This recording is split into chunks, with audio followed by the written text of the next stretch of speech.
Adventures of Sherlock Holmes **** ebook cover prepared by the transcriber and placed in the public domain. Cover Adventures of Sherlock Holmes frontispiece The gentleman in the pew handed it up to her. Page 238 Adventures of Sherlock Holmes by a Conan Doyle author of Mika Clark etc. Illustrated logo New York Harper & Brothers, Franklin Square Copyright, 1892, by Harper & Brothers. All rights reserved. Contents Page I, A Scandal in Bohemia 3-2. The Red-Headed League 29-3. A Case of Identity 56-4. The Boscombe Valley Mystery 76-V, The Five Orange Pips 104-6. The Man with the Twisted Lip 126-7. The Adventure of the Blue Carbuncle 153-8. The Adventure of the Speckled Band 176-9. The Adventure of the Engineer's Thumb 205x. The Adventure of the Noble Bachelor 229-11. The Adventure of the Beryl Coronet 253-12. The Adventure of the Copper Beeches 280 illustrations The gentleman in the pew handed it up to her frontispiece A man entered facing P8 The door was shut and locked 40 All afternoon he sat in the stalls 46 Sherlock Holmes welcomed her 60 Glancing about him like a rat in a trap 72 They found the body 80 The maid showed us the boots 92 Holmes I cried, you are too late 122 At the foot of the stairs she met this Lascar scoundrel 134 Have mercy. He shrieked 172 Goodbye, and be brave 196 Not a word to a soul 214 I will wish you all a very good night 250 I clapped a pistol to his head 278 I am so delighted that you have come 292 Adventures of Sherlock Holmes Adventure I A Scandal in Bohemia I To Sherlock Holmes she is always the woman. I have seldom heard him mention her under any other name. In his eyes she eclipses and predominates the whole of her sex. It was not that he felt any emotion akin to love for Irene Adler. All emotions, and that one particularly, were abhorrent to his cold, precise, but admirably balanced mind. He was, I take it, the most perfect reasoning and observing machine that the world has seen, but, as a lover, he would have placed himself in a false position. He never spoke of the softer passions, save with a jibe and a sneer. They were admirable things for the observer, excellent for drawing the veil from men's motives and actions. But for the trained reasoner to admit such intrusions into his own delicate and finely adjusted temperament was to introduce a distracting factor which might throw a doubt upon all his mental results. Grit in a sensitive instrument, or a crack in one of his own high-power lenses, would not be more disturbing than a strong emotion in a nature such as his. And yet there was but one woman to him, and that woman was the late Irene Adler, of dubious and questionable memory.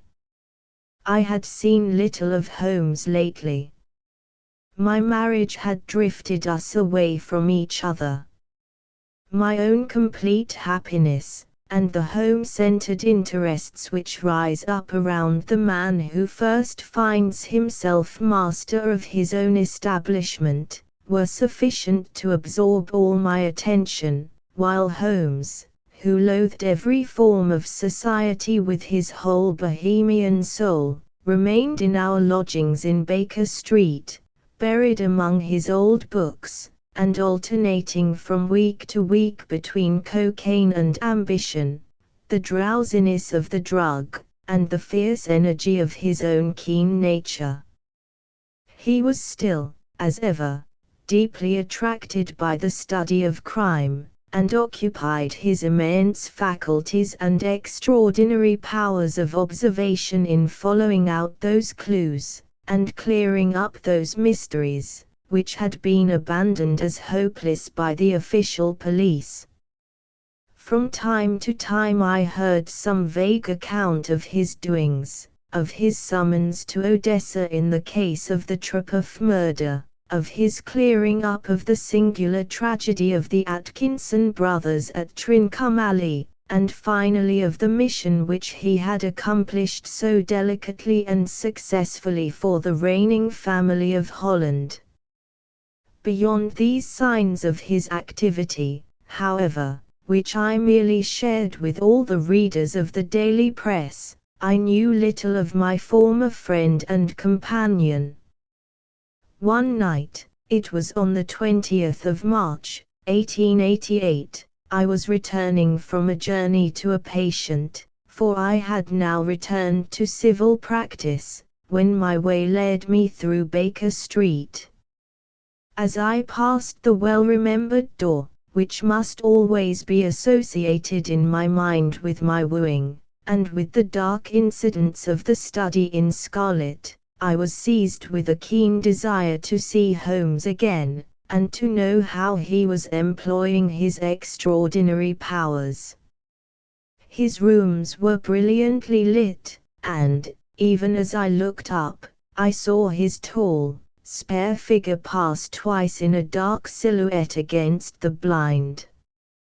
He was pacing the room swiftly, eagerly, with his head sunk upon his chest and his hands clasped behind him. To me, who knew his every mood and habit, his attitude and manner told their own story. He was at work again. He had arisen out of his drug-created dreams, and was hot upon the scent of some new problem. I rang the bell, and was shown up to the chamber which had formerly been in part my own. His manner was not effusive. It seldom was, but he was glad, I think, to see me. With hardly a word spoken, but with a kindly eye, he waved me to an armchair, threw across his case of cigars, and indicated a spirit case and a gasogen in the corner. Then he stood before the fire, and looked me over in his singular introspective fashion. "Wedlock suits you," he remarked. "I think, Watson, that you have put on 7.5 pounds since I saw you." "7," I answered. "Indeed, I should have thought a little more."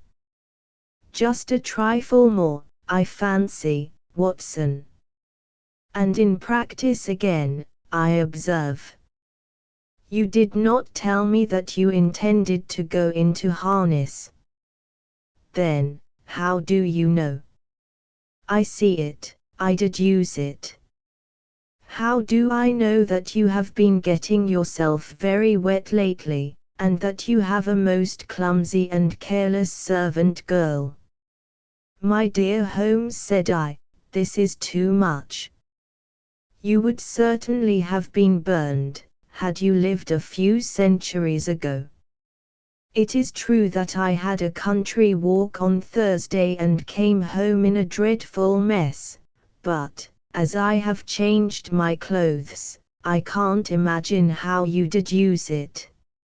As to Mary Jane, she is incorrigible, and my wife has given her notice, but there, again, I fail to see how you work it out."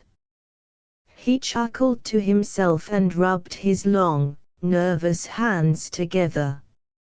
"It is simplicity itself," said he. "My eyes tell me that on the inside of your left shoe, just where the firelight strikes it, the leather is scored by 6 almost parallel cuts. Obviously they have been caused by someone who has very carelessly scraped round the edges of the sole in order to remove crusted mud from it. Hence, you see, my double deduction that you had been out in vile weather, and that you had a particularly malignant boot-slitting specimen of the London slavey. As to your practice, if a gentleman walks into my rooms smelling of iodoform, with a black mark of nitrate of silver upon his right forefinger, and a bulge on the side of his top hat to show where he has secreted his stethoscope, I must be dull, indeed, if I do not pronounce him to be an active member of the medical profession." I could not help laughing at the ease with which he explained his process of deduction.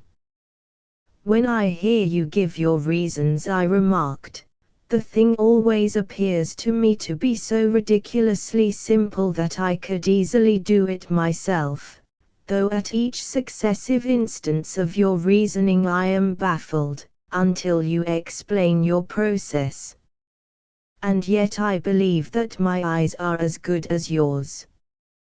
"Quite so," he answered, lighting a cigarette, and throwing himself down into an armchair. "You see, but you do not observe. The distinction is clear. For example, you have frequently seen the steps which lead up from the hall to this room." "Frequently." "How often?" "Well, some hundreds of times." "Then how many are there?" "How many? I don't know." "Quite so.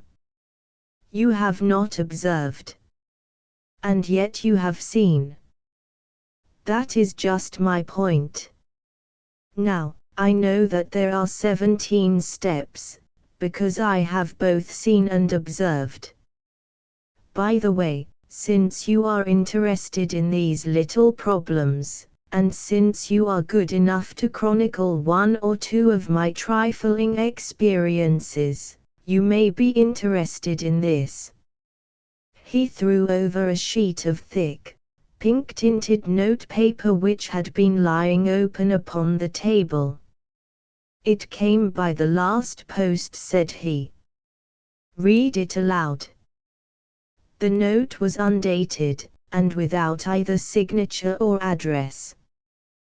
"There will call upon you tonight, at 7:15, it said, "a gentleman who desires to consult you upon a matter of the very deepest moment. Your recent services to one of the royal houses of Europe have shown that you are one who may safely be trusted with matters which are of an importance which can hardly be exaggerated. This account of you we have from all quarters received. Be in your chamber then at that hour, and do not take it amiss if your visitor wear a mask." "This is indeed a mystery," I remarked. "What do you imagine that it means?" "I have no data yet. It is a capital mistake to the eyes before one has data. Insensibly one begins to twist facts to suit theories, instead of theories to suit facts." "But the note itself? What do you deduce from it?" I carefully examined the writing, and the paper upon which it was written. "The man who wrote it was presumably well-to-do," I remarked, endeavoring to imitate my companion's processes. "Such paper could not be bought under £0.50 a packet. It is peculiarly strong and stiff." "Peculiar, That is the very word, said Holmes. It is not an English paper at all. Hold it up to the light. I did so, and saw a large E with a small g, a P, and a large G with a small t woven into the texture of the paper. What do you make of that? Asked Holmes. The name of the maker, no doubt, or his monogram, rather. Not at all. The G with the small t stands for Gesellschaft, which is the German for company. It is a customary contraction like our Kopie, of course, stands for paper. Now for the IG. Let us glance at our Continental Gazetteer. He took down a heavy brown volume from his shelves. Iglonitz, here we are, Igria. It is in a German-speaking country, in Bohemia, not far from Carlsbad. Remarkable as being the scene of the death of Wallenstein, and for its numerous glass factories and paper mills. Ha, ha, my boy, what do you make of that? His eyes sparkled, and he sent up a great blue triumphant cloud from his cigarette. The paper was made in Bohemia, I said. Precisely. And the man who wrote the note is a German. Do you note the peculiar construction of the sentence, this account of you we have from all quarters received? A Frenchman or Russian could not have written that. It is the German who is so uncourteous to his verbs. It only remains, therefore, to discover what is wanted by this German who writes upon Bohemian paper, and prefers wearing a mask to showing his face. And here he comes, if I am not mistaken, to resolve all our doubts. As he spoke there was the sharp sound of horses' hoofs and grating wheels against the curb, followed by a sharp pull at the bell. Holmes whistled. A pair, by the sound, said he. Yes, he continued, glancing out of the window. A nice little brougham and a pair of beauties. 150 guineas apiece. There's money in this case, Watson, if there is nothing else. I think that I had better go, Holmes. Not a bit, Doctor. Stay where you are. I am lost without my Boswell. And this promises to be interesting. It would be a pity to miss it. But your client, never mind him. I may want your help, and so may he. Here he comes. Sit down in that armchair, Doctor, and give us your best attention. A slow and heavy step, which had been heard upon the stairs and in the passage, paused immediately outside the door. Then there was a loud and authoritative tap. Come in, said Holmes. A man entered who could hardly have been less than 6 feet 6 inches in height, with the chest and limbs of a Hercules. His dress was rich with a richness which would, in England, be looked upon as akin to bad taste. Heavy bands of astrakhan were slashed across the sleeves and fronts of his double-breasted coat, while the deep blue cloak which was thrown over his shoulders was lined with flame-colored silk, and secured at the neck with a brooch which consisted of a single flaming beryl.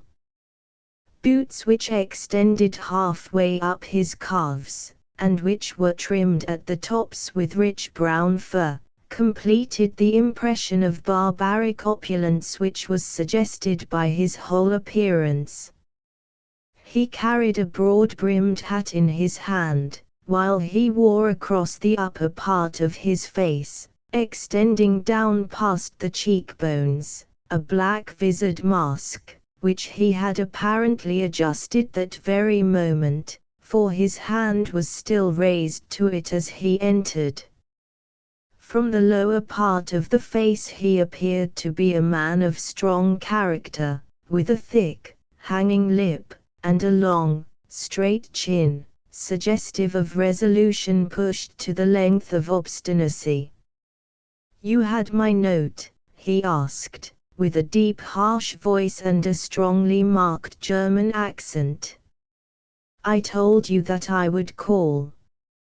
He looked from one to the other of us, as if uncertain which to address. "Pray take a seat," said Holmes. "This is my friend and colleague, Dr. Watson, who is occasionally good enough to help me in my cases. Whom have I the honor to address?" "You may address me as the Count von Kram, a Bohemian nobleman. I understand that this gentleman, your friend, is a man of honor and discretion, whom I may trust with a matter of the most extreme importance. If not, I should much prefer to communicate with you alone." I rose to go, but Holmes caught me by the wrist and pushed me back into my chair. "It is both, or none," said he. "You may say before this gentleman anything which you may say to me." The Count shrugged his broad shoulders. "Then I must begin," said he, "by binding you both to absolute secrecy for 2 years. At the end of that time the matter will be of no importance. At present it is not too much to say that it is of such weight it may have an influence upon European history." "I promise," said Holmes. "And I." "You will excuse this mask," continued our strange visitor. "The august person who employs me wishes his agent to be unknown to you, and I may confess at once that the title by which I have just called myself is not exactly my own." "I was aware of it," said Holmes, dryly. "The circumstances are of great delicacy, and every precaution has to be taken to quench what might grow to be an immense scandal and seriously compromise one of the reigning families of Europe. To speak plainly, the matter implicates the great house of Ormstein, hereditary kings of Bohemia." "I was also aware of that," murmured Holmes, settling himself down in his armchair and closing his eyes. Our visitor glanced with some apparent surprise at the languid, lounging figure of the man who had been no doubt depicted to him as the most incisive reasoner and most energetic agent in Europe.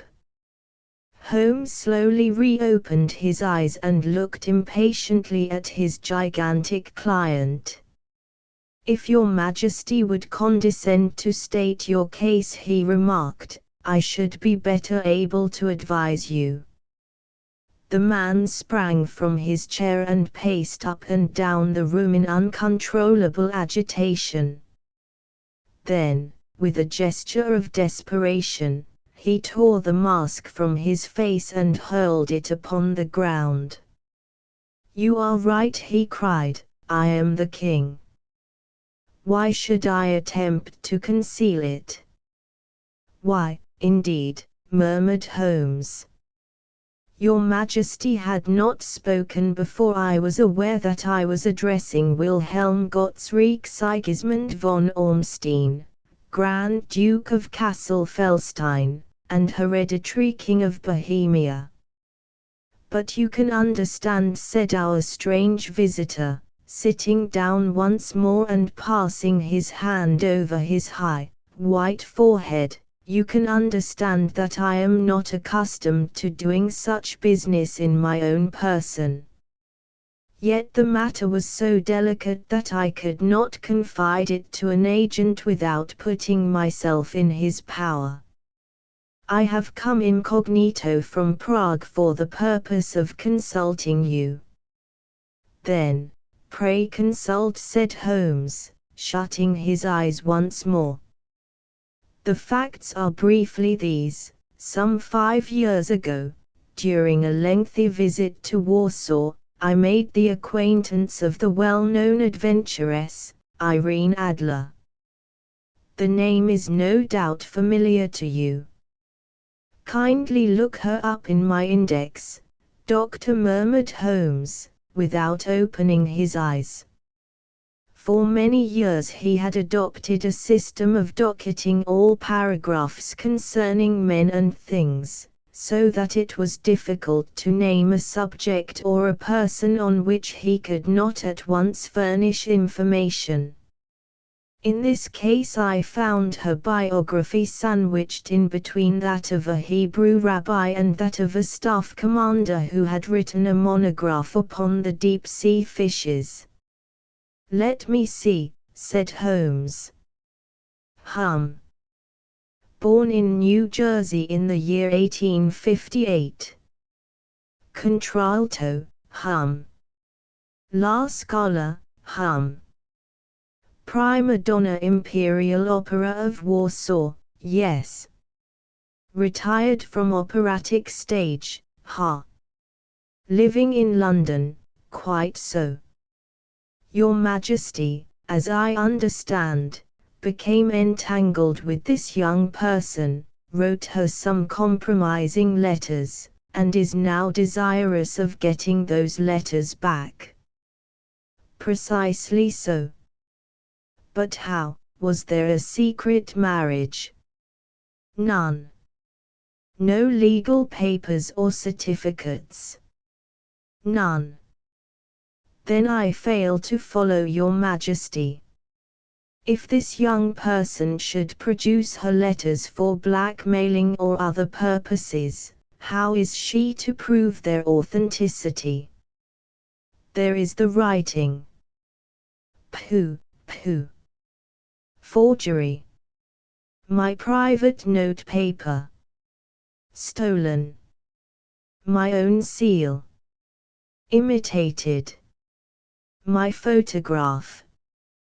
Bought. We were both in the photograph. Oh dear. That is very bad. Your Majesty has indeed committed an indiscretion. I was mad, insane. You have compromised yourself seriously. I was only Crown Prince then. I was young. I am but 30 now. It must be recovered. We have tried and failed. Your Majesty must pay.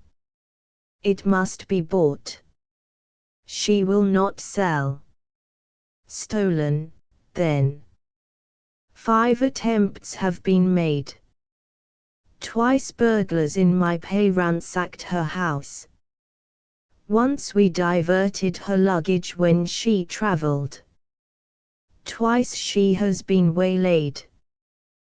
There has been no result. No sign of it. Absolutely none. Holmes laughed. It is quite a pretty little problem, said he. But a very serious one to me, returned the king, reproachfully. Very, indeed. And what does she propose to do with the photograph? To ruin me. But how? I am about to be married. So I have heard. To Clotilde Lothman von Saxe-Meiningen, second daughter of the King of Scandinavia. You may know the strict principles of her family. She is herself the very soul of delicacy. A shadow of a doubt as to my conduct would bring the matter to an end. And Irene Adler threatens to send them the photograph. And she will do it. I know that she will do it. You do not know her, but she has a soul of steel. She has the face of the most beautiful of women, and the mind of the most resolute of men. Rather than I should marry another woman, there are no lengths to which she would not go, none. You are sure that she has not sent it yet? I am sure. And why?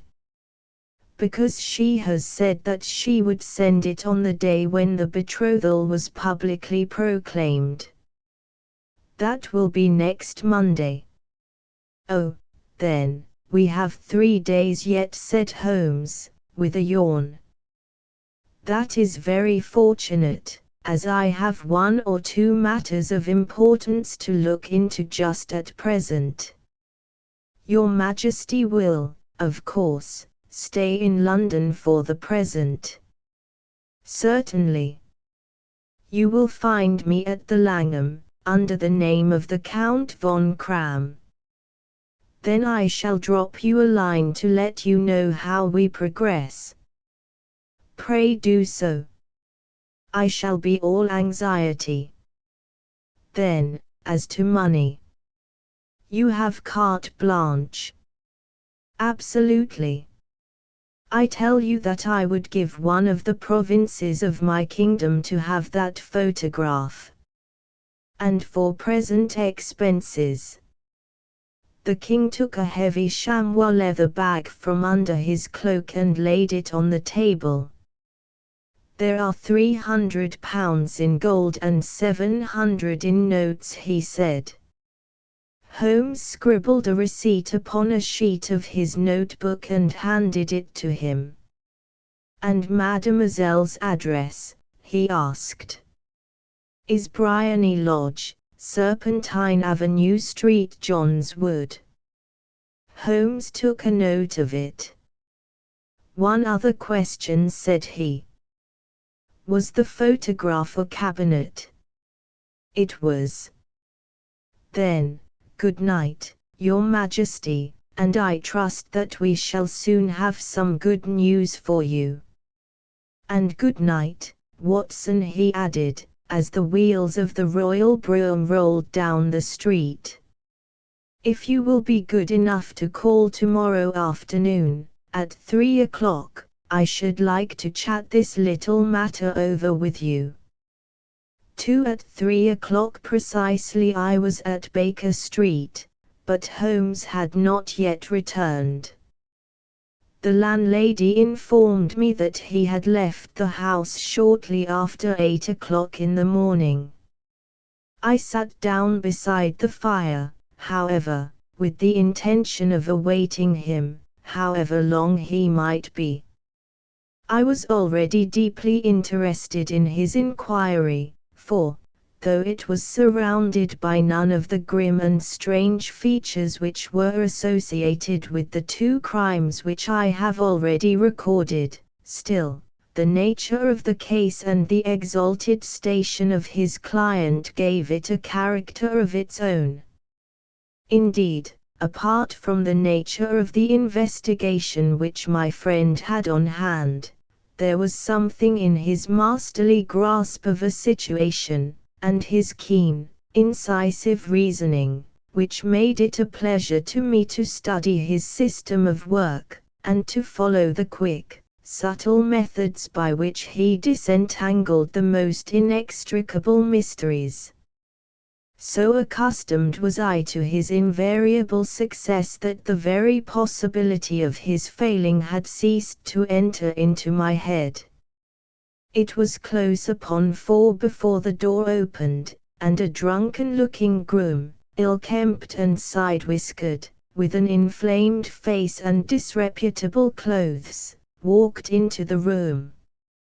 Accustomed as I was to my friend's amazing powers in the use of disguises, I had to look 3 times before I was certain that it was indeed he. With a nod he vanished into the bedroom, whence he emerged in 5 minutes tweed-suited and respectable, as of old. Putting his hands into his pockets, he stretched out his legs in front of the fire, and laughed heartily for some minutes. "Well, really," he cried, and then he choked, and laughed again until he was obliged to lie back, limp and helpless, in the chair. "What is it?" "It's quite too funny. I am sure you could never guess how I employed my morning, or what I ended by doing. I can't imagine. I suppose that you have been watching the habits, and perhaps the house, of Miss Irene Adler." "Quite so, but the sequel was rather unusual. I will tell you, however. I left the house a little after 8 o'clock this morning, in the character of a groom out of work. There is a wonderful sympathy and freemasonry among horsey men. Be one of them, and you will know all that there is to know. I soon found Briony Lodge. It is a bijou villa, with a garden at the back, but built out in front right up to the road, 2 stories. Chubb lock to the door. Large sitting room on the right side, well furnished, with long windows almost to the floor, and those preposterous English window fasteners which a child could open. Behind there was nothing remarkable, save that the passage window could be reached from the top of the coach house. I walked round it and examined it closely from every point of view, but without noting anything else of interest. I then lounged down the street, and found, as I expected, that there was a mews in a lane which runs down by one wall of the garden. I lent the ostlers a hand in rubbing down their horses, and I received in exchange 2d, a glass of half and half, 2 fills of shag tobacco, and as much information as I could desire about Miss Adler, to say nothing of half a dozen other people in the neighborhood in whom I was not in the least interested, but whose biographies I was compelled to listen to. "And what of Irene Adler?" I asked. "Oh, she has turned all the men's heads down in that part. She is the daintiest thing under a bonnet on this planet. So say the Serpentine Mews, to a man. She lives quietly, sings at concerts, drives out at 5 every day, and returns at 7 sharp for dinner. Seldom goes out at other times, except when she sings. Has only one male visitor, but a good deal of him. He is dark, handsome, and dashing, never calls less than once a day, and often twice. He is a Mr. Godfrey Norton, of the Inner Temple. See the advantages of a cabman as a confidant. They had driven him home a dozen times from Serpentine Mews, and knew all about him. When I had listened to all that they had to tell, I began to walk up and down near Briony Lodge once more, and to think over my plan of campaign. This Godfrey Norton was evidently an important factor in the matter. He was a lawyer. That sounded ominous. What was the relation between them, and what the object of his repeated visits? Was she his client, his friend, or his mistress? If the former, she had probably transferred the photograph to his keeping. If the latter, it was less likely. On the issue of this question depended whether I should continue my work at Briony Lodge, or turn my attention to the gentlemen's chambers in the Temple. It was a delicate point, and it widened the field of my inquiry. I fear that I bore you with these details, but I have to let you see my little difficulties, if you are to understand the situation. I am following you closely, I answered. I was still balancing the matter in my mind, when a hansom cab drove up to Briony Lodge, and a gentleman sprang out. He was a remarkably handsome man, dark, aquiline, and mustached, evidently the man of whom I had heard. He appeared to be in a great hurry, shouted to the cabman to wait, and brushed past the maid who opened the door with the air of a man who was thoroughly at home. He was in the house about half an hour, and I could catch glimpses of him in the windows of the sitting room, pacing up and down, talking excitedly, and waving his arms. Of her I could see nothing. Presently he emerged, looking even more flurried than before. As he stepped up to the cab, he pulled a gold watch from his pocket and looked at it earnestly. "Drive like the devil," he shouted, "first to Gross and Hankey's in Regent Street, and then to the Church of St. Monica in the Edgware Road. Half a guinea if you do it in 20 minutes. Away they went, and I was just wondering whether I should not do well to follow them, when up the lane came a neat little landau, the coachman with his coat only half buttoned, and his tie under his ear, while all the tags of his harness were sticking out of the buckles. It hadn't pulled up before she shot out of the hall door and into it. I only caught a glimpse of her at the moment, but she was a lovely woman, with a face that a man might die for. "The Church of St. Monica, John," she cried, "and half a sovereign if you reach it in 20 minutes. This was quite too good to lose, Watson. I was just balancing whether I should run for it, or whether I should perch behind her landau, when a cab came through the street. The driver looked twice at such a shabby fare, but I jumped in before he could object. "The Church of St. Monica," said I, "and half a sovereign if you reach it in 20 minutes. It was 25 minutes to 12, and of course it was clear enough what was in the wind. My cabby drove fast. I don't think I ever drove faster, but the others were there before us.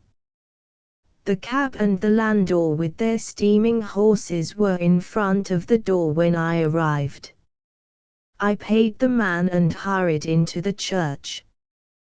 There was not a soul there save the two whom I had followed and a surpliced clergyman, who seemed to be expostulating with them. They were all three standing in a knot in front of the altar. I lounged up the side aisle like any other idler who has dropped into a church. Suddenly, to my surprise, the three at the altar faced round to me, and Godfrey Norton came running as hard as he could towards me. "Thank God," he cried. "You'll do. Come. Come." "What then?" I asked. "Come, man, come, only 3 minutes, or it won't be legal." I was half dragged up to the altar, and, before I knew where I was, I found myself mumbling responses which were whispered in my ear, and vouching for things of which I knew nothing, and generally assisting in the secure tying up of Irene Adler, spinster, to Godfrey Norton, bachelor. It was all done in an instant, and there was the gentleman thanking me on the one side and the lady on the other, while the clergyman beamed on me in front. It was the most preposterous position in which I ever found myself in my life, and it was the thought of it that started me laughing just now. It seems that there had been some informality about their license, that the clergyman absolutely refused to marry them without a witness of some sort, and that my lucky appearance saved the bridegroom from having to sally out into the streets in search of a best man. The bride gave me a sovereign, and I mean to wear it on my watch chain in memory of the occasion. This is a very unexpected turn of affairs, said I, and what then? Well, I found my plans very seriously menaced. It looked as if the pair might take an immediate departure, and so necessitate very prompt and energetic measures on my part. At the church door, however, they separated, he driving back to the temple, and she to her own house. I shall drive out in the park at 5 as usual, she said, as she left him. I heard no more. They drove away in different directions, and I went off to make my own arrangements. Which are? Some cold beef and a glass of beer, he answered, ringing the bell. I have been too busy to think of food, and I am likely to be busier still this evening. By the way, Doctor, I shall want your cooperation. I shall be delighted. You don't mind breaking the law? Not in the least. Nor running a chance of arrest? Not in a good cause. Oh, the cause is excellent. Then I am your man. I was sure that I might rely on you. But what is it you wish? When Mrs. Turner has brought in the tray I will make it clear to you. Now, he said, as he turned hungrily on the simple fare that our landlady had provided, I must discuss it while I eat, for I have not much time. It is nearly 5 now. In 2 hours we must be on the scene of action. Miss Irene, or Madam, rather, returns from her drive at 7. We must be at Briony Lodge to meet her. And what then? You must leave that to me. I have already arranged what is to occur. There is only one point on which I must insist. You must not interfere, come what may. You understand. I am to be neutral. To do nothing whatever. There will probably be some small unpleasantness. Do not join in it. It will end in my being conveyed into the house. 4 or 5 minutes afterwards the sitting-room window will open. You are to station yourself close to that open window. Yes. You are to watch me, for I will be visible to you. Yes. And when I raise my hand, so, you will throw into the room what I give you to throw, and will, at the same time, raise the cry of fire. You quite follow me? Entirely.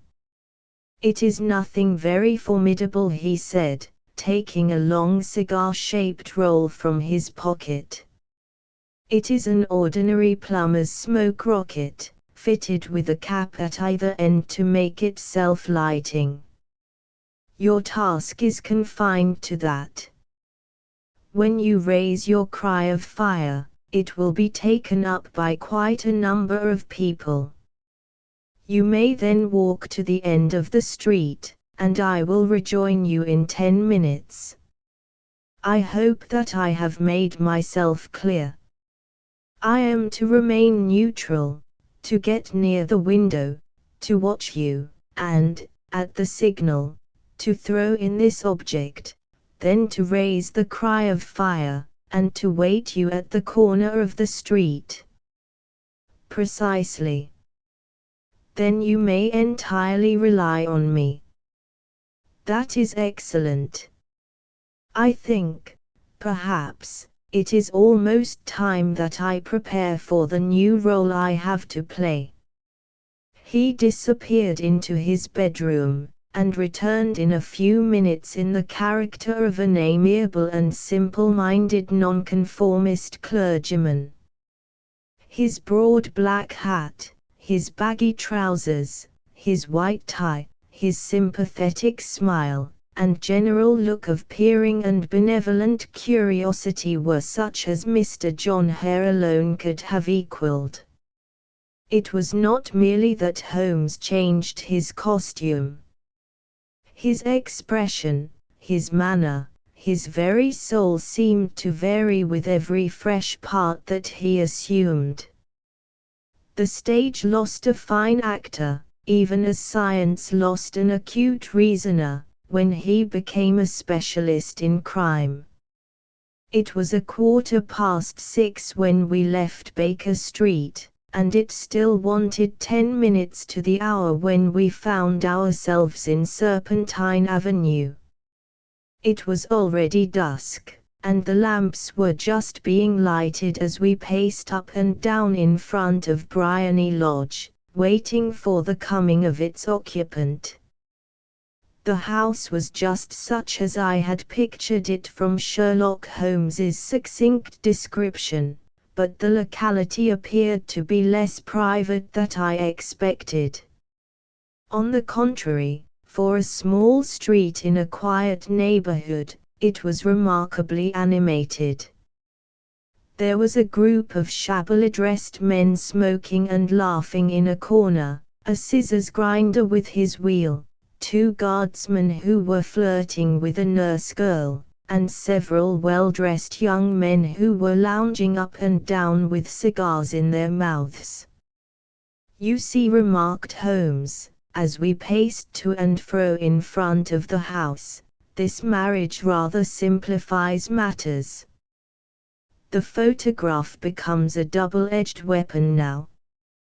The chances are that she would be as averse to its being seen by Mr. Godfrey Norton, as our client is to its coming to the eyes of his princess. Now the question is, where are we to find the photograph? Where, indeed? It is most unlikely that she carries it about with her. It is cabinet size.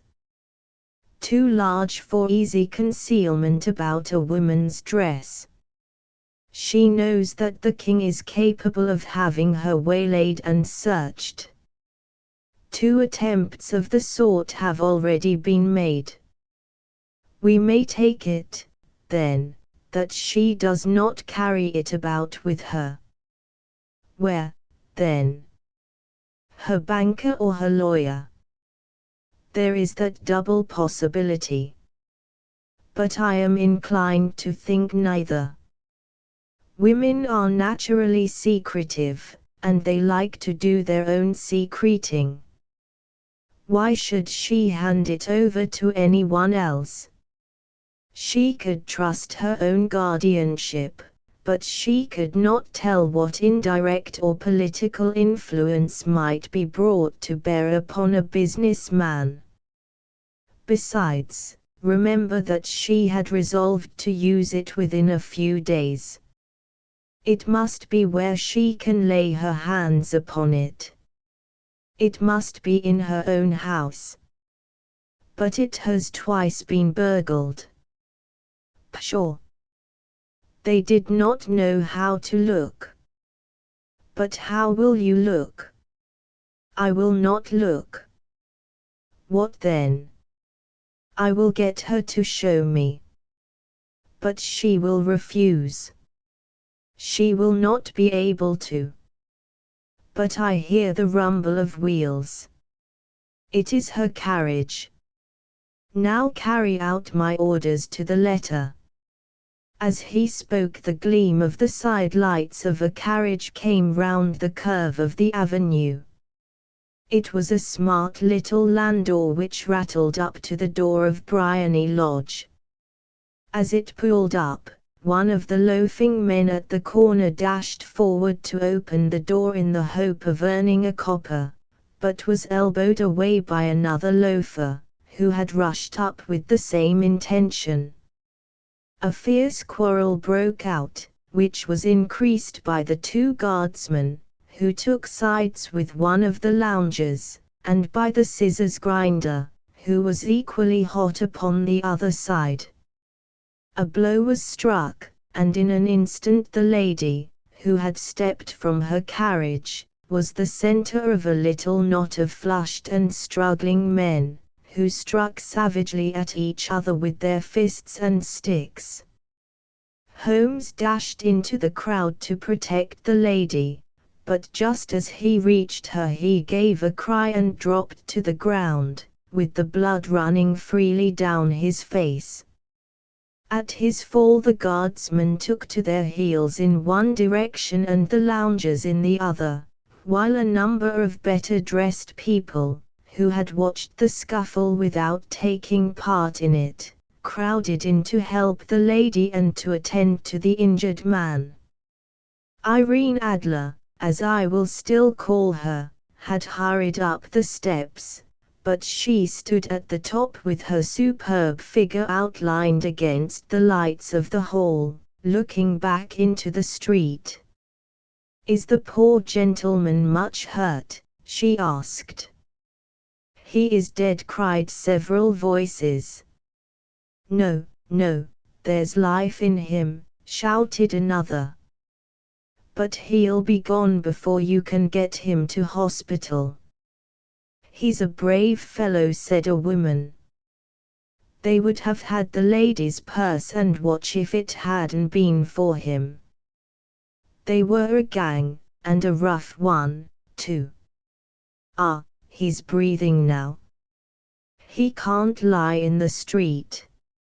May we bring him in, ma'am?" "Surely.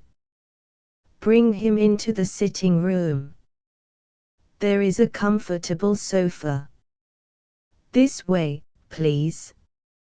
Slowly and solemnly he was borne into Briony Lodge and laid out in the principal room, while I still observed the proceedings from my post by the window. The lamps had been lit, but the blinds had not been drawn, so that I could see Holmes as he lay upon the couch. I do not know whether he was seized with compunction at that moment for the part he was playing, but I know that I never felt more heartily ashamed of myself in my life than when I saw the beautiful creature against whom I was conspiring, or the grace and kindliness with which she waited upon the injured man. And yet it would be the blackest treachery to Holmes to draw back now from the part which he had entrusted to me. I hardened my heart, and took the smoke rocket from under my ulster. After all, I thought, we are not injuring her. We are but preventing her from injuring another. Holmes had sat up upon the couch, and I saw him motion like a man who is in need of air. A maid rushed across and threw open the window. At the same instant I saw him raise his hand, and at the signal I tossed my rocket into the room with a cry of fire. The word was no sooner out of my mouth than the whole crowd of spectators, well dressed and ill, gentlemen, ostlers, and servant maids, joined in a general shriek of fire. Thick clouds of smoke curled through the room and out at the open window. I caught a glimpse of rushing figures, and a moment later the voice of Holmes from within assuring them that it was a false alarm. Slipping through the shouting crowd I made my way to the corner of the street, and in 10 minutes was rejoiced to find my friend's arm in mine, and to get away from the scene of uproar. He walked swiftly and in silence for some few minutes, until we had turned down one of the quiet streets which lead towards the Edgware Road. "You did it very nicely, Doctor," he remarked. "Nothing could have been better. It is all right. You have the photograph. I know where it is." "And how did you find out?" "She showed me, as I told you that she would." "I am still in the dark." "I do not wish to make a mystery," said he, laughing. "The matter was perfectly simple. You, of course, saw that everyone in the street was an accomplice. They were all engaged for the evening." "I guessed as much." "Then, when the row broke out, I had a little moist red paint in the palm of my hand. I rushed forward, fell down, clapped my hand to my face, and became a piteous spectacle. It is an old trick. That also I could fathom. Then they carried me in. She was bound to have me in. What else could she do? And into her sitting room, which was the very room which I suspected. It lay between that and her bedroom, and I was determined to see which. They laid me on a couch, I motioned for air, they were compelled to open the window, and you had your chance. How did that help you?" "It was all important. When a woman thinks that her house is on fire, her instinct is at once to rush to the thing which she values most. It is a perfectly overpowering impulse, and I have more than once taken advantage of it. In the case of the Darlington substitution scandal it was of use to me, and also in the Arnsworth Castle business. A married woman grabs at her baby, an unmarried one reaches for her jewel box. Now it was clear to me that Our Lady of today had nothing in the house more precious to her than what we are in quest of. She would rush to secure it. The alarm of fire was admirably done.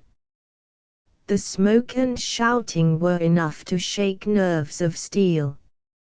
She responded beautifully. The photograph is in a recess behind a sliding panel just above the right bell pull. She was there in an instant, and I caught a glimpse of it as she half drew it out. When I cried out that it was a false alarm, she replaced it, glanced at the rocket, rushed from the room, and I have not seen her since. I rose, and, making my excuses, escaped from the house. I hesitated whether to attempt to secure the photograph at once, but the coachman had come in, and as he was watching me narrowly, it seemed safer to wait. A little over-precipitance may ruin all. "And now?" I asked. "Our quest is practically finished. I shall call with the king tomorrow, and with you, if you care to come with us. We will be shown into the sitting room to wait for the lady, but it is probable that when she comes she may find neither us nor the photograph. It might be a satisfaction to His Majesty to regain it with his own hands." "And when will you call?" "At 8 in the morning. She will not be up, so that we shall have a clear field. Besides, we must be prompt, for this marriage may mean a complete change in her life and habits. I must wire to the king without delay." We had reached Baker Street, and had stopped at the door. He was searching his pockets for the key, when someone passing said, "Good night, Mr. Sherlock Holmes." There were several people on the pavement at the time, but the greeting appeared to come from a slim youth in an ulster who had hurried by. "I've heard that voice before," said Holmes, staring down the dimly lit street. "Now, I wonder who the deuce that could have been." I slept at Baker Street that night, and we were engaged upon our toast and coffee in the morning when the King of Bohemia rushed into the room. "You have really got it," he cried, grasping Sherlock Holmes by either shoulder, and looking eagerly into his face. "Not yet. But you have hopes." "I have hopes." "Then, come. I am all impatience to be gone." "We must have a cab." "No, my brougham is waiting." "Then that will simplify matters." We descended, and started off once more for Briony Lodge. "Irene Adler is married," remarked Holmes.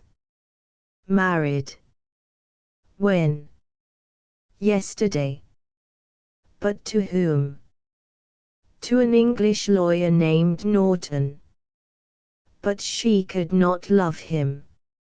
"I am in hopes that she does." "And why in hopes?"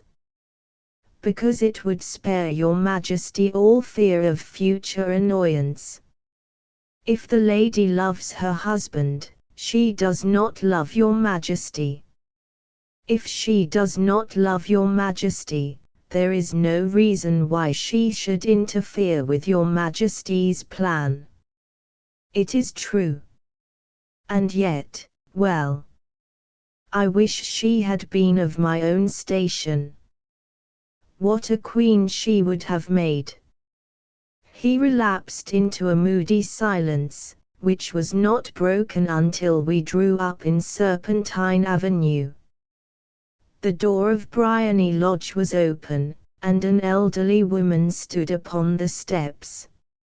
She watched us with a sardonic eye as we stepped from the brougham. "Mr. Sherlock Holmes, I believe," said she.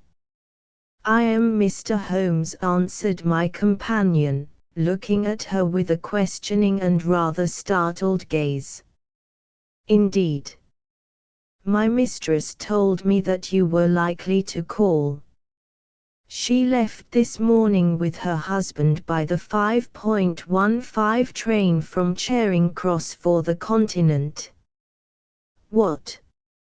Sherlock Holmes staggered back, white with chagrin and surprise. "Do you mean that she has left England, never to return?" "And the papers?" asked the king, hoarsely. "All is lost." "We shall see."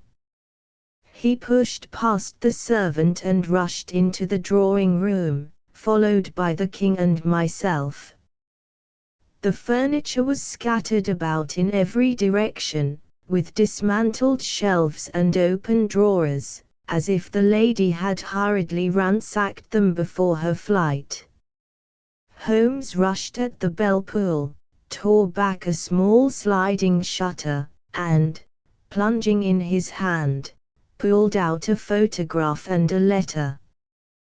The photograph was of Irene Adler herself in evening dress. The letter was superscribed to Sherlock Holmes, Esquire, to be left till called for. My friend tore it open, and we all three read it together. It was dated at midnight of the preceding night, and ran in this way: "My dear Mr. Sherlock Holmes, you really did it very well. You took me in completely. Until after the alarm of fire, I had not a suspicion. But then, when I found how I had betrayed myself, I began to think. I had been warned against you months ago. I had been told that, if the king employed an agent, it would certainly be you. And your address had been given me. Yet, with all this, you made me reveal what you wanted to know. Even after I became suspicious, I found it hard to think evil of such a dear, kind old clergyman. But, you know, I have been trained as an actress myself. Male costume is nothing new to me. I often take advantage of the freedom which it gives. I sent John, the coachman, to watch you, ran upstairs, got into my walking clothes, as I call them, and came down just as you departed. Well, I followed you to your door, and so made sure that I was really an object of interest to the celebrated Mr. Sherlock Holmes. Then I, rather imprudently, wished you good night, and started for the temple to see my husband. We both thought the best resource was flight, when pursued by so formidable an antagonist, so you will find the nest empty when you call tomorrow. As to the photograph, your client may rest in peace. I love and am loved by a better man than he. The king may do what he will without hindrance from one whom he has cruelly wronged. I keep it only to safeguard myself, and to preserve a weapon which will always secure me from any steps which he might take in the future. I leave a photograph which he might care to possess, and I remain, dear Mr. Sherlock Holmes, very truly yours, Irene Norton, née Adler. What a woman, oh, what a woman, cried the King of Bohemia, when we had all three read this epistle. Did I not tell you how quick and resolute she was? Would she not have made an admirable queen? Is it not a pity that she was not on my level? From what I have seen of the lady, she seems indeed to be on a very different level to your Majesty, said Holmes, coldly.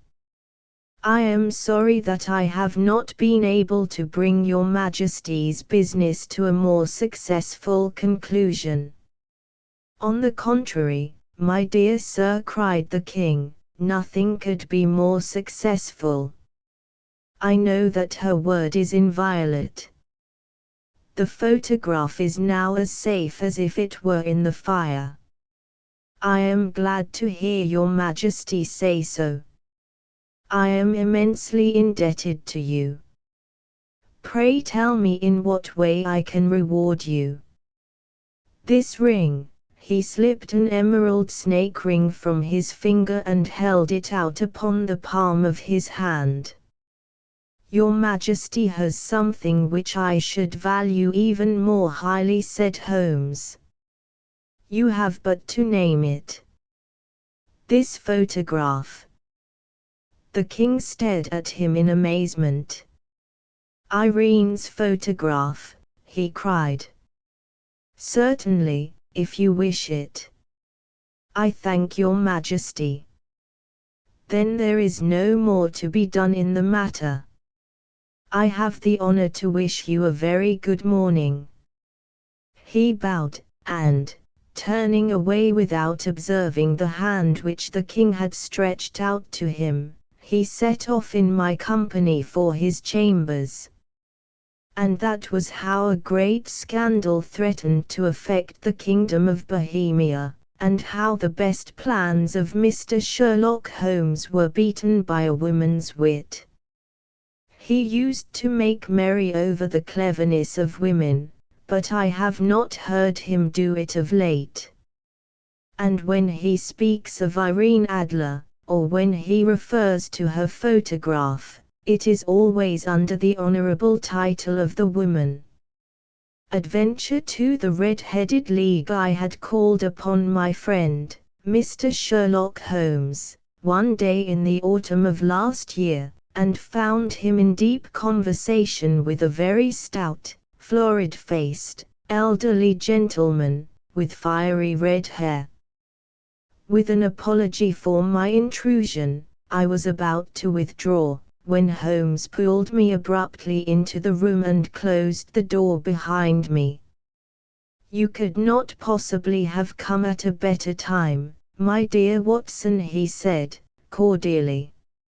"I was afraid that you were engaged." "So I am." "Very much so." "Then I can wait in the next room." "Not at all. This gentleman, Mr. Wilson, has been my partner and helper in many of my most successful cases, and I have no doubt that he will be of the utmost use to me in yours also." The stout gentleman half rose from his chair and gave a bob of greeting, with a quick, little, questioning glance from his small, fat encircled eyes. "Try the settee," said Holmes, relapsing into his armchair and putting his fingertips together, as was his custom when in judicial moods. "I know, my dear Watson, that you share my love of all that is bizarre and outside the conventions and humdrum routine of everyday life. You have shown your relish for it by the enthusiasm which has prompted you to chronicle, and, if you will excuse my saying so, somewhat to embellish so many of my own little adventures. Your cases have indeed been of the greatest interest to me," I observed. "You will remember that I remarked the other day, just before we went into the very simple problem presented by Miss Mary Sutherland, that for strange effects and extraordinary combinations we must go to life itself, which is always far more daring than any effort of the imagination. A proposition which I took the liberty of doubting." "You did, Doctor, but none the less you must come round to my view, for otherwise I shall keep on piling fact upon fact on you, until your reason breaks down under them and acknowledges me to be right. Now, Mr. Jabez Wilson here has been good enough to call upon me this morning, and to begin a narrative which promises to be one of the most singular which I have listened to for some time.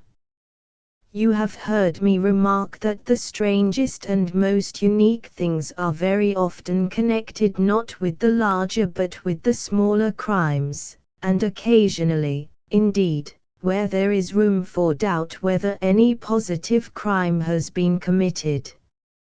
As far as I have heard, it is impossible for me to say whether the present case is an instance of crime or not, but the course of events is certainly among the most singular that I have ever listened to.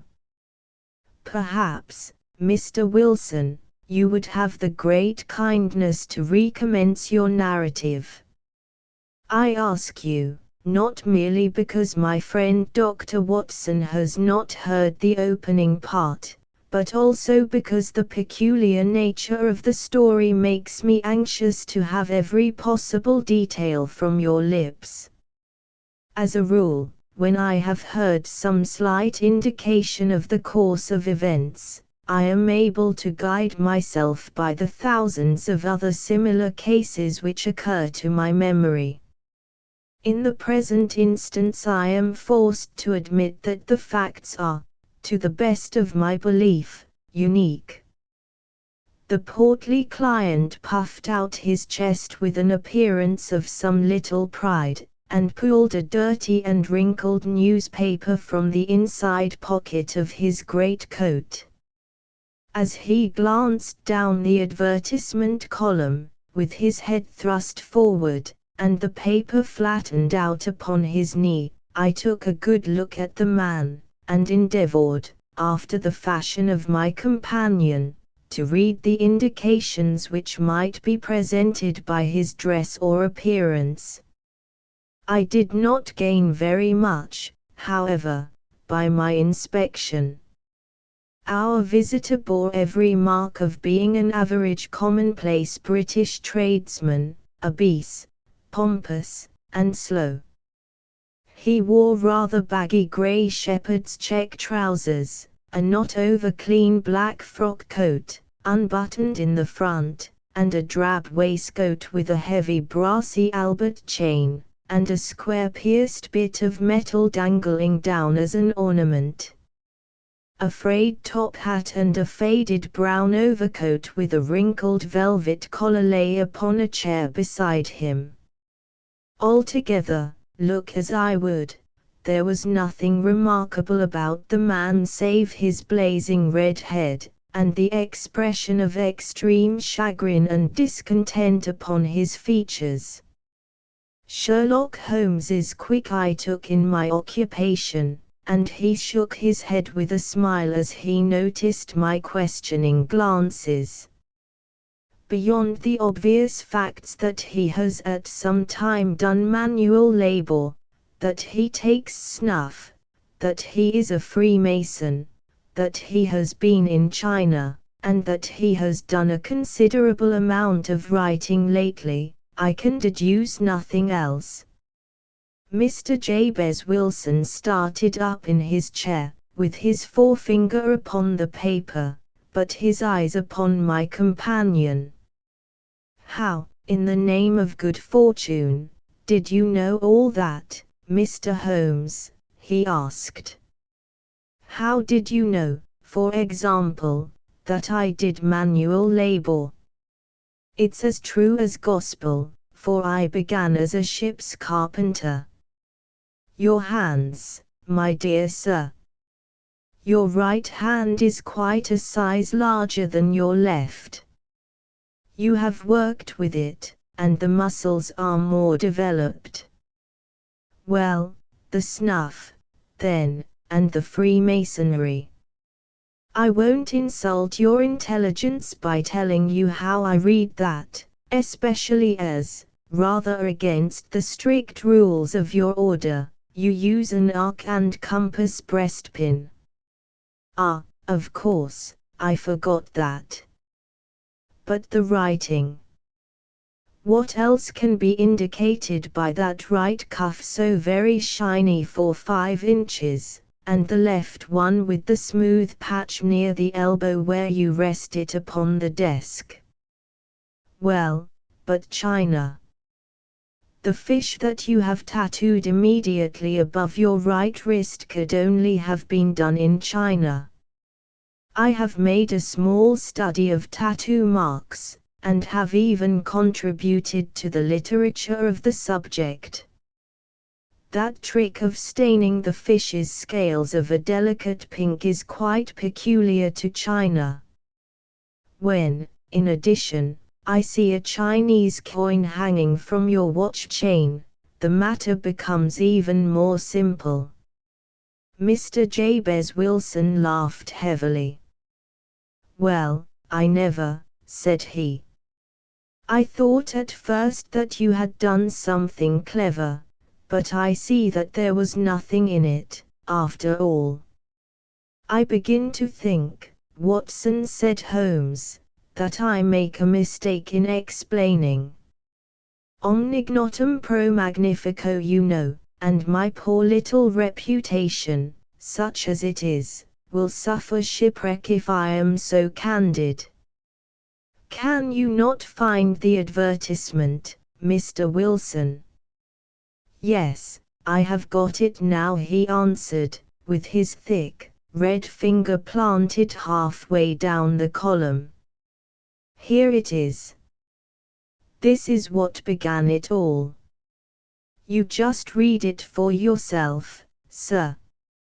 I took the paper from him, and read as follows: to the Red-Headed League, on account of the bequest of the late Ezekiah Hopkins, of Lebanon, Pa, USA, there is now another vacancy open which entitles a member of the League to a salary of £4 a week for purely nominal services. All red-headed men who are sound in body and mind, and above the age of 21 years, are eligible. Apply in person on Monday, at 11 o'clock, to Duncan Ross, at the offices of the League, 7 Pope's Court, Fleet Street. What on earth does this mean? I ejaculated, after I had twice read over the extraordinary announcement. Holmes chuckled, and wriggled in his chair, as was his habit when in high spirits. "It is a little off the beaten track, isn't it?" said he. "And now, Mr. Wilson, off you go at scratch, and tell us all about yourself, your household, and the effect which this advertisement had upon your fortunes. You will first make a note, Doctor, of the paper and the date. It is the Morning Chronicle, of the 27th of April, 1890. Just 2 months ago. Very good. Now, Mr. Wilson." "Well, it is just as I have been telling you, Mr. Sherlock Holmes," said Jabez Wilson, mopping his forehead. "I have a small pawnbroker's business at Coburg Square, near the city. It's not a very large affair, and of late years it has not done more than just give me a living. I used to be able to keep 2 assistants, but now I only keep 1, and I would have a job to pay him, but that he is willing to come for half wages, so as to learn the business." "What is the name of this obliging youth?" asked Sherlock Holmes. "His name is Vincent Spaulding, and he's not such a youth, either. It's hard to say his age. I should not wish a smarter assistant, Mr. Holmes, and I know very well that he could better himself, and earn twice what I am able to give him. But, after all, if he is satisfied, why should I put ideas in his head?" "Why, indeed? You seem most fortunate in having an employee who comes under the full market price. It is not a common experience among employers in this age. I don't know that your assistant is not as remarkable as your advertisement." "Oh, he has his faults, too," said Mr. Wilson. "Never was such a fellow for photography. Snapping away with a camera when he ought to be improving his mind, and then diving down into the cellar like a rabbit into its hole to develop his pictures. That is his main fault, but, on the whole, he's a good worker. There's no vice in him. He is still with you, I presume?" "Yes, sir. He and a girl of 14, who does a bit of simple cooking, and keeps the place clean. That's all I have in the house, for I am a widower, and never had any family. We live very quietly, sir, the 3 of us, and we keep a roof over our heads, and pay our debts, if we do nothing more. The first thing that put us out was that advertisement. Spaulding, he came down into the office just this day 8 weeks, with this very paper in his hand, and he says, 'I wish to the Lord, Mr. Wilson, that I was a red-headed man.' 'Why that?' I asks. 'Why,' says he, 'here's another vacancy on the League of the Red-Headed Men. It's worth quite a little fortune to any man who gets it, and I understand that there are more vacancies than there are men, so that the trustees are at their wits' end what to do with the money. If my hair would only change color, here's a nice little crib all ready for me to step into." "Why, what is it, then?" I asked. "You see, Mr. Holmes, I am a very stay-at-home man, and as my business came to me instead of my having to go to it, I was often weeks on end without putting my foot over the doormat. In that way I didn't know much of what was going on outside, and I was always glad of a bit of news."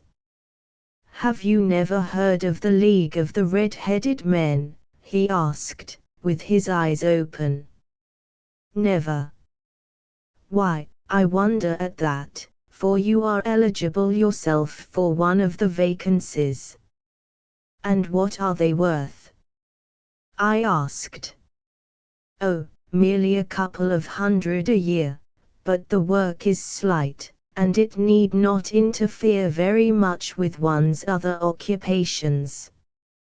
Well, you can easily think that that made me prick up my ears, for the business has not been over good for some years, and an extra couple of $100 would have been very handy. "Tell me all about it," said I. "Well," said he, showing me the advertisement, "you can see for yourself that the League has a vacancy, and there is the address where you should apply for particulars. As far as I can make out, the League was founded by an American millionaire, Ezekiah Hopkins, who was very peculiar in his ways. He was himself red-headed, and he had a great sympathy for all red-headed men, so, when he died, it was found that he had left his enormous fortune in the hands of trustees, with instructions to apply the interest to the providing of easy berths to men whose hair is of that color. From all I hear it is splendid pay, and very little to do." "But," said I, "there would be millions of red-headed men who would apply." "Not so many as you might think," he answered. "You see, it is really confined to Londoners, and to grown men." This American had started from London when he was young, and he wanted to do the old town a good turn. "Then, again, I have heard it is no use your applying if your hair is light red, or dark red, or anything but real bright, blazing, fiery red. Now, if you cared to apply, Mr. Wilson, you would just walk in, but perhaps it would hardly be worth your while to put yourself out of the way for the sake of a few £100. Now, it is a fact, gentlemen, as you may see for yourselves, that my hair is of a very full and rich tint, so that it seemed to me that, if there was to be any competition in the matter, I stood as good a chance as any man that I had ever met." Vincent Spaulding seemed to know so much about it that I thought he might prove useful, so I just ordered him to put up the shutters for the day, and to come right away with me. He was very willing to have a holiday, so we shut the business up, and started off for the address that was given us in the advertisement. I never hope to see such a sight as that again, Mr. Holmes. From north, south, east, and west every man who had a shade of red in his hair had tramped into the city to answer the advertisement. Fleet Street was choked with red-headed folk, and Pope's Court looked like a coster's orange barrow. I should not have thought there were so many in the whole country as were brought together by that single advertisement. Every shade of color they were: straw, lemon, orange, brick, Irish setter, liver, clay, but, as Spaulding said, there were not many who had the real vivid flame-colored tint. When I saw how many were waiting, I would have given it up in despair, but Spaulding would not hear of it. How he did it I could not imagine, but he pushed and pulled and butted until he got me through the crowd, and right up to the steps which led to the office. There was a double stream upon the stair, some going up in hope, and some coming back dejected, but we wedged in as well as we could, and soon found ourselves in the office. "Your experience has been a most entertaining one," remarked Holmes, as his client paused and refreshed his memory with a huge pinch of snuff. "Pray continue your very interesting statement." There was nothing in the office but a couple of wooden chairs and a deal table, behind which sat a small man, with a head that was even redder than mine. He said a few words to each candidate as he came up, and then he always managed to find some fault in them which would disqualify them. Getting a vacancy did not seem to be such a very easy matter, after all. However, when our turn came, the little man was much more favorable to me than to any of the others, and he closed the door as we entered, so that he might have a private word with us. "This is Mr. Jabez Wilson," said my assistant, "and he is willing to fill a vacancy in the League." "And he is admirably suited for it," the other answered.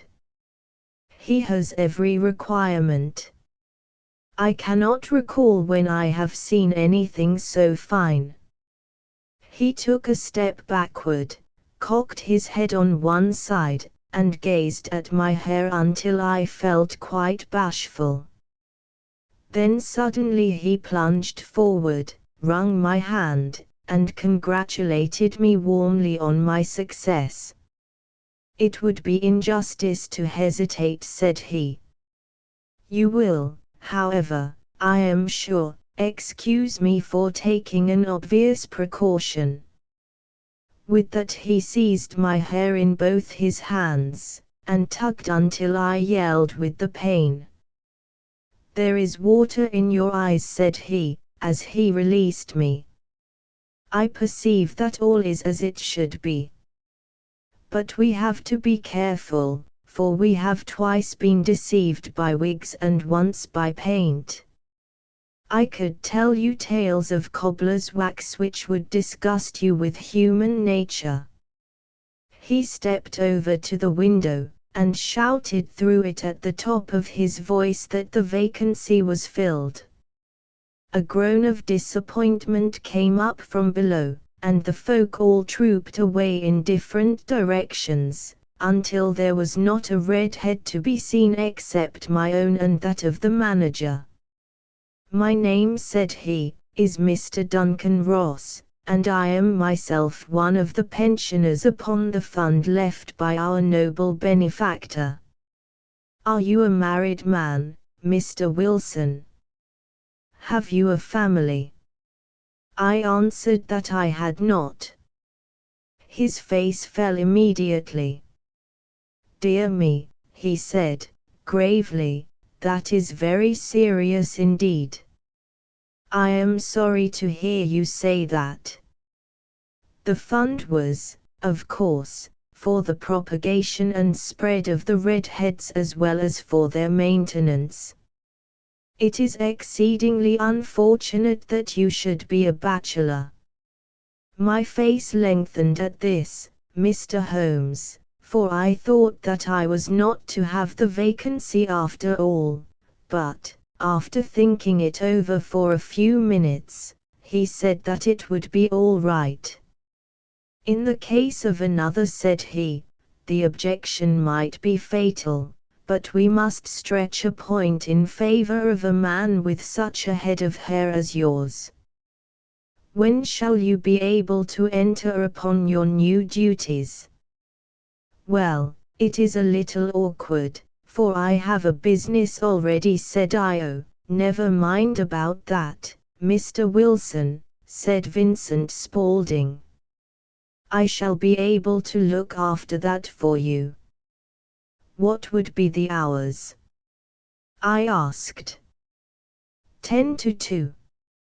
Now a pawnbroker's business is mostly done of an evening, Mr. Holmes, especially Thursday and Friday evening, which is just before payday, so it would suit me very well to earn a little in the mornings.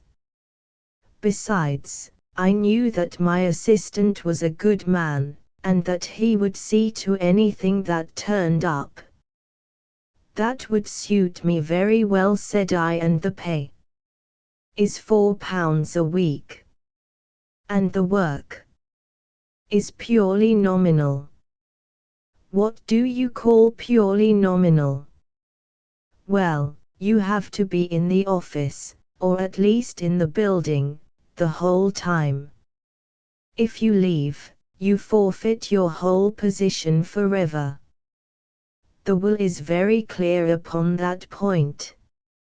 You don't comply with the conditions if you budge from the office during that time. It's only 4 hours a day, and I should not think of leaving, said I. No excuse will avail, said Mr. Duncan Ross, neither sickness nor business nor anything else. There you must stay, or you lose your billet. And the work is to copy out the Encyclopaedia Britannica. There is the first volume of it in that press. You must find your own ink, pens, and blotting paper, but we provide this table and chair. Will you be ready tomorrow? Certainly, I answered. Then, goodbye, Mr. Jabez Wilson, and let me congratulate you once more on the important position which you have been fortunate enough to gain. He bowed me out of the room, and I went home with my assistant, hardly knowing what to say or do. I was so pleased at my own good fortune. Well, I thought over the matter all day, and by evening I was in low spirits again, for I had quite persuaded myself that the whole affair must be some great hoax or fraud, though what its object might be I could not imagine. It seemed altogether past belief that anyone could make such a will, or that they would pay such a sum for doing anything so simple as copying out the Encyclopaedia Britannica. Vincent Spaulding did what he could to cheer me up, but by bedtime I had reasoned myself out of the whole thing. However, in the morning I determined to have a look at it anyhow, so I bought a penny bottle of ink, and with a quill pen, and 7 sheets of foolscap paper, I started off for Pope's Court. Well, to my surprise and delight, everything was as right as possible. The table was set out ready for me, and Mr. Duncan Ross was there to see that I got fairly to work. He started me off upon the letter A, and then he left me, but he would drop in from time to time to see that all was right with me. At 2 o'clock he bade me good day, complimented me upon the amount that I had written, and locked the door of the office after me. This went on day after day, Mr. Holmes, and on Saturday the manager came in and planked down 4 golden sovereigns for my week's work. It was the same next week, and the same the week after. Every morning I was there at 10, and every afternoon I left at 2. By degrees Mr. Duncan Ross took to coming in only once of a morning, and then, after a time, he did not come in at all. Still, of course, I never dared to leave the room for an instant, for I was not sure when he might come, and the billet was such a good one, and suited me so well, that I would not risk the loss of it. 8 weeks passed away like this, and I had written about abbots and archery and armor and architecture and Attica, and hoped with diligence that I might get on to the B.S. before very long. It cost me something in foolscap, and I had pretty nearly filled a shelf with my writings. And then suddenly the whole business came to an end. To an end. Yes, sir. And no later than this morning. I went to my work as usual at 10 o'clock, but the door was shut and locked, with a little square of cardboard hammered onto the middle of the panel with a tack. Here it is, and you can read for yourself. He held up a piece of white cardboard about the size of a sheet of notepaper. It read in this fashion: "The Red-Headed League is dissolved. October the 9th, 1890. Sherlock Holmes and I surveyed this curt announcement and the rueful face behind it, until the comical side of the affair so completely overtopped every other consideration that we both burst out into a roar of laughter. "I cannot see that there is anything very funny," cried our client, flushing up to the roots of his flaming head. "If you can do nothing better than laugh at me, I can go elsewhere." "No, no," cried Holmes, shoving him back into the chair from which he had half risen. "I really wouldn't miss your case for the world. It is most refreshingly unusual. But there is, if you will excuse my saying so, something just a little funny about it. Pray, what steps did you take when you found the card upon the door?" "I was staggered, sir. I did not know what to do. Then I called at the offices round, but none of them seemed to know anything about it. Finally, I went to the landlord, who is an accountant living on the ground floor, and I asked him if he could tell me what had become of the Red-Headed League. He said that he had never heard of any such body. Then I asked him who Mr. Duncan Ross was. He answered that the name was new to him. The door was shut and locked. "Well," said I, "the gentleman at number 4. "What, the red-headed man?" "Yes." "Oh," said he, "his name was William Morris. He was a solicitor, and was using my room as a temporary convenience until his new premises were ready. He moved out yesterday." "Where could I find him?" "Oh, at his new offices. He did tell me the address." "Yes, 17 King Edward Street near St. Paul's." I started off, Mr. Holmes, but when I got to that address it was a manufactory of artificial kneecaps, and no one in it had ever heard of either Mr. William Morris or Mr. Duncan Ross. "And what did you do then?" asked Holmes. "I went home to Saxe-Coburg Square, and I took the advice of my assistant. But he could not help me in any way. He could only say that if I waited I should hear by post. But that was not quite good enough, Mr. Holmes. I did not wish to lose such a place without a struggle, so, as I had heard that you were good enough to give advice to poor folk who were in need of it, I came right away to you." "And you did very wisely," said Holmes. "Your case is an exceedingly remarkable one, and I shall be happy to look into it. From what you have told me, I think that it is possible that graver issues hang from it than might at first sight appear. Grave enough, said Mr. Jabez Wilson.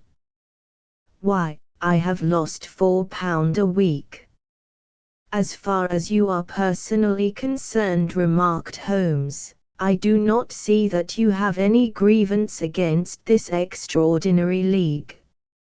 On the contrary, you are, as I understand, richer by some £30, to say nothing of the minute knowledge which you have gained on every subject which comes under the letter A.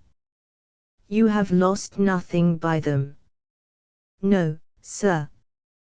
But I want to find out about them, and who they are, and what their object was in playing this prank, if it was a prank, upon me. It was a pretty expensive joke for them, for it cost them £32. We shall endeavour to clear up these points for you. And, first, 1 or 2 questions, Mr. Wilson. This assistant of yours who first called your attention to the advertisement, how long had he been with you? About a month then. How did he come? In answer to an advertisement. Was he the only applicant? No, I had a dozen. Why did you pick him? Because he was handy, and would come cheap. At half wages, in fact. Yes. What is he like, this Vincent Spaulding? Small, stout-built, very quick in his ways, no hair on his face, though he's not short of 30. Has a white splash of acid upon his forehead. Holmes sat up in his chair in considerable excitement. I thought as much, said he. Have you ever observed that his ears are pierced for earrings? Yes, sir. He told me that a gypsy had done it for him when he was a lad. Said Holmes, sinking back in deep thought. He is still with you? Oh yes, sir, I have only just left him. And has your business been attended to in your absence? Nothing to complain of, sir. There's never very much to do of a morning. That will do, Mr. Wilson. I shall be happy to give you an opinion upon the subject in the course of a day or two. Today is Saturday, and I hope that by Monday we may come to a conclusion. Well, Watson, said Holmes, when our visitor had left us, what do you make of it all? I make nothing of it, I answered, frankly. It is a most mysterious business. As a rule, said Holmes, the more bizarre a thing is, the less mysterious it proves to be. It is your commonplace, featureless crimes which are really puzzling, just as a commonplace face is the most difficult to identify. But I must be prompt over this matter.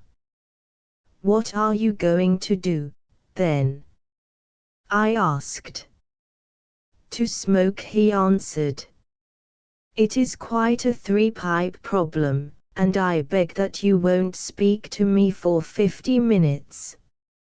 He curled himself up in his chair, with his thin knees drawn up to his hawk-like nose, and there he sat with his eyes closed and his black clay pipe thrusting out like the bill of some strange bird. I had come to the conclusion that he had dropped asleep, and indeed was nodding myself, when he suddenly sprang out of his chair with the gesture of a man who has made up his mind, and put his pipe down upon the mantelpiece. Sarasate plays at the St. James's Hall this afternoon, he remarked. What do you think, Watson? Could your patients spare you for a few hours? I have nothing to do today. My practice is never very absorbing. Then put on your hat and come. I am going through the city first, and we can have some lunch on the way. I observe that there is a good deal of German music on the program, which is rather more to my taste than Italian or French.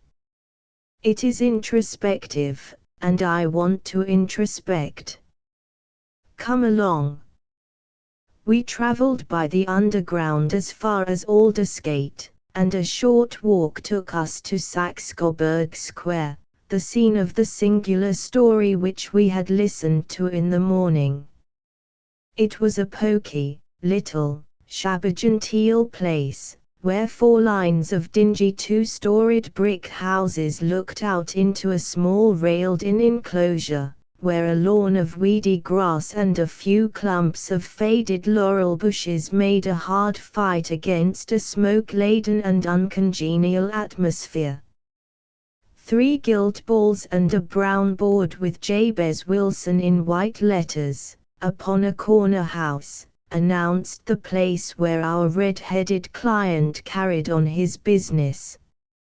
Sherlock Holmes stopped in front of it with his head on one side, and looked it all over, with his eyes shining brightly between puckered lids.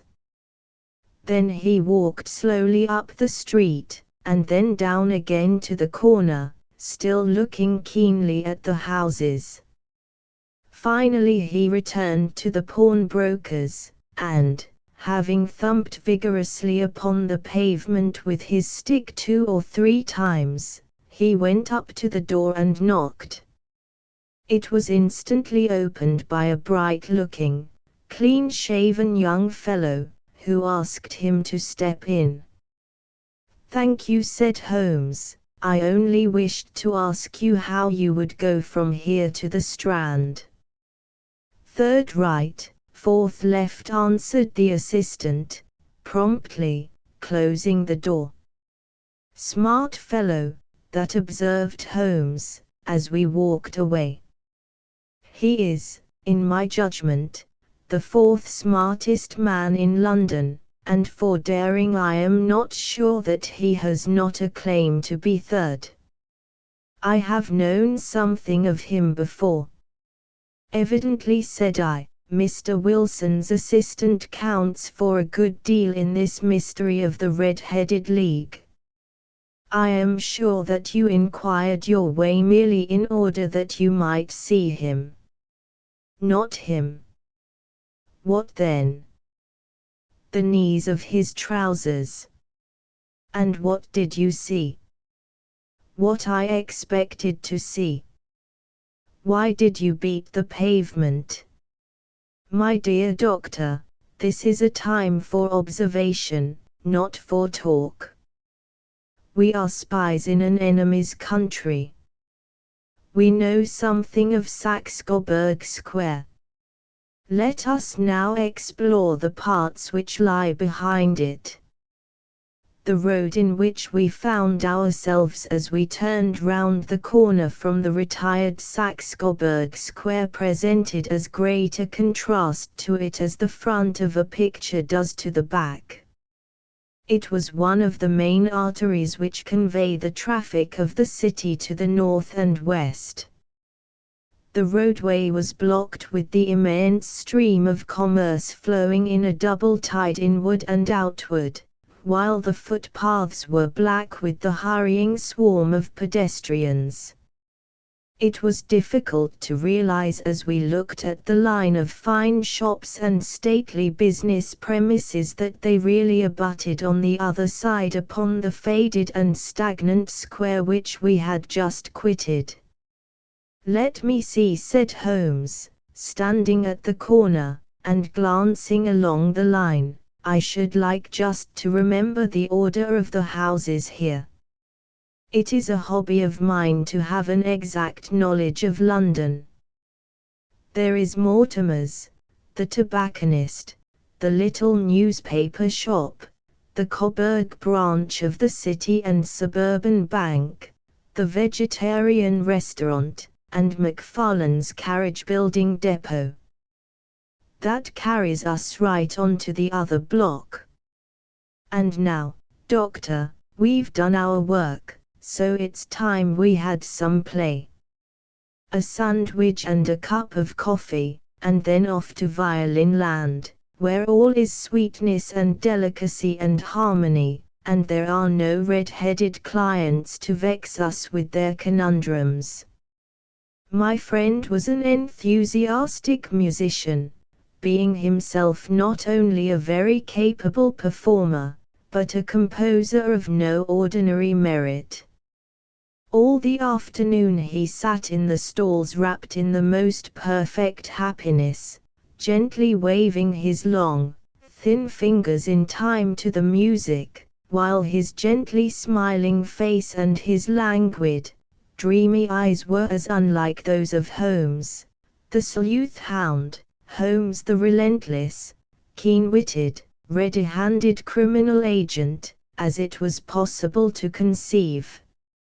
In his singular character the dual nature alternately asserted itself, and his extreme exactness and astuteness represented, as I have often thought, the reaction against the poetic and contemplative mood which occasionally predominated in him. The swing of his nature took him from extreme languor to devouring energy, and, as I knew well, he was never so truly formidable as when, for days on end, he had been lounging in his armchair amid his improvisations and his black-letter editions. Then it was that the lust of the chase would suddenly come upon him, and that his brilliant reasoning power would rise to the level of intuition, until those who were unacquainted with his methods would look askance at him as on a man whose knowledge was not that of other mortals. When I saw him that afternoon so enwrapped in the music at St. James's Hall, I felt that an evil time might be coming upon those whom he had set himself to hunt down. "You want to go home, no doubt, Doctor," he remarked, as we emerged. "Yes, it would be as well. And I have some business to do which will take some hours.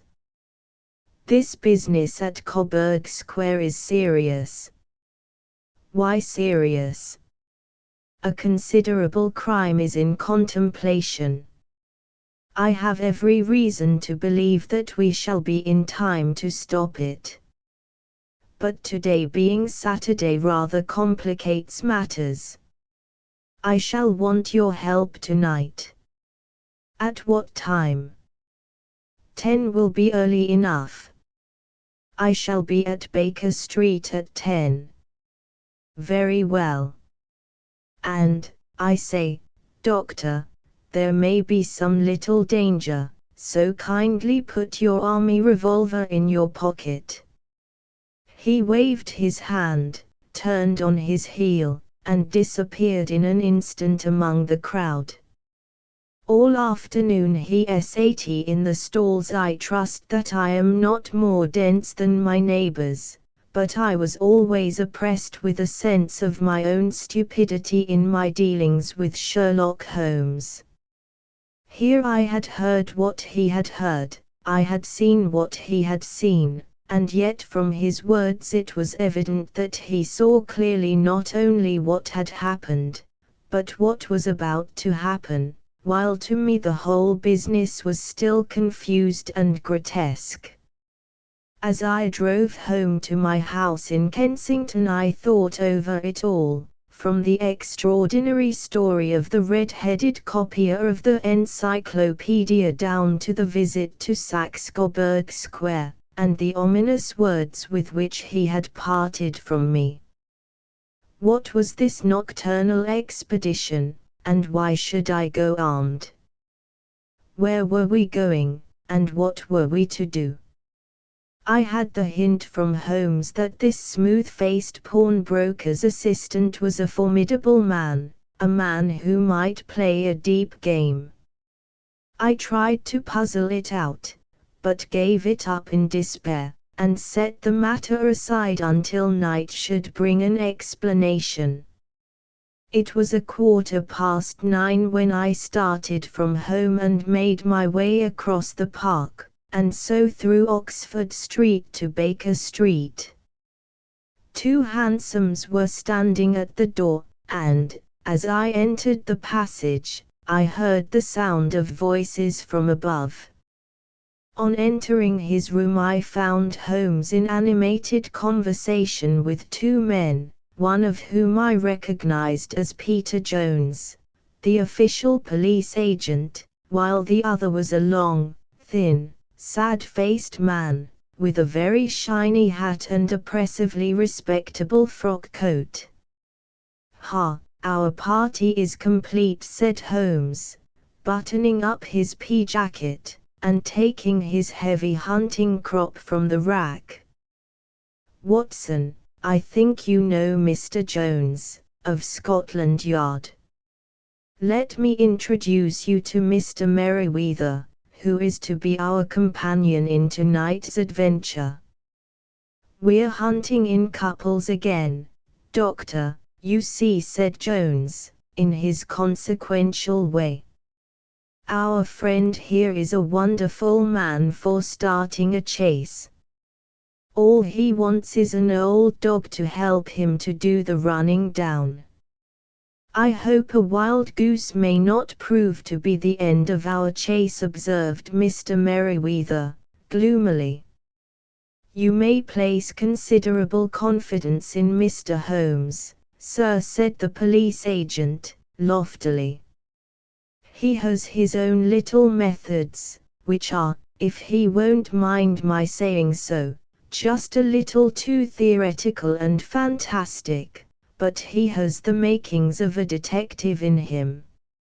It is not too much to say that once or twice, as in that business of the Sholto murder and the Agra treasure, he has been more nearly correct than the official force." "Oh, if you say so, Mr. Jones, it is all right," said the stranger, with deference. "Still, I confess that I miss my rubber. It is the first Saturday night for 27 years that I have not had my rubber."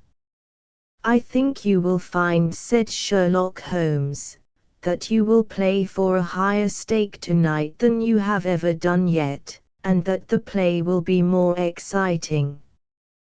For you, Mr. Merryweather, the stake will be some £30,000, and for you, Jones, it will be the man upon whom you wish to lay your hands. John Clay, the murderer, thief, smasher, and forger. He's a young man, Mr. Merryweather, but he is at the head of his profession, and I would rather have my bracelets on him than on any criminal in London. He's a remarkable man, is young John Clay. His grandfather was a royal duke, and he himself has been to Eton and Oxford. His brain is as cunning as his fingers, and though we meet signs of him at every turn, we never know where to find the man himself. He'll crack a crib in Scotland one week, and be raising money to build an orphanage in Cornwall the next. I've been on his track for years, and have never set eyes on him yet. I hope that I may have the pleasure of introducing you tonight. I've had 1 or 2 little turns also with Mr. John Clay, and I agree with you that he is at the head of his profession. It is past 10, however, and quite time that we started. If you two will take the first hansom, Watson and I will follow in the second." Sherlock Holmes was not very communicative during the long drive, and lay back in the cab humming the tunes which he had heard in the afternoon. We rattled through an endless labyrinth of gaslit streets until we emerged into Farringdon Street. "We are close there now," my friend remarked. "This fellow Merryweather is a bank director, and personally interested in the matter. I thought it as well to have Jones with us also. He is not a bad fellow, though an absolute imbecile in his profession. He has one positive virtue. He is as brave as a bulldog, and as tenacious as a lobster if he gets his claws upon anyone. Here we are, and they are waiting for us." We had reached the same crowded thoroughfare in which we had found ourselves in the morning. Our cabs were dismissed, and, following the guidance of Mr. Merryweather, we passed down a narrow passage and through a side door, which he opened for us. Within there was a small corridor, which ended in a very massive iron gate. This also was opened, and led down a flight of winding stone steps, which terminated at another formidable gate. Mr. Merryweather stopped to light a lantern, and then conducted us down a dark, earth-smelling passage, and so, after opening a third door, into a huge vault or cellar, which was piled all round with crates and massive boxes. "You are not very vulnerable from above," Holmes remarked, as he held up the lantern and gazed about him. "Nor from below," said Mr. Merryweather, striking his stick upon the flags which lined the floor. "Why, dear me, it sounds quite hollow," he remarked, looking up in surprise. "I must really ask you to be a little more quiet," said Holmes, severely. "You have already imperiled the whole success of our expedition. Might I beg that you would have the goodness to sit down upon one of those boxes, and not to interfere?" The solemn Mr. Merryweather perched himself upon a crate, with a very injured expression upon his face, while Holmes fell upon his knees upon the floor, and, with the lantern and a magnifying lens, began to examine minutely the cracks between the stones. A few seconds sufficed to satisfy him, for he sprang to his feet again, and put his glass in his pocket. "We have at least an hour before us," he remarked, "for they can hardly take any steps until the good pawnbroker is safely in bed. Then they will not lose a minute, for the sooner they do their work the longer time they will have for their escape. We are at present, Doctor, as no doubt you have divined, in the cellar of the City branch of one of the principal London banks. Mr. Merryweather is the chairman of directors, and he will explain to you that there are reasons why the more daring criminals of London should take a considerable interest in this cellar at present." "It is our French gold," whispered the director. "We have had several warnings that an attempt might be made upon it." "Your French gold?" "Yes. We had occasion some months ago to strengthen our resources, and borrowed, for that purpose, 30,000 Napoleons from the Bank of France. It has become known that we have never had occasion to unpack the money, and that it is still lying in our cellar. The crate upon which I sit contains 2,000 Napoleons packed between layers of lead foil. Our reserve of bullion is much larger at present than is usually kept in a single branch office, and the directors have had misgivings upon the subject. which were very well justified," observed Holmes. "And now it is time that we arranged our little plans. I expect that within an hour matters will come to a head. In the meantime, Mr. Merriweather, we must put the screen over that dark lantern, and sit in the dark." "I am afraid so." I had brought a pack of cards in my pocket, and I thought that, as we were a party carry, you might have your rubber after all. But I see that the enemy's preparations have gone so far that we cannot risk the presence of a light. And, first of all, we must choose our positions. These are daring men, and though we shall take them at a disadvantage, they may do us some harm unless we are careful. I shall stand behind this crate, and do you conceal yourselves behind those. Then, when I flash a light upon them, close in swiftly. If they fire, Watson, have no compunction about shooting them down." I placed my revolver, cocked, upon the top of the wooden case behind which I crouched. Holmes shot the slide across the front of his lantern, and left us in pitch darkness, such an absolute darkness as I have never before experienced. The smell of hot metal remained to assure us that the light was still there, ready to flash out at a moment's notice. To me, with my nerves worked up to a pitch of expectancy, there was something depressing and subduing in the sudden gloom, and in the cold, dank air of the vault. "They have but one retreat," whispered Holmes. "That is back through the house into Saxe-Coburg Square. I hope that you have done what I asked you, Jones. I have an inspector and 2 officers waiting at the front door. Then we have stopped all the holes. And now we must be silent and wait." What a time it seemed! From comparing notes afterwards it was but an hour and a quarter, yet it appeared to me that the night must have almost gone, and the dawn be breaking above us.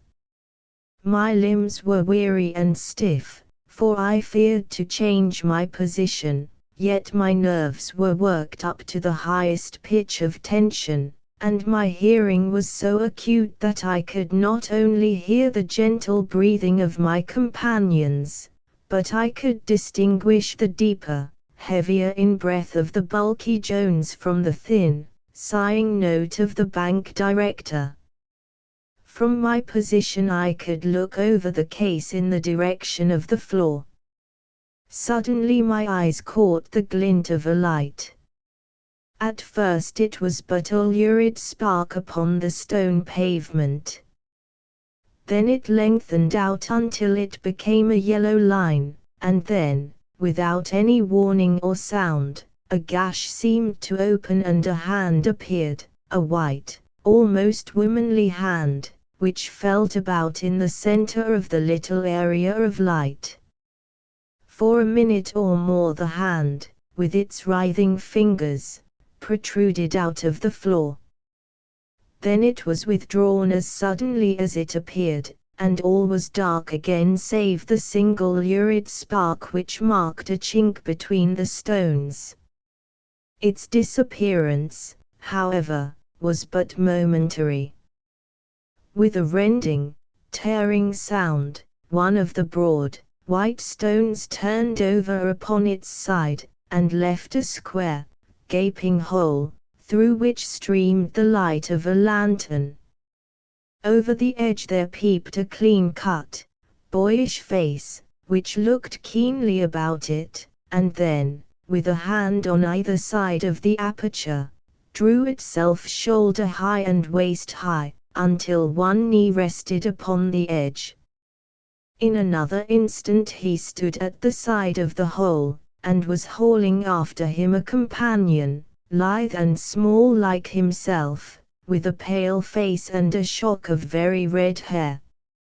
"It's all clear," he whispered. "Have you the chisel and the bags?" "Great Scott! Jump, Archie, jump, and I'll swing for it." Sherlock Holmes had sprung out and seized the intruder by the collar. The other dived down the hole, and I heard the sound of rending cloth as Jones clutched at his skirts. The light flashed upon the barrel of a revolver, but Holmes's hunting crop came down on the man's wrist, and the pistol clinked upon the stone floor. "It's no use, John Clay," said Holmes, blandly. "You have no chance at all." "So I see," the other answered, with the utmost coolness. "I fancy that my pal is all right, though I see you have got his coat tails." "There are 3 men waiting for him at the door," said Holmes. "Oh, indeed. You seem to have done the thing very completely. I must compliment you." "And I you," Holmes answered. "Your red-headed idea was very new and effective." "You'll see your pal again presently," said Jones. "He's quicker at climbing down holes than I am. Just hold out while I fix the derbies." "I beg that you will not touch me with your filthy hands," remarked our prisoner, as the handcuffs clattered upon his wrists. "You may not be aware that I have royal blood in my veins. Have the goodness, also, when you address me always to say 'sir' and 'please.'" "All right," said Jones, with a stare and a snigger. "Well, would you please, sir, march upstairs, where we can get a cab to carry your highness to the police station?" "That is better," said John Clay, serenely. He made a sweeping bow to the 3 of us, and walked quietly off in the custody of the detective. "Really, Mr. Holmes," said Mr. Merryweather, as we followed them from the cellar, "I do not know how the bank can thank you or repay you. There is no doubt that you have detected and defeated in the most complete manner one of the most determined attempts at bank robbery that have ever come within my experience. I have had 1 or 2 little scores of my own to settle with Mr. John Clay," said Holmes. "I have been at some small expense over this matter, which I shall expect the bank to refund. But beyond that I am amply repaid by having had an experience which is in many ways unique, and by hearing the very remarkable narrative of the Red-Headed League. You see, Watson," he explained, in the early hours of the morning, as we sat over a glass of whiskey and soda in Baker Street, "it was perfectly obvious from the first that the only possible object of this rather fantastic business of the advertisement of the League, and the copying of the encyclopedia must be to get this not over-bright pawnbroker out of the way for a number of hours every day. It was a curious way of managing it, but, really, it would be difficult to suggest a better. The method was no doubt suggested to Clay's ingenious mind by the color of his accomplice's hair. The £4 a week was a lure which must draw him, and what was it to them, who were playing for thousands? They put in the advertisement, one rogue has the temporary office, the other rogue incites the man to apply for it, and together they manage to secure his absence every morning in the week. From the time that I heard of the assistant having come for half wages, it was obvious to me that he had some strong motive for securing the situation. But how could you guess what the motive was? Had there been women in the house, I should have suspected a mere vulgar intrigue. That, however, was out of the question. The man's business was a small one, and there was nothing in his house which could account for such elaborate preparations, and such an expenditure as they were at. It must, then, be something out of the house. What could it be? I thought of the assistant's fondness for photography, and his trick of vanishing into the cellar. The cellar. There was the end of this tangled clue. Then I made inquiries as to this mysterious assistant, and found that I had to deal with one of the coolest and most daring criminals in London. He was doing something in the cellar, something which took many hours a day for months on end. What could it be, once more? I could think of nothing save that he was running a tunnel to some other building. So far I had got when we went to visit the scene of action. I surprised you by beating upon the pavement with my stick. I was ascertaining whether the cellar stretched out in front or behind. It was not in front. Then I rang the bell, and, as I hoped, the assistant answered it. We have had some skirmishes, but we had never set eyes upon each other before. I hardly looked at his face. His knees were what I wished to see. You must yourself have remarked how worn, wrinkled, and stained they were. They spoke of those hours of burrowing. The only remaining point was what they were burrowing for. I walked round the corner, saw that the City and Suburban Bank abutted on our friend's premises, and felt that I had solved my problem. When you drove home after the concert I called upon Scotland Yard, and upon the chairman of the bank directors, with the result that you have seen. And how could you tell that they would make their attempt tonight? I asked. Well, when they closed their league offices, that was a sign that they cared no longer about Mr. Jabez Wilson's presence, in other words, that they had completed their tunnel.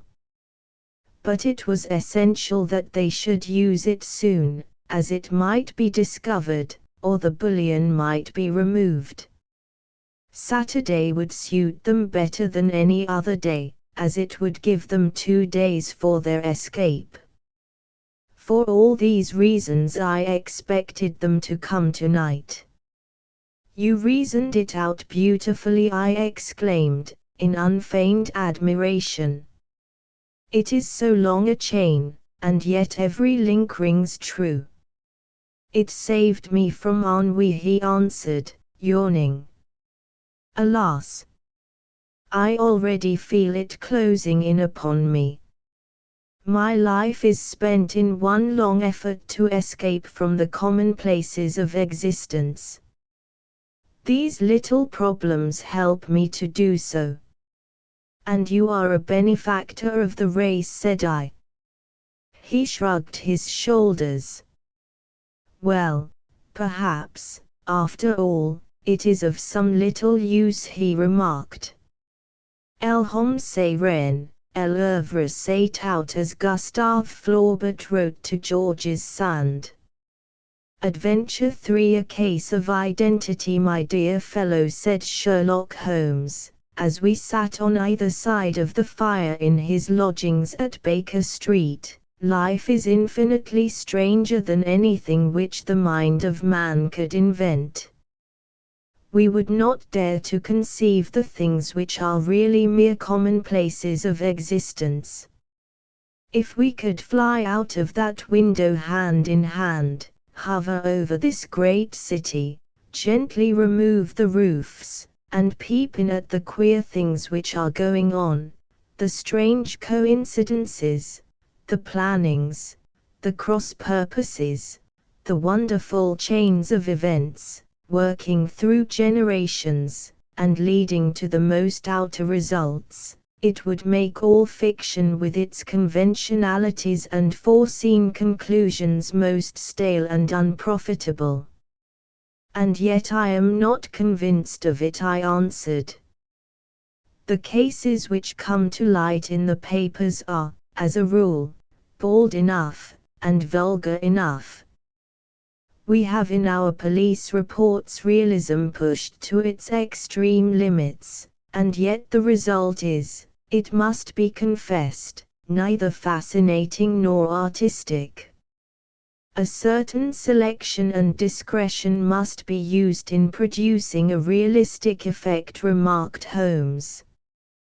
This is wanting in the police report, where more stress is laid, perhaps, upon the platitudes of the magistrate than upon the details, which to an observer contain the vital essence of the whole matter. Depend upon it, there is nothing so unnatural as the commonplace. I smiled and shook my head. I can quite understand you thinking so, I said. Of course, in your position of unofficial advisor and helper to everybody who is absolutely puzzled, throughout 3 continents, you are brought in contact with all that is strange and bizarre. But here, I picked up the morning paper from the ground, let us put it to a practical test. Here is the first heading upon which I come. A husband's cruelty to his wife. There is half a column of print, but I know without reading it that it is all perfectly familiar to me. There is, of course, the other woman, the drink, the push, the blow, the bruise, the sympathetic sister or landlady. The crudest of writers could invent nothing more crude. Indeed, your example is an unfortunate one for your argument, said Holmes, taking the paper and glancing his eye down it. This is the Dundas separation case, and, as it happens, I was engaged in clearing up some small points in connection with it. The husband was a teetotaler, there was no other woman, and the conduct complained of was that he had drifted into the habit of winding up every meal by taking out his false teeth and hurling them at his wife, which, you will allow, is not an action likely to occur to the imagination of the average storyteller. Take a pinch of snuff, doctor, and acknowledge that I have scored over you in your example.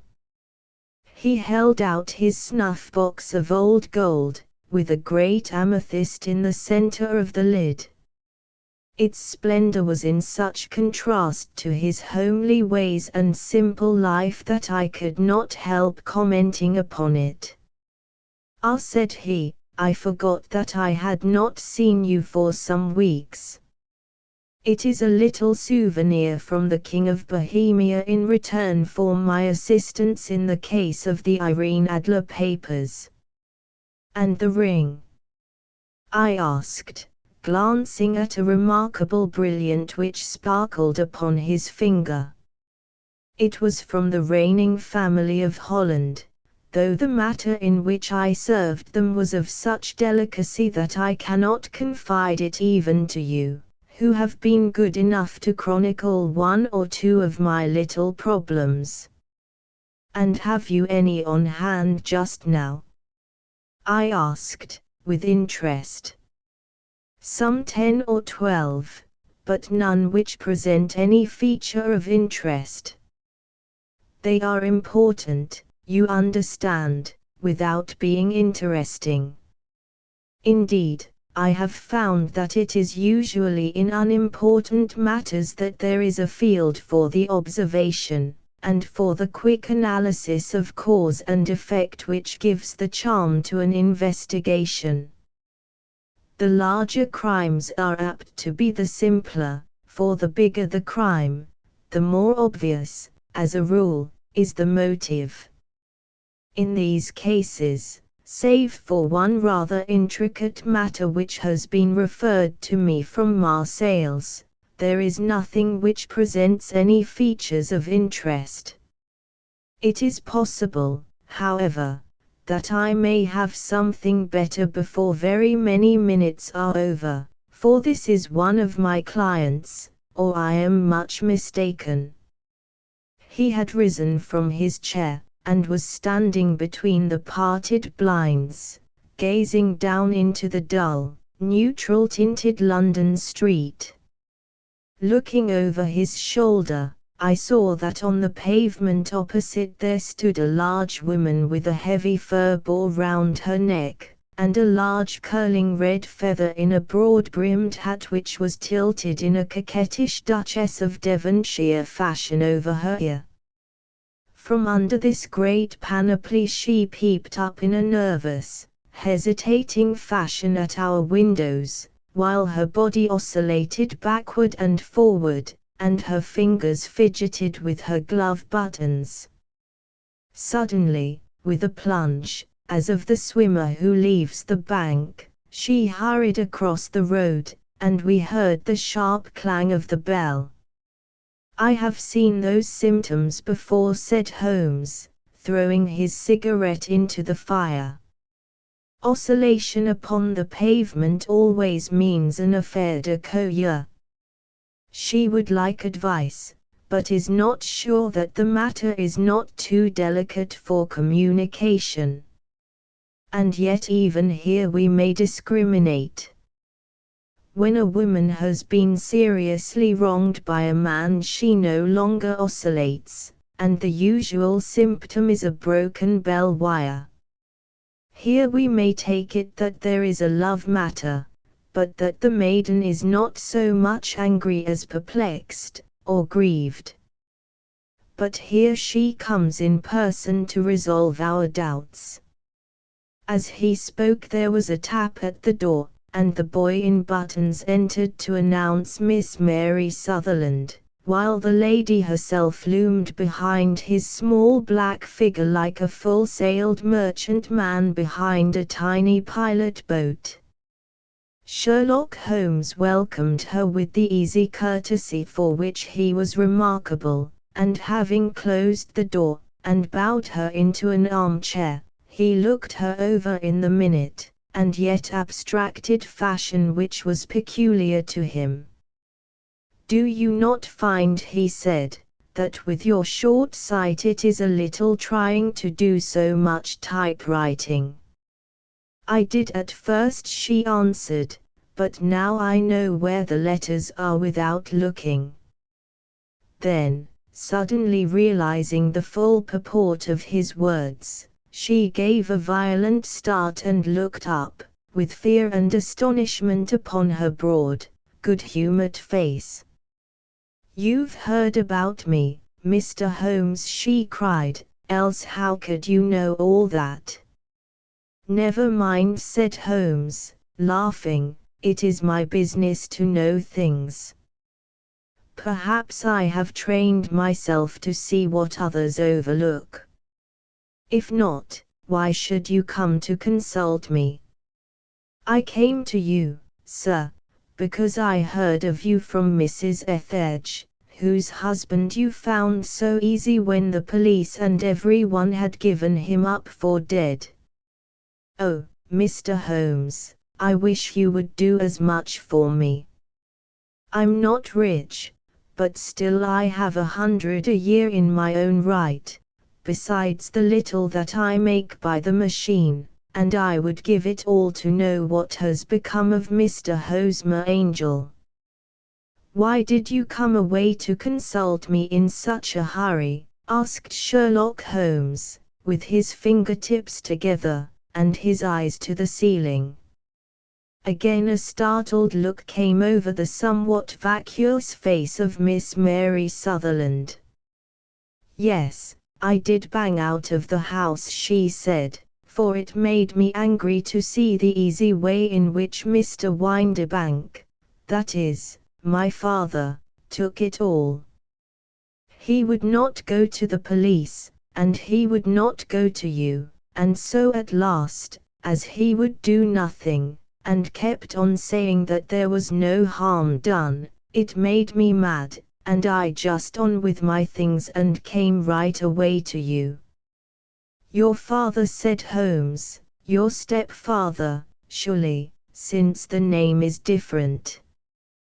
Yes, my stepfather. I call him father, though it sounds funny, too, for he is only 5 years and 2 months older than myself. And your mother is alive? Oh yes, mother is alive and well. I wasn't best pleased, Mr. Holmes, when she married again so soon after father's death, and a man who was nearly 15 years younger than herself.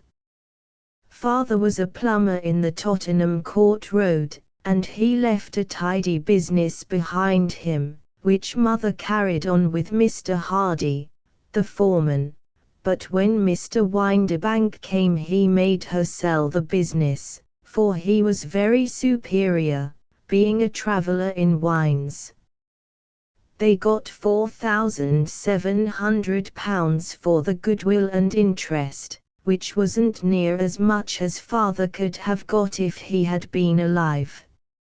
I had expected to see Sherlock Holmes impatient under this rambling and inconsequential narrative, but, on the contrary, he had listened with the greatest concentration of attention.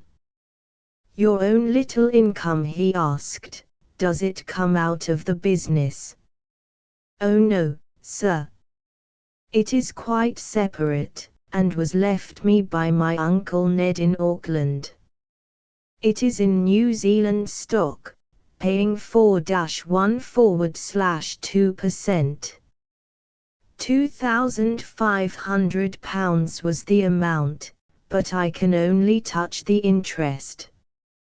You interest me extremely, said Holmes. And since you draw so large a sum as 100 a year, with what you earn into the bargain, you no doubt travel a little, and indulge yourself in every way. I believe that a single lady can get on very nicely upon an income of about £60. Sherlock Holmes welcomed her. I could do with much less than that, Mr. Holmes. But you understand that as long as I live at home I don't wish to be a burden to them, and so they have the use of the money just while I am staying with them. Of course, that is only just for the time. Mr. Windibank draws my interest every quarter, and pays it over to mother, and I find that I can do pretty well with what I earn at typewriting. It brings me twopence a sheet, and I can often do from 15 to 20 sheets in a day. You have made your position very clear to me, said Holmes. This is my friend, Dr. Watson, before whom you can speak as freely as before myself. Kindly tell us now all about your connection with Mr. Hosmer Angel. A flush stole over Miss Sutherland's face, and she picked nervously at the fringe of her jacket. I met him first at the gasfitter's ball, she said. They used to send father tickets when he was alive, and then afterwards they remembered us, and sent them to mother. Mr. Windibank did not wish us to go. He never did wish us to go anywhere. He would get quite mad if I wanted so much as to join a Sunday school treat. But this time I was set on going, and I would go, for what right had he to prevent? He said the folk were not fit for us to know, when all father's friends were to be there. and he said that I had nothing fit to wear, when I had my purple plush that I had never so much as taken out of the drawer.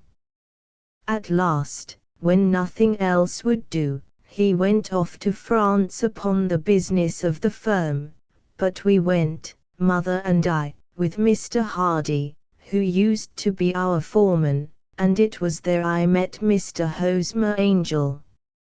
I suppose, said Holmes, that when Mr. Windibank came back from France he was very annoyed at your having gone to the ball.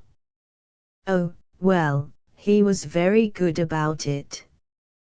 He laughed, I remember, and shrugged his shoulders, and said there was no use denying anything to a woman, for she would have her way. I see. Then at the gasfitters' ball you met, as I understand, a gentleman called Mr. Hosmer Angel. Yes, sir. I met him that night, and he called next day to ask if we had got home all safe, and after that we met him, that is to say, Mr. Holmes, I met him twice for walks, but after that father came back again, and Mr. Hosmer Angel could not come to the house any more. No. Well, you know, father didn't like anything of the sort. He wouldn't have any visitors if he could help it, and he used to say that a woman should be happy in her own family circle. But then, as I used to say to mother, a woman wants her own circle to begin with, and I had not got mine yet. But how about Mr. Hosmer Angel? Did he make no attempt to see you? Well, father was going off to France again in a week, and Hosmer wrote and said that it would be safer and better not to see each other until he had gone. We could write in the meantime, and he used to write every day. I took the letters in the morning, so there was no need for father to know. Were you engaged to the gentleman at this time? Oh yes, Mr. Holmes. We were engaged after the first walk that we took. Hosmer, Mr. Angel, was a cashier in an office in Leadenhall Street, and, what office? That's the worst of it, Mr. Holmes, I don't know. Where did he live, then? He slept on the premises. And you don't know his address? No, except that it was Leadenhall Street. Where did you address your letters, then? To the Leadenhall Street post office, to be left till called for. He said that if they were sent to the office he would be chaffed by all the other clerks about having letters from a lady, so I offered to typewrite them, like he did his, but he wouldn't have that, for he said that when I wrote them they seemed to come from me, but when they were typewritten he always felt that the machine had come between us. That will just show you how fond he was of me, Mr. Holmes, and the little things that he would think of. It was most suggestive, said Holmes. It has long been an axiom of mine that the little things are infinitely the most important. Can you remember any other little things about Mr. Hosmer Angel? He was a very shy man, Mr. Holmes. He would rather walk with me in the evening than in the daylight, for he said that he hated to be conspicuous. Very retiring and gentlemanly he was. Even his voice was gentle. He'd had the quinsy and swollen glands when he was young, he told me, and it had left him with a weak throat, and a hesitating, whispering fashion of speech. He was always well dressed, very neat and plain, but his eyes were weak, just as mine are, and he wore tinted glasses against the glare. Well, and what happened when Mr. Windibank, your stepfather, returned to France? Mr. Hosmer Angel came to the house again, and proposed that we should marry before father came back. He was in dreadful earnest, and made me swear, with my hands on the testament, that whatever happened I would always be true to him. Mother said he was quite right to make me swear, and that it was a sign of his passion. Mother was all in his favor from the first, and was even fonder of him than I was.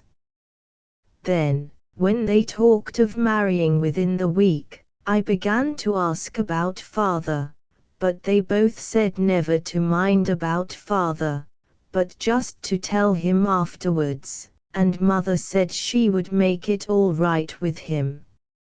I didn't quite like that, Mr. Holmes. It seemed funny that I should ask his leave, as he was only a few years older than me, but I didn't want to do anything on the sly, so I wrote to father at Bordeaux, where the company has its French offices, but the letter came back to me on the very morning of the wedding. It missed him, then? Yes, sir, for he had started to England just before it arrived. Ha, that was unfortunate. Your wedding was arranged, then, for the Friday. Was it to be in church? Yes, sir, but very quietly. It was to be at St. Saviour's, near King's Cross, and we were to have breakfast afterwards at the St. Pancras Hotel. Hosmer came for us in a hansom, but as there were two of us, he put us both into it, and stepped himself into a four-wheeler, which happened to be the only other cab in the street. We got to the church first, and when the four-wheeler drove up we waited for him to step out, but he never did, and when the cabman got down from the box and looked, there was no one there. The cabman said that he could not imagine what had become of him, for he had seen him get in with his own eyes. That was last Friday, Mr. Holmes, and I have never seen or heard anything since then to throw any light upon what became of him. It seems to me that you have been very shamefully treated, said Holmes. Oh no, sir. He was too good and kind to leave me so. Why, all the morning he was saying to me that, whatever happened, I was to be true, and that even if something quite unforeseen occurred to separate us, I was always to remember that I was pledged to him, and that he would claim his pledge sooner or later. It seemed strange talk for a wedding morning, but what has happened since gives a meaning to it. Most certainly it does. Your own opinion is, then, that some unforeseen catastrophe has occurred to him? Yes, sir. I believe that he foresaw some danger, or else he would not have talked so. And then I think that what he foresaw happened. But you have no notion as to what it could have been. None. One more question. How did your mother take the matter? She was angry, and said that I was never to speak of the matter again. And your father? Did you tell him? Yes, and he seemed to think, with me, that something had happened, and that I should hear of Hosmer again. As he said, what interest could anyone have in bringing me to the doors of the church, and then leaving me? Now, if he had borrowed my money, or if he had married me and got my money settled on him, there might be some reason, but Hosmer was very independent about money, and never would look at a shilling of mine. And yet, what could have happened? And why could he not write? Oh, it drives me half mad to think of. And I can't sleep a wink at night. She pulled a little handkerchief out of her muff, and began to sob heavily into it. I shall glance into the case for you, said Holmes, rising, and I have no doubt that we shall reach some definite result. Let the weight of the matter rest upon me now, and do not let your mind dwell upon it further. Above all, try to let Mr. Hosmer Angel vanish from your memory, as he has done from your life. Then you don't think I'll see him again? I fear not. Then what has happened to him? You will leave that question in my hands. I should like an accurate description of him, and any letters of his which you can spare. I advertised for him in last Saturday's Chronicle, said she. Here is the slip, and here are 4 letters from him. Thank you. And your address? Number 31 Leon Place, Camberwell. Mr. Angel's address you never had, I understand. Where is your father's place of business? He travels for Westhouse and Marbank, the great claret importers of Fenchurch Street. Thank you. You have made your statement very clearly. You will leave the papers here, and remember the advice which I have given you. Let the whole incident be a sealed book, and do not allow it to affect your life. You are very kind, Mr. Holmes, but I cannot do that. I shall be true to Hosmer. He shall find me ready when he comes back. For all the preposterous hat and the vacuous face, there was something noble in the simple faith of our visitor which compelled our respect. She laid her little bundle of papers upon the table, and went her way, with a promise to come again whenever she might be summoned. Sherlock Holmes sat silent for a few minutes with his fingertips still pressed together, his legs stretched out in front of him, and his gaze directed upward to the ceiling. Then he took down from the rack the old and oily clay pipe, which was to him as a counsellor, and, having lit it, he leaned back in his chair, with the thick blue cloud wreaths spinning up from him, and a look of infinite languor in his face. Quite an interesting study, that maiden, he observed. I found her more interesting than her little problem, which, by the way, is rather a trite one. You will find parallel cases, if you consult my index, in Andover in '77, and there was something of the sort at The Hague last year. Old as is the idea, however, there were 1 or 2 details which were new to me. But the maiden herself was most instructive. You appeared to read a good deal upon her which was quite invisible to me, I remarked. Not invisible, but unnoticed, Watson. You did not know where to look, and so you missed all that was important. I can never bring you to realize the importance of sleeves, the suggestiveness of thumbnails, or the great issues that may hang from a bootlace. Now, what did you gather from that woman's appearance? Describe it. Well, she had a slate-colored, broad-brimmed straw hat, with a feather of a brookish red. Her jacket was black, with black beads sewn upon it, and a fringe of little black jet ornaments. Her dress was brown, rather darker than coffee color, with a little purple plush at the neck and sleeves. Her gloves were grayish, and were worn through at the right forefinger.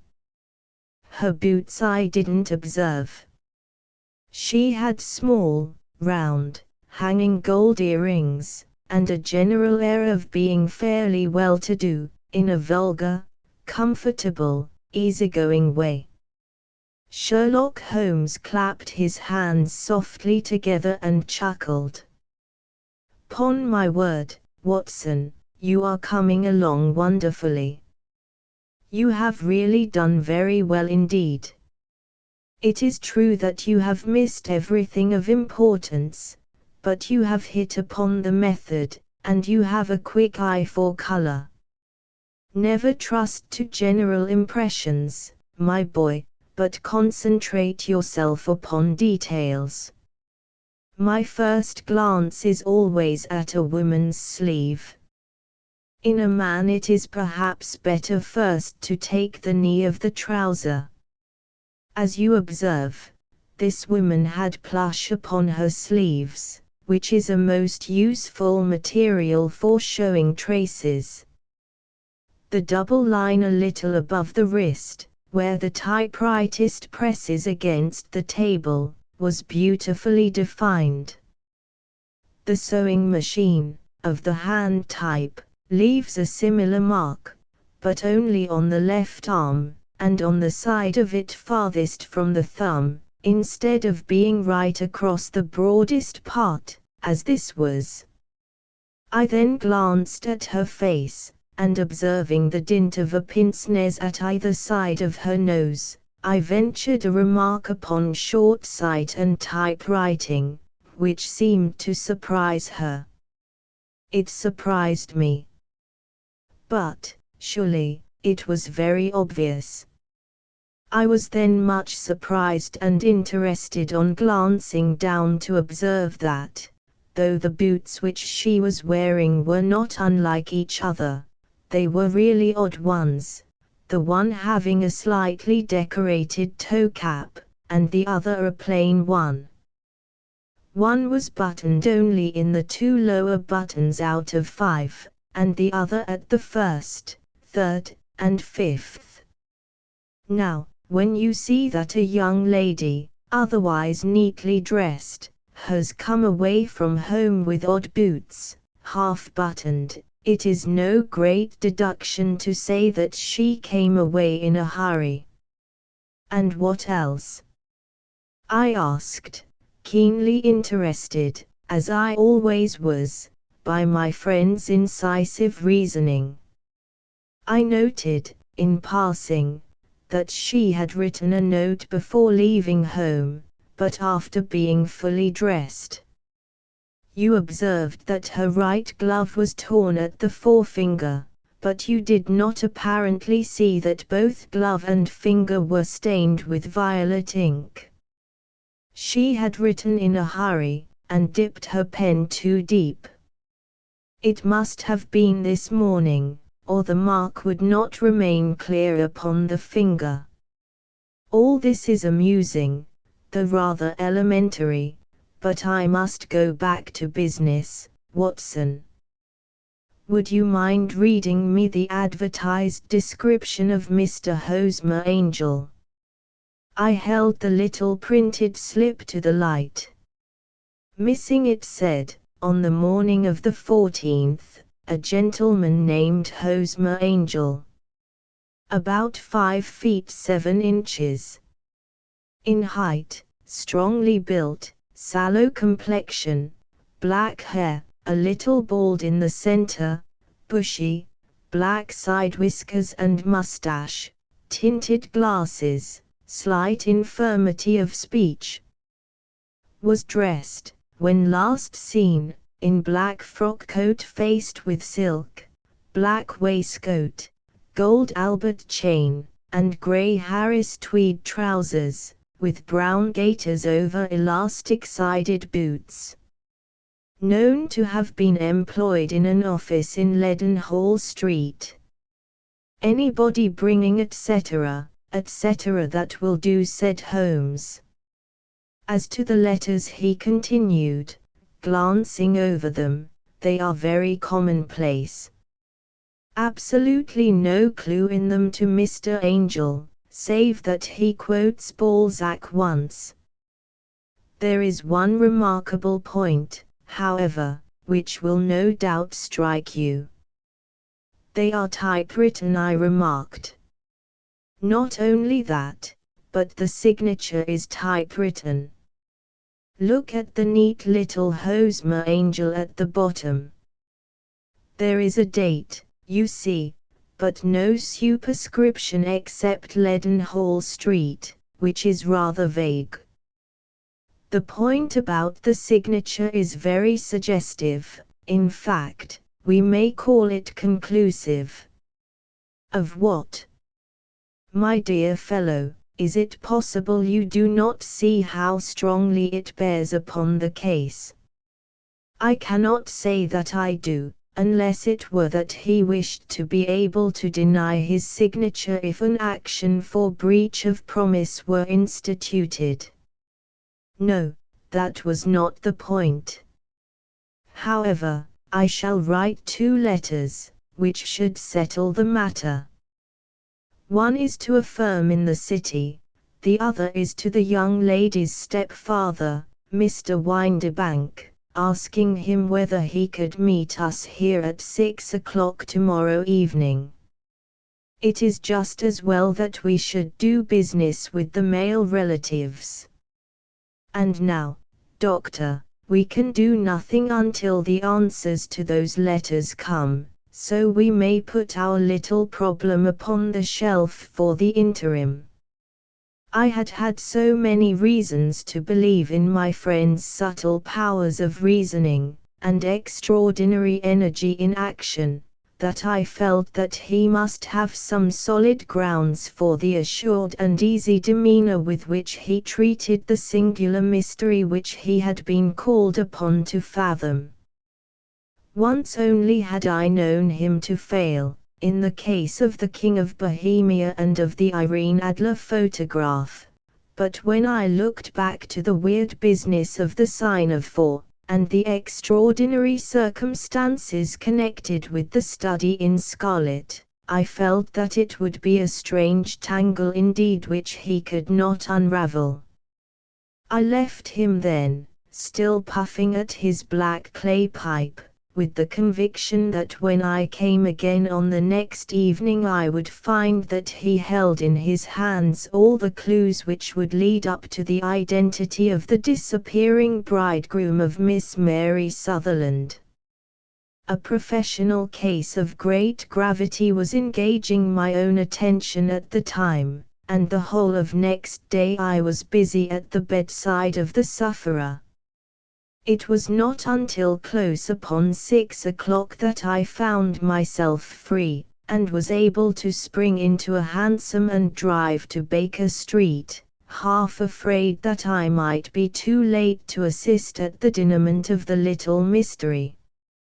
I found Sherlock Holmes alone, however, half asleep, with his long, thin form curled up in the recesses of his armchair.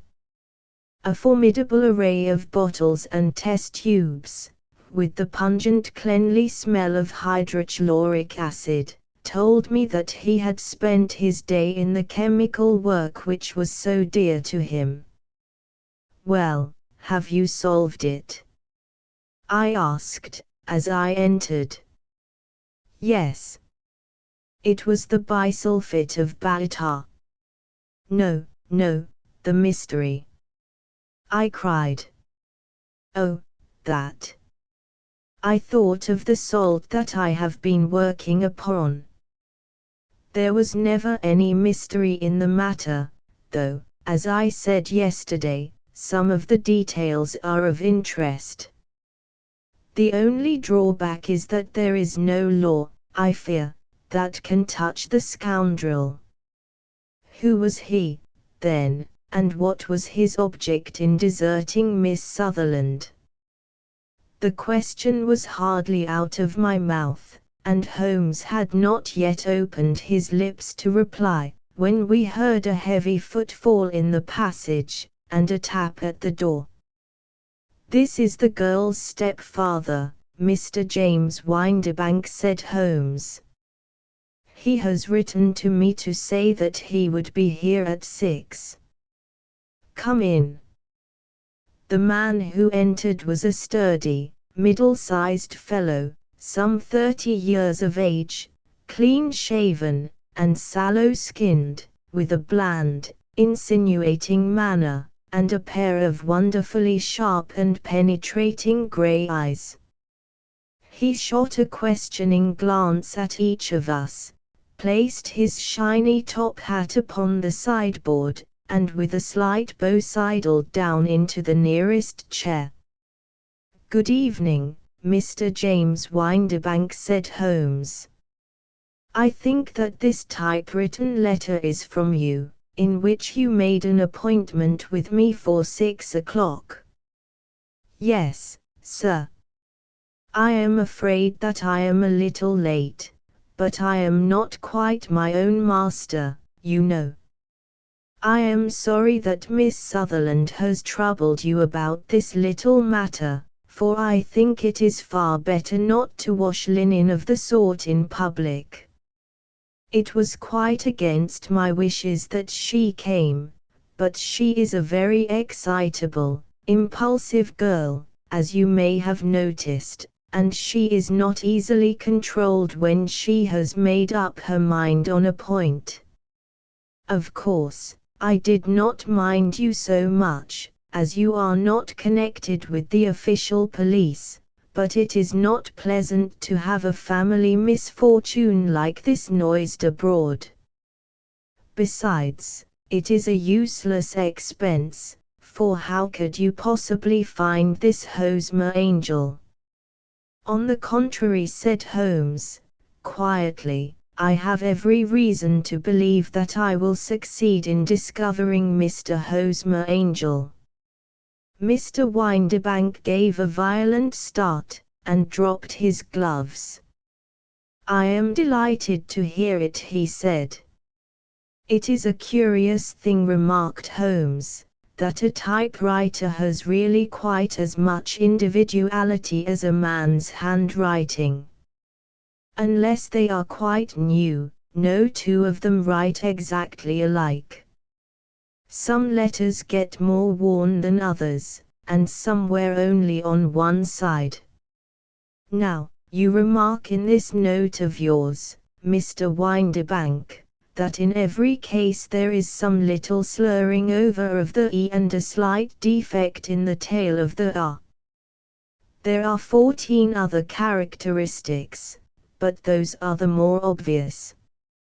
We do all our correspondence with this machine at the office, and no doubt it is a little worn," our visitor answered, glancing keenly at Holmes with his bright little eyes.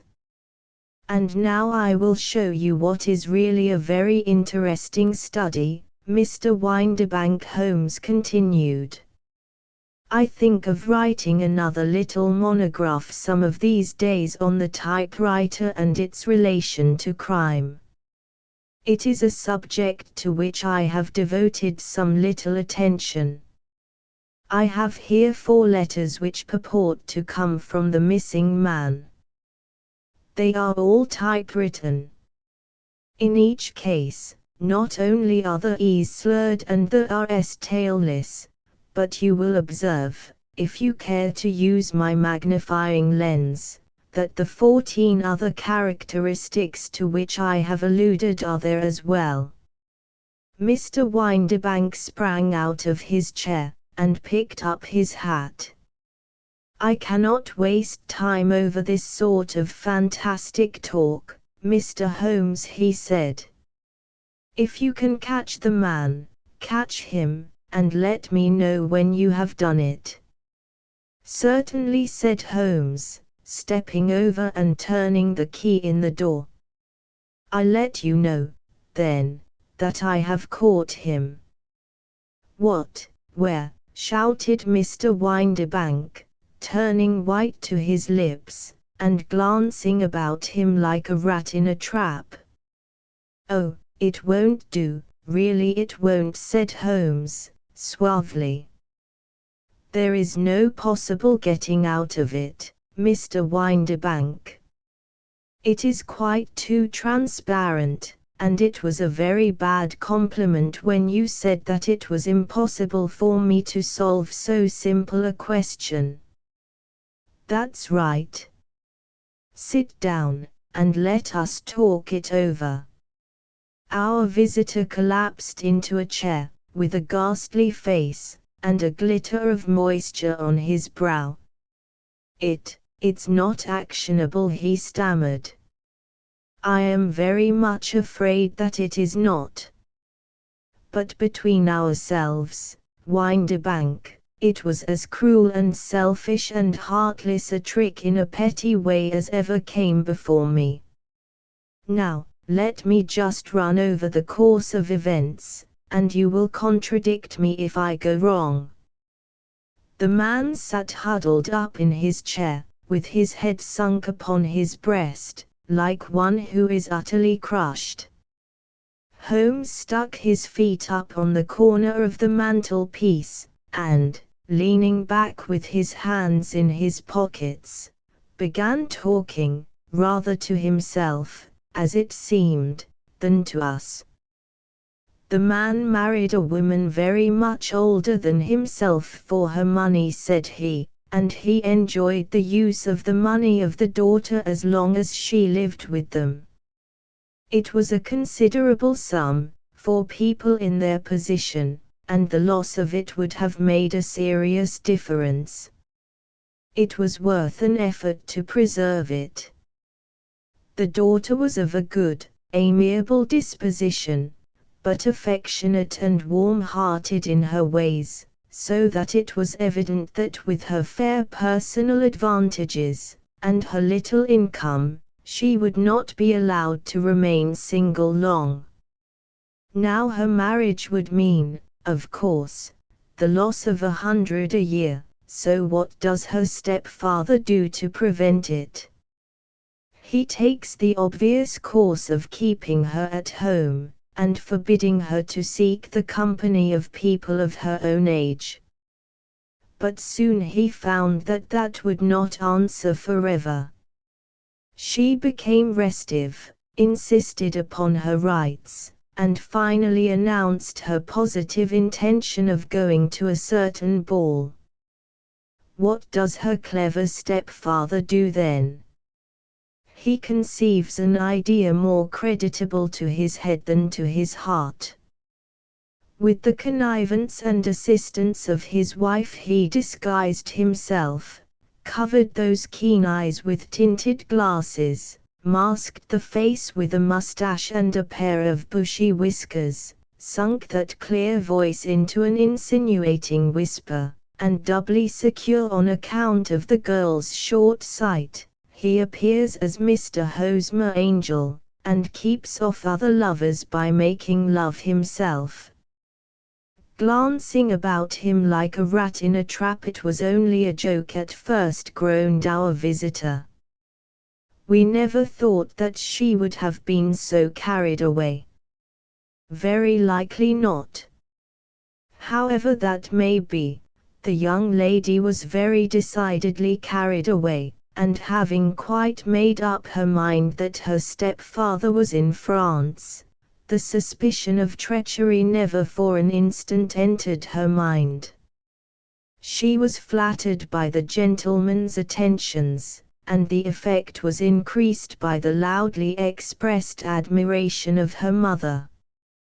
Then Mr. Angel began to call, for it was obvious that the matter should be pushed as far as it would go, if a real effect were to be produced. There were meetings, and an engagement, which would finally secure the girl's affections from turning towards anyone else. But the deception could not be kept up forever. These pretended journeys to France were rather cumbrous. The thing to do was clearly to bring the business to an end in such a dramatic manner that it would leave a permanent impression upon the young lady's mind, and prevent her from looking upon any other suitor for some time to come. Hence those vows of fidelity exacted upon a testament, and hence also the allusions to a possibility of something happening on the very morning of the wedding. James Windibank wished Miss Sutherland to be so bound to Hosmer Angel, and so uncertain as to his fate, that for 10 years to come, at any rate, she would not listen to another man. As far as the church door he brought her, and then, as he could go no farther, he conveniently vanished away by the old trick of stepping in at one door of a four-wheeler, and out at the other. I think that was the chain of events, Mr. Windibank. Our visitor had recovered something of his assurance while Holmes had been talking, and he rose from his chair now with a cold sneer upon his pale face. "It may be so, or it may not, Mr. Holmes," said he, "but if you are so very sharp you ought to be sharp enough to know that it is you who are breaking the law now, and not me. I have done nothing actionable from the first, but as long as you keep that door locked you lay yourself open to an action for assault and illegal constraint. The law cannot, as you say, touch you," said Holmes, unlocking and throwing open the door, "yet there never was a man who deserved punishment more. If the young lady has a brother or a friend, he ought to lay a whip across your shoulders. By Jove," he continued, flushing up at the sight of the bitter sneer upon the man's face, "it is not part of my duties to my client, but here's a hunting crop handy, and I think I shall just treat myself to." He took 2 swift steps to the whip, but before he could grasp it there was a wild clatter of steps upon the stairs, the heavy hall door banged, and from the window we could see Mr. James Windibank running at the top of his speed down the road. "There's a cold-blooded scoundrel," said Holmes, laughing, as he threw himself down into his chair once more. "That fellow will rise from crime to crime until he does something very bad, and ends on a gallows. The case has, in some respects, been not entirely devoid of interest. I cannot now entirely see all the steps of your reasoning," I remarked. "Well, of course it was obvious from the first that this Mr. Hosmer Angel must have some strong object for his curious conduct, and it was equally clear that the only man who really profited by the incident, as far as we could see, was the stepfather. Then the fact that the 2 men were never together, but that the one always appeared when the other was away, was suggestive. So were the tinted spectacles and the curious voice, which both hinted at a disguise, as did the bushy whiskers. My suspicions were all confirmed by his peculiar action in typewriting his signature, which, of course, inferred that his handwriting was so familiar to her that she would recognize even the smallest sample of it. You see, all these isolated facts, together with many minor ones, all pointed in the same direction. And how did you verify them? Having once spotted my man, it was easy to get corroboration.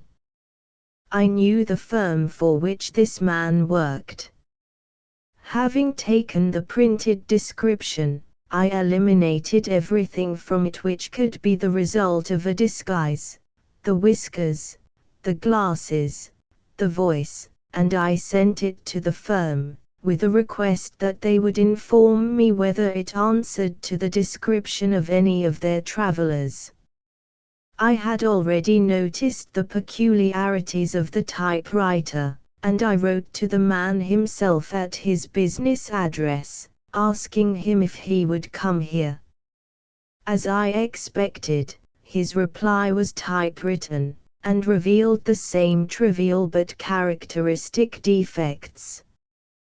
The same post brought me a letter from Westhouse and Marbank, of Fenchurch Street, to say that the description tallied in every respect with that of their employee, James Windebank. Voila tout. And Miss Sutherland. If I tell her, she will not believe me. You may remember the old Persian saying, "There is danger for him who taketh the tiger cub, and danger also for whoso snatches a delusion from a woman." There is as much sense in Hafiz as in Horace, and as much knowledge of the world. Adventure for the Boscombe Valley Mystery. We were seated at breakfast one morning, my wife and I, when the maid brought in a telegram. It was from Sherlock Holmes, and ran in this way: "Have you a couple of days to spare? Have just been wired for from the west of England in connection with Boscombe Valley tragedy. Shall be glad if you will come with me. Air and scenery perfect. Leave Paddington by the 11:15. What do you say, dear?" said my wife, looking across at me. "Will you go?" I really don't know what to say. I have a fairly long list at present. Oh, Anstruther would do your work for you. You have been looking a little pale lately. I think that the change would do you good, and you are always so interested in Mr. Sherlock Holmes's cases. I should be ungrateful if I were not, seeing what I gained through one of them," I answered. "But if I am to go, I must pack at once, for I have only half an hour." My experience of camp life in Afghanistan had at least had the effect of making me a prompt and ready traveler. My wants were few and simple, so that in less than the time stated I was in a cab with my valise, rattling away to Paddington Station. Sherlock Holmes was pacing up and down the platform, his tall, gaunt figure made even gaunter and taller by his long grey travelling cloak and close-fitting cloth cap. "It is really very good of you to come, Watson," said he. "It makes a considerable difference to me, having someone with me on whom I can thoroughly rely. Local aid is always either worthless or else biased. If you will keep the 2 corner seats, I shall get the tickets." We had the carriage to ourselves save for an immense litter of papers which Holmes had brought with him. Among these he rummaged and read, with intervals of note-taking and of meditation, until we were past reading. Then he suddenly rolled them all into a gigantic ball, and tossed them up onto the rack. "Have you heard anything of the case?" he asked. "Not a word. I have not seen a paper for some days. The London press has not had very full accounts. I have just been looking through all the recent papers in order to master the particulars. It seems, from what I gather, to be one of those simple cases which are so extremely difficult." That sounds a little paradoxical. But it is profoundly true. Singularity is almost invariably a clue. The more featureless and commonplace a crime is, the more difficult is it to bring it home. In this case, however, they have established a very serious case against the son of the murdered man. It is a murder, then. Well, it is conjectured to be so.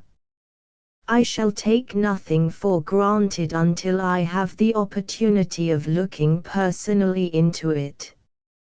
I will explain the state of things to you, as far as I have been able to understand it, in a very few words.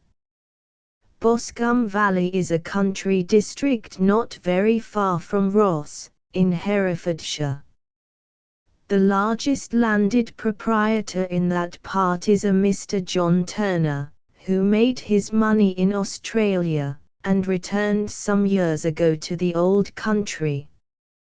One of the farms which he held, that of Hatherley, was let to Mr. Charles McCarthy, who was also an ex-Australian. The men had known each other in the colonies, so that it was not unnatural that when they came to settle down they should do so as near each other as possible. Turner was apparently the richer man, so McCarthy became his tenant, but still remained, it seems, upon terms of perfect equality, as they were frequently together. McCarthy had one son, a lad of 18, and Turner had an only daughter of the same age, but neither of them had wives living. They appear to have avoided the society of the neighboring English families, and to have led retired lives, though both the McCarthys were fond of sport, and were frequently seen at the race meetings of the neighborhood. McCarthy kept 2 servants, a man and a girl. Turner had a considerable household, some half-dozen at the least. That is as much as I have been able to gather about the families. Now for the facts. On June the 3rd, that is, on Monday last, McCarthy left his house at Hatherley about 3 in the afternoon, and walked down to the Boscombe Pool, which is a small lake formed by the spreading out of the stream which runs down the Boscombe Valley. He had been out with his serving man in the morning at Ross, and he had told the man that he must hurry, as he had an appointment of importance to keep at 3. From that appointment he never came back alive. From Hatherley farmhouse to the Boscombe Pool is 1/4 mile, and 2 people saw him as he passed over this ground. One was an old woman, whose name is not mentioned, and the other was William Crowder, a gamekeeper in the employ of Mr. Turner. Both these witnesses depose that Mr. McCarthy was walking alone. The gamekeeper adds that within a few minutes of his seeing Mr. McCarthy pass he had seen his son, Mr. James McCarthy, going the same way with a gun under his arm. To the best of his belief, the father was actually in sight at the time, and the son was following him.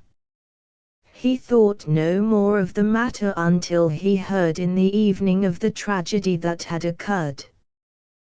The 2 McCarthys were seen after the time when William Crowder, the gamekeeper, lost sight of them. The Boscombe Pool is thickly wooded round, with just a fringe of grass and of reeds round the edge. A girl of 14, Patience Moran, who is the daughter of the lodge-keeper of the Boscombe Valley estate, was in one of the woods picking flowers.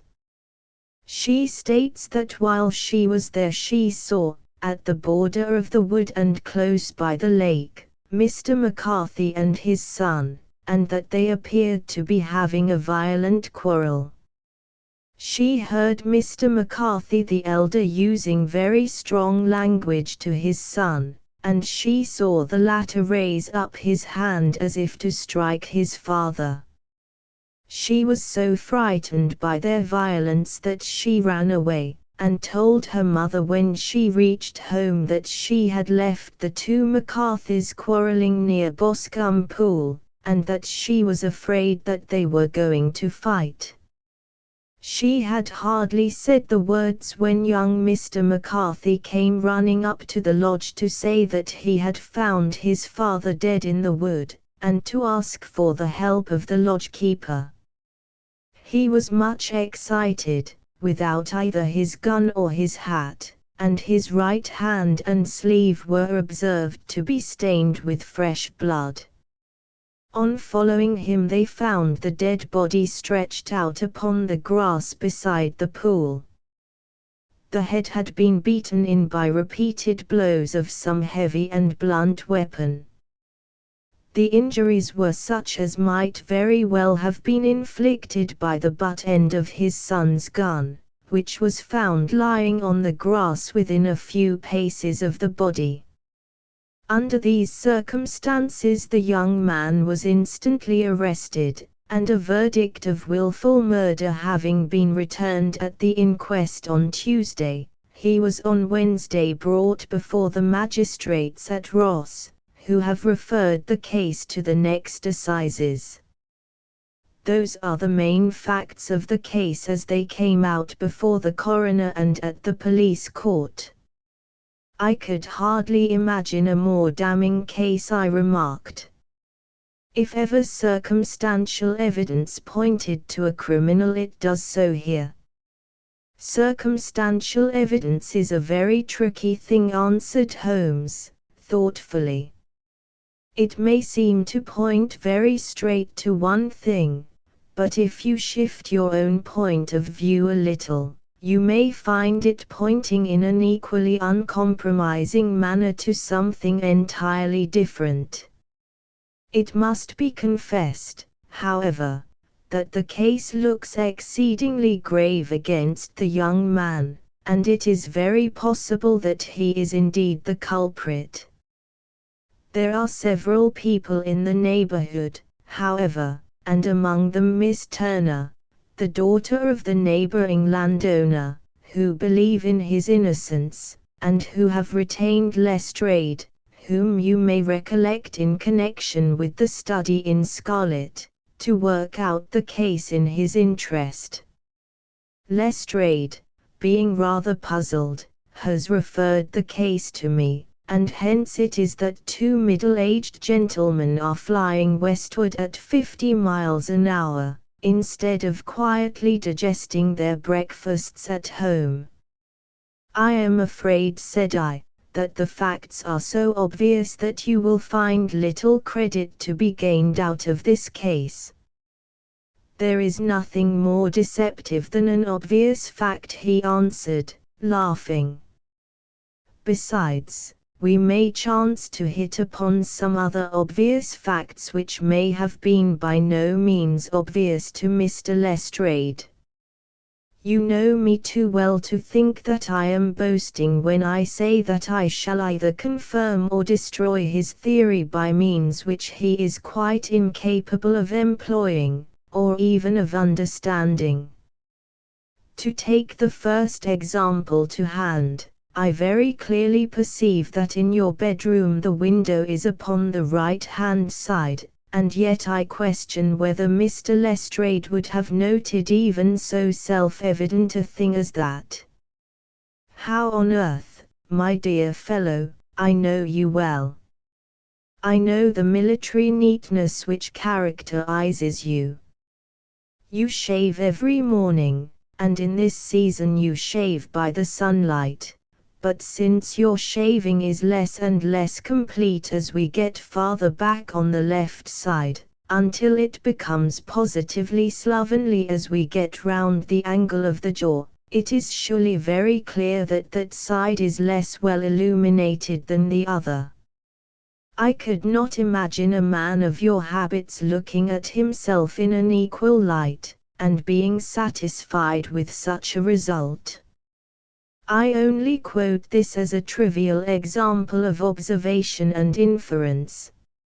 Therein lies my materia, and it is just possible that it may be of some service in the investigation which lies before us.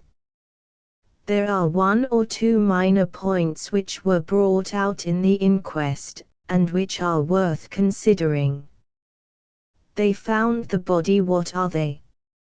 It appears that his arrest did not take place at once, but after the return to Hatherley Farm. On the inspector of constabulary informing him that he was a prisoner, he remarked that he was not surprised to hear it, and that it was no more than his deserts. This observation of his had the natural effect of removing any traces of doubt which might have remained in the minds of the coroner's jury. "It was a confession," I ejaculated. "No, for it was followed by a protestation of innocence." Coming on the top of such a damning series of events, it was at least a most suspicious remark. "On the contrary," said Holmes, "it is the brightest rift which I can at present see in the clouds." However innocent he might be, he could not be such an absolute imbecile as not to see that the circumstances were very black against him. Had he appeared surprised at his own arrest, or feigned indignation at it, I should have looked upon it as highly suspicious, because such surprise or anger would not be natural under the circumstances, and yet might appear to be the best policy to a scheming man. His frank acceptance of the situation marks him as either an innocent man, or else as a man of considerable self-restraint and firmness. As to his remark about his deserts, it was also not unnatural if you consider that he stood beside the dead body of his father, and that there is no doubt that he had that very day so far forgotten his filial duty as to bandy words with him, and even, according to the little girl whose evidence is so important, to raise his hand as if to strike him. The self-reproach and contrition which are displayed in his remark appear to me to be the signs of a healthy mind, rather than of a guilty one. I shook my head. "Many men have been hanged on far slighter evidence," I remarked. "So they have. And many men have been wrongfully hanged. What is the young man's own account of the matter?" It is, I am afraid, not very encouraging to his supporters, though there are one or two points in it which are suggestive. You will find it here, and may read it for yourself. He picked out from his bundle a copy of the local Herefordshire paper, and having turned down the sheet, he pointed out the paragraph in which the unfortunate young man had given his own statement of what had occurred. I settled myself down in the corner of the carriage, and read it very carefully. It ran in this way: Mr. James McCarthy, the only son of the deceased, was then called, and gave evidence as follows: I had been away from home for 3 days at Bristol, and had only just returned upon the morning of last Monday, the 3rd. My father was absent from home at the time of my arrival, and I was informed by the maid that he had driven over to Ross with John Cobb, the groom. Shortly after my return I heard the wheels of his trap in the yard, and, looking out of my window, I saw him get out and walk rapidly out of the yard, though I was not aware in which direction he was going. I then took my gun, and strolled out in the direction of the Boscombe Pool, with the intention of visiting the rabbit warren which is upon the other side. On my way I saw William Crowder, the gamekeeper, as he had stated in his evidence, but he is mistaken in thinking that I was following my father. I had no idea that he was in front of me. When about 100 yards from the pool I heard a cry of cooey, which was a usual signal between my father and myself. I then hurried forward, and found him standing by the pool. He appeared to be much surprised at seeing me, and asked me rather roughly what I was doing there. A conversation ensued which led to high words, and almost to blows, for my father was a man of a very violent temper. Seeing that his passion was becoming ungovernable, I left him, and returned towards Hatherley Farm.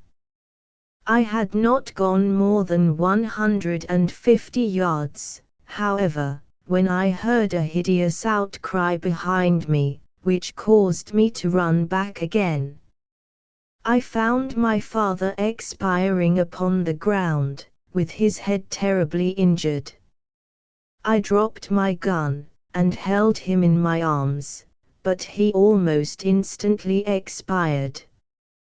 I knelt beside him for some minutes, and then made my way to Mr. Turner's lodgekeeper, his house being the nearest, to ask for assistance. I saw no one near my father when I returned, and I have no idea how he came by his injuries. He was not a popular man, being somewhat cold and forbidding in his manners, but he had, as far as I know, no active enemies. I know nothing further of the matter. The coroner: did your father make any statement to you before he died? Witness: he mumbled a few words, but I could only catch some allusion to a rat. The coroner: what did you understand by that? Witness: it conveyed no meaning to me. I thought that he was delirious. The coroner: what was the point upon which you and your father had this final quarrel? Witness: I should prefer not to answer. The coroner: I am afraid that I must press it. Witness: it is really impossible for me to tell you. I can assure you that it has nothing to do with the sad tragedy which followed.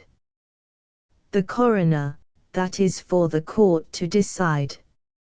I need not point out to you that your refusal to answer will prejudice your case considerably in any future proceedings which may arise. Witness: I must still refuse.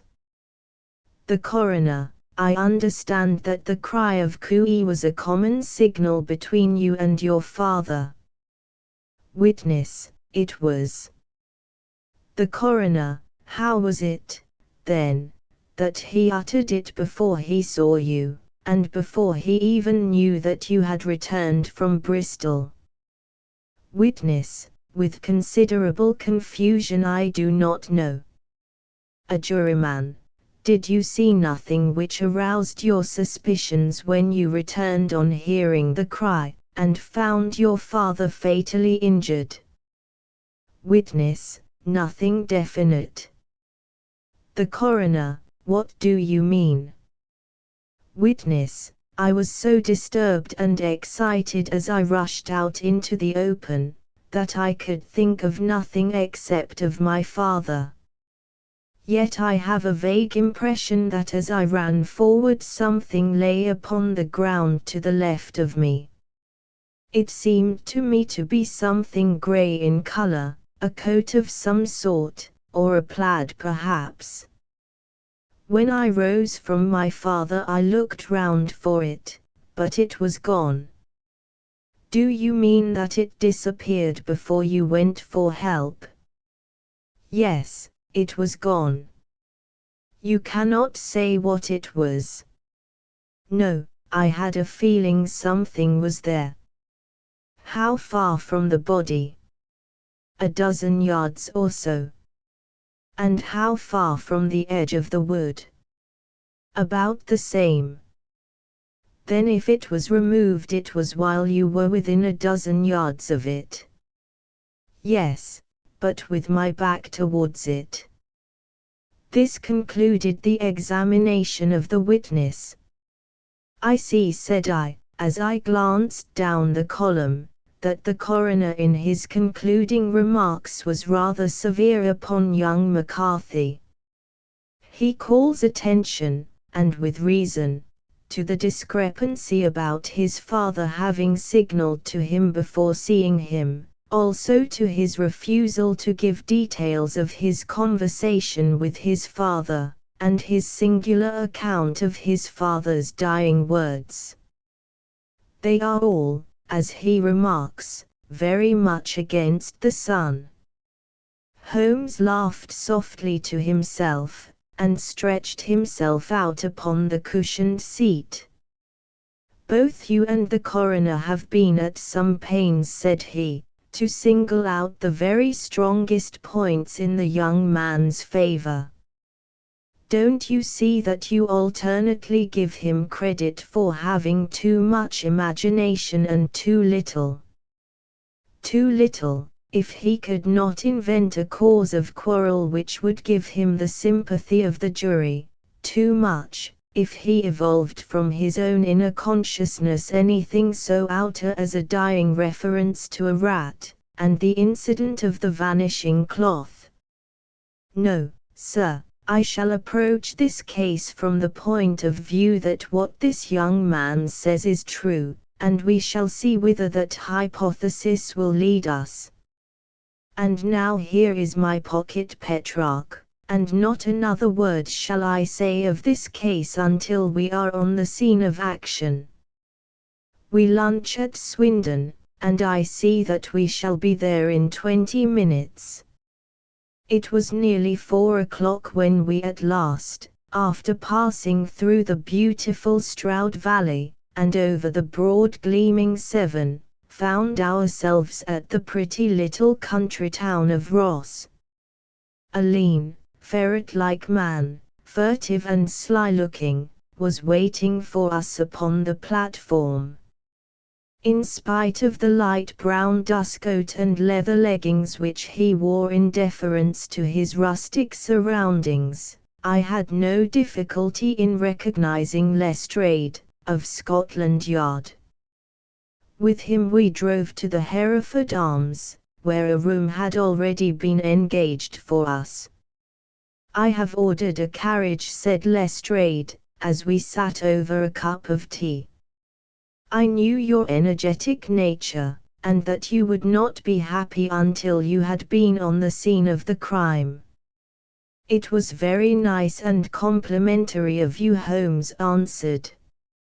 It is entirely a question of barometric pressure. Lestrade looked startled. I do not quite follow, he said.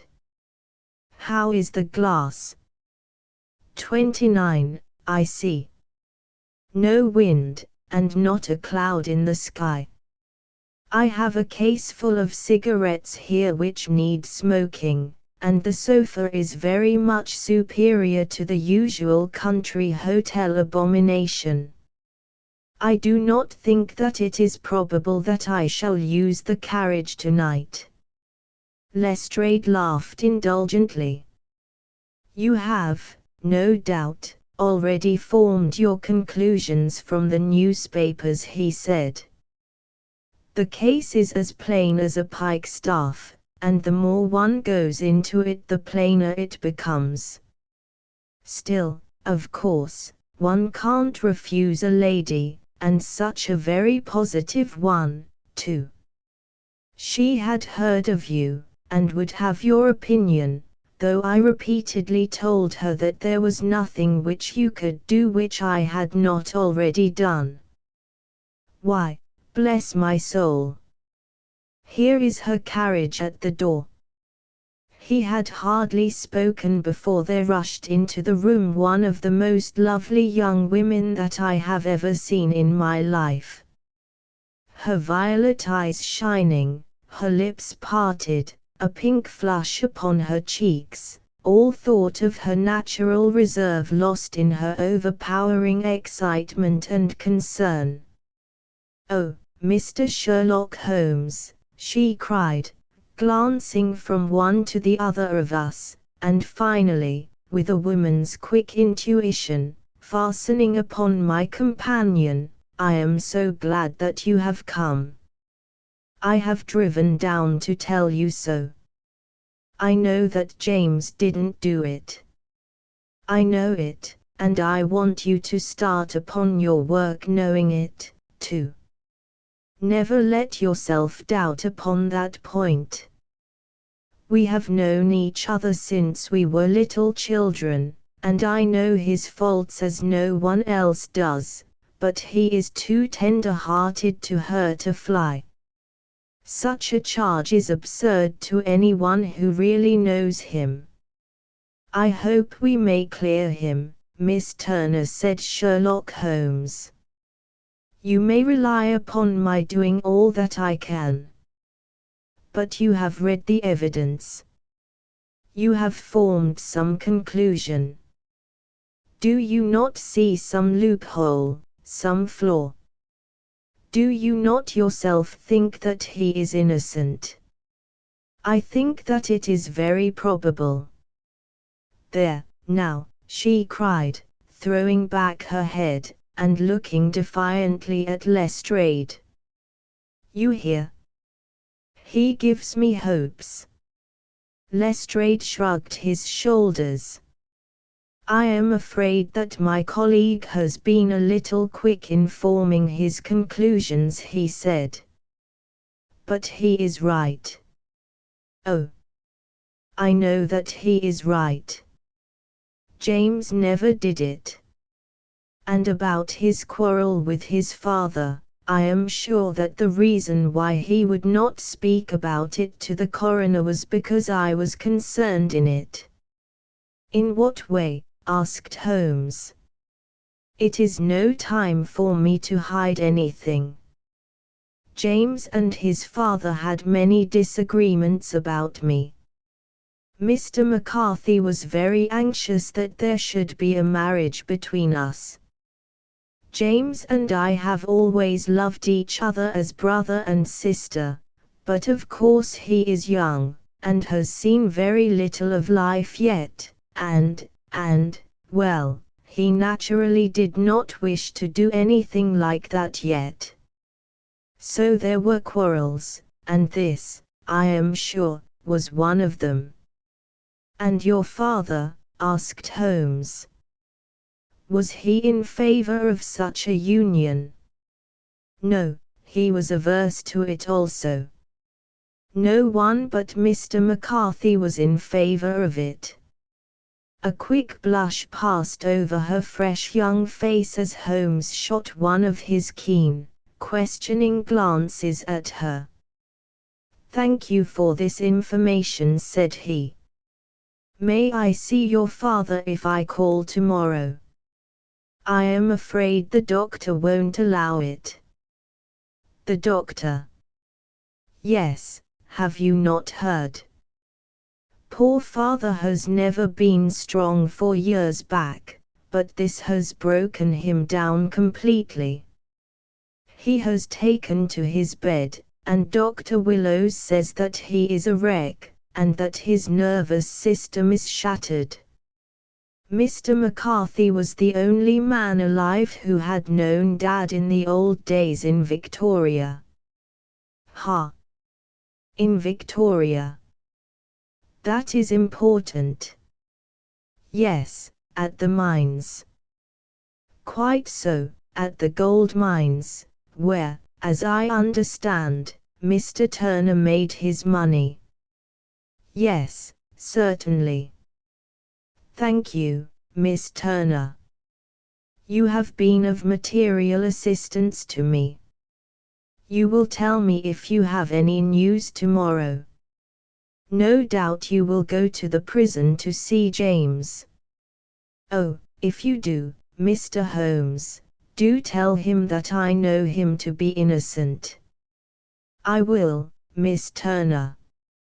I must go home now, for Dad is very ill, and he misses me so if I leave him. Goodbye, and God help you in your undertaking."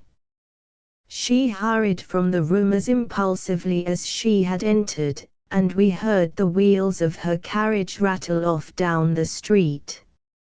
"I am ashamed of you," Holmes said Lestrade, with dignity, after a few minutes' silence. "Why should you raise up hopes which you are bound to disappoint? I am not over-tender of heart, but I call it cruel. I think that I see my way to clearing James McCarthy," said Holmes. "Have you an order to see him in prison?"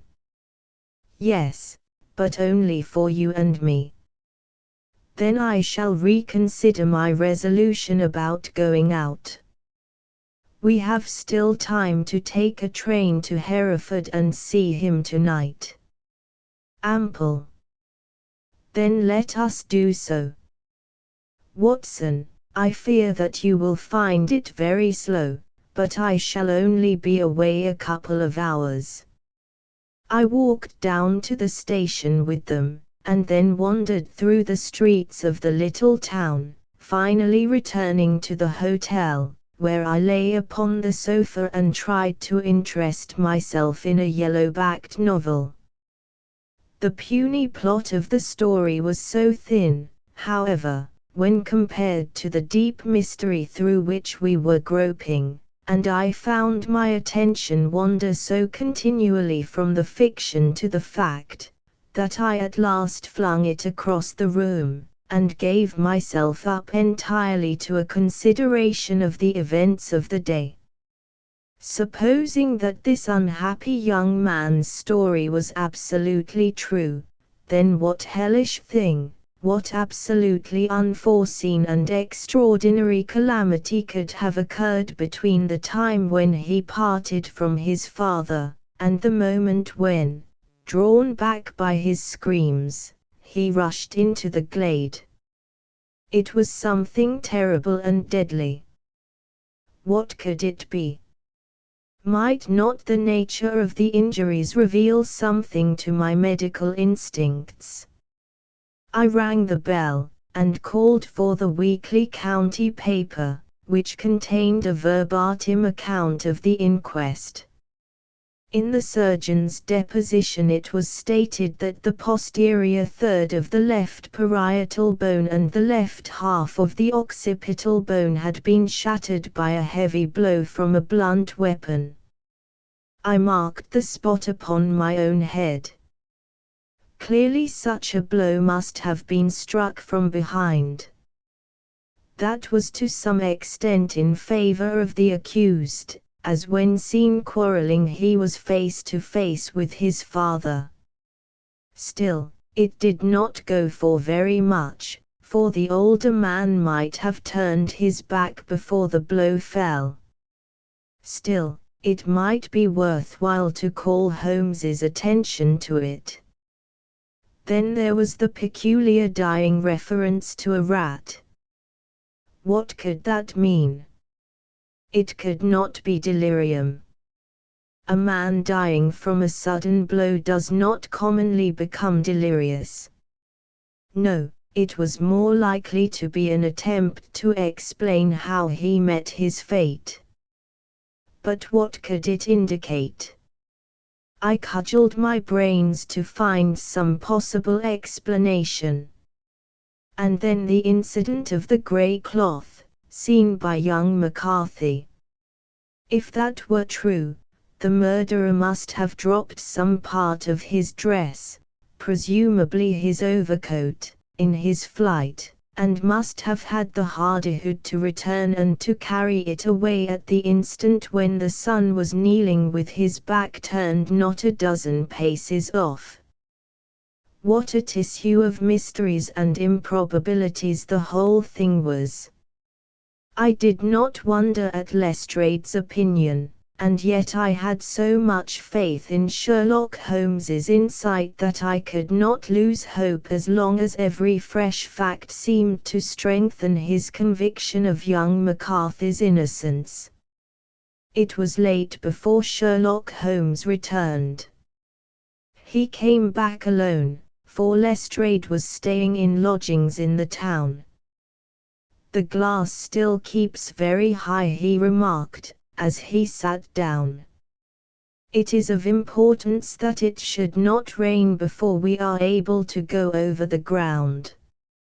On the other hand, a man should be at his very best and keenest for such nice work as that, and I did not wish to do it when fagged by a long journey. I have seen young McCarthy." "And what did you learn from him?" "Nothing." "Could he throw no light?" "None at all. I was inclined to think at one time that he knew who had done it, and was screening him or her, but I am convinced now that he is as puzzled as everyone else. He is not a very quick-witted youth, though comely to look at, and, I should think, sound at heart." "I cannot admire his taste," I remarked, "if it is indeed a fact that he was averse to a marriage with so charming a young lady as this Miss Turner. Ah, thereby hangs a rather painful tale. This fellow is madly, insanely in love with her, but some 2 years ago, when he was only a lad, and before he really knew her, for she had been away 5 years at a boarding school, what does the idiot do but get into the clutches of a barmaid in Bristol, and marry her at a registry office. No one knows a word of the matter, but you can imagine how maddening it must be to him to be upbraided for not doing what he would give his very eyes to do, but what he knows to be absolutely impossible. It was sheer frenzy of this sort which made him throw his hands up into the air when his father, at their last interview, was goading him on to propose to Miss Turner. On the other hand, he had no means of supporting himself, and his father, who was by all accounts a very hard man, would have thrown him over utterly had he known the truth. It was with his barmaid wife that he had spent the last 3 days in Bristol, and his father did not know where he was. Mark that point. It is of importance. Good has come out of evil, however, for the barmaid, finding from the papers that he is in serious trouble, and likely to be hanged, has thrown him over utterly, and has written to him to say that she has a husband already in the Bermuda dockyard, so that there is really no tie between them.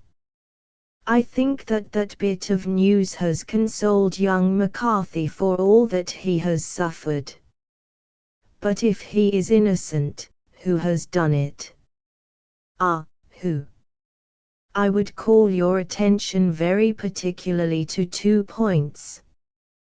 One is that the murdered man had an appointment with someone at the pool, and that the someone could not have been his son, for his son was away, and he did not know when he would return. The second is that the murdered man was heard to cry cooey, before he knew that his son had returned. Those are the crucial points upon which the case depends. And now let us talk about George Meredith, if you please, and we shall leave all minor matters until tomorrow. There was no rain, as Holmes had foretold, and the morning broke bright and cloudless. At 9 o'clock Lestrade called for us with the carriage, and we set off for Hatherley Farm and the Boscombe Pool. "There is serious news this morning," Lestrade observed. "It is said that Mr. Turner, of the Hall, is so ill that his life is despaired of. An elderly man, I presume, said Holmes.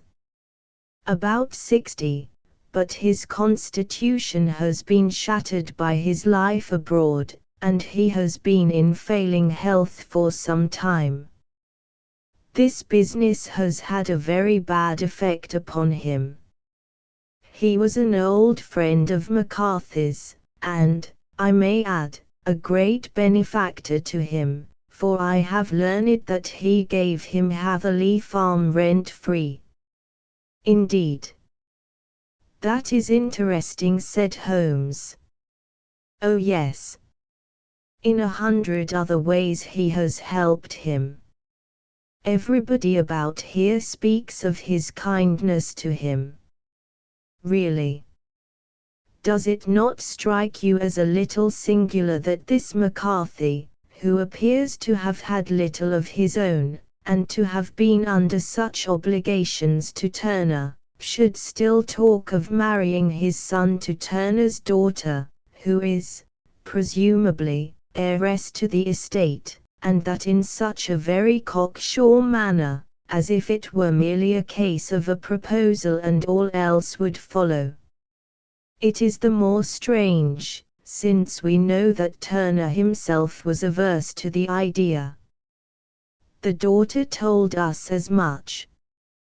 Do you not deduce something from that? We have got to the deductions and the inferences, said Lestrade, winking at me. I find it hard enough to tackle facts, Holmes, without flying away after theories and fancies. You are right, said Holmes, demurely, you do find it very hard to tackle the facts. Anyhow, I have grasped one fact which you seem to find it difficult to get hold of, replied Lestrade, with some warmth. And that is, that McCarthy, Sr., met his death from McCarthy, Jr., and that all theories to the contrary are the merest moonshine. Well, moonshine is a brighter thing than fog, said Holmes, laughing. But I am very much mistaken if this is not Hatherley Farm upon the left. Yes, that is it. It was a widespread, comfortable-looking building, 2-storied, slate-roofed, with great yellow blotches of lichen upon the grey walls. The drawn blinds and the smokeless chimneys, however, gave it a stricken look, as though the weight of this horror still lay heavy upon it. We called at the door, when the maid, at Holmes's request, showed us the boots which her master wore at the time of his death, and also a pair of the son's, though not the pair which he had then had. Having measured these very carefully from 7 or 8 different points, Holmes desired to be led to the courtyard, from which we all followed the winding track which led to Boscombe Pool. The maid showed us the boots. Sherlock Holmes was transformed when he was hot upon such a scent as this. Men who had only known the quiet thinker and logician of Baker Street would have failed to recognize him. His face flushed and darkened. His brows were drawn into 2 hard, black lines, while his eyes shone out from beneath them with a steely glitter. His face was bent downward, his shoulders bowed, his lips compressed, and the veins stood out like whipcord in his long, sinewy neck. His nostrils seemed to dilate with a purely animal lust for the chase, and his mind was so absolutely concentrated upon the matter before him, that a question or remark fell unheeded upon his ears, or, at the most, only provoked a quick, impatient snarl in reply. Swiftly and silently he made his way along the track which ran through the meadows, and so by way of the woods to the Boscombe Pool. It was damp, marshy ground, as is all that district, and there were marks of many feet, both upon the path and amid the short grass which bounded it on either side. Sometimes Holmes would hurry on, sometimes stop dead, and once he made quite a little detour into the meadow. Lestrade and I walked behind him, the detective indifferent and contemptuous, while I watched my friend with the interest which sprang from the conviction that every one of his actions was directed towards a definite end. The Boscombe Pool, which is a little reed-girt sheet of water some 50 yards across, is situated at the boundary between the Hatherley farm and the private park of the wealthy Mr. Turner. Above the woods which lined it upon the farther side we could see the red, jutting pinnacles which marked the site of the rich landowner's dwelling. On the Hatherley side of the pool the woods grew very thick, and there was a narrow belt of sodden grass 20 paces across between the edge of the trees and the reeds which lined the lake. Lestrade showed us the exact spot at which the body had been found, and, indeed, so moist was the ground, that I could plainly see the traces which had been left by the fall of the stricken man. To Holmes, as I could see by his eager face and peering eyes, very many other things were to be read upon the trampled grass. He ran round, like a dog who is picking up a scent, and then turned upon my companion. "What did you go into the pool for?" he asked. "I fished about with a rake. I thought there might be some weapon or other trace. But how on earth? Oh, tut, tut. I have no time. That left foot of yours with its inward twist is all over the place. A mole could trace it, and there it vanishes among the reeds.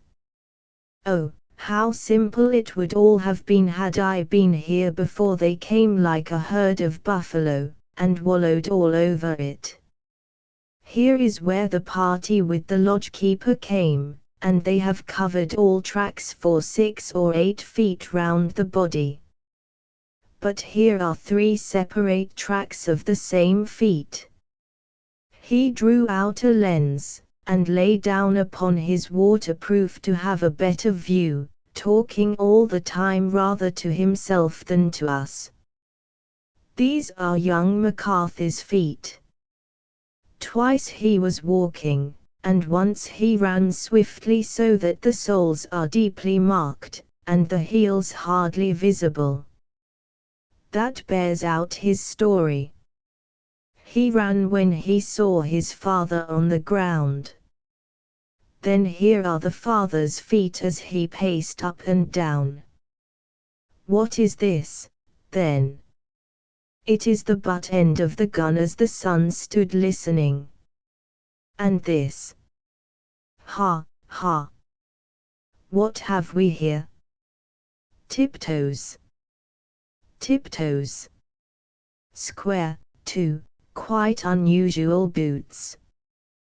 They come, they go, they come again, of course that was for the cloak. Now where did they come from?" He ran up and down, sometimes losing, sometimes finding the track until we were well within the edge of the wood, and under the shadow of a great beech, the largest tree in the neighborhood. Holmes traced his way to the farther side of this, and lay down once more upon his face with a little cry of satisfaction. For a long time he remained there, turning over the leaves and dried sticks, gathering up what seemed to me to be dust into an envelope, and examining with his lens not only the ground, but even the bark of the tree as far as he could reach. A jagged stone was lying among the moss, and this also he carefully examined and retained. Then he followed a pathway through the wood until he came to the high road, where all traces were lost. "It has been a case of considerable interest," he remarked, returning to his natural manner. "I fancy that this grey house on the right must be the lodge. I think that I will go in and have a word with Moran, and perhaps write a little note. Having done that, we may drive back to our luncheon. You may walk to the cab, and I shall be with you presently." It was about 10 minutes before we regained our cab, and drove back into Ross, Holmes still carrying with him the stone which he had picked up in the wood. "This may interest you, Lestrade," he remarked, holding it out. "The murder was done with it. I see no marks."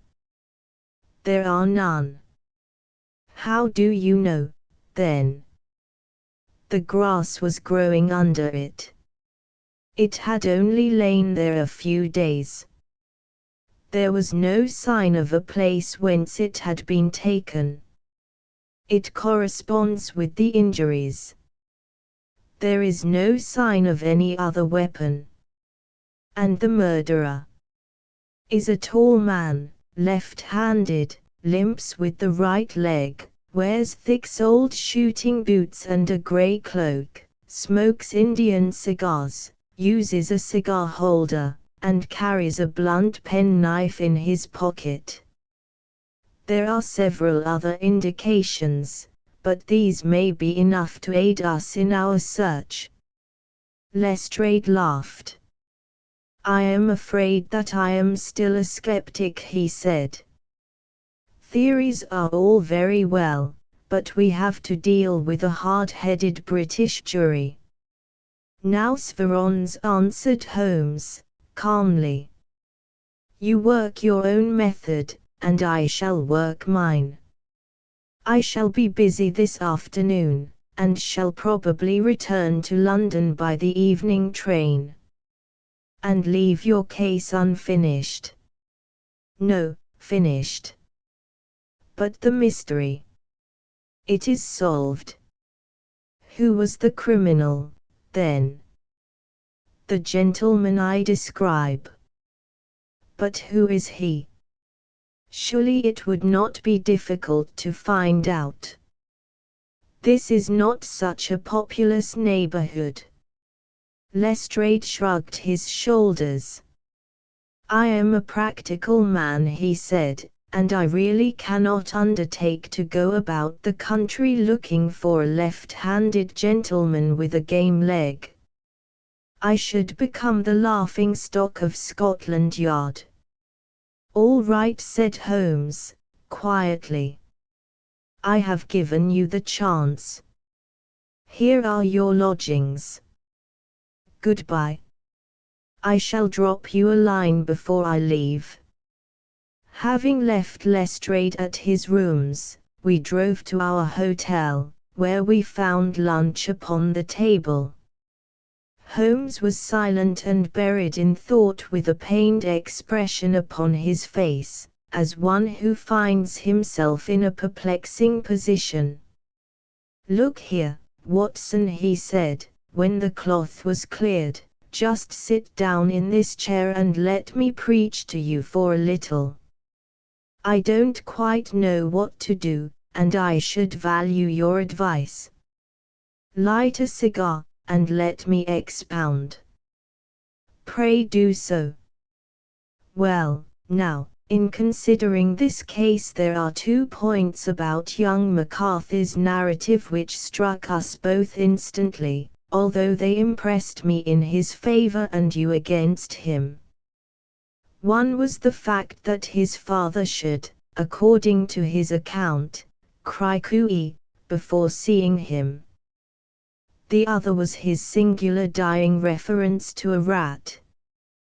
He mumbled several words, you understand, but that was all that caught the son's ear. Now from this double point our research must commence, and we will begin it by presuming that what the lad says is absolutely true. What of this cooey, then? Well, obviously it could not have been meant for the son. The son, as far as he knew, was in Bristol. It was mere chance that he was within earshot. The cooey was meant to attract the attention of whoever it was that he had the appointment with. But cooey is a distinctly Australian cry, and one which is used between Australians. There is a strong presumption that the person whom McCarthy expected to meet him at Boscombe Pool was someone who had been in Australia. What of the rat, then? Sherlock Holmes took a folded paper from his pocket and flattened it out on the table. "This is a map of the colony of Victoria," he said. "I wired to Bristol for it last night." He put his hand over part of the map. "What do you read?" he asked. "I read." "And now?" He raised his hand. "Ballarat." "Quite so." That was the word the man uttered, and of which his son only caught the last two syllables. He was trying to utter the name of his murderer. "So-and-so, of Ballarat." "It is wonderful," I exclaimed. "It is obvious." And now, you see, I had narrowed the field down considerably. The possession of a grey garment was a third point which, granting the son's statement to be correct, was a certainty. We have come now out of mere vagueness to the definite conception of an Australian from Ballarat with a grey cloak. Certainly. And one who was at home in the district, for the pool can only be approached by the farm or by the estate, where strangers could hardly wander. Quite so. Then comes our expedition of today. By an examination of the ground I gained the trifling details which I gave to that imbecile Lestrade, as to the personality of the criminal. But how did you gain them? You know my method. It is founded upon the observance of trifles. His height I know that you might roughly judge from the length of his stride. His boots, too, might be told from their traces. Yes, they were peculiar boots. But his lameness. The impression of his right foot was always less distinct than his left. He put less weight upon it. Why? Because he limped, he was lame. But his left-handedness. You were yourself struck by the nature of the injury as recorded by the surgeon at the inquest. The blow was struck from immediately behind, and yet was upon the left side. Now, how can that be unless it were by a left-handed man? He had stood behind that tree during the interview between the father and son. He had even smoked there. I found the ash of a cigar, which my special knowledge of tobacco ashes enabled me to pronounce as an Indian cigar. I have, as you know, devoted some attention to this, and written a little monograph on the ashes of 140 different varieties of pipe, cigar, and cigarette tobacco. Having found the ash, I then looked round and discovered the stump among the moss where he had tossed it. It was an Indian cigar, of the variety which are rolled in Rotterdam. And the cigar holder. I could see that the end had not been in his mouth. Therefore he used a holder. The tip had been cut off, not bitten off, but the cut was not a clean one, so I used a blunt penknife. Holmes, I said, you have drawn a net round this man from which he cannot escape, and you have saved an innocent human life as truly as if you had cut the cord which was hanging him. I see the direction in which all this points. The culprit is, Mr. John Turner, cried the hotel waiter, opening the door of our sitting room, and ushering in a visitor. The man who entered was a strange and impressive figure. His slow, limping step and bowed shoulders gave the appearance of decrepitude, and yet his hard, deep-lined, craggy features, and his enormous limbs showed that he was possessed of unusual strength of body and of character. His tangled beard, grizzled hair, and outstanding, drooping eyebrows combined to give an air of dignity and power to his appearance, but his face was of an ashen white, while his lips and the corners of his nostrils were tinged with a shade of blue. It was clear to me at a glance that he was in the grip of some deadly and chronic disease. "Pray sit down on the sofa," said Holmes, gently. "You had my note."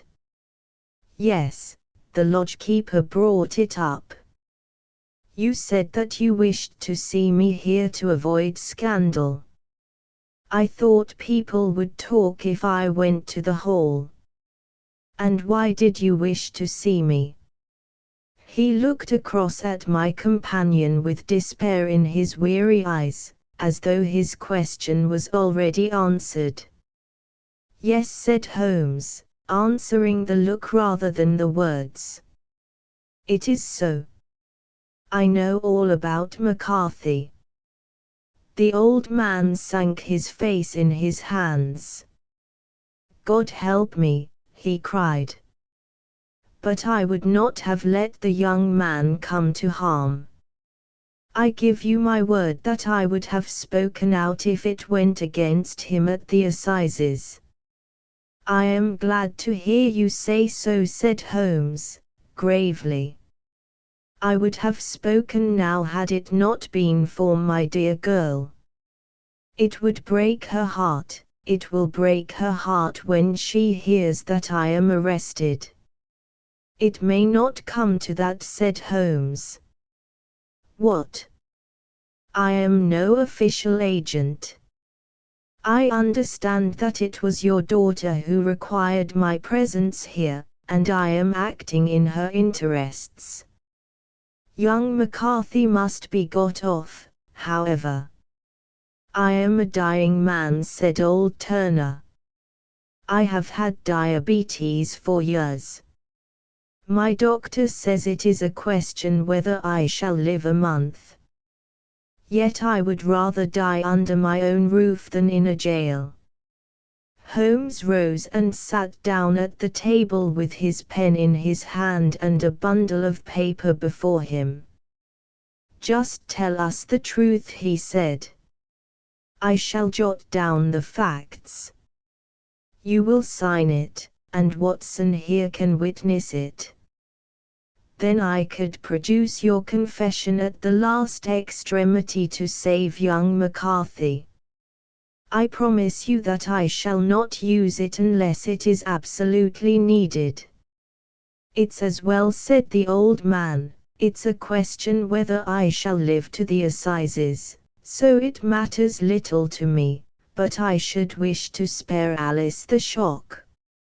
And now I will make the thing clear to you. It has been a long time in the acting, but will not take me long to tell. You didn't know this dead man, McCarthy. He was a devil incarnate. I tell you that. God keep you out of the clutches of such a man as he.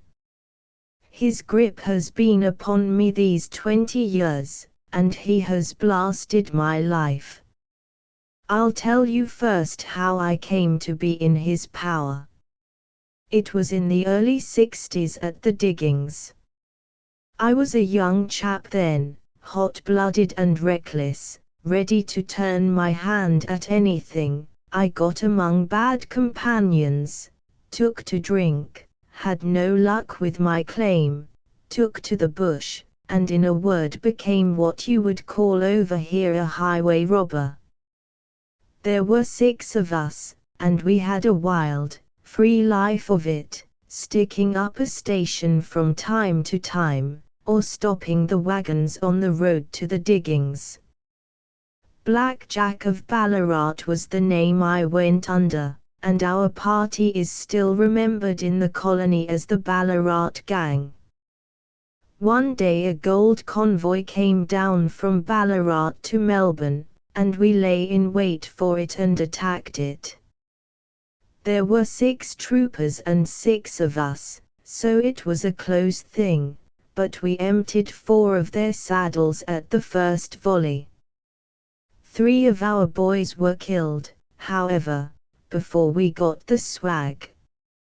I put my pistol to the head of the wagon driver, who was this very man McCarthy.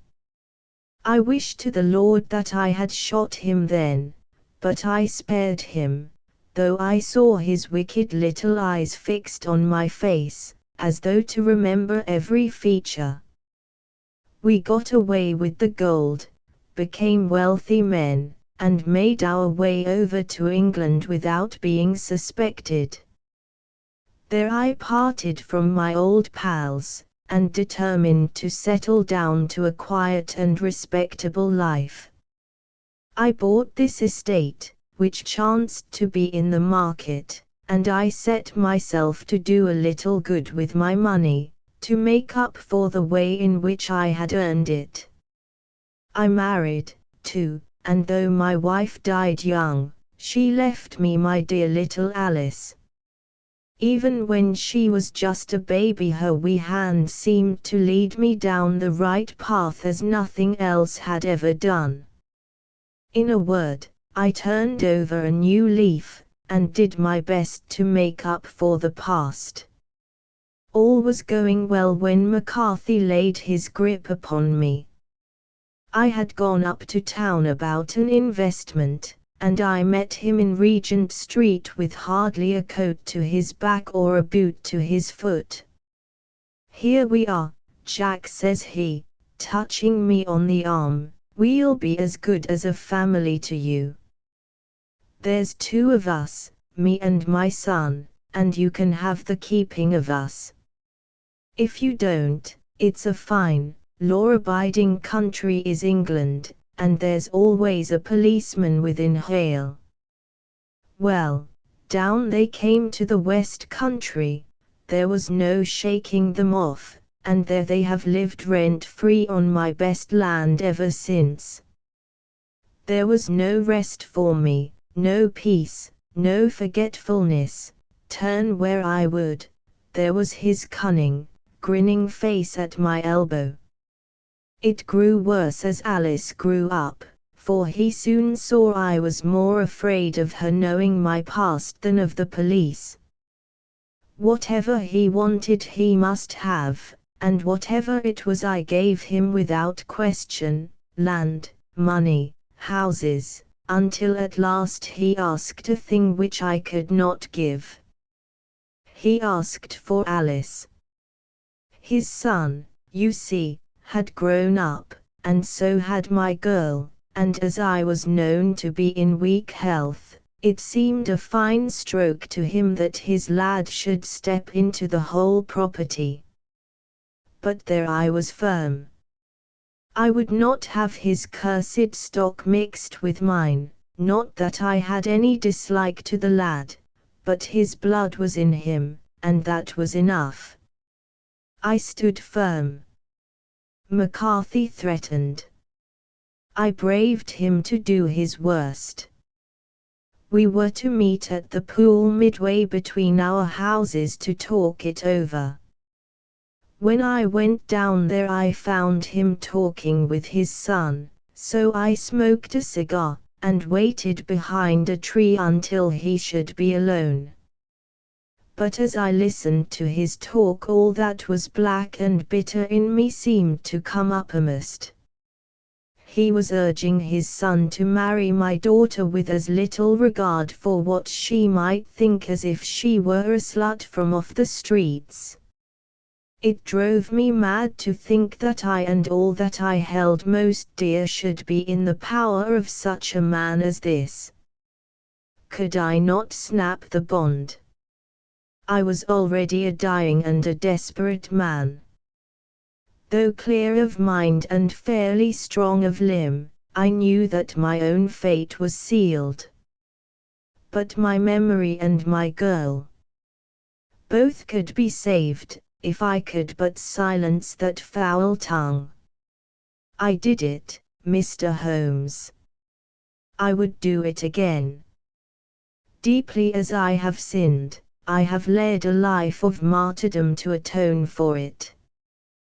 But that my girl should be entangled in the same meshes which held me was more than I could suffer.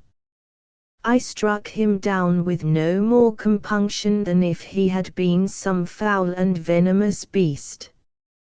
His cry brought back his son, but I had gained the cover of the wood, though I was forced to go back to fetch the cloak which I had dropped in my flight. That is the true story, gentlemen, of all that occurred. Well, it is not for me to judge you, said Holmes, as the old man signed the statement which had been drawn out. I pray that we may never be exposed to such a temptation. I pray not, sir. And what do you intend to do? In view of your health, nothing. You are yourself aware that you will soon have to answer for your deed at a higher court than the assizes. I will keep your confession, and, if McCarthy is condemned, I shall be forced to use it. If not, it shall never be seen by mortal eye, and your secret, whether you be alive or dead, shall be safe with us. Farewell, then, said the old man, solemnly. Your own deathbeds, when they come, will be the easier for the thought of the peace which you have given to mine. Tottering and shaking in all his giant frame, he stumbled slowly from the room. God help us, said Holmes, after a long silence. Why does fate play such tricks with poor, helpless worms?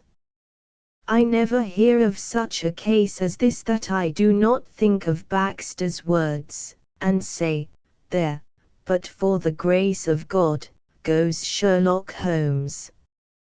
James McCarthy was acquitted at the assizes, on the strength of a number of objections which had been drawn out by Holmes, and submitted to the defending counsel.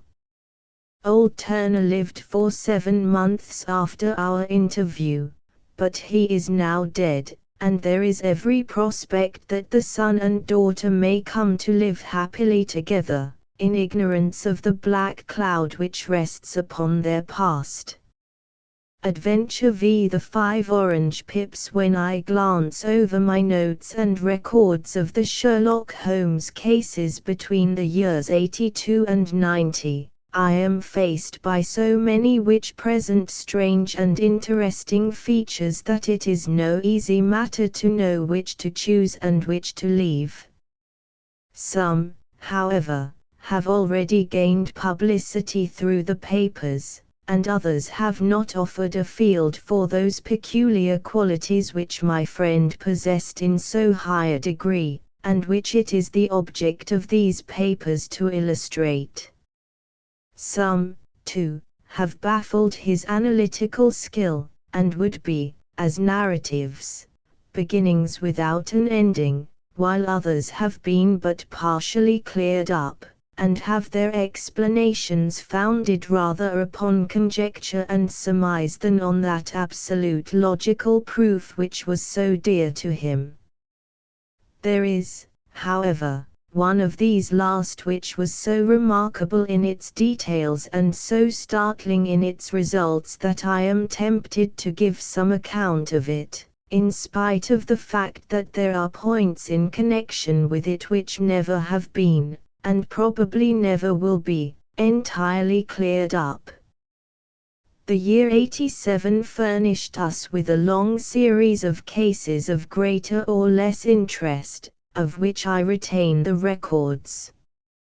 Among my headings under this one 12 months I find an account of the adventure of the Paradol Chamber, of the Amateur Mendicant Society, who held a luxurious club in the lower vault of a furniture warehouse, of the facts connected with the loss of the British bark Sophie Anderson, of the singular adventures of the Grice Pattersons in the island of Uffa, and finally of the Camberwell poisoning case. In the latter, as may be remembered, Sherlock Holmes was able, by winding up the dead man's watch, to prove that it had been wound up 2 hours before, and that therefore the deceased had gone to bed within that time, a deduction which was of the greatest importance in clearing up the case. All these I may sketch out at some future date, but none of them present such singular features as the strange train of circumstances which I have now taken up my pen to describe. It was in the latter days of September, and the equinoctial gales had set in with exceptional violence. All day the wind had screamed and the rain had beaten against the windows, so that even here in the heart of great, handmade London we were forced to raise our minds for the instant from the routine of life, and to recognize the presence of those great elemental forces which shriek at mankind through the bars of his civilization, like untamed beasts in a cage. As evening drew in, the storm grew higher and louder, and the wind cried and sobbed like a child in the chimney. Sherlock Holmes sat moodily at one side of the fireplace cross-indexing his records of crime, while I at the other was deep in one of Clark Russell's fine sea stories, until the howl of the gale from without seemed to blend with the text, and the splash of the rain to lengthen out into the long swash of the sea waves.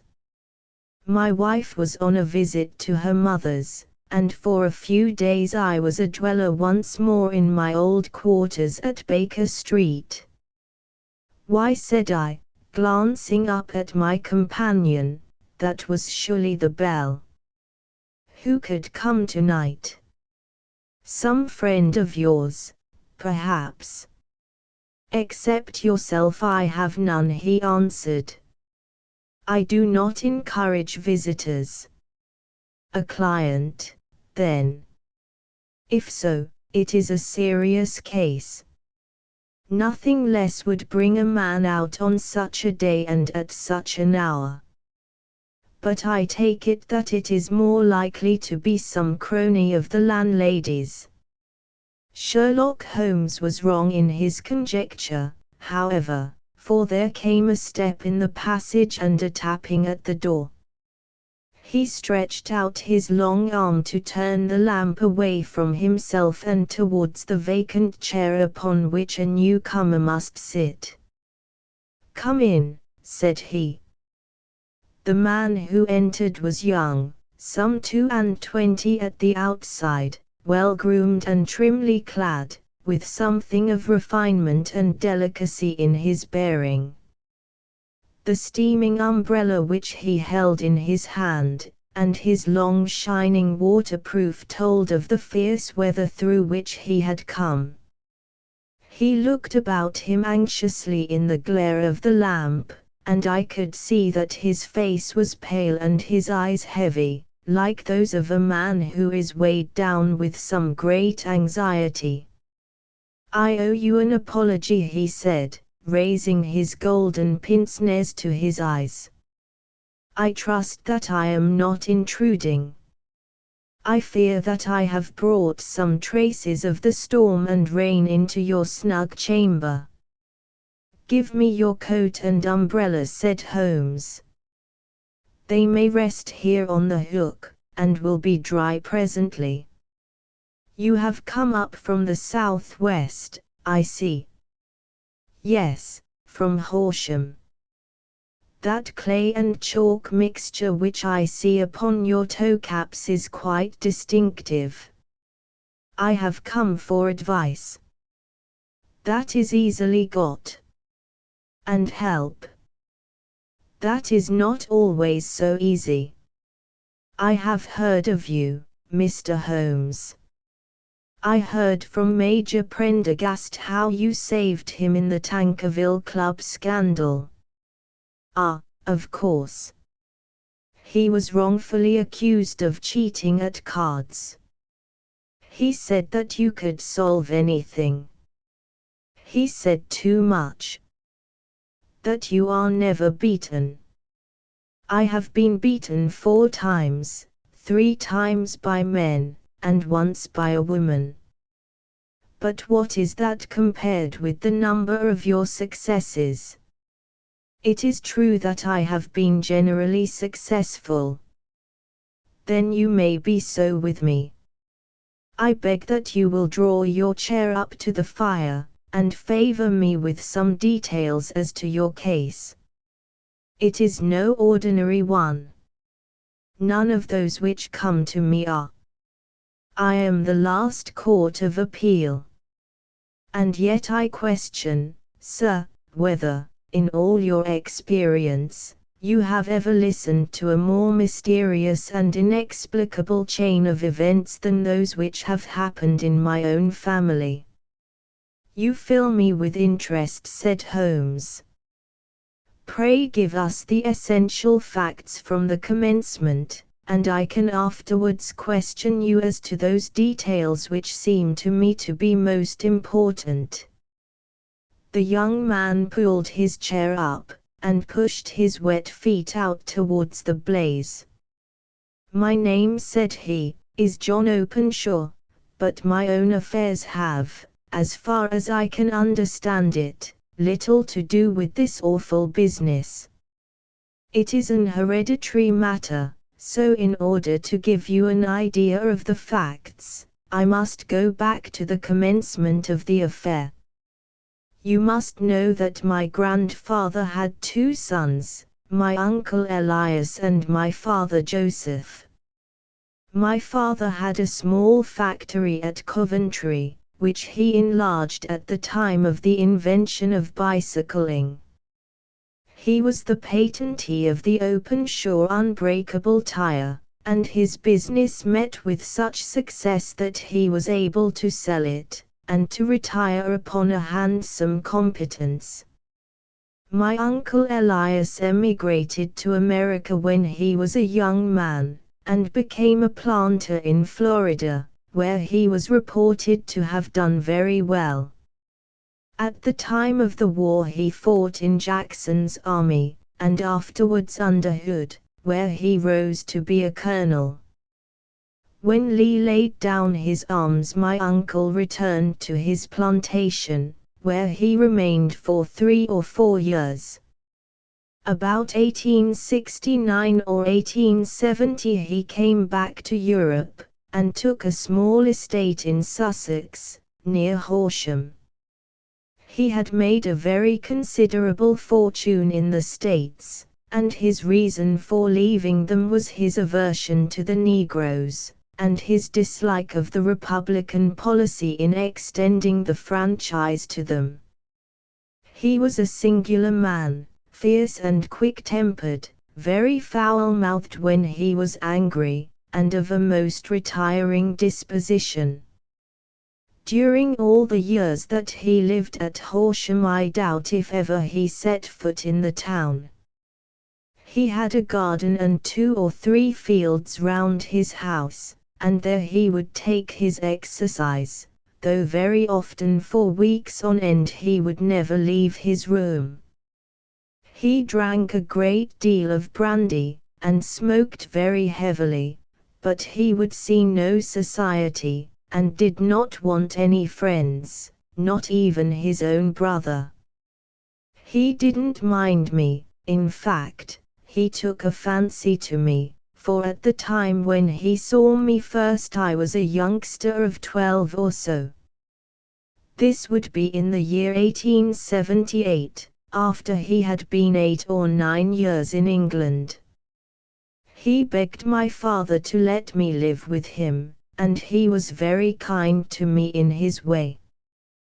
When he was sober he used to be fond of playing backgammon and draughts with me, and he would make me his representative both with the servants and with the tradespeople, so that by the time that I was 16 I was quite master of the house.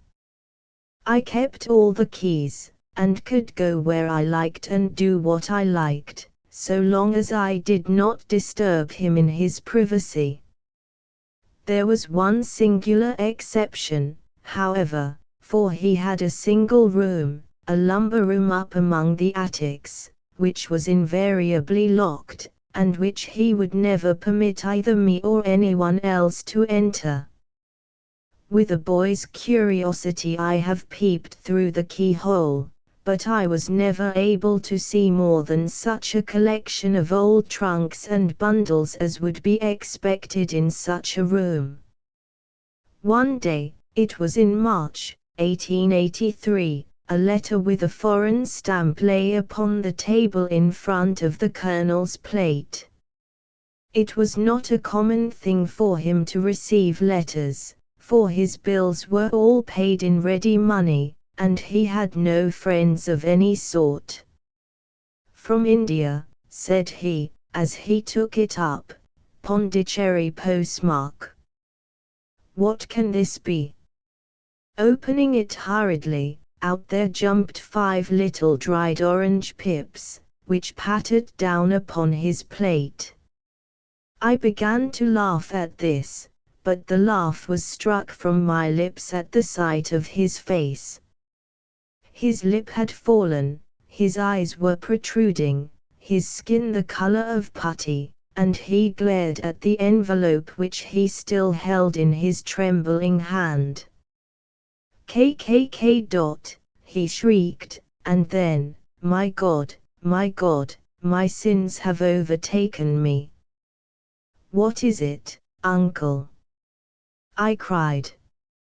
"Death," said he, and rising from the table he retired to his room, leaving me palpitating with horror.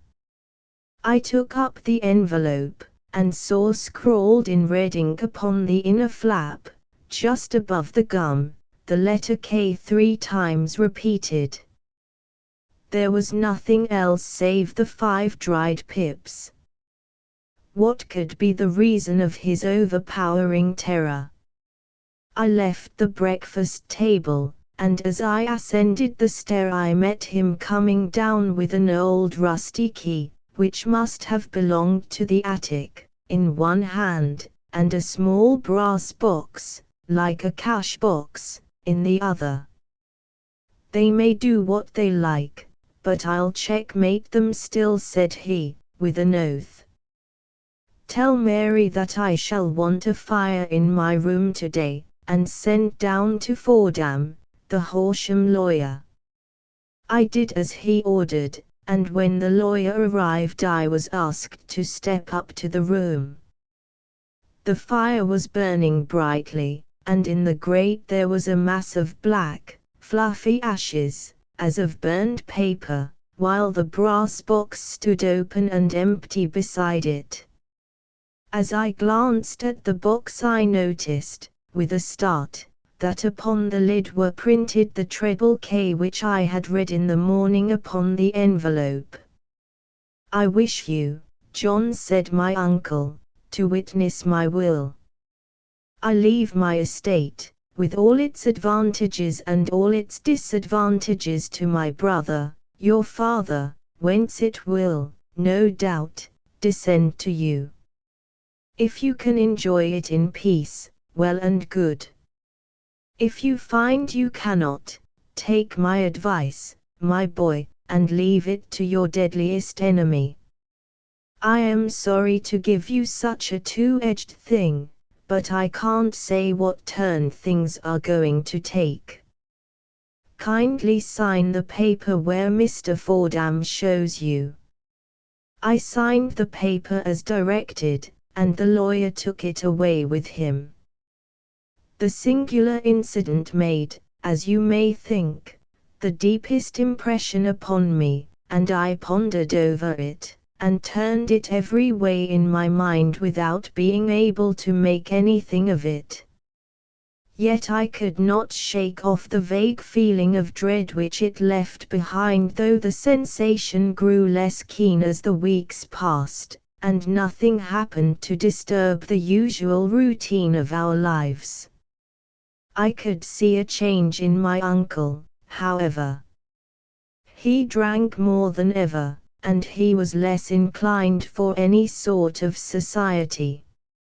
Most of his time he would spend in his room, with the door locked upon the inside, but sometimes he would emerge in a sort of drunken frenzy, and would burst out of the house and tear about the garden with a revolver in his hand, screaming out that he was afraid of no man, and that he was not to be cooped up, like a sheep in a pen, by man or devil. When these hot fits were over, however, he would rush tumultuously in at the door, and lock and bar it behind him, like a man who can brazen it out no longer against the terror which lies at the roots of his soul. At such times I have seen his face, even on a cold day, glisten with moisture, as though it were new raised from a basin. Well, to come to an end of the matter, Mr. Holmes, and not to abuse your patience, there came a night when he made one of those drunken sallies from which he never came back. We found him, when we went to search for him, face downward in a little green-scummed pool, which lay at the foot of the garden. There was no sign of any violence, and the water was but 2 feet deep, so that the jury, having regard to his known eccentricity, brought in a verdict of suicide. But I, who knew how he winced from the very thought of death, had much ado to persuade myself that he had gone out of his way to meet it. The matter passed, however, and my father entered into possession of the estate, and of some £14,000, which lay to his credit at the bank. One moment, Holmes interposed. Your statement is, I foresee, one of the most remarkable to which I have ever listened. Let me have the date of the reception by your uncle of the letter, and the date of his supposed suicide. The latter arrived on the 10th of March, 1883. His death was 7 weeks later, upon the night of May 2d. Thank you. Pray proceed. When my father took over the Horsham property, he, at my request, made a careful examination of the attic, which had been always locked up. We found the brass box there, although its contents had been destroyed. On the inside of the cover was a paper label, with the initials of KKK repeated upon it, and letters, memoranda, receipts, and a register written beneath. These, we presume, indicated the nature of the papers which had been destroyed by Colonel Openshaw. For the rest, there was nothing of much importance in the attic, save a great many scattered papers and notebooks bearing upon my uncle's life in America. Some of them were of the war time, and showed that he had done his duty well, and had borne the repute of a brave soldier. Others were of a date during the reconstruction of the southern states, and were mostly concerned with politics, for he had evidently taken a strong part in opposing the carpetbag politicians who had been sent down from the north. Well, it was the beginning of '84 when my father came to live at Horsham, and all went as well as possible with us until the January of '85. On the fourth day after the New Year I heard my father give a sharp cry of surprise as we sat together at the breakfast table. There he was, sitting with a newly opened envelope in one hand and 5 dried orange pips in the outstretched palm of the other one. He had always laughed at what he called my cock and a bull story about the colonel, but he looked very scared and puzzled now that the same thing had come upon himself. "Why, what on earth does this mean, John?" he stammered. My heart had turned to lead. "It is KKK, said I. He looked inside the envelope. "So it is," he cried. "Here are the very letters. But what is this written above them?" "Put the papers on the sundial," I read, peeping over his shoulder. "What papers? What sundial?" he asked. "The sundial in the garden." "There is no other," said I, "but the papers must be those that are destroyed." "Pooh," said he, gripping hard at his courage. "We are in a civilized land here, and we can't have tomfoolery of this kind. Where does the thing come from?" "From Dundee," I answered, glancing at the postmark. "Some preposterous practical joke," said he. "What have I to do with sundials and papers? I shall take no notice of such nonsense." "I should certainly speak to the police," I said. "And be laughed at for my pains." "Nothing of the sort." "Then let me do so." "No, I forbid you. I won't have a fuss made about such nonsense." It was in vain to argue with him, for he was a very obstinate man. I went about, however, with a heart which was full of forebodings. On the third day after the coming of the letter my father went from home to visit an old friend of his, Major Freebody, who is in command of one of the forts upon Portsdown Hill. I was glad that he should go, for it seemed to me that he was farther from danger when he was away from home. In that, however, I was in error. Upon the second day of his absence I received a telegram from the Major, imploring me to come at once. My father had fallen over one of the deep chalk pits which abound in the neighborhood, and was lying senseless, with a shattered skull. I hurried to him, but he passed away without having ever recovered his consciousness. He had, as it appears, been returning from Fareham in the twilight, and as the country was unknown to him, and the chalk pit unfenced, the jury had no hesitation in bringing in a verdict of death from accidental causes. Carefully as I examined every fact connected with his death, I was unable to find anything which could suggest the idea of murder. There were no signs of violence, no footmarks, no robbery, no record of strangers having been seen upon the roads. And yet I need not tell you that my mind was far from at ease, and that I was well nigh certain that some foul plot had been woven round him. In this sinister way I came into my inheritance. You will ask me why I did not dispose of it. I answer, because I was well convinced that our troubles were in some way dependent upon an incident in my uncle's life, and that the danger would be as pressing in one house as in another. It was in January, 85, that my poor father met his end, and 2 years and 8 months have elapsed since then. During that time I have lived happily at Horsham, and I had begun to hope that this curse had passed away from the family, and that it had ended with the last generation.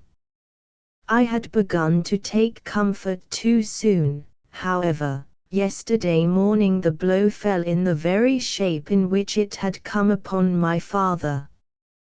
The young man took from his waistcoat a crumpled envelope, and, turning to the table, he shook out upon it 5 little dried orange pips. "This is the envelope," he continued. "The postmark is London, Eastern Division." Within are the very words which were upon my father's last message, KKK, and then put the papers on the sundial. "What have you done?" asked Holmes. "Nothing. Nothing. To tell the truth," he sank his face into his thin, white hands, "I have felt helpless. I have felt like one of those poor rabbits when the snake is writhing towards it. I seem to be in the grasp of some resistless, inexorable evil, which no foresight and no precautions can guard against." "Tut, tut," cried Sherlock Holmes. "You must act, man, or you are lost. Nothing but energy can save you. This is no time for despair. I have seen the police. Ah! But they listened to my story with a smile. I am convinced that the inspector has formed the opinion that the letters are all practical jokes, and that the deaths of my relations were really accidents, as the jury stated, and were not to be connected with the warnings." Holmes shook his clenched hands in the air.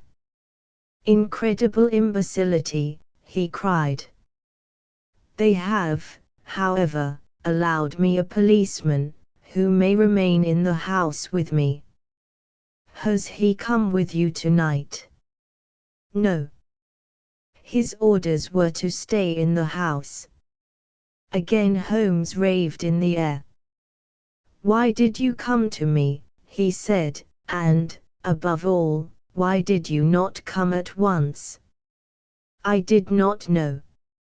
It was only today that I spoke to Major Prendergast about my troubles, and was advised by him to come to you. It is really 2 days since you had the letter. We should have acted before this. You have no further evidence, I suppose, than that which you have placed before us, no suggestive detail which might help us." "There is one thing," said John Openshaw. He rummaged in his coat pocket, and drawing out a piece of discolored, blue-tinted paper, he laid it out upon the table. "I have some remembrance," said he, "that on the day when my uncle burned the papers I observed that the small, unburned margins which lay amid the ashes were of this particular color. I found this single sheet upon the floor of his room, and I am inclined to think that it may be one of the papers which has, perhaps, fluttered out from among the others, and in that way have escaped destruction. Beyond the mention of pips, I do not see that it helps us much. I think myself that it is a page from some private diary.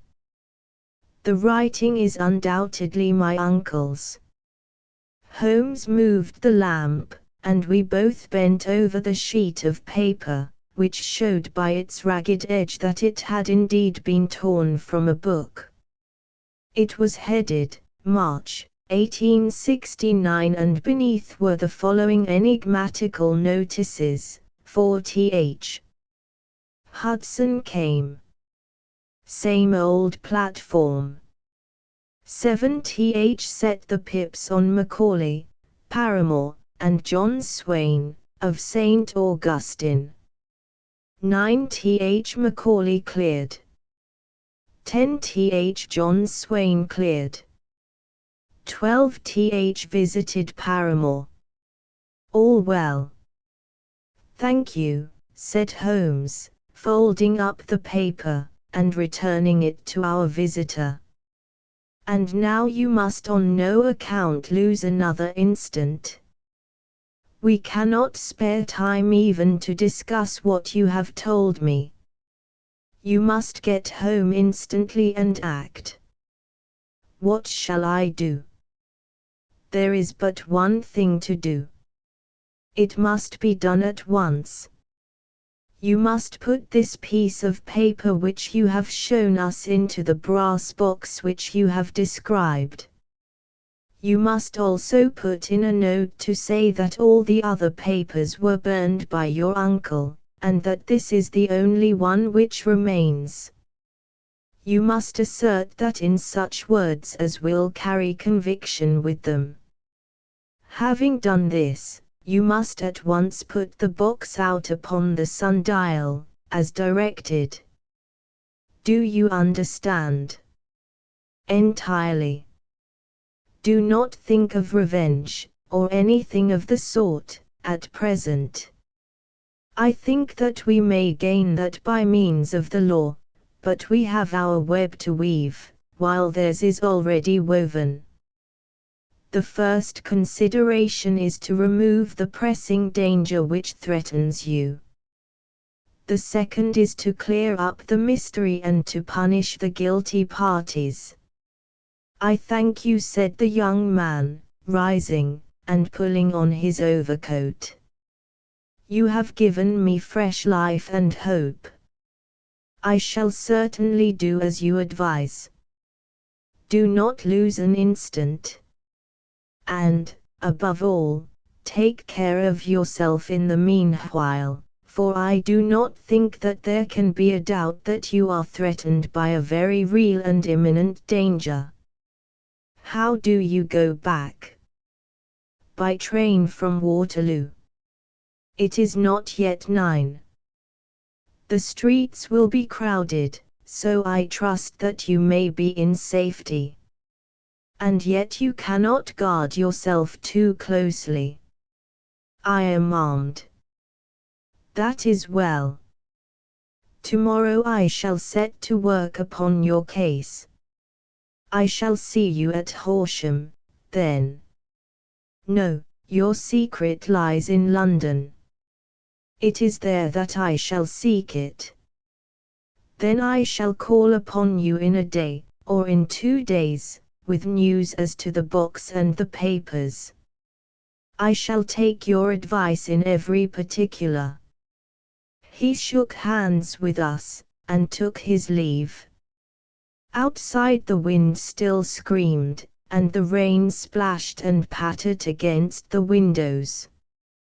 This strange, wild story seemed to have come to us from amid the mad elements, blown in upon us like a sheet of seaweed in a gale, and now to have been reabsorbed by them once more. Sherlock Holmes sat for some time in silence, with his head sunk forward and his eyes bent upon the red glow of the fire. Then he lit his pipe, and leaning back in his chair he watched the blue smoke rings as they chased each other up to the ceiling. I think, Watson, he remarked at last, that of all our cases we have had none more fantastic than this. Save, perhaps, the sign of 4. Well, yes. Save, perhaps, that. and yet this John Openshaw seems to me to be walking amid even greater perils than did the Sholtos. But have you, I asked, formed any definite conception as to what these perils are? There can be no question as to their nature, he answered. Then what are they? Who is this KKK, and why does he pursue this unhappy family? Sherlock Holmes closed his eyes and placed his elbows upon the arms of his chair, with his fingertips together. The ideal reasoner, he remarked, would, when he had once been shown a single fact in all its bearings, deduce from it not only all the chain of events which led up to it, but also all the results which would follow from it. As Cuvier could correctly describe a whole animal by the contemplation of a single bone, so the observer who has thoroughly understood one link in a series of incidents, should be able to accurately state all the other ones, both before and after. We have not yet grasped the results which the reason alone can attain to. Problems may be solved in the study which have baffled all those who have sought a solution by the aid of their senses. To carry the art, however, to its highest pitch, it is necessary that the reasoner should be able to utilize all the facts which have come to his knowledge, and this in itself implies, as you will readily see, a possession of all knowledge, which, even in these days of free education and encyclopedias, is a somewhat rare accomplishment. It is not so impossible, however, that a man should possess all knowledge which is likely to be useful to him in his work, and this I have endeavored in my case to do. If I remember rightly, you on one occasion, in the early days of our friendship, defined my limits in a very precise fashion. Yes, I answered, laughing. It was a singular document. Philosophy, astronomy, and politics were marked at 0, I remember. Botany variable, geology profound as regards the mud stains from any region within 50 miles of town, chemistry eccentric, anatomy unsystematic, sensational literature and crime records unique, violin player, boxer, swordsman, lawyer, and self-poisoner by cocaine and tobacco. Those, I think, were the main points of my analysis. Holmes grinned at the last item. Well, he said, I say now, as I said then, that a man should keep his little brain attic stocked with all the furniture that he is likely to use, and the rest he can put away in the lumber room of his library, where he can get it if he wants it. Now, for such a case as the one which has been submitted to us tonight, we need certainly to muster all our resources. Kindly hand me down the letter K of the American Encyclopedia which stands upon the shelf beside you. Thank you. Now let us consider the situation, and see what may be deduced from it. In the first place, we may start with a strong presumption that Colonel Openshaw had some very strong reason for leaving America. Men at his time of life do not change all their habits, and exchange willingly the charming climate of Florida for the lonely life of an English provincial town.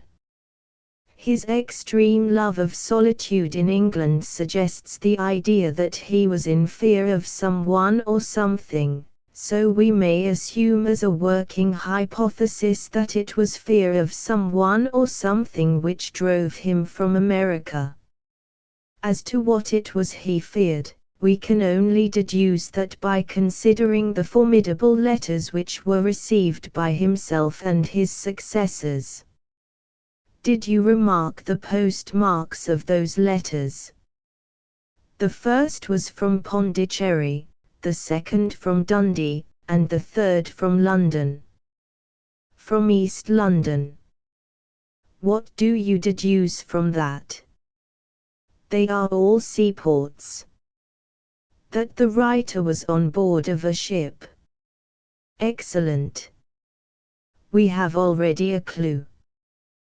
There can be no doubt that the probability, the strong probability, is that the writer was on board of a ship. And now let us consider another point. In the case of Pondicherry, 7 weeks elapsed between the threat and its fulfillment. In Dundee it was only some 3 or 4 days. Does that suggest anything? A greater distance to travel. But the letter had also a greater distance to come. Then I do not see the point. There is at least a presumption that the vessel in which the man or men are is a sailing ship.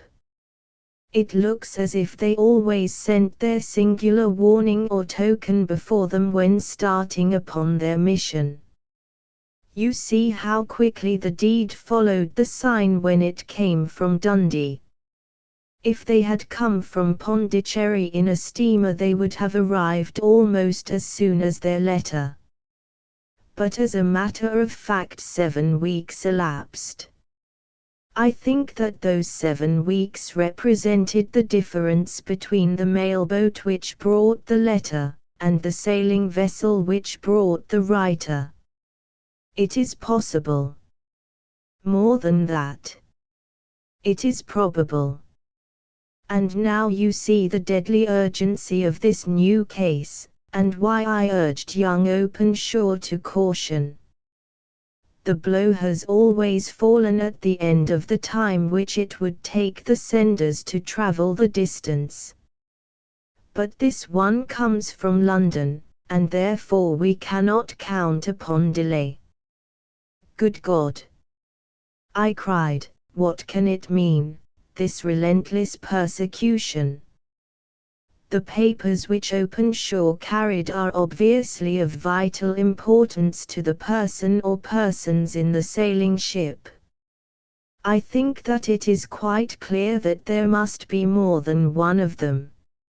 A single man could not have carried out 2 deaths in such a way as to deceive a coroner's jury. There must have been several in it, and they must have been men of resource and determination. Their papers they mean to have, be the holder of them who it may.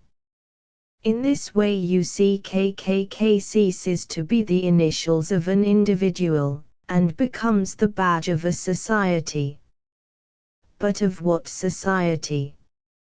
Have you never, said Sherlock Holmes, bending forward and sinking his voice, have you never heard of the Ku Klux Klan? I never have. Holmes turned over the leaves of the book upon his knee. Here it is, said he, presently, Ku Klux Klan. A name derived from the fanciful resemblance to the sound produced by cocking a rifle. This terrible secret society was formed by some ex-Confederate soldiers in the southern states after the Civil War, and it rapidly formed local branches in different parts of the country, notably in Tennessee, Louisiana, the Carolinas, Georgia, and Florida. Its power was used for political purposes, principally for the terrorizing of the Negro voters, and the murdering and driving from the country of those who were opposed to its views. Its outrages were usually preceded by a warning sent to the marked man in some fantastic but generally recognized shape, a sprig of oak leaves in some parts, melon seeds or orange pips in others. On receiving this, the victim might either openly abjure his former ways, or might fly from the country. If he braved the matter out, death would unfailingly come upon him, and usually in some strange and unforeseen manner. So perfect was the organization of the society, and so systematic its methods, that there is hardly a case upon record where any man succeeded in braving it with impunity, or in which any of its outrages were traced home to the perpetrators. For some years the organization flourished, in spite of the efforts of the United States government and of the better classes of the community in the South. Eventually, in the year 1869, the movement rather suddenly collapsed, although there have been sporadic outbreaks of the same sort since that date. You will observe, said Holmes, laying down the volume, that the sudden breaking up of the society was coincident with the disappearance of Openshaw from America with their papers. It may well have been cause and effect.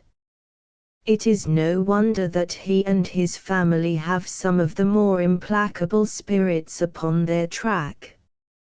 You can understand that this register and diary may implicate some of the first men in the South, and that there may be many who will not sleep easy at night until it is recovered.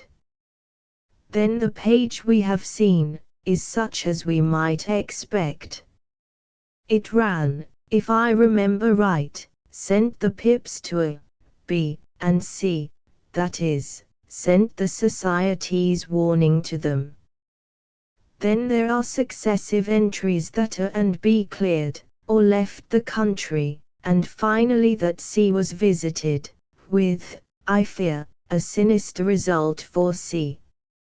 Well, I think, Doctor, that we may let some light into this dark place, and I believe that the only chance young Openshaw has in the meantime is to do what I have told him.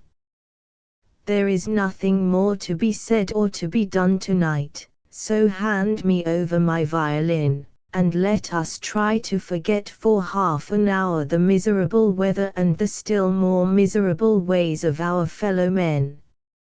It had cleared in the morning, and the sun was shining with a subdued brightness through the dim veil which hangs over the great city. Sherlock Holmes was already at breakfast when I came down. "You will excuse me for not waiting for you," said he. I foresee, a very busy day before me in looking into this case of young Openshaw's." "What steps will you take?" I asked. "It will very much depend upon the results of my first inquiries. I may have to go down to Horsham, after all." "You will not go there first?" "No, I shall commence with the city. Just ring the bell, and the maid will bring up your coffee." As I waited, I lifted the unopened newspaper from the table and glanced my eye over it. It rested upon a heading which sent a chill to my heart. "Holmes," I cried, "you are too late." "Ah," said he, laying down his cup, "I feared as much." "How was it done?" He spoke calmly, but I could see that he was deeply moved. My eye caught the name of Openshaw, and the heading, "Tragedy near Waterloo Bridge." Here is the account: "Between 9 and 10 last night, Police Constable Cook, of the H Division, on duty near Waterloo Bridge, heard a cry for help and a splash in the water." The night, however, was extremely dark and stormy, so that, in spite of the help of several passers-by, it was quite impossible to effect a rescue. The alarm, however, was given, and, By the aid of the water police, the body was eventually recovered. It proved to be that of a young gentleman whose name, as it appears from an envelope which was found in his pocket, was John Openshaw, and whose residence is near Horsham. It is conjectured that he may have been hurrying down to catch the last train from Waterloo Station, and that in his haste and the extreme darkness he missed his path and walked over the edge of one of the small landing places for river steamboats. The body exhibited no traces of violence, and there can be no doubt that the deceased had been the victim of an unfortunate accident, which should have the effect of calling the attention of the authorities to the condition of the riverside landing stages. We sat in silence for some minutes, Holmes more depressed and shaken than I had ever seen him. "That hurts my pride, Watson," he said, at last. "It is a petty feeling, no doubt, but it hurts my pride. It becomes a personal matter with me now, and, if God sends me health, I shall set my hand upon this gang. That he should come to me for help, and that I should send him away to his death." He sprang from his chair and paced about the room in uncontrollable agitation, with a flush upon his sallow cheeks, and a nervous clasping and unclasping of his long, thin hands. "They must be cunning devils," he exclaimed, at last. "How could they have decoyed him down there? The embankment is not on the direct line to the station. The bridge, no doubt, was too crowded, even on such a night, for their purpose. Well, Watson, we shall see who will win in the long run. I am going out now." "Holmes," I cried, "you are too late to the police." "No, I shall be my own police.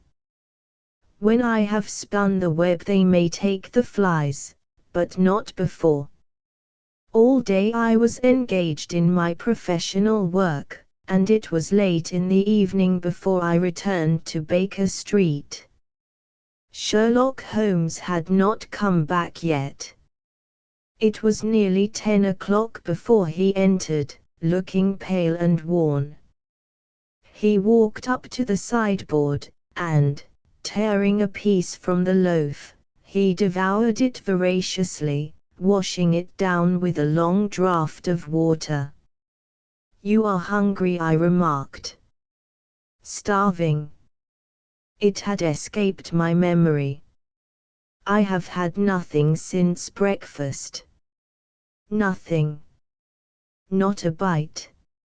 "I had no time to think of it." "And how have you succeeded?" "Well, you have a clue." "I have them in the hollow of my hand. Young Openshaw shall not long remain unavenged." "Why, Watson, let us put their own devilish trademark upon them." "It is well thought of." "What do you mean?" He took an orange from the cupboard, and, tearing it to pieces, he squeezed out the pips upon the table.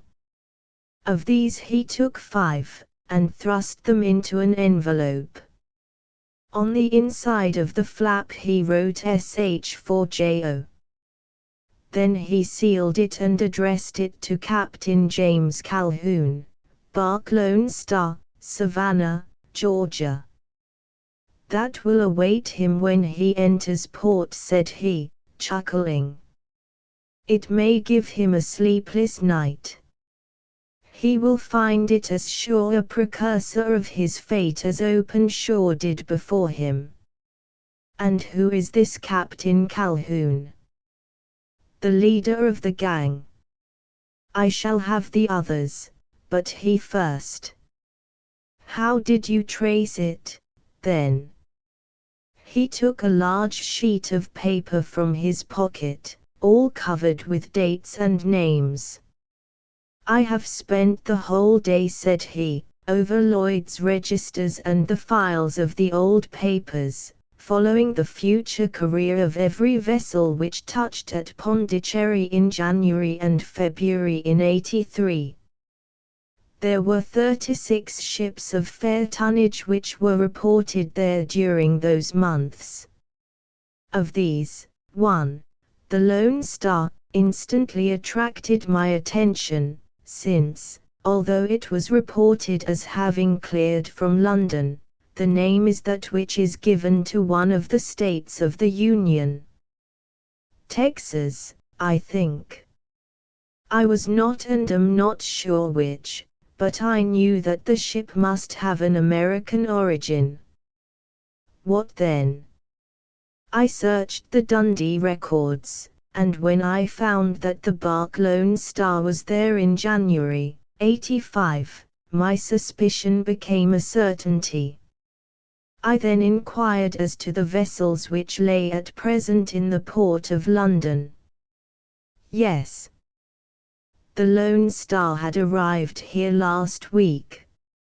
I went down to the Albert Dock, and found that she had been taken down the river by the early tide this morning, homeward bound to Savannah. I wired to Gravesend, and learned that she had passed some time ago, and as the wind is easterly, I have no doubt that she is now past the Goodwins, and not very far from the Isle of Wight. What will you do, then? Oh, I have my hand upon him. He and the 2 mates are, as I learn, the only native-born Americans in the ship. The others are Finns and Germans. I know, also, that they were all 3 away from the ship last night. I had it from the stevedore who has been loading their cargo. By the time that their sailing ship reaches Savannah, the mailboat will have carried this letter, and the cable will have informed the police of Savannah that these 3 gentlemen are badly wanted here upon a charge of murder. There is ever a flaw, however, in the best laid of human plans, and the murderers of John Openshaw were never to receive the orange pips which would show them that another, as cunning and as resolute as themselves, was upon their track. Very long and very severe were the equinoctial gales that year. We waited long for news of the Lone Star of Savannah, but none ever reached us. We did at last hear that somewhere far out in the Atlantic a shattered sternpost of a boat was seen swinging in the trough of a wave, with the letters LS carved upon it, and that is all which we shall ever know of the fate of the Lone Star. Adventure 6. The Man with the Twisted Lip. Isa Whitney, brother of the late Elias Whitney, D.D., principal of the Theological College of St. George's, was much addicted to opium. The habit grew upon him, as I understand, from some foolish freak when he was at college, for having read De Quincey's description of his dreams and sensations, he had drenched his tobacco with laudanum in an attempt to produce the same effects. He found, as so many more have done, that the practice is easier to attain than to get rid of, and for many years he continued to be a slave to the drug, an object of mingled horror and pity to his friends and relatives. I can see him now, with yellow, pasty face, drooping lids, and pinpoint pupils, all huddled in a chair, the wreck and ruin of a noble man. One night, it was in June, '89, there came a ring to my bell, about the hour when a man gives his first yawn and glances at the clock. I sat up in my chair, and my wife laid her needlework down in her lap and made a little face of disappointment. "A patient," said she. "You'll have to go out." I groaned, for I was newly come back from a weary day. We heard the door open, a few hurried words, and then quick steps upon the linoleum. Our own door flew open, and a lady, clad in some dark-colored stuff, with a black veil, entered the room. "You will excuse my calling so late," she began, and then, suddenly losing her self-control, she ran forward, threw her arms about my wife's neck, and sobbed upon her shoulder. "Oh, I'm in such trouble," she cried. "I do so want a little help." "Why," said my wife, pulling up her veil, "it is Kate Whitney." "How you startled me, Kate. I had not an idea who you were when you came in. I didn't know what to do, so I came straight to you." That was always the way. Folk who were in grief came to my wife like birds to a lighthouse. "It was very sweet of you to come. Now, you must have some wine and water, and sit here comfortably and tell us all about it. Or should you rather that I sent James off to bed?" "Oh, no, no. I want the doctor's advice and help, too. It's about Isa. He has not been home for 2 days. I am so frightened about him." It was not the first time that she had spoken to us of her husband's trouble, to me as a doctor, to my wife as an old friend and school companion. We soothed and comforted her by such words as we could find. Did she know where her husband was? Was it possible that we could bring him back to her? It seemed that it was. She had the surest information that of late he had, when the fit was on him, made use of an opium den in the farthest east of the city.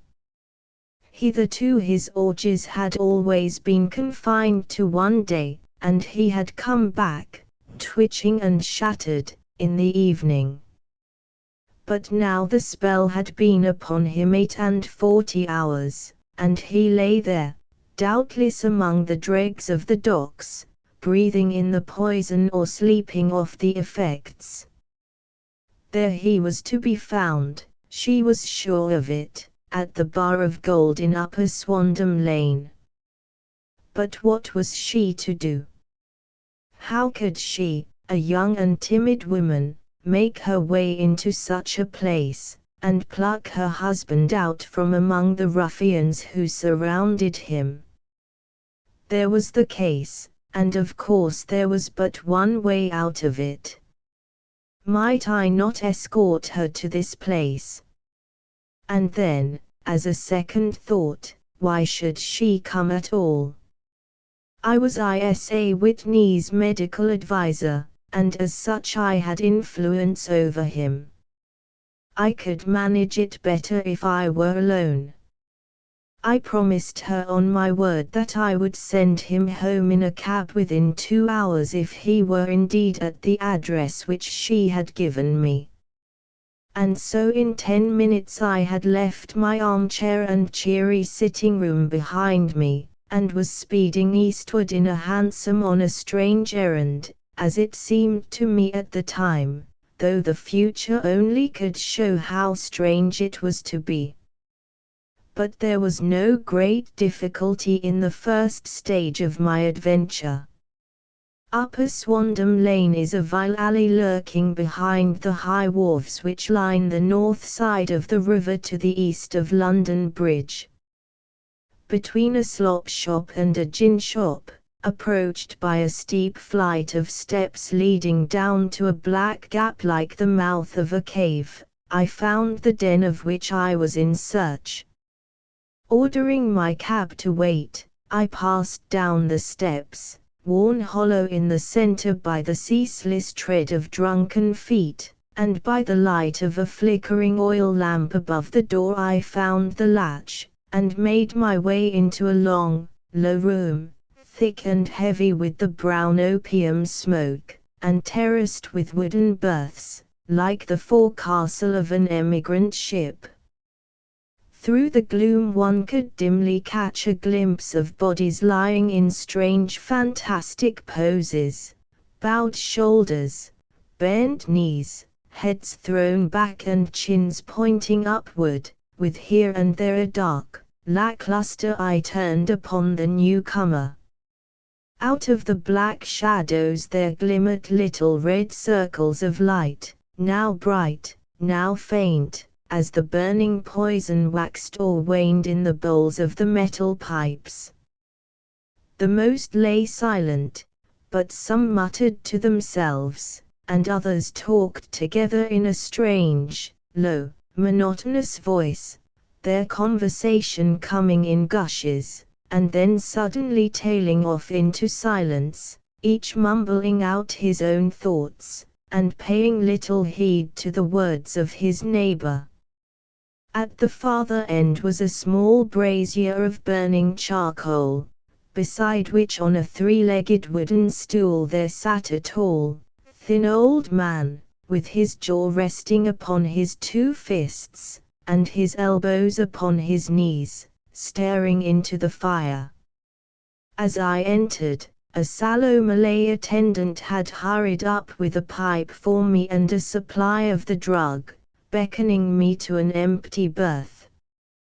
"Thank you. I have not come to stay," said I. "There is a friend of mine here, Mr. Isa Whitney, and I wish to speak with him." There was a movement and an exclamation from my right, and, peering through the gloom, I saw Whitney, pale, haggard, and unkempt, staring out at me. "My God! It's Watson," said he. He was in a pitiable state of reaction, with every nerve in a twitter. "I say, Watson, what o'clock is it?" "Nearly 11. "Of what day?" "Of Friday, June 19th. "Good heavens! I thought it was Wednesday." "It is Wednesday." "What do you want to frighten a chap for?" He sank his face onto his arms, and began to sob in a high treble key. "I tell you that it is Friday, man. Your wife has been waiting this 2 days for you. You should be ashamed of yourself." "So I am. But you've got mixed, Watson, for I have only been here a few hours, 3 pipes, 4 pipes, I forget how many. But I'll go home with you. I wouldn't frighten Kate, poor little Kate. Give me your hand." "Have you a cab?" "Yes, I have one waiting." "Then I shall go in it." "But I must owe something." "Find what I owe, Watson. I am all off color. I can do nothing for myself." I walked down the narrow passage between the double row of sleepers, holding my breath to keep out the vile, stupefying fumes of the drug, and looking about for the manager. As I passed the tall man who sat by the brazier I felt a sudden pluck at my skirt, and a low voice whispered, "Walk past me, and then look back at me." The words fell quite distinctly upon my ear. I glanced down. They could only have come from the old man at my side, and yet he sat now as absorbed as ever, very thin, very wrinkled, bent with age, an opium pipe dangling down from between his knees, as though it had dropped in sheer lassitude from his fingers. I took 2 steps forward and looked back. It took all my self-control to prevent me from breaking out into a cry of astonishment. He had turned his back so that none could see him but I. His form had filled out, his wrinkles were gone, the dull eyes had regained their fire, and there, sitting by the fire, and grinning at my surprise, was none other than Sherlock Holmes. He made a slight motion to me to approach him, and instantly, as he turned his face half round to the company once more, subsided into a doddering, loose-lipped senility. "Holmes," I whispered, "what on earth are you doing in this den?" "As low as you can," he answered, "I have excellent ears. If you would have the great kindness to get rid of that sottish friend of yours, I should be exceedingly glad to have a little talk with you. I have a cab outside." "Then pray send him home in it. You may safely trust him, for he appears to be too limp to get into any mischief. I should recommend you also to send a note by the cabman to your wife to say that you have thrown in your lot with me. If you will wait outside, I shall be with you in 5 minutes." It was difficult to refuse any of Sherlock Holmes's requests, for they were always so exceedingly definite, and put forward with such a quiet air of mastery. I felt, however, that when Whitney was once confined in the cab my mission was practically accomplished, and for the rest, I could not wish anything better than to be associated with my friend in one of those singular adventures which were the normal condition of his existence.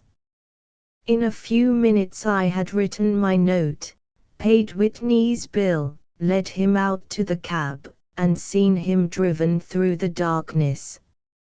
In a very short time a decrepit figure had emerged from the opium den, and I was walking down the street with Sherlock Holmes. For 2 streets he shuffled along with a bent back and an uncertain foot.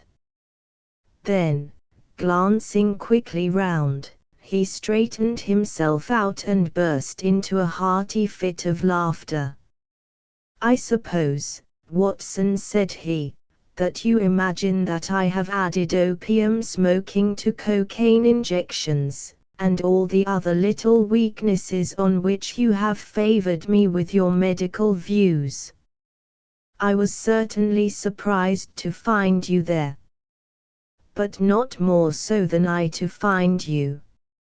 I came to find a friend. And I to find an enemy. An enemy. Yes, one of my natural enemies, or, shall I say, my natural prey. Briefly, Watson, I am in the midst of a very remarkable inquiry, and I have hoped to find a clue in the incoherent ramblings of these sots, as I have done before now. Had I been recognized in that den my life would not have been worth an hour's purchase, for I have used it before now for my own purposes, and the rascally Lascar who runs it has sworn to have vengeance upon me. There is a trapdoor at the back of that building, near the corner of Paul's Wharf, which could tell some strange tales of what has passed through it upon the moonless nights. What? You do not mean bodies? Bodies, Watson. We should be rich men if we had £1,000 for every poor devil who has been done to death in that den. It is the vilest murder trap on the whole riverside, and I fear that Neville St. Clair has entered it never to leave it more. But our trap should be here. He put his 2 forefingers between his teeth and whistled shrilly, a signal which was answered by a similar whistle from the distance, followed shortly by the rattle of wheels and the clink of horses' hoofs. "Now, Watson," said Holmes, as a tall dog-cart dashed up through the gloom, throwing out 2 golden tunnels of yellow light from its side lanterns. "You'll come with me, won't you? If I can be of use."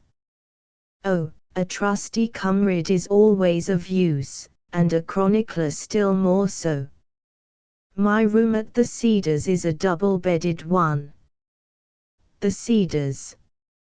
"Yes, that is Mr. St. Clair's house. I am staying there while I conduct the inquiry." "Where is it, then?" "Near Lee, in Kent. We have a 7-mile drive before us." "But I am all in the dark." "Of course you are. You'll know all about it presently. Jump up here." "All right, John, we shall not need you. Here's £0.50. Look out for me tomorrow, about 11. Give her her head. So long, then." He flicked the horse with his whip, and we dashed away through the endless succession of somber and deserted streets, which widened gradually, until we were flying across a broad balustraded bridge, with the murky river flowing sluggishly beneath us. Beyond lay another dull wilderness of bricks and mortar, its silence broken only by the heavy, regular footfall of the policeman, or the songs and shouts of some belated party of revelers. A dull wrack was drifting slowly across the sky, and a star or two twinkled dimly here and there through the rifts of the clouds. Holmes drove in silence, with his head sunk upon his breast, and the air of a man who is lost in thought, while I sat beside him, curious to learn what this new quest might be which seemed to tax his powers so sorely, and yet afraid to break in upon the current of his thoughts. We had driven several miles, and were beginning to get to the fringe of the belt of suburban villas, when he shook himself, shrugged his shoulders, and lit up his pipe with the air of a man who has satisfied himself that he is acting for the best. "You have a grand gift of silence, Watson," said he. "It makes you quite invaluable as a companion. 'Pon my word, it is a great thing for me to have someone to talk to, for my own thoughts are not over pleasant. I was wondering what I should say to this dear little woman tonight when she meets me at the door. You forget that I know nothing about it. I shall just have time to tell you the facts of the case before we get to Lee. It seems absurdly simple, and yet, somehow, I can get nothing to go upon. There's plenty of thread, no doubt, but I can't get the end of it into my hand. Now, I'll state the case clearly and concisely to you, Watson, and maybe you can see a spark where all is dark to me." "Proceed, then." "Some years ago, to be definite, in May, 1884, there came to Lee a gentleman, Neville St. Clair by name, who appeared to have plenty of money. He took a large villa, laid out the grounds very nicely, and lived generally in good style. By degrees he made friends in the neighborhood, and in 1887 he married the daughter of a local brewer, by whom he now has 2 children. He had no occupation, but was interested in several companies, and went into town as a rule in the morning, returning by the 5.14 from Cannon Street every night. Mr. St. Clair is now 37 years of age, is a man of temperate habits, a good husband, a very affectionate father, and a man who is popular with all who know him. I may add that his whole debts at the present moment, as far as we have been able to ascertain, amount to £88 10s, while he has £220 standing to his credit in the Capital and Counties Bank.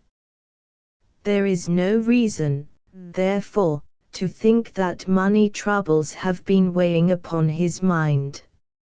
Last Monday Mr. Neville St. Clair went into town rather earlier than usual, remarking before he started that he had 2 important commissions to perform, and that he would bring his little boy home a box of bricks. Now, by the merest chance, his wife received a telegram upon this same Monday, very shortly after his departure, to the effect that a small parcel of considerable value which she had been expecting was waiting for her at the offices of the Aberdeen Shipping Company. Now, if you are well up in your London, you will know that the offices of the company is in Fresno Street, which branches out of Upper Swandam Lane, where you found me tonight. Mrs. St. Clair had her lunch, started for the city, did some shopping, proceeded to the company's office, got her packet, and found herself at exactly 4.35 walking through Swandam Lane on her way back to the station. Have you followed me so far? It is very clear.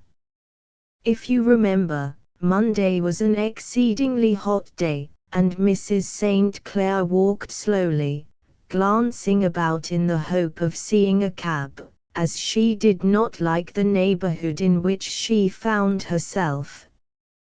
While she was walking in this way down Swandam Lane, she suddenly heard an ejaculation or cry, and was struck cold to see her husband looking down at her, and, as it seemed to her, beckoning to her from a second-floor window. The window was open, and she distinctly saw his face, which she describes as being terribly agitated.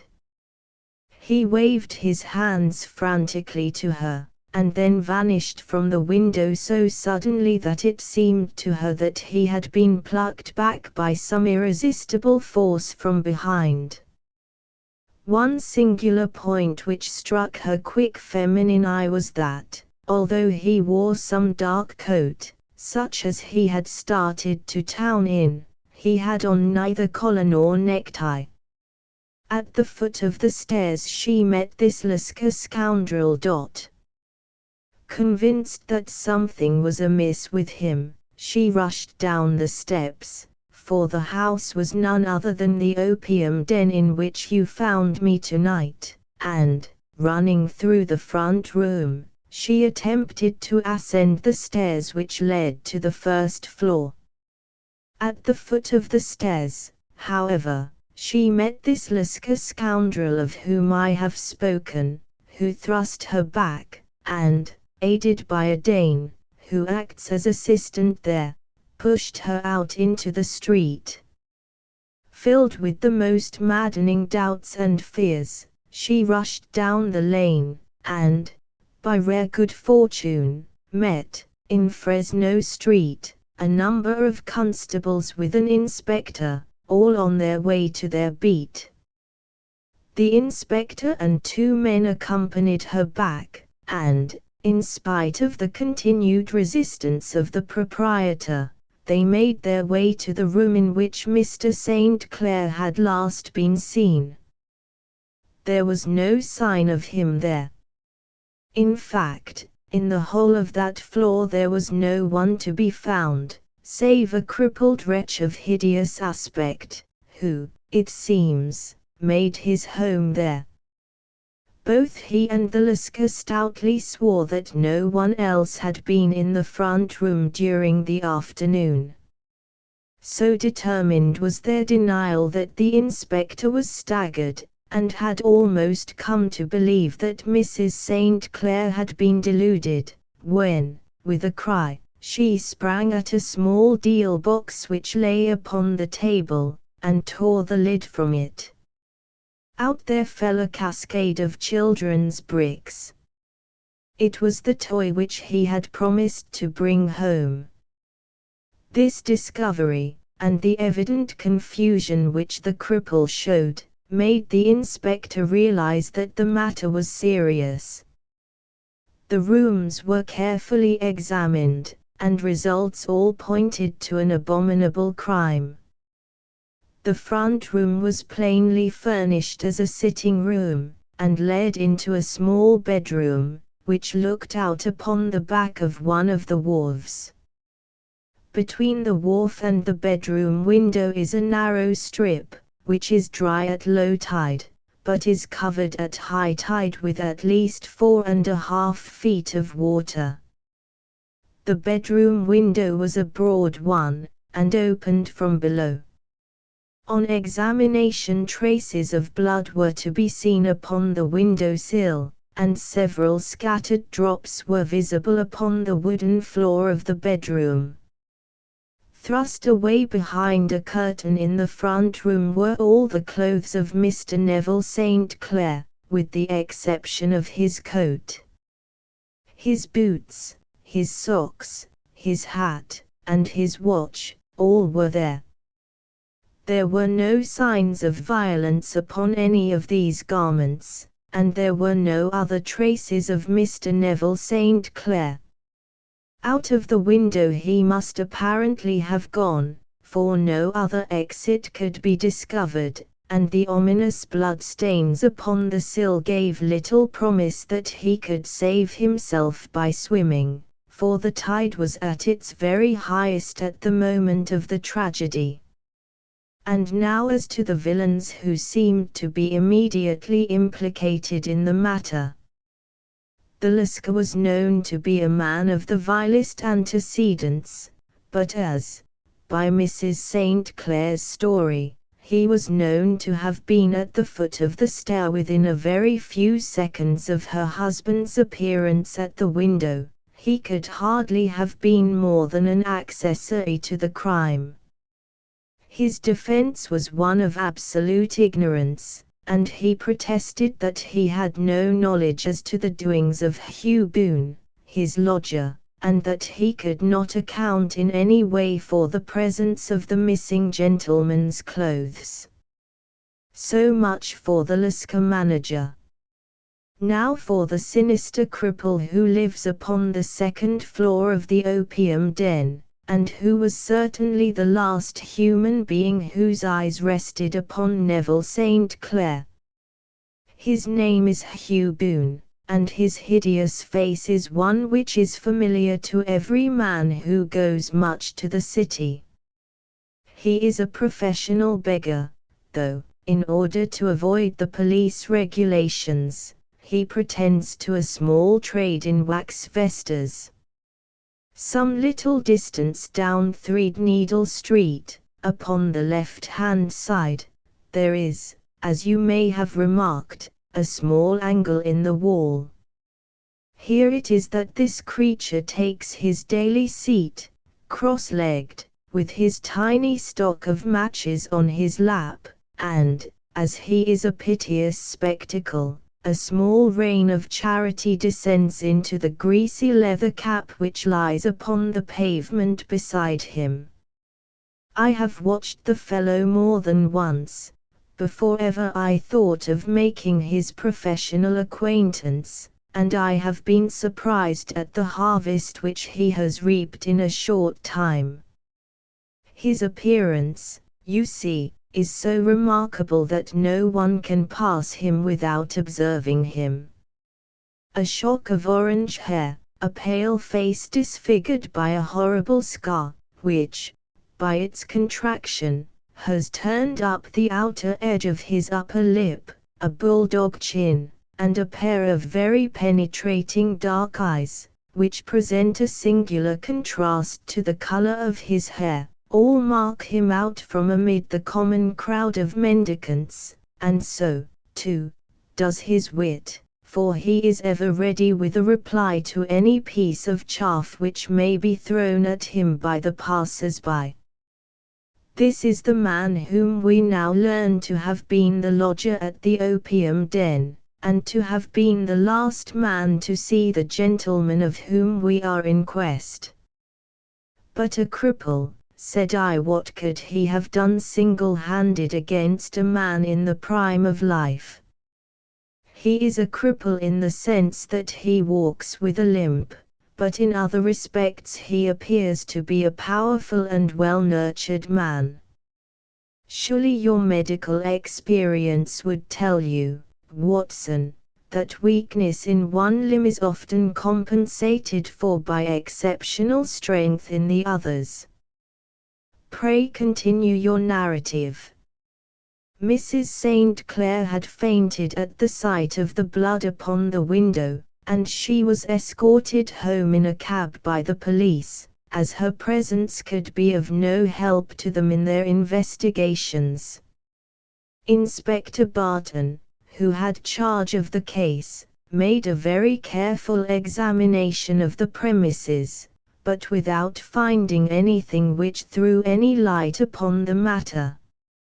One mistake had been made in not arresting Boone instantly, as he was allowed some few minutes during which he might have communicated with his friend the Lascar, but this fault was soon remedied, and he was seized and searched, without anything being found which could incriminate him.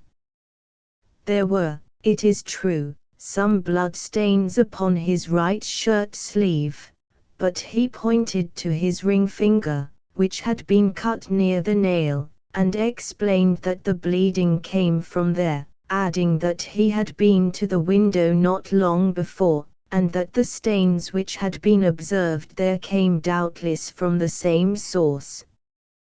He denied strenuously having ever seen Mr. Neville St. Clair, and swore that the presence of the clothes in his room was as much a mystery to him as to the police. As to Mrs. St. Clair's assertion that she had actually seen her husband at the window, he declared that she must have been either mad or dreaming. He was removed, loudly protesting, to the police station, while the inspector remained upon the premises in the hope that the ebbing tide might afford some fresh clue. And it did, though they hardly found upon the mudbank what they had feared to find.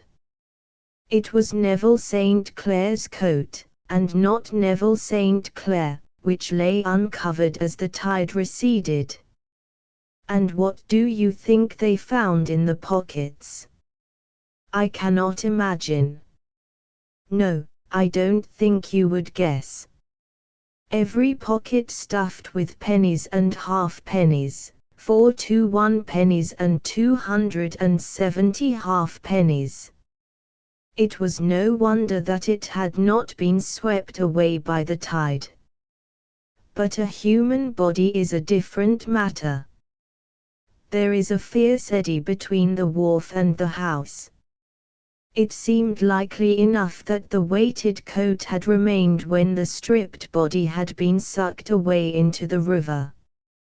But I understand that all the other clothes were found in the room. Would the body be dressed in a coat alone? No, sir, but the facts might be met speciously enough. Suppose that this man Boone had thrust Neville St. Clair through the window, there is no human eye which could have seen the deed. What would he do then? It would of course instantly strike him that he must get rid of the telltale garments. He would seize the coat, then, and be in the act of throwing it out, when it would occur to him that it would swim and not sink. He has little time, for he has heard the scuffle downstairs when the wife tried to force her way up, and perhaps he has already heard from his Lascar confederate that the police are hurrying up the street. There is not an instant to be lost. He rushes to some secret hoard, where he has accumulated the fruits of his beggary, and he stuffs all the coins upon which he can lay his hands into the pockets to make sure of the coat's sinking. He throws it out, and would have done the same with the other garments had not he heard the rush of steps below, and only just had time to close the window when the police appeared. It certainly sounds feasible. Well, we will take it as a working hypothesis for want of a better. Boone, as I have told you, was arrested and taken to the station, but it could not be shown that there had ever before been anything against him. He had for years been known as a professional beggar, but his life appeared to have been a very quiet and innocent one. There the matter stands at present, and the questions which have to be solved: what Neville St. Clair was doing in the opium den, what happened to him when there, where is he now, and what Hugh Boone had to do with his disappearance, are all as far from a solution as ever. I confess that I cannot recall any case within my experience which looked at the first glance so simple, and yet which presented such difficulties. While Sherlock Holmes had been detailing this singular series of events, we had been whirling through the outskirts of the great town until the last straggling houses had been left behind, and we rattled along with a country hedge upon either side of us. Just as he finished, however, we drove through two scattered villages, where a few lights still glimmered in the windows. "We are on the outskirts of Lee," said my companion. "We have touched on 3 English counties in our short drive, starting in Middlesex, passing over an angle of Surrey, and ending in Kent. See that light among the trees? That is the Cedars, and beside that lamp sits a woman whose anxious ears have already, I have little doubt, caught the clink of our horses' feet." "But why are you not conducting the case from Baker Street?" I asked. "Because there are many inquiries which must be made out here. Mrs. St. Clair has most kindly put 2 rooms at my disposal, and you may rest assured that she will have nothing but a welcome for my friend and colleague. I hate to meet her, Watson, when I have no news of her husband. Here we are. Whoa, there, whoa." We had pulled up in front of a large villa which stood within its own grounds.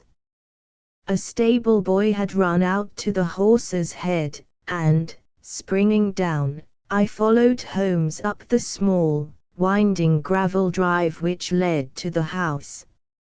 As we approached, the door flew open, and a little blonde woman stood in the opening, clad in some sort of light mousseline de soie, with a touch of fluffy pink chiffon at her neck and wrists. She stood with her figure outlined against the flood of light, one hand upon the door, one half raised in her eagerness, her body slightly bent, her head and face protruded, with eager eyes and parted lips, a standing question. "Well," she cried, "well." And then, seeing that there were 2 of us, she gave a cry of hope which sank into a groan as she saw that my companion shook his head and shrugged his shoulders. "No good news?" "None." "No bad?" "No, thank God for that. But come in." You must be weary, for you have had a long day. This is my friend, Dr. Watson. He has been of most vital use to me in several of my cases, and a lucky chance has made it possible for me to bring him out and associate him with this investigation. I am delighted to see you, said she, pressing my hand warmly. You will, I am sure, forgive anything that may be wanting in our arrangements, when you consider the blow which has come so suddenly upon us. My dear madam, said I am an old campaigner, and if I were not, I can very well see that no apology is needed. If I can be of any assistance, either to you or to my friend here, I shall be indeed happy. Now, Mr. Sherlock Holmes, said the lady, as we entered a well-lit dining room, upon the table of which a cold supper had been laid out, I should very much like to ask you one or two plain questions, to which I beg that you will give a plain answer. Certainly, madam. Do not trouble about my feelings. I am not hysterical, nor given to fainting. I simply wish to hear your real opinion. Upon what point? In your heart of hearts, do you think that Neville is alive? Sherlock Holmes seemed to be embarrassed by the question. Frankly, now, she repeated, standing upon the rug and looking keenly down at him as he leaned back in a basket chair. Frankly, then, madam, I do not. You think that he is dead? I do. Murdered? I don't say that. Perhaps. And on what day did he meet his death? On Monday. Then perhaps, Mr. Holmes, you will be good enough to explain how it is that I have received a letter from him today. Sherlock Holmes sprang out of his chair as if he had been galvanized. What? He roared. Yes, today. She stood smiling, holding up a little slip of paper in the air. May I see it? Certainly. He snatched it from her in his eagerness, and smoothing it out upon the table, he drew over the lamp, and examined it intently. I had left my chair, and was gazing at it over his shoulder. The envelope was a very coarse one, and was stamped with the Gravesend postmark, and with the date of that very day, or rather of the day before, for it was considerably after midnight. Coarse writing, murmured Holmes. Surely this is not your husband's writing, madam? No, but the enclosure is. I perceive also that whoever addressed the envelope had to go and inquire as to the address. How can you tell that? The name, you see, is in perfectly black ink, which has dried itself. The rest is of the grayish color, which shows that blotting paper has been used. If it had been written straight off, and then blotted, none would be of a deep black shade. This man has written the name, and there has then been a pause before he wrote the address, which can only mean that he was not familiar with it. It is, of course, a trifle, but there is nothing so important as trifles. Let us now see the letter. Ha! There has been an enclosure here. Yes, there was a ring. His signet ring. And you are sure that this is your husband's hand? One of his hands. One. His hand when he wrote hurriedly. It is very unlike his usual writing, and yet I know it well. Dearest, do not be frightened. All will come well. There is a huge error which it may take some little time to rectify. Wait in patience. Neville. Written in pencil upon the flyleaf of a book, octavo size, no watermark. Posted today in Gravesend by a man with a dirty thumb. And the flap has been gummed, if I am not very much in error, by a person who had been chewing tobacco. And you have no doubt that it is your husband's hand, madam? None. Neville wrote those words. And they were posted today at Gravesend. Well, Mrs. St. Clair, the clouds lighten, though I should not venture to say that the danger is over. But he must be alive, Mr. Holmes. Unless this is a clever forgery to put us on the wrong scent. The ring, after all, proves nothing. It may have been taken from him. No, it is his very own writing. Very well. It may, however, have been written on Monday, and only posted today. That is possible. If so, much may have happened between. Oh, you must not discourage me, Mr. Holmes. I know that all is well with him. There is so keen a sympathy between us that I should know if evil came upon him. On the very day that I saw him last he cut himself in the bedroom, and yet I in the dining room rushed upstairs instantly with the utmost certainty that something had happened. Do you think that I would respond to such a trifle, and yet be ignorant of his death? I have seen too much not to know that the impression of a woman may be more valuable than the conclusion of an analytical reasoner. And in this letter you certainly have a very strong piece of evidence to corroborate your view. But if your husband is alive, and able to write letters, why should he remain away from you? I cannot imagine. It is unthinkable. And on Monday he made no remarks before leaving you. No, and you were surprised to see him in Swandam Lane. Very much so. Was the window open? Yes. Then he might have called to you. He might. He only, as I understand, gave an inarticulate cry. Yes. A call for help, you thought? Yes. He waved his hands.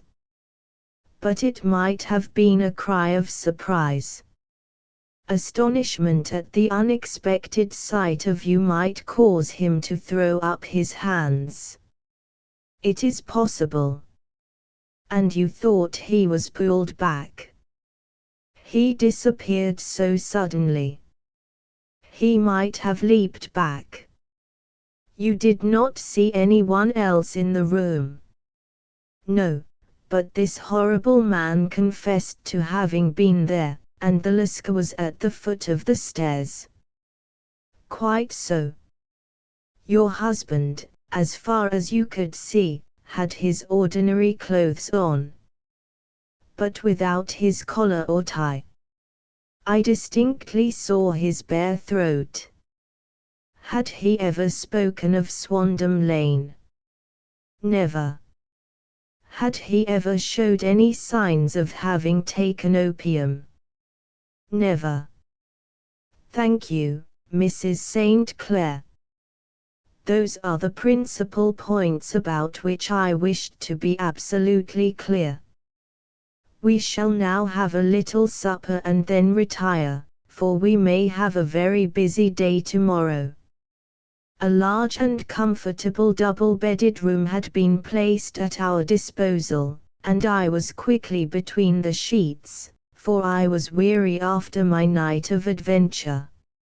Sherlock Holmes was a man, however, who, when he had an unsolved problem upon his mind, would go for days, and even for a week, without rest, turning it over, rearranging his facts, looking at it from every point of view, until he had either fathomed it, or convinced himself that his data were insufficient.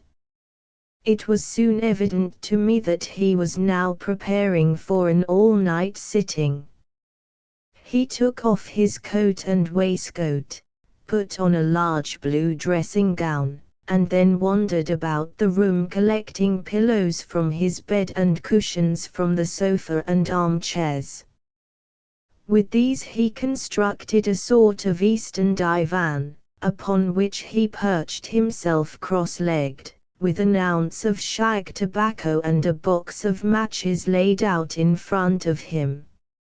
In the dim light of the lamp I saw him sitting there, an old briar pipe between his lips, his eyes fixed vacantly upon the corner of the ceiling, the blue smoke curling up from him, silent, motionless, with the light shining upon his strong-set aquiline features.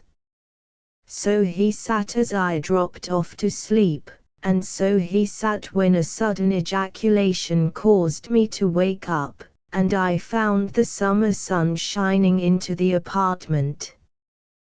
The pipe was still between his lips, the smoke still curled upward, and the room was full of a dense tobacco haze, but nothing remained of the heap of shag which I had seen upon the previous night.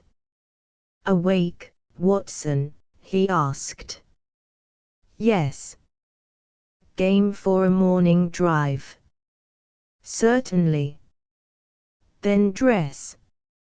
"No one is stirring yet, but I know where the stable boy sleeps, and we shall soon have the trap out." He chuckled to himself as he spoke, his eyes twinkled, and he seemed a different man to the somber thinker of the previous night. As I dressed I glanced at my watch. It was no wonder that no one was stirring. It was 25 minutes past 4. I had hardly finished when Holmes returned with the news that the boy was putting in the horse. "I want to test a little theory of mine," said he, pulling on his boots. "I think, Watson, that you are now standing in the presence of one of the most absolute fools in Europe. I deserve to be kicked from here to Charing Cross. But I think I have the key of the affair now." "And where is it?" I asked, smiling. "In the bathroom," he answered. "Oh yes, I am not joking," he continued, seeing my look of incredulity. "I have just been there, and I have taken it out, and I have got it in this Gladstone bag. Come on, my boy, and we shall see whether it will not fit the lock." We made our way downstairs as quietly as possible, and out into the bright morning sunshine. In the road stood our horse and trap, with the half-clad stable boy waiting at the head. We both sprang in, and away we dashed down the London road. A few country carts were stirring, bearing in vegetables to the metropolis, but the lines of villas on either side were as silent and lifeless as some city in a dream. "It has been in some points a singular case," said Holmes, flicking the horse on into a gallop. "I confess that I have been as blind as a mole, but it is better to learn wisdom late than never to learn it at all." In town the earliest risers were just beginning to look sleepily from their windows as we drove through the streets of the Surrey side. Passing down the Waterloo Bridge Road we crossed over the river, and dashing up Wellington Street wheeled sharply to the right, and found ourselves in Bow Street. Sherlock Holmes was well known to the force, and the two constables at the door saluted him. One of them held the horse's head while the other led us in. "Who is on duty?" asked Holmes. "Inspector Bradstreet, sir." "Ah, Bradstreet, how are you?" A tall, stout official had come down the stone-flagged passage, in a peaked cap and frogged jacket. "I wish to have a quiet word with you, Bradstreet." "Certainly, Mr. Holmes. Step into my room here." It was a small, office-like room, with a huge ledger upon the table, and a telephone projecting from the wall. The inspector sat down at his desk. "What can I do for you, Mr. Holmes?"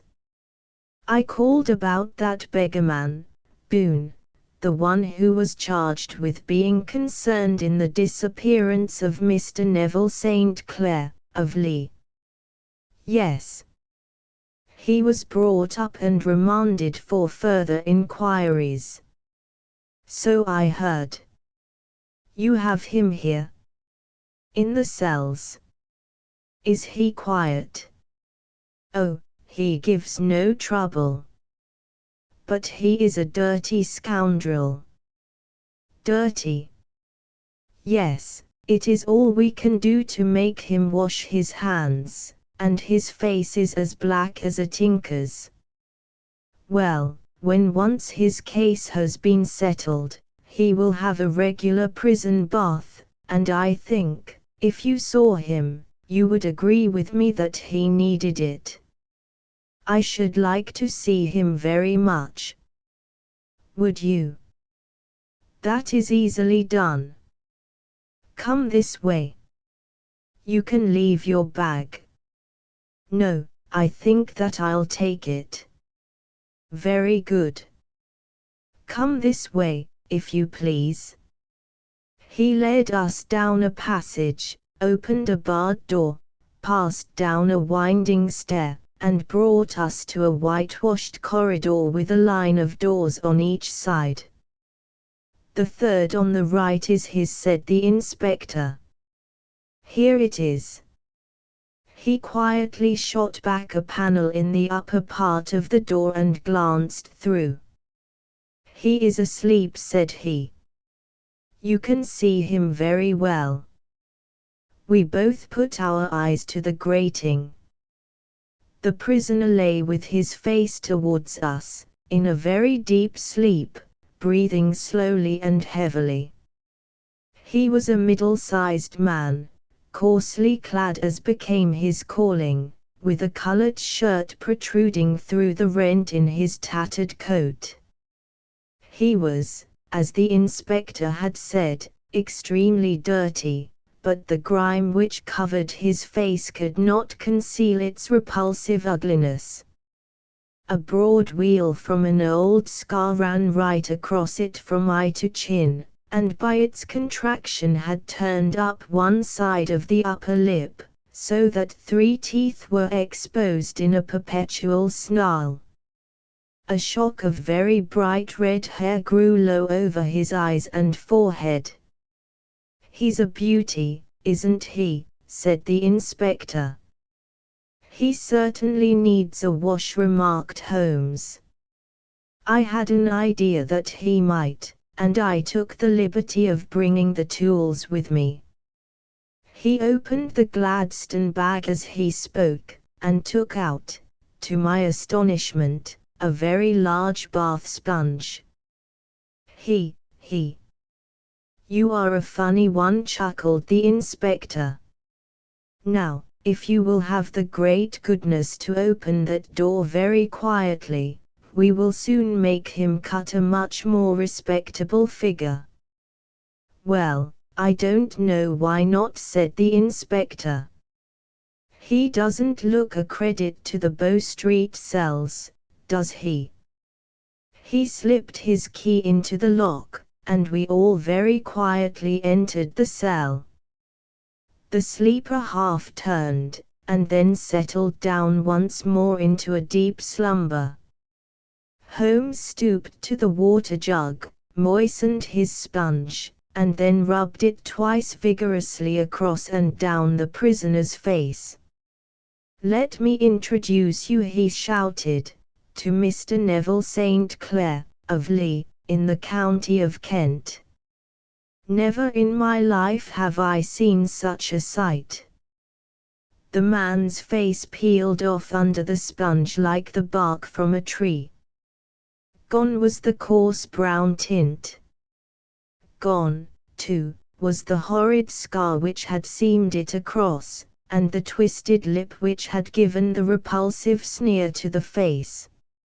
A twitch brought away the tangled red hair, and there, sitting up in his bed, was a pale, sad-faced, refined-looking man, black-haired and smooth-skinned, rubbing his eyes, and staring about him with sleepy bewilderment.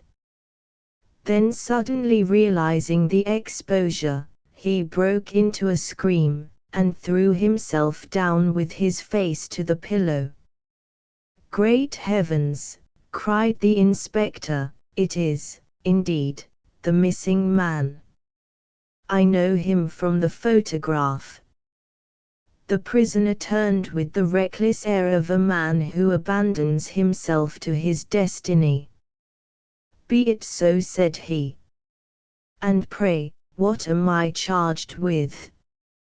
"With making away with Mr. Neville Street." "Oh, come, you can't be charged with that, unless they make a case of attempted suicide of it," said the inspector, with a grin.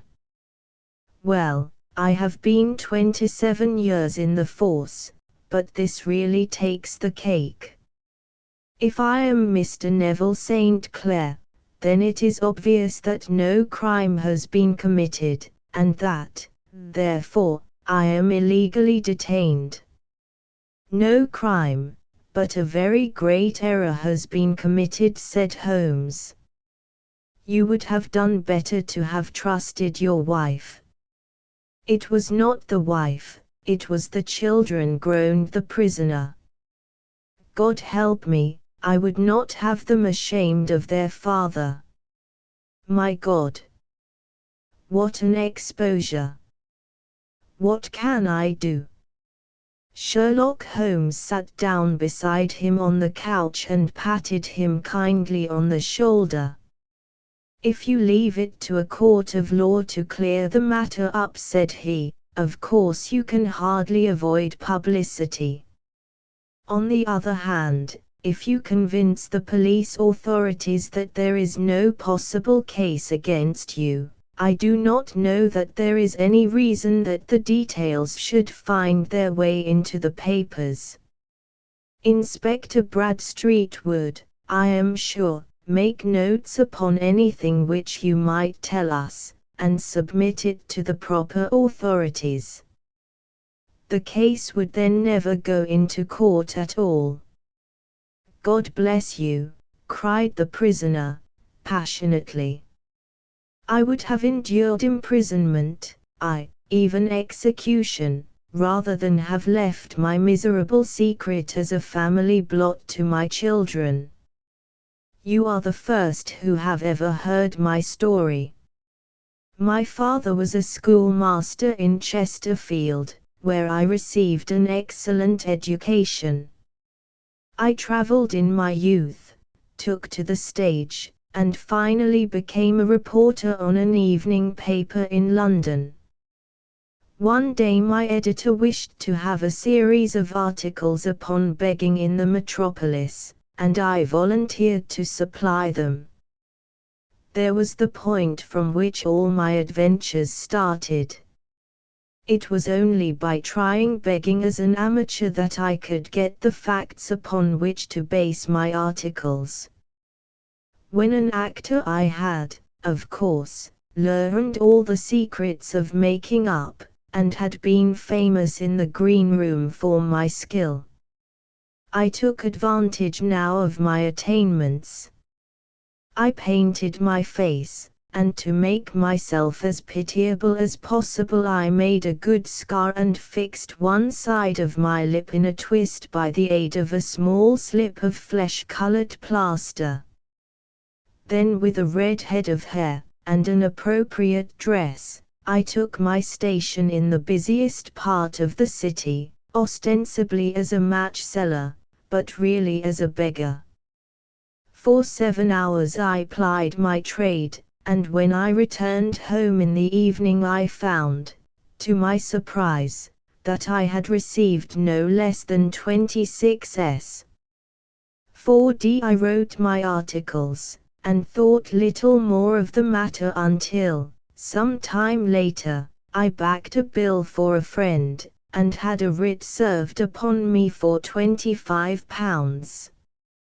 I was at my wits' end where to get the money, but a sudden idea came to me. I begged a fortnight's grace from the creditor, asked for a holiday from my employers, and spent the time in begging in the city under my disguise. In 10 days I had the money, and had paid the debt. Well, you can imagine how hard it was to settle down to arduous work at £2 a week, when I knew that I could earn as much in a day by smearing my face with a little paint, laying my cap on the ground, and sitting still. It was a long fight between my pride and the money, but the dollars won at last, and I threw up reporting, and sat day after day in the corner which I had first chosen, inspiring pity by my ghastly face, and filling my pockets with coppers. Only one man knew my secret. He was the keeper of a low den in which I used to lodge in Swandam Lane, where I could every morning emerge as a squalid beggar, and in the evenings transform myself into a well-dressed man about town. This fellow, Alaska, was well paid by me for his rooms, so that I knew that my secret was safe in his possession. Well, very soon I found that I was saving considerable sums of money. I do not mean that any beggar in the streets of London could earn £700 a year, which is less than my average takings, but I had exceptional advantages in my power of making up, and also in a facility of repartee, which improved by practice, and made me quite a recognized character in the city. All day a stream of pennies, varied by silver, poured in upon me, and it was a very bad day in which I failed to take £2. As I grew richer I grew more ambitious, took a house in the country, and eventually married, without anyone having a suspicion as to my real occupation. My dear wife knew that I had business in the city. She little knew what. Last Monday I had finished for the day, and was dressing in my room above the opium den, when I looked out of my window, and saw, to my horror and astonishment, that my wife was standing in the street, with her eyes fixed full upon me. I gave a cry of surprise, threw up my arms to cover my face, and, rushing to my confidant, the Lascar, entreated him to prevent anyone from coming up to me. I heard her voice downstairs, but I knew that she could not ascend. Swiftly I threw off my clothes, pulled on those of a beggar, and put on my pigments and wig. Even a wife's eyes could not pierce so complete a disguise. But then it occurred to me that there might be a search in the room, and that the clothes might betray me. I threw open the window, reopening by my violence a small cut which I had inflicted upon myself in the bedroom that morning. Then I seized my coat, which was weighted by the coppers which I had just transferred to it from the leather bag in which I carried my takings. I hurled it out of the window, and it disappeared into the Thames. The other clothes would have followed, but at that moment there was a rush of constables up the stair, and a few minutes after I found, rather, I confess, to my relief, that instead of being identified as Mr. Neville St. Clair, I was arrested as his murderer. I do not know that there is anything else for me to explain. I was determined to preserve my disguise as long as possible, and hence my preference for a dirty face. Knowing that my wife would be terribly anxious, I slipped off my ring, and confided it to the Lascar at a moment when no constable was watching me, together with a hurried scrawl, telling her that she had no cause to fear. "That note only reached her yesterday," said Holmes. "Good God! What a week she must have spent." "The police have watched this Lascar," said Inspector Bradstreet, "and I can quite understand that he might find it difficult to post a letter unobserved. Probably he handed it to some sailor customer of his, who forgot all about it for some days." "That was it," said Holmes, nodding approvingly. "I have no doubt of it. But have you never been prosecuted for begging?" "Many times, but what was a fine to me?" "It must stop here, however," said Bradstreet. "If the police are to hush this thing up, there must be no more of Hugh Boone. I have sworn it by the most solemn oaths which a man can take. In that case I think that it is probable that no further steps may be taken. But if you are found again, then all must come out. I am sure, Mr. Holmes, that we are very much indebted to you for having cleared the matter up. I wish I knew how you reach your results." "I reached this one," said my friend, "by sitting upon 5 pillows and consuming an ounce of shag. I think, Watson, that if we drive to Baker Street we shall just be in time for breakfast." Adventure 7. The Adventure of the Blue Carbuncle. I had called upon my friend Sherlock Holmes upon the second morning after Christmas, with the intention of wishing him the compliments of the season. He was lounging upon the sofa in a purple dressing gown, a pipe rack within his reach upon the right, and a pile of crumpled morning papers, evidently newly studied, near at hand. Beside the couch was a wooden chair, and on the angle of the back hung a very seedy and disreputable hard felt hat, much the worse for wear, and cracked in several places. A lens and a forceps lying upon the seat of the chair suggested that the hat had been suspended in this manner for the purpose of examination. "You are engaged," said I. "Perhaps I interrupt you." "Not at all. I am glad to have a friend with whom I can discuss my results. The matter is a perfectly trivial one." He jerked his thumb in the direction of the old hat, "but there are points in connection with it which are not entirely devoid of interest and even of instruction." I seated myself in his armchair and warmed my hands before his crackling fire, for a sharp frost had set in, and the windows were thick with the ice crystals. I suppose I remarked that, homely as it looks, this thing has some deadly story linked onto it, that it is the clue which will guide you in the solution of some mystery and the punishment of some crime. No, no. No crime, said Sherlock Holmes, laughing.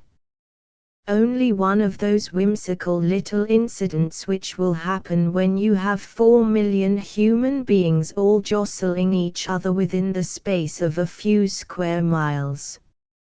Amid the action and reaction of so dense a swarm of humanity, every possible combination of events may be expected to take place, and many a little problem will be presented which may be striking and bizarre without being criminal.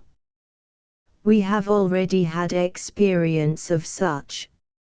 So much so, I remarked, that of the last 6 cases which I have added to my notes, 3 have been entirely free of any legal crime. Precisely. You allude to my attempt to recover the Irene Adler papers, to the singular case of Miss Mary Sutherland, and to the adventure of the man with the twisted lip. Well, I have no doubt that this small matter will fall into the same innocent category. You know Peterson, the commissionaire? Yes. It is to him that this trophy belongs. It is his hat. No, no, he found it. Its owner is unknown. I beg that you will look upon it, not as a battered billycock, but as an intellectual problem. And, first, as to how it came here. It arrived upon Christmas morning, in company with a good fat goose, which is, I have no doubt, roasting at this moment in front of Peterson's fire. The facts are these: about 4 o'clock on Christmas morning, Peterson, who, as you know, is a very honest fellow, was returning from some small jollification, and was making his way homeward down Tottenham Court Road. In front of him he saw, in the gaslight, a tallish man, walking with a slight stagger, and carrying a white goose slung over his shoulder. As he reached the corner of Goodge Street, a row broke out between this stranger and a little knot of roughs. One of the latter knocked off the man's hat, on which he raised his stick to defend himself, and, swinging it over his head, smashed the shop window behind him. Peterson had rushed forward to protect the stranger from his assailants, but the man, shocked at having broken the window, and seeing an official-looking person in uniform rushing towards him, dropped his goose, took to his heels, and vanished amid the labyrinth of small streets which lie at the back of Tottenham Court Road. The roughs had also fled at the appearance of Peterson, so that he was left in possession of the field of battle, and also of the spoils of victory in the shape of this battered hat and a most unimpeachable Christmas goose, which surely he restored to their owner. My dear fellow, there lies the problem. It is true that for Mrs. Henry Baker was printed upon a small card which was tied to the bird's left leg, and it is also true that the initials HB are legible upon the lining of this hat, but as there are some thousands of Bakers, and some hundreds of Henry Bakers in this city of ours, it is not easy to restore lost property to any one of them. What, then, did Peterson do? He brought round both hat and goose to me on Christmas morning, knowing that even the smallest problems are of interest to me. The goose we retained until this morning, when there were signs that, in spite of the slight frost, it would be well that it should be eaten without unnecessary delay. Its finder has carried it off, therefore, to fulfill the ultimate destiny of a goose, while I continue to retain the hat of the unknown gentleman who lost his Christmas dinner. Did he not advertise? No, then, what clue could you have as to his identity? Only as much as we can deduce from his hat. Precisely. But you are joking. What can you gather from this old battered felt? Here is my lens. You know my methods.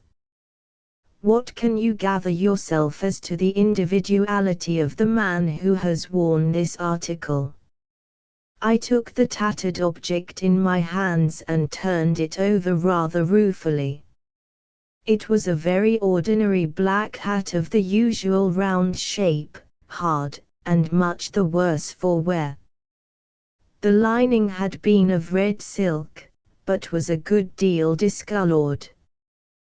There was no maker's name, but, as Holmes had remarked, the initials H.B. were scrawled upon one side.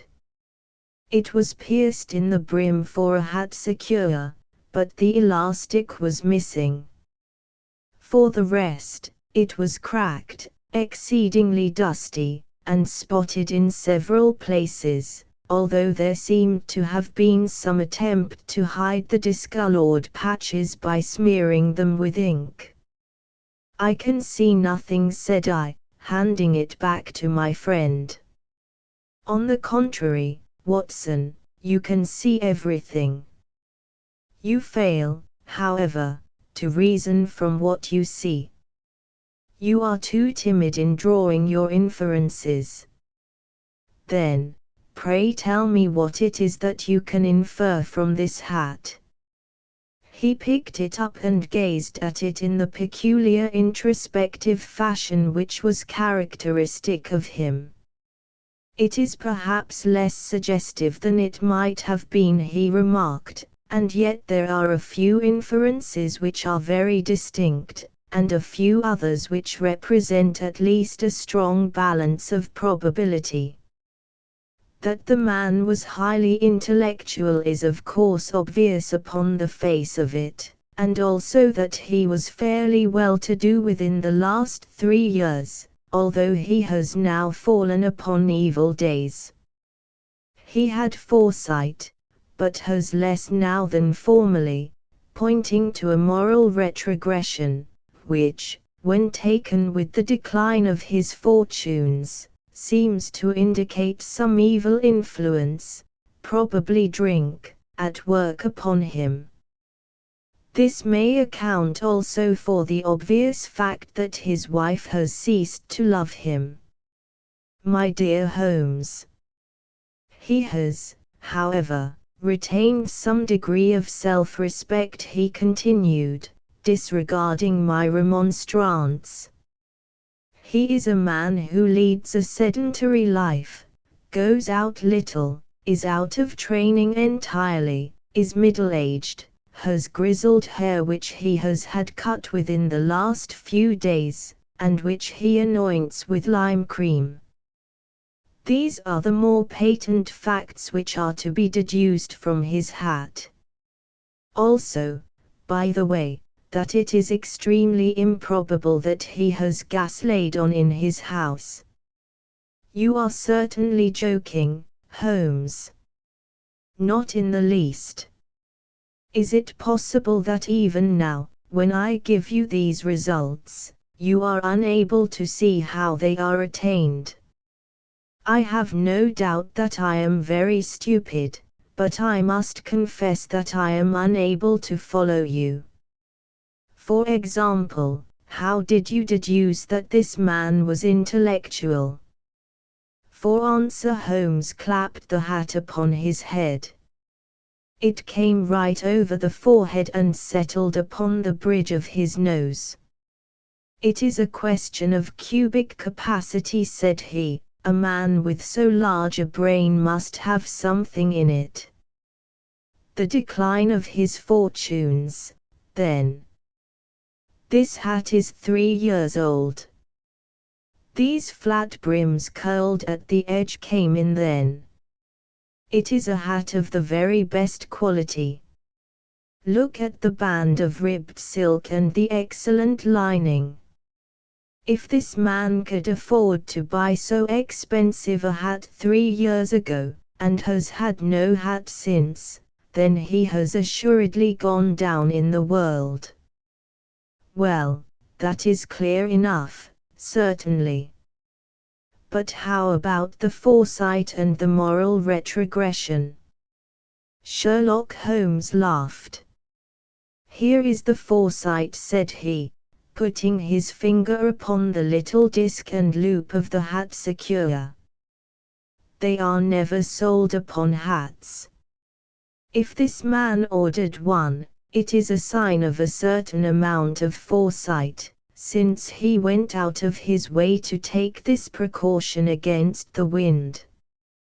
But since we see that he has broken the elastic, and has not troubled to replace it, it is obvious that he has less foresight now than formerly, which is a distinct proof of a weakening nature.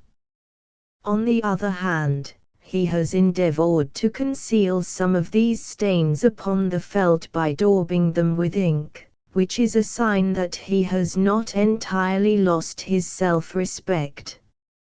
Your reasoning is certainly plausible. The further points, that he is middle-aged, that his hair is grizzled, that it has been recently cut, and that he uses lime cream, are all to be gathered from a close examination of the lower part of the lining. The lens discloses a large number of hair ends, clean cut by the scissors of the barber. They all appear to be adhesive, and there is a distinct odor of lime cream. This dust, you will observe, is not the gritty, grey dust of the street, but the fluffy brown dust of the house, showing that it has been hung up indoors most of the time, while the marks of moisture upon the inside are proof positive that the wearer perspired very freely, and could, therefore, hardly be in the best of training. But his wife, you said that she had ceased to love him. This hat has not been brushed for weeks. When I see you, my dear Watson, with a week's accumulation of dust upon your hat, and when your wife allows you to go out in such a state, I shall fear that you also have been unfortunate enough to lose your wife's affection. But he might be a bachelor. Nay, he was bringing home the goose as a peace offering to his wife. Remember the card upon the bird's leg. You have an answer to everything. But how on earth do you deduce that the gas is not laid on in his house? One tallow stain, or even two, might come by chance, but when I see no less than 5, I think that there can be little doubt that the individual must be brought into frequent contact with burning tallow, walks upstairs at night probably with his hat in one hand and a guttering candle in the other. Anyhow, he never got tallow stains from a gas jet. Are you satisfied? Well, it is very ingenious, said I, laughing. But since, as you said just now, there has been no crime committed, and no harm done, save the loss of a goose, all this seems to be rather a waste of energy. Sherlock Holmes had opened his mouth to reply, when the door flew open, and Peterson, the commissionaire, rushed into the apartment with flushed cheeks and the face of a man who is dazed with astonishment. The goose, Mr. Holmes. The goose, sir, he gasped.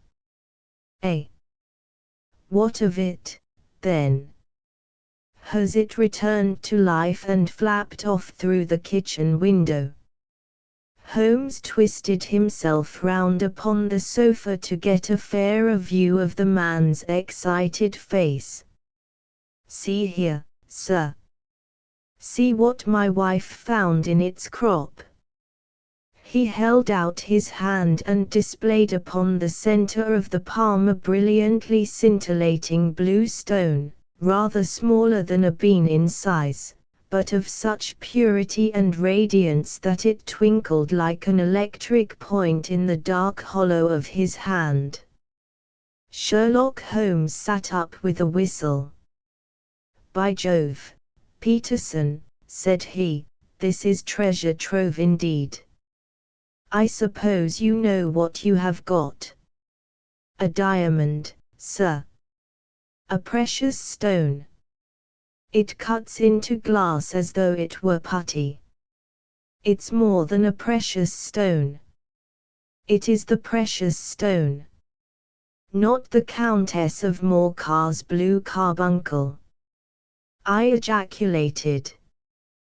"Precisely so. I ought to know its size and shape, seeing that I have read the advertisement about it in the Times every day lately. It is absolutely unique, and its value can only be conjectured, but the reward offered of £1,000 is certainly not within a 20th part of the market price." £1,000! Great Lord of mercy! The commissionaire plumped down into a chair, and stared from one to the other of us. "That is the reward, and I have reason to know that there are sentimental considerations in the background which would induce the Countess to part with half her fortune if she could but recover the gem. It was lost, if I remember aright, at the Hotel Cosmopolitan," I remarked. "Precisely so, on December 22d, just 5 days ago. John Horner, a plumber, was accused of having abstracted it from the lady's jewel case. The evidence against him was so strong that the case has been referred to the assizes. I have some account of the matter here, I believe."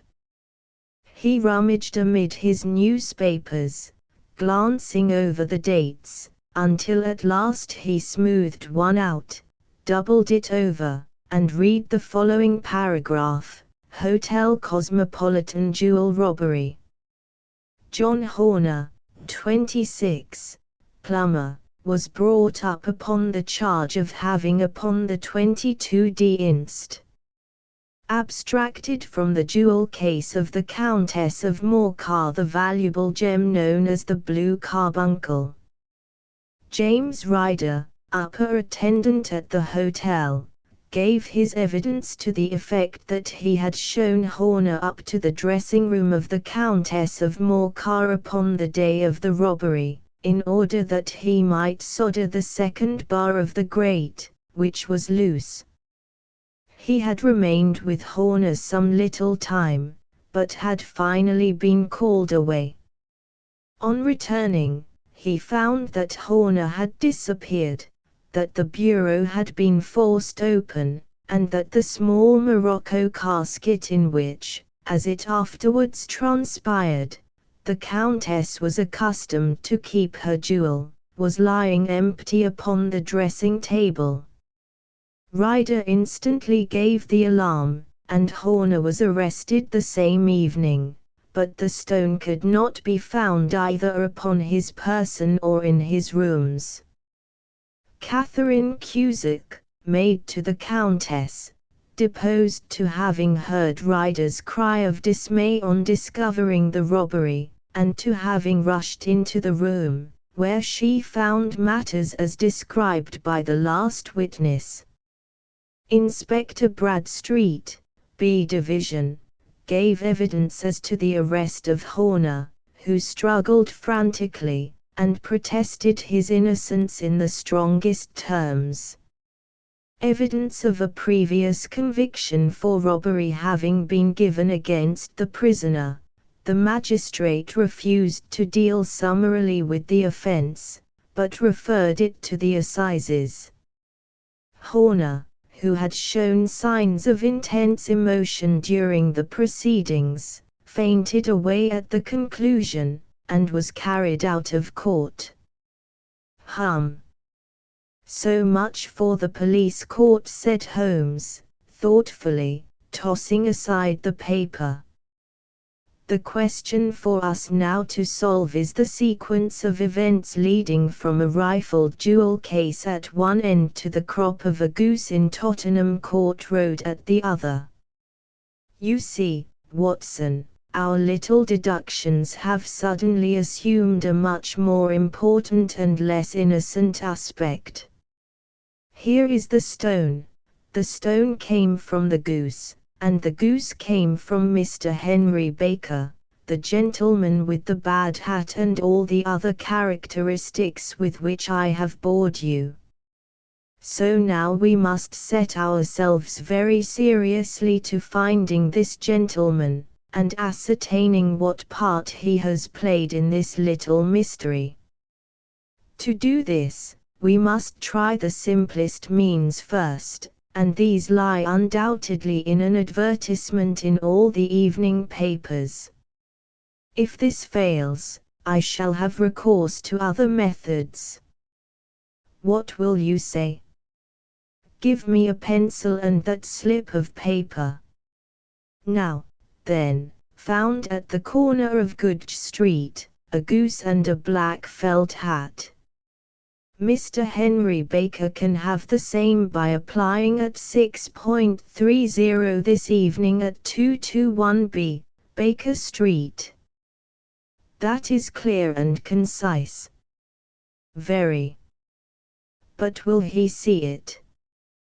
Well, he is sure to keep an eye on the papers, since, to a poor man, the loss was a heavy one.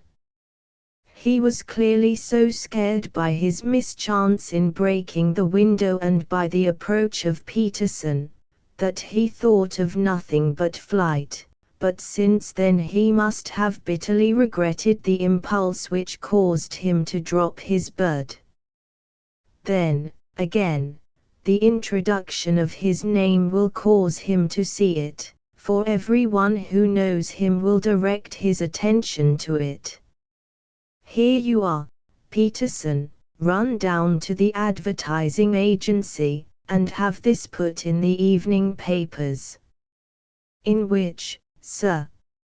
Oh, in the Globe, Star, Pall Mall, St. James's, Evening News, Standard, Echo, and any others that occur to you. Very well, sir. And this stone? Ah, yes, I shall keep the stone. Thank you. And, I say, Peterson, just buy a goose on your way back, and leave it here with me, for we must have one to give to this gentleman in place of the one which your family is now devouring. When the commissionaire had gone, Holmes took up the stone and held it against the light. It's a bonny thing, said he. Just see how it glints and sparkles. Of course it is a nucleus and focus of crime. Every good stone is. They are the devil's pet baits. In the larger and older jewels every facet may stand for a bloody deed. This stone is not yet 20 years old.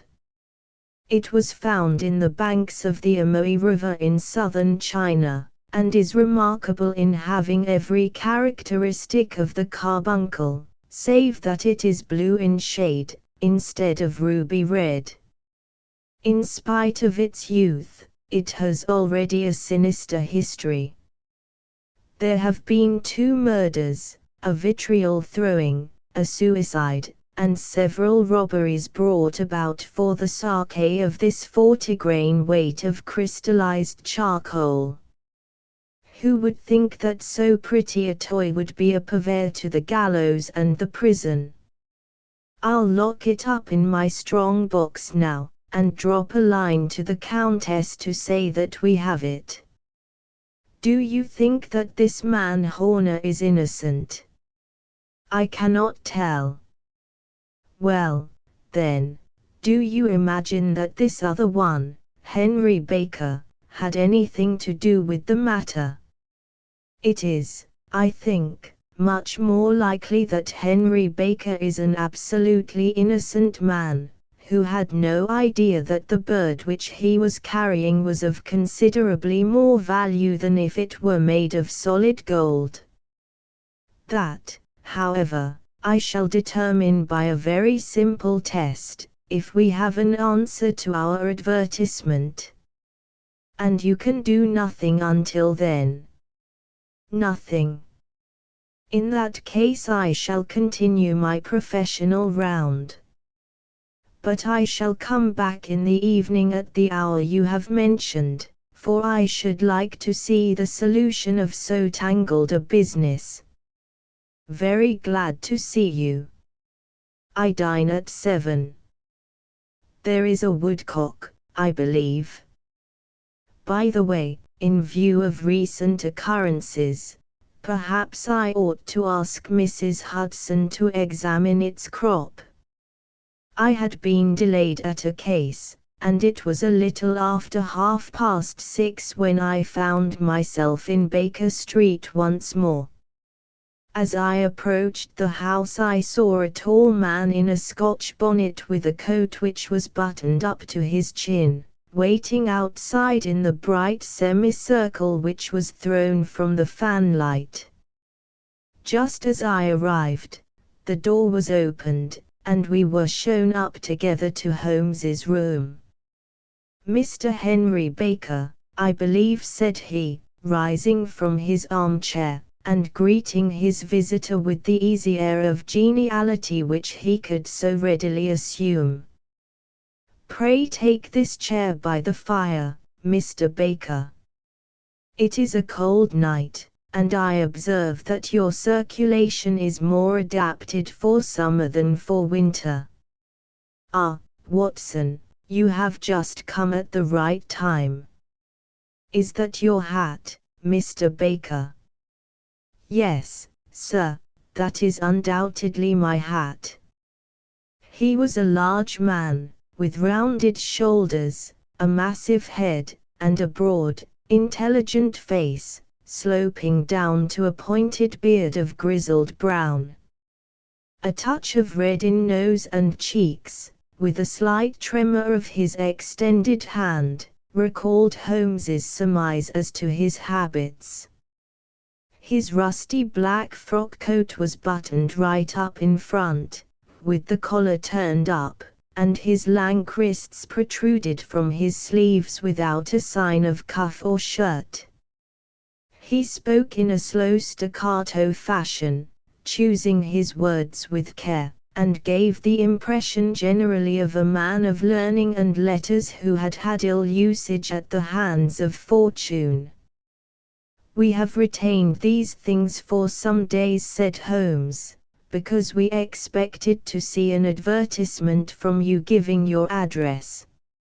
I am at a loss to know now why you did not advertise."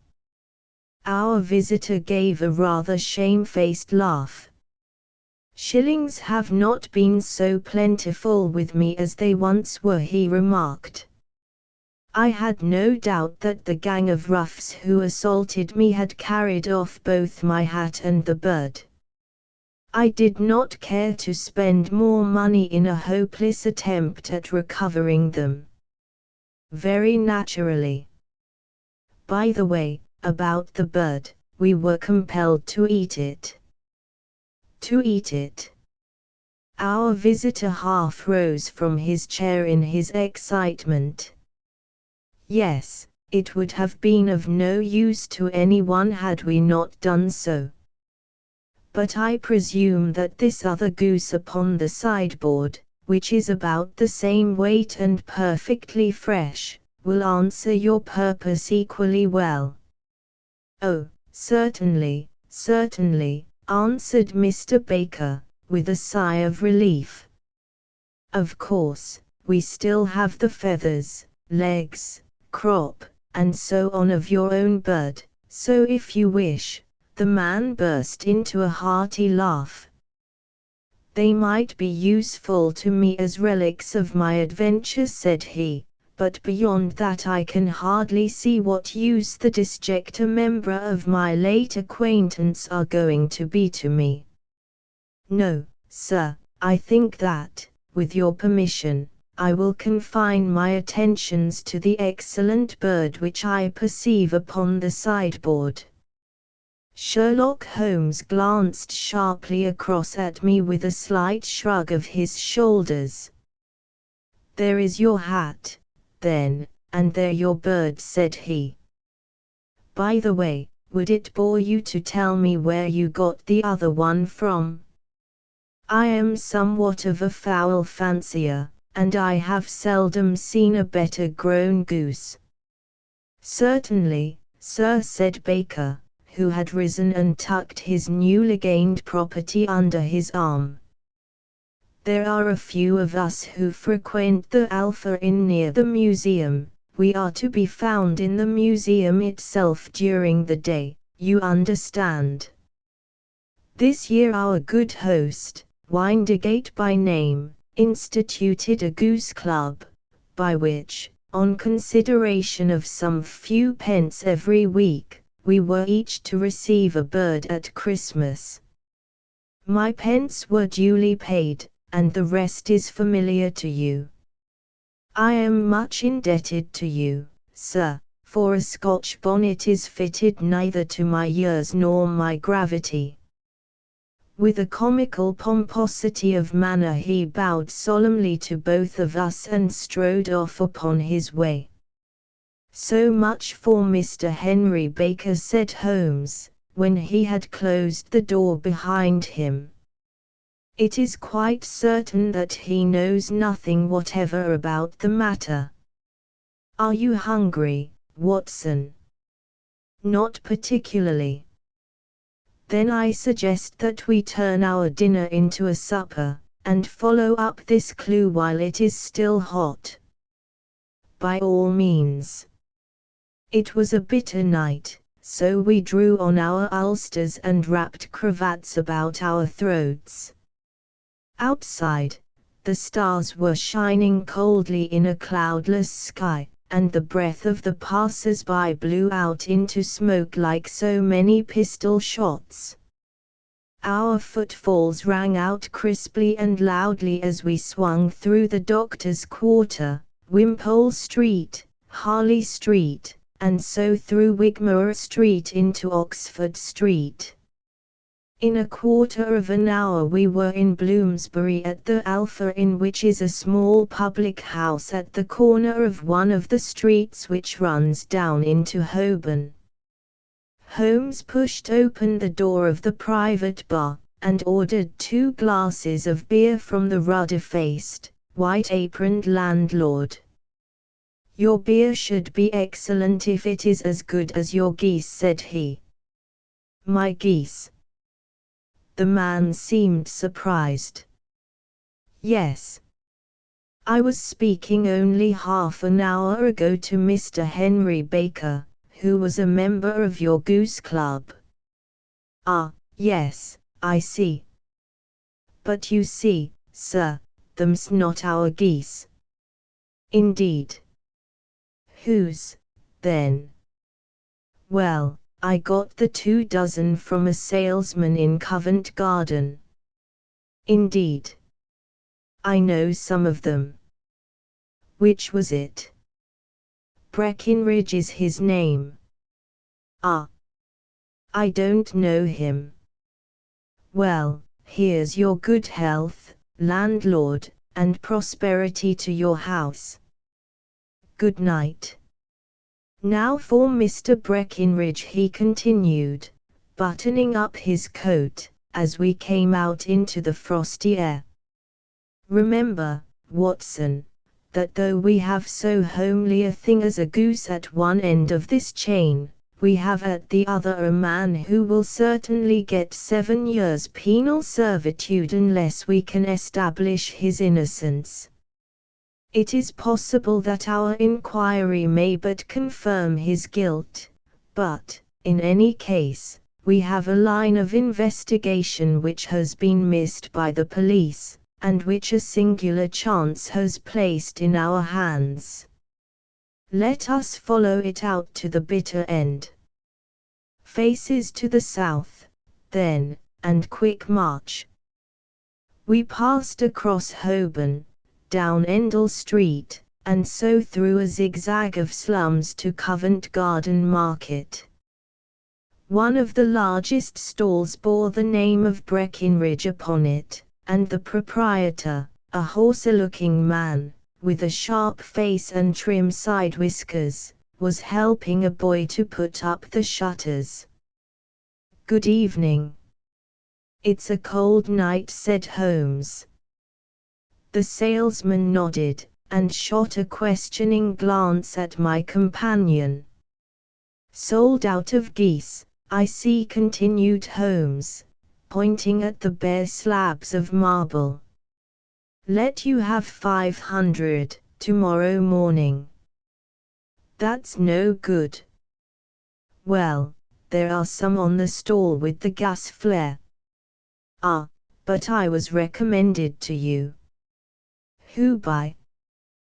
"The landlord of the Alpha." "Oh, yes, I sent him a couple of dozen. Fine birds they were, too." "Now where did you get them from?"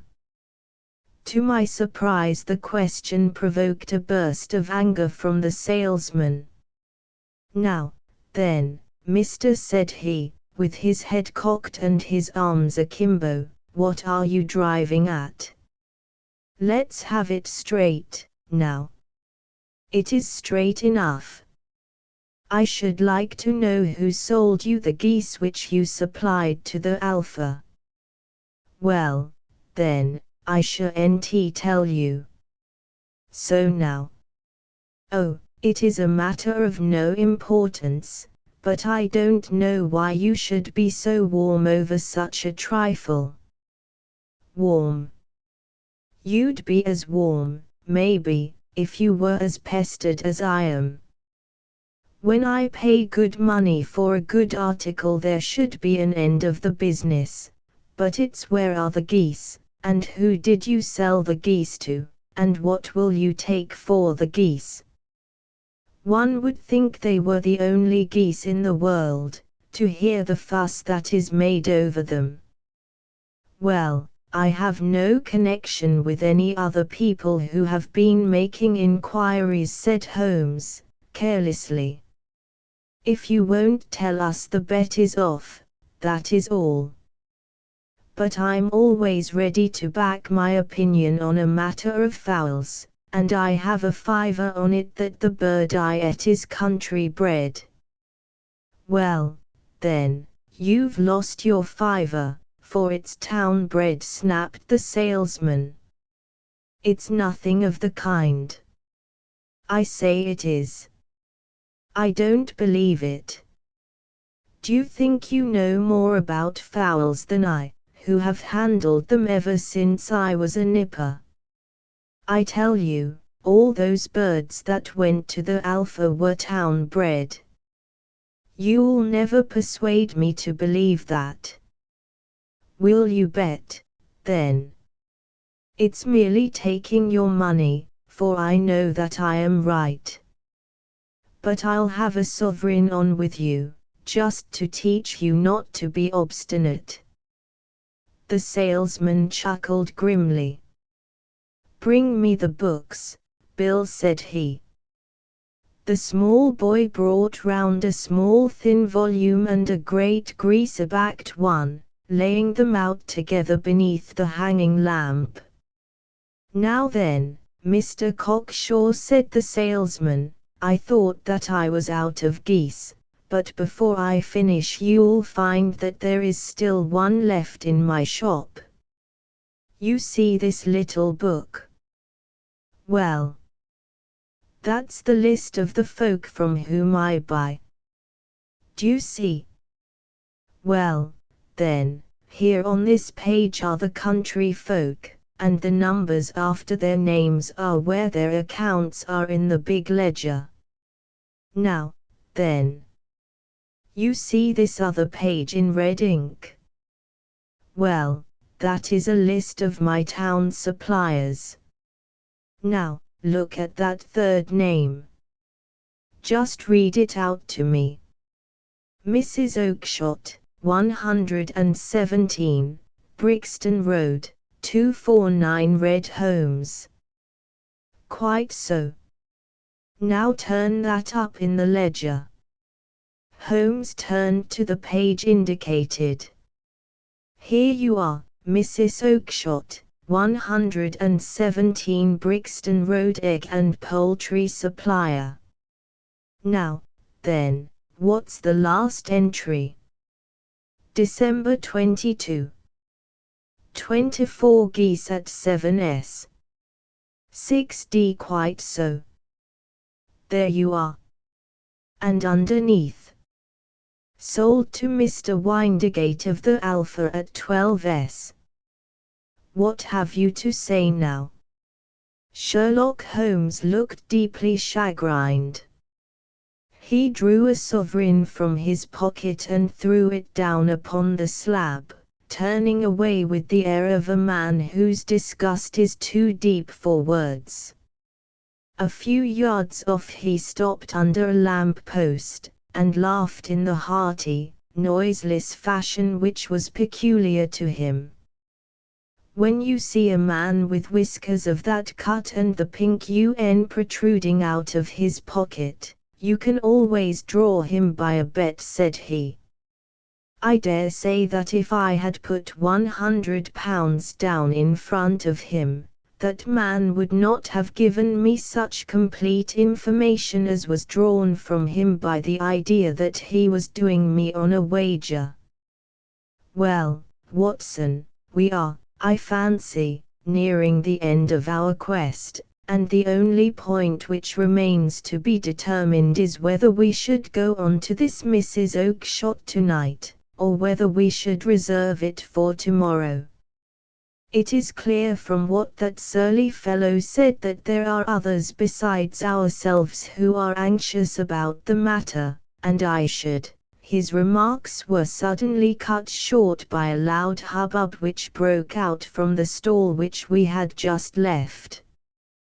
Turning round, we saw a little rat-faced fellow standing in the centre of the circle of yellow light which was thrown by the swinging lamp, while Breckinridge the salesman, framed in the door of his stall, was shaking his fists fiercely at the cringing figure.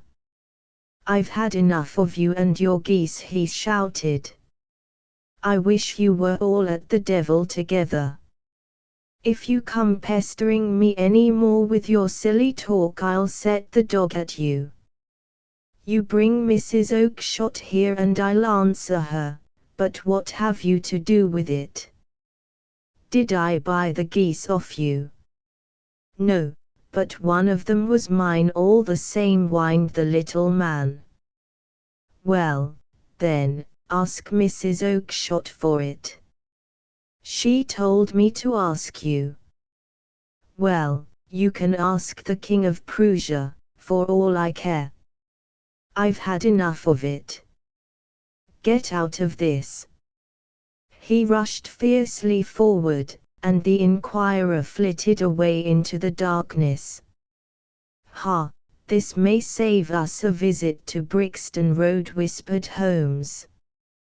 "Come with me, and we will see what is to be made of this fellow."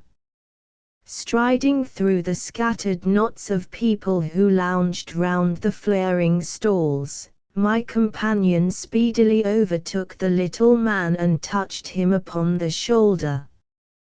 He sprang round, and I could see in the gaslight that every vestige of colour had been driven from his face. "Who are you, then? What do you want?" he asked, in a quavering voice. You will excuse me, said Holmes, blandly, but I could not help overhearing the questions which you put to the salesman just now. I think that I could be of assistance to you. You? Who are you? How could you know anything of the matter? My name is Sherlock Holmes. It is my business to know what other people don't know.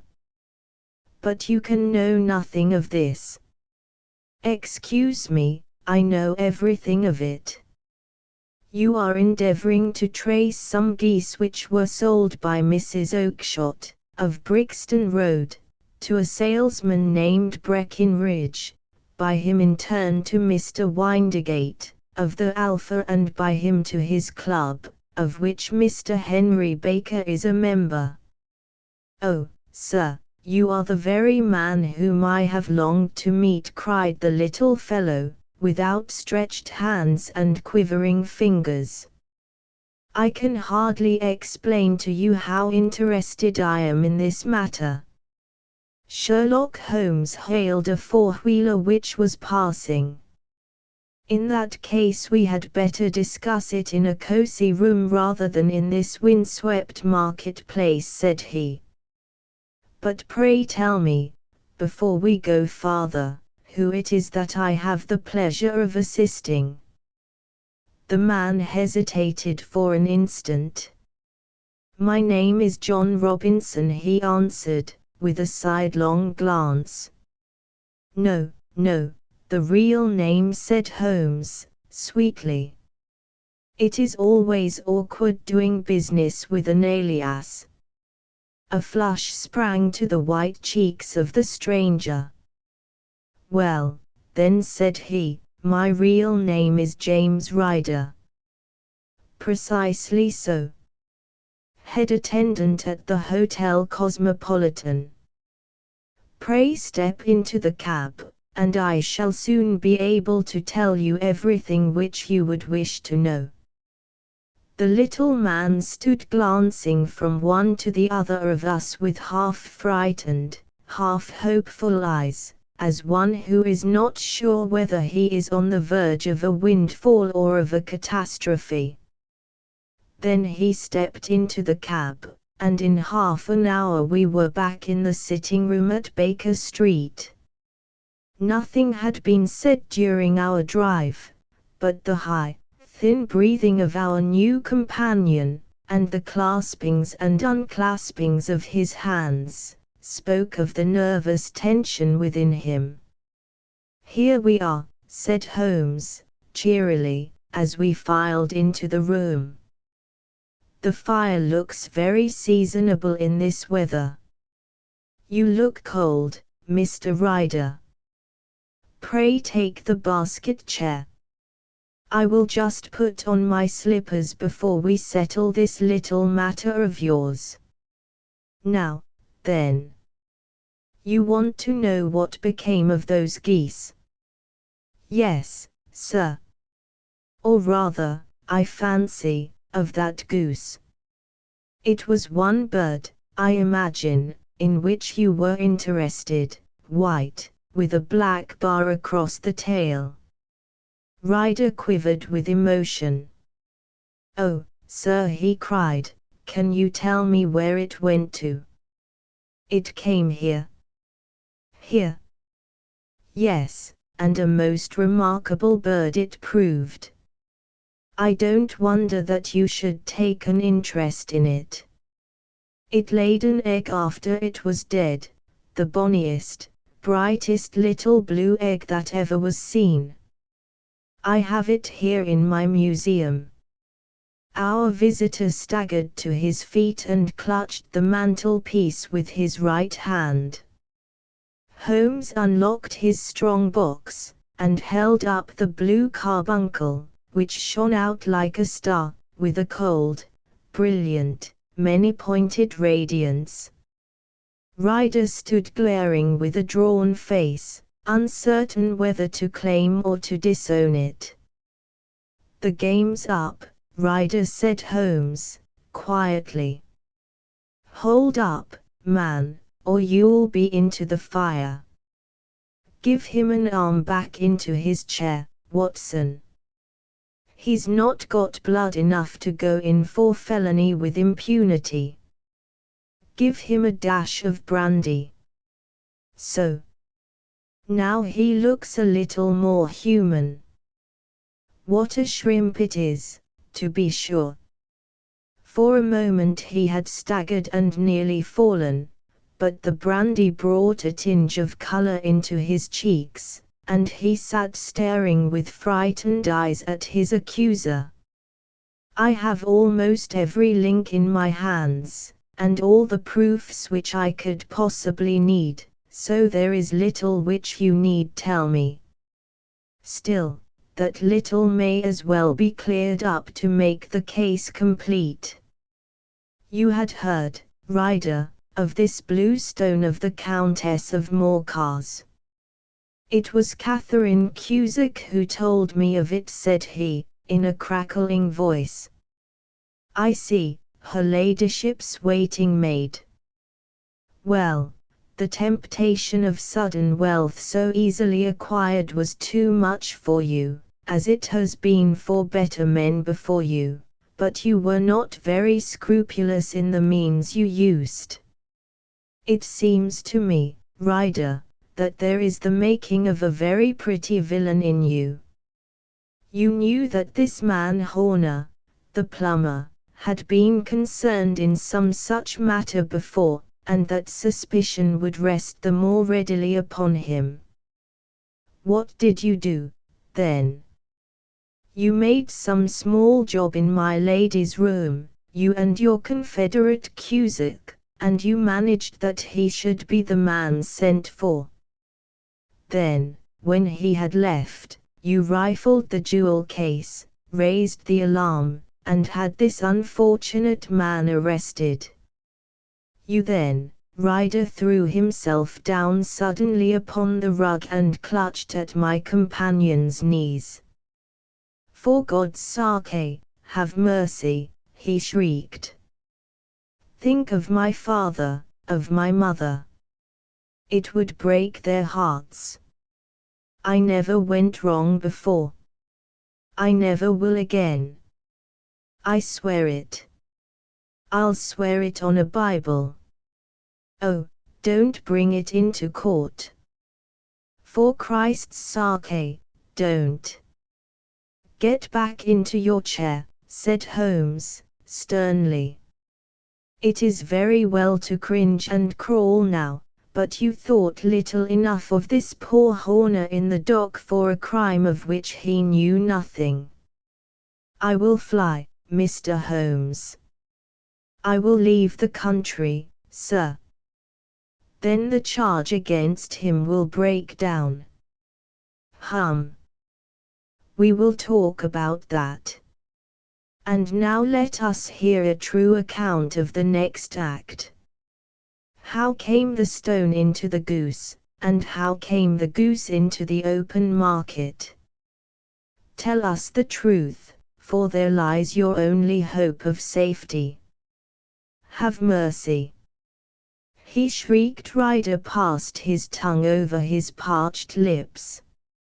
I will tell you it just as it happened, sir, said he.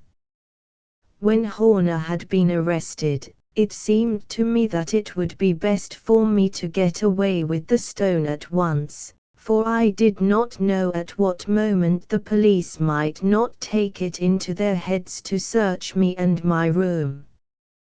There was no place about the hotel where it would be safe. I went out, as if on some commission, and I made for my sister's house. She had married a man named Oakshott, and lived in Brixton Road, where she fattened fowls for the market. All the way there every man I met seemed to me to be a policeman or a detective, and, for all that it was a cold night, the sweat was pouring down my face before I came to the Brixton Road.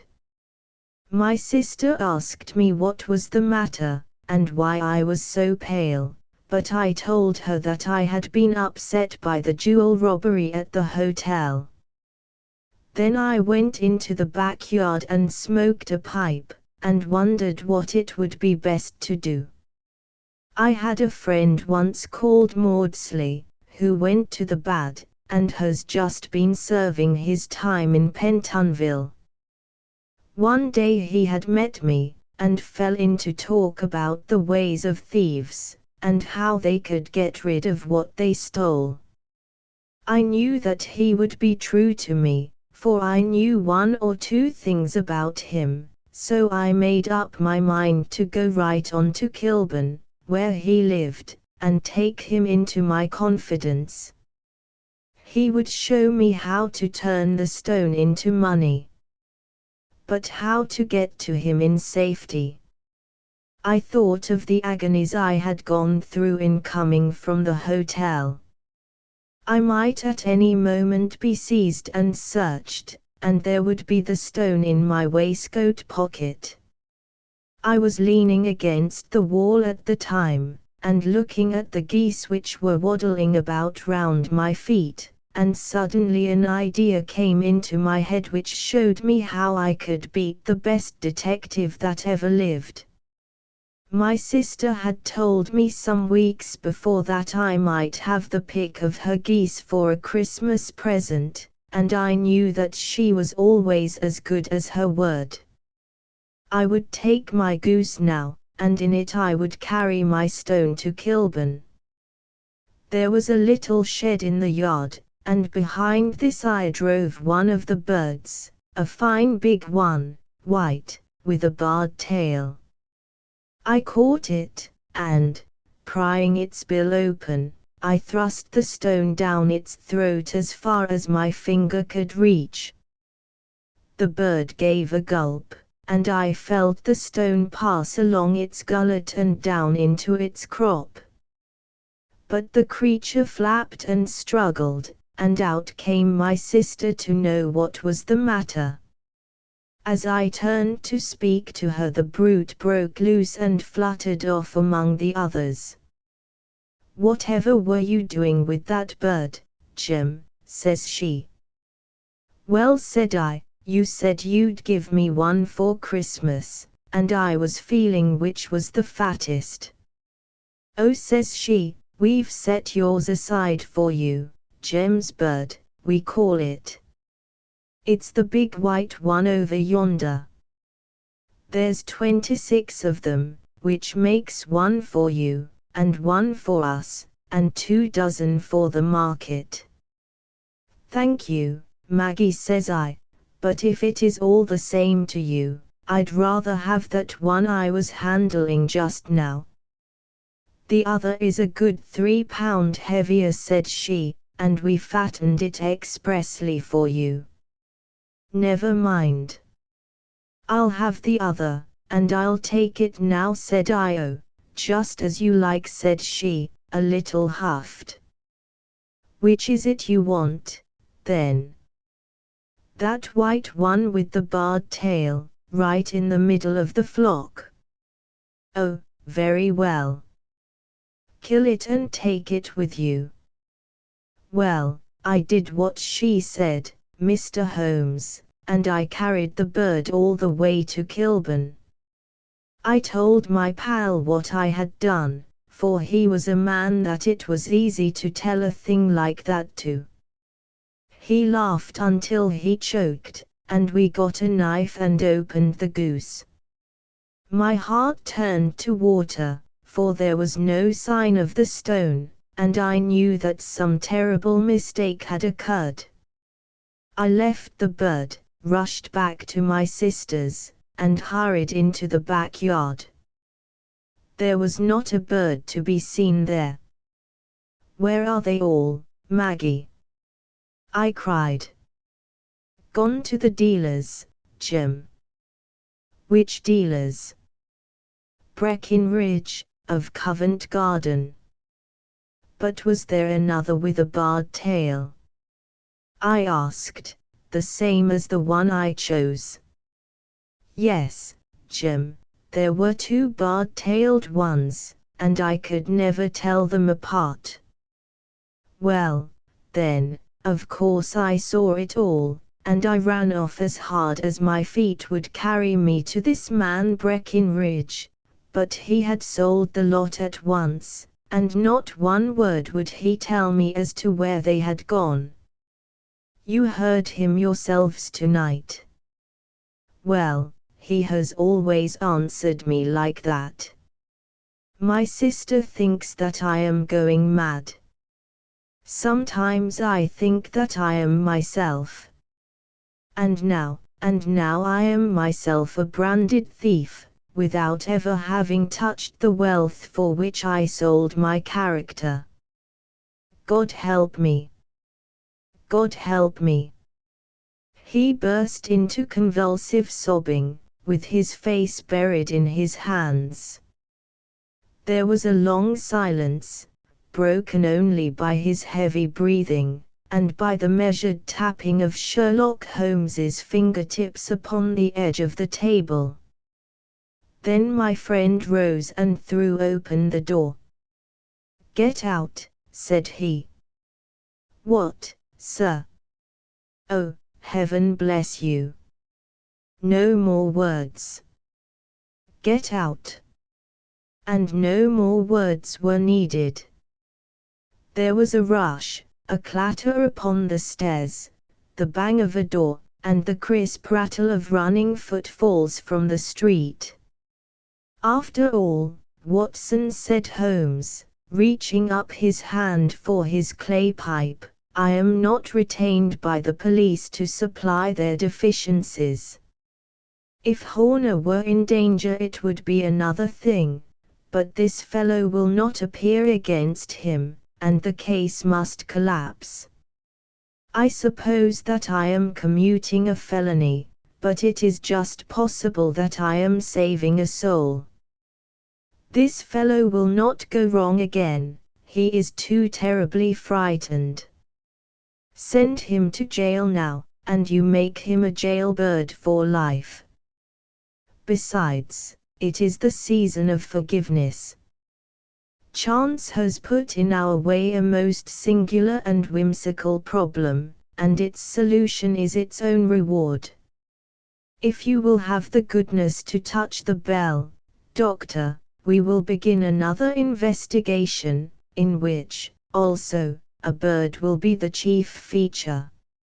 Adventure 8. The Adventure of the Speckled Band. On glancing over my notes of the 70-odd cases in which I have during the last 8 years studied the methods of my friend Sherlock Holmes, I find many tragic, some comic, a large number merely strange, but none commonplace, for, working as he did rather for the love of his art than for the acquirement of wealth, he refused to associate himself with any investigation which did not tend towards the unusual, and even the fantastic.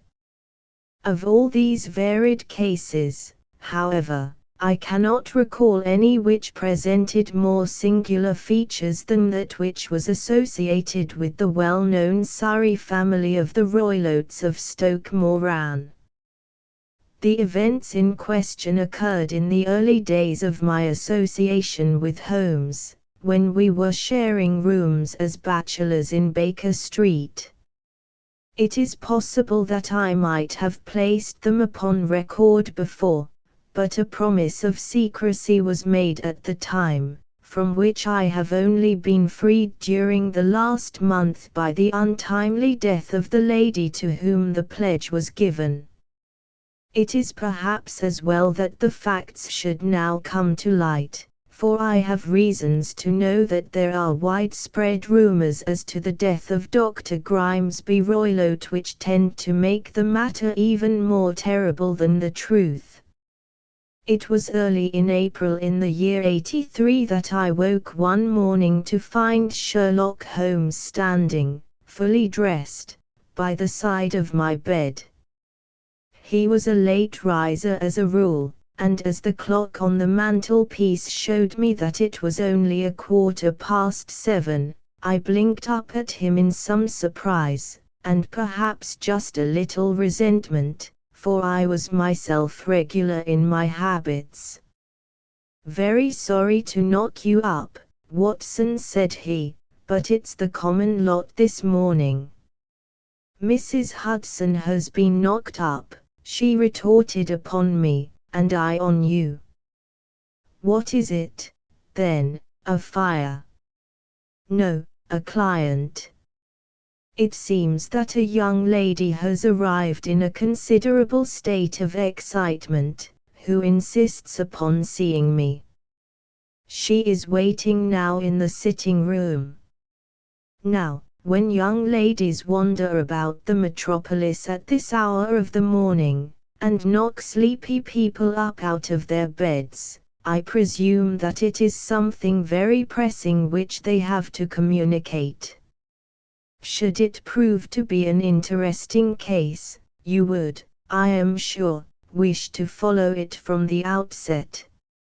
I thought, at any rate, that I should call you and give you the chance. My dear fellow, I would not miss it for anything.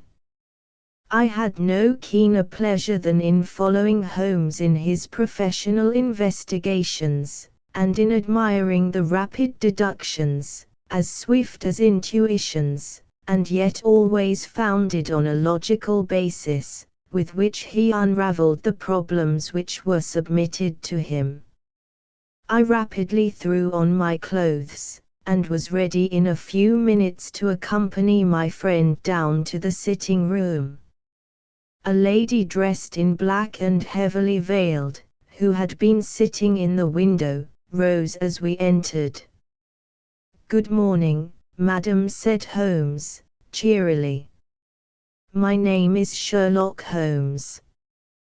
This is my intimate friend and associate, Dr. Watson, before whom you can speak as freely as before myself." "Ha! I am glad to see that Mrs. Hudson has had the good sense to light the fire. Pray draw up to it, and I shall order you a cup of hot coffee, for I observe that you are shivering." "It is not cold which makes me shiver," said the woman, in a low voice, changing her seat as requested.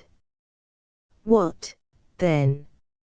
"It is fear, Mr. Holmes. It is terror." She raised her veil as she spoke, and we could see that she was indeed in a pitiable state of agitation, her face all drawn and grey, with restless, frightened eyes, like those of some hunted animal. Her features and figure were those of a woman of 30, but her hair was shot with premature grey, and her expression was weary and haggard. Sherlock Holmes ran her over with one of his quick, all-comprehensive glances. "You must not fear," said he, soothingly, bending forward and patting her forearm.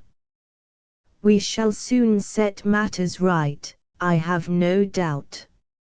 You have come in by train this morning, I see. You know me, then?" "No, but I observe the second half of a return ticket in the palm of your left glove. You must have started early, and yet you had a good drive in a dog-cart, along heavy roads, before you reached the station." The lady gave a violent start, and stared in bewilderment at my companion. "There is no mystery, my dear madam," said he, smiling. "The left arm of your jacket is spattered with mud in no less than 7 places. The marks are perfectly fresh.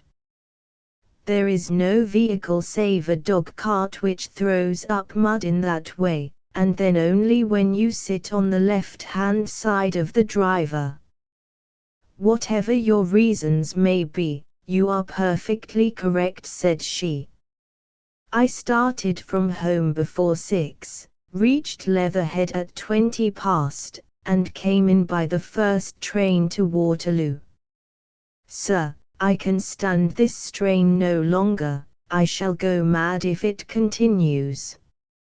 I have no one to turn to, none, save only one, who cares for me, and he, poor fellow, can be of little aid. I have heard of you, Mr. Holmes. I have heard of you from Mrs. Farintosh, whom you helped in the hour of her sore need. It was from her that I had your address. Oh, sir, do you not think that you could help me, too, and at least throw a little light through the dense darkness which surrounds me? At present it is out of my power to reward you for your services, but in a month or 6 weeks I shall be married, with the control of my own income, and then at least you shall not find me ungrateful. Holmes turned to his desk, and unlocking it, drew out a small case book, which he consulted. Farintosh, said he. Ah yes, I recall the case. It was concerned with an opal tiara.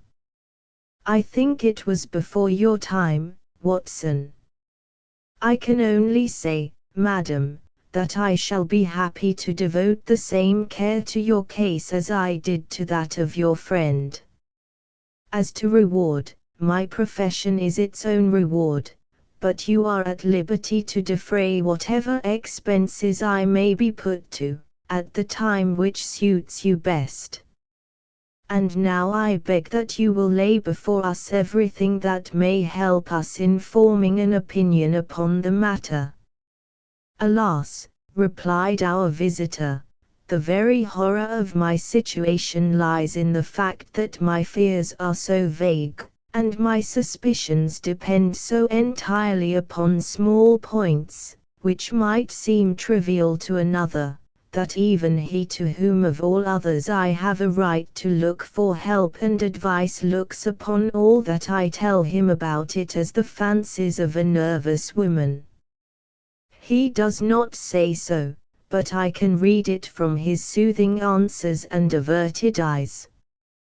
But I have heard, Mr. Holmes, that you can see deeply into the manifold wickedness of the human heart. You may advise me how to walk amid the dangers which encompass me.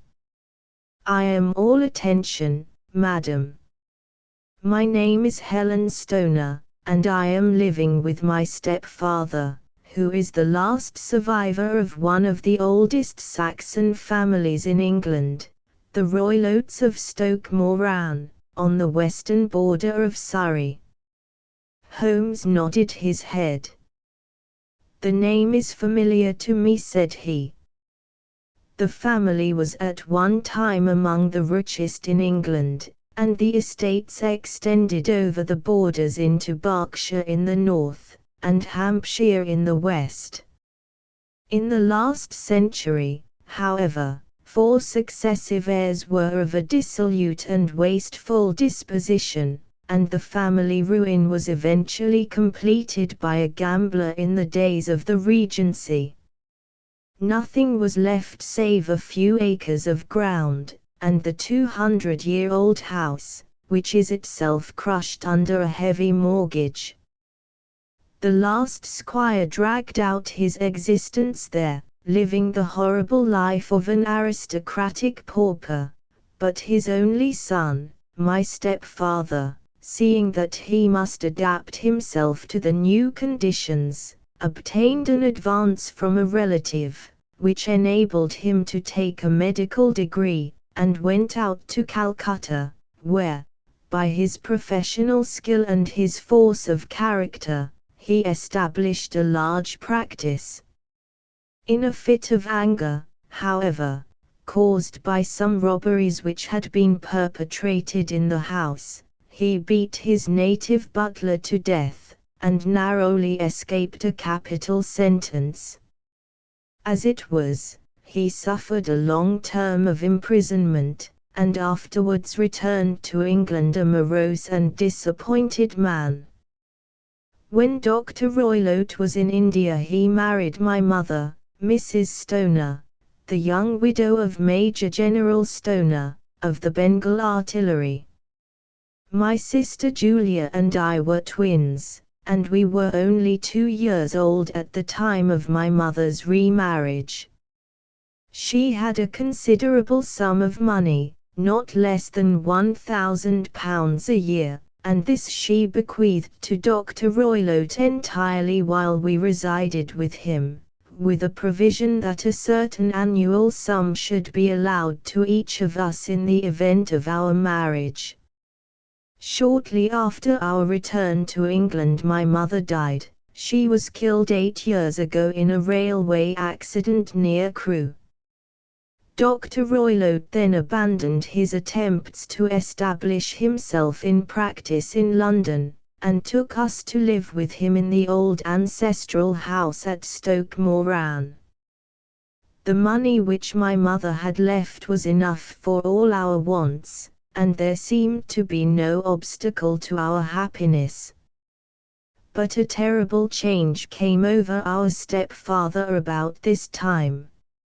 Instead of making friends and exchanging visits with our neighbours, who had at first been overjoyed to see a Roylott of Stoke Moran back in the old family seat, he shut himself up in his house, and seldom came out save to indulge in ferocious quarrels with whoever might cross his path.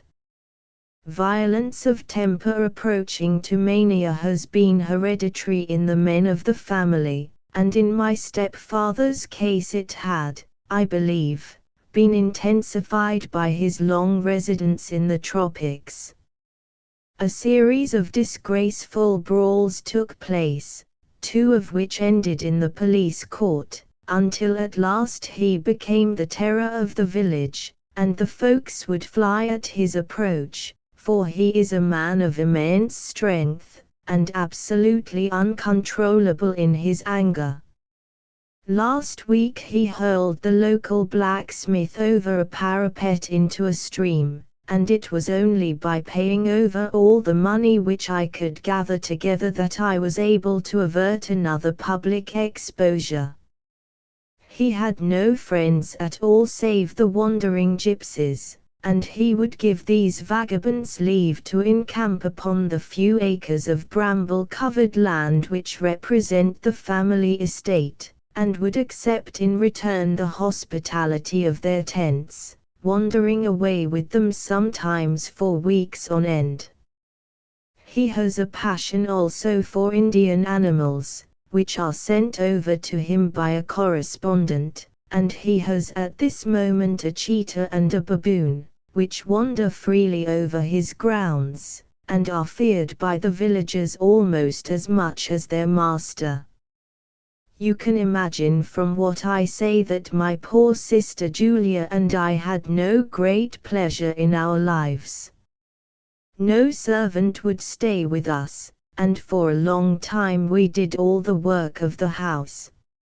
She was but 30 at the time of her death, and yet her hair had already begun to whiten, even as mine has. Your sister is dead, then? She died just 2 years ago, and it is of her death that I wish to speak to you. You can understand that, living the life which I have described, we were little likely to see anyone of our own age and position. We had, however, an aunt, my mother's maiden sister, Miss Honoria Westphal, who lives near Harrow, and we were occasionally allowed to pay short visits at this lady's house. Julia went there at Christmas 2 years ago, and met there a half-pay major of Marines, to whom she became engaged. My stepfather learned of the engagement when my sister returned, and offered no objection to the marriage, but within a fortnight of the day which had been fixed for the wedding, the terrible event occurred which has deprived me of my only companion. Sherlock Holmes had been leaning back in his chair with his eyes closed and his head sunk in a cushion, but he half opened his lids now and glanced across at his visitor. "Pray be precise as to details," said he. "It is easy for me to be so, for every event of that dreadful time is seared into my memory. The manor house is, as I have already said, very old, and only one wing is now inhabited. The bedrooms in this wing are on the ground floor, the sitting rooms being in the central block of the buildings. Of these bedrooms the first is Dr. Roylode's, the second my sister's, and the third my own. There is no communication between them, but they all open out into the same corridor. Do I make myself plain?" "Perfectly so. The windows of the 3 rooms open out upon the lawn." That fatal night Dr. Roylode had gone to his room early, though we knew that he had not retired to rest, for my sister was troubled by the smell of the strong Indian cigars which it was his custom to smoke. She left her room, therefore, and came into mine, where she sat for some time, chatting about her approaching wedding. At 11 o'clock she rose to leave me, but she paused at the door and looked back. "Tell me, Helen," said she, "have you ever heard anyone whistle in the dead of the night?" "Never," said I. "I suppose that you could not possibly whistle, yourself, in your sleep?" "Certainly not." "But why?" "Because during the last few nights I have always, about 3 in the morning, heard a low, clear whistle. I am a light sleeper, and it has awakened me. I cannot tell where it came from, perhaps from the next room, perhaps from the lawn. I thought that I would just ask you whether you had heard it." "No, I have not." "It must be those wretched gypsies in the plantation." "Very likely. And yet if it were on the lawn, I wonder that you did not hear it also." "Ah, but I sleep more heavily than you." "Well, it is of no great consequence, at any rate." She smiled back at me, closed my door, and a few moments later I heard her key turn in the lock. "Indeed," said Holmes. "Was it your custom always to lock yourselves in at night?" "Always." "And why?" "I think that I mentioned to you that the doctor kept a cheetah and a baboon. We had no feeling of security unless our doors were locked." "Quite so. Pray proceed with your statement." "I could not sleep that night. A vague feeling of impending misfortune impressed me. My sister and I, you will recollect, were twins, and you know how subtle are the links which bind 2 souls which are so closely allied. It was a wild night. The wind was howling outside, and the rain was beating and splashing against the windows. Suddenly, amid all the hubbub of the gale, there burst forth the wild scream of a terrified woman. I knew that it was my sister's voice. I sprang from my bed, wrapped a shawl round me, and rushed into the corridor. As I opened my door I seemed to hear a low whistle, such as my sister described, and a few moments later a clanging sound, as if a mass of metal had fallen. As I ran down the passage, my sister's door was unlocked, and revolved slowly upon its hinges. I stared at it horror-stricken, not knowing what was about to issue from it. By the light of the corridor lamp I saw my sister appear at the opening, her face blanched with terror, her hands groping for help, her whole figure swaying to and fro like that of a drunkard.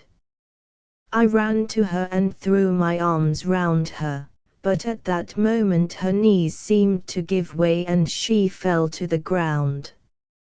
She writhed as one who is in terrible pain, and her limbs were dreadfully convulsed. At first I thought that she had not recognized me, but as I bent over her she suddenly shrieked out in a voice which I shall never forget, "Oh, my God! Helen!" It was the band. The speckled band. There was something else which she would fain have said, and she stabbed with her finger into the air in the direction of the doctor's room, but a fresh convulsion seized her and choked her words. I rushed out, calling loudly for my stepfather, and I met him hastening from his room in his dressing gown. When he reached my sister's side she was unconscious, and though he poured brandy down her throat and sent for medical aid from the village, all efforts were in vain, for she slowly sank and died without having recovered her consciousness.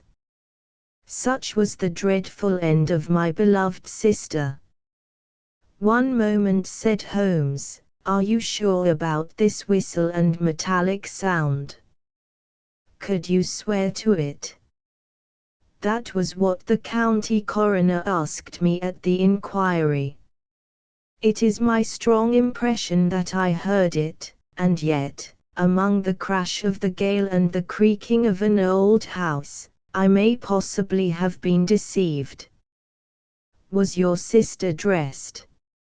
"No, she was in her night dress. In her right hand was found the charred stump of a match, and in her left a matchbox, showing that she had struck a light and looked about her when the alarm took place." "That is important. And what conclusions did the coroner come to?" "He investigated the case with great care, for Dr. Roylote's conduct had long been notorious in the county, but he was unable to find any satisfactory cause of death. My evidence showed that the door had been fastened upon the inner side, and the windows were blocked by old-fashioned shutters with broad iron bars, which were secured every night. The walls were carefully sounded, and were shown to be quite solid all round, and the flooring was also thoroughly examined, with the same result. The chimney is wide, but is barred up by 4 large staples. It is certain, therefore, that my sister was quite alone when she met her end. Besides, there were no marks of any violence upon her." "How about poison?" "The doctors examined her for it, but without success." "What do you think that this unfortunate lady died of, then?"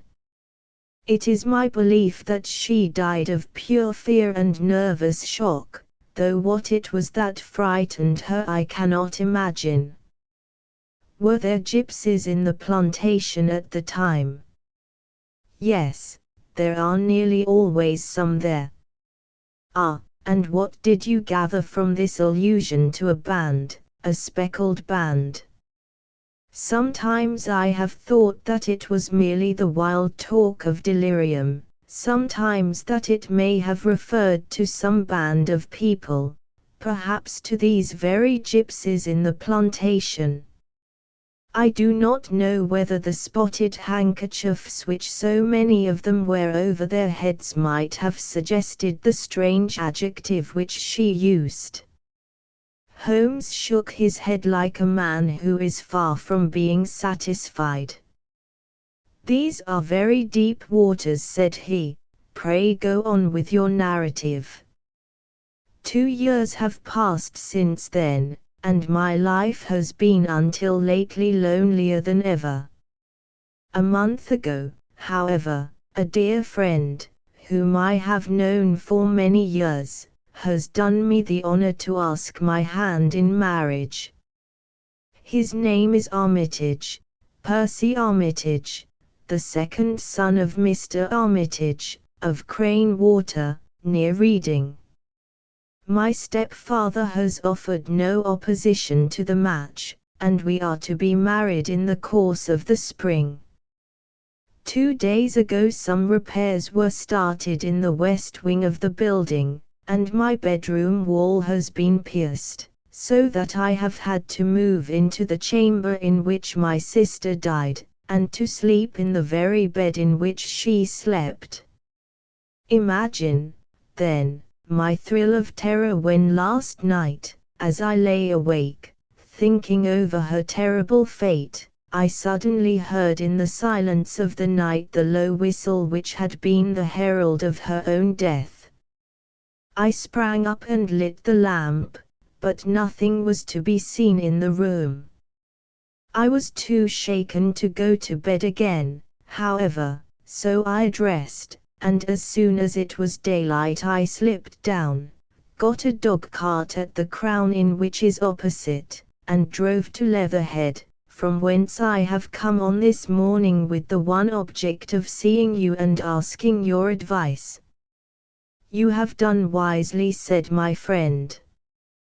But have you told me all? Yes, all.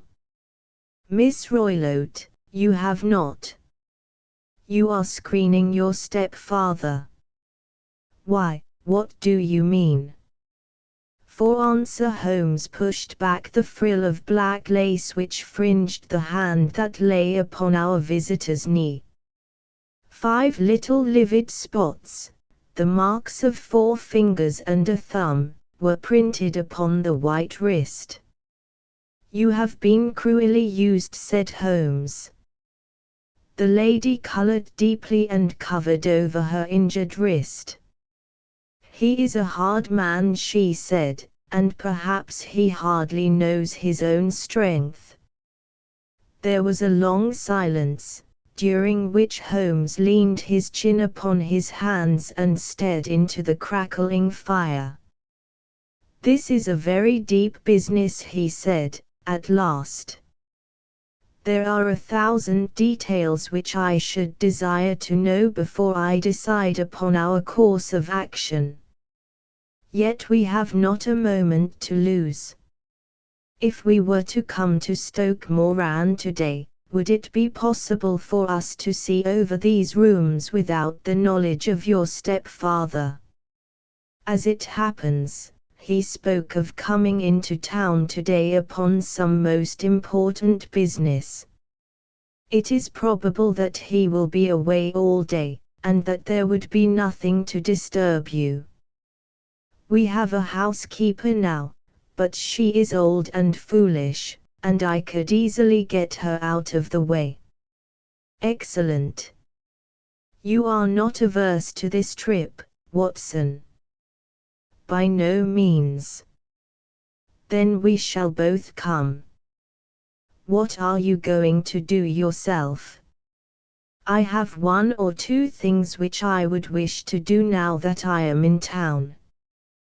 But I shall return by the 12 o'clock train, so as to be there in time for your coming. And you may expect us early in the afternoon.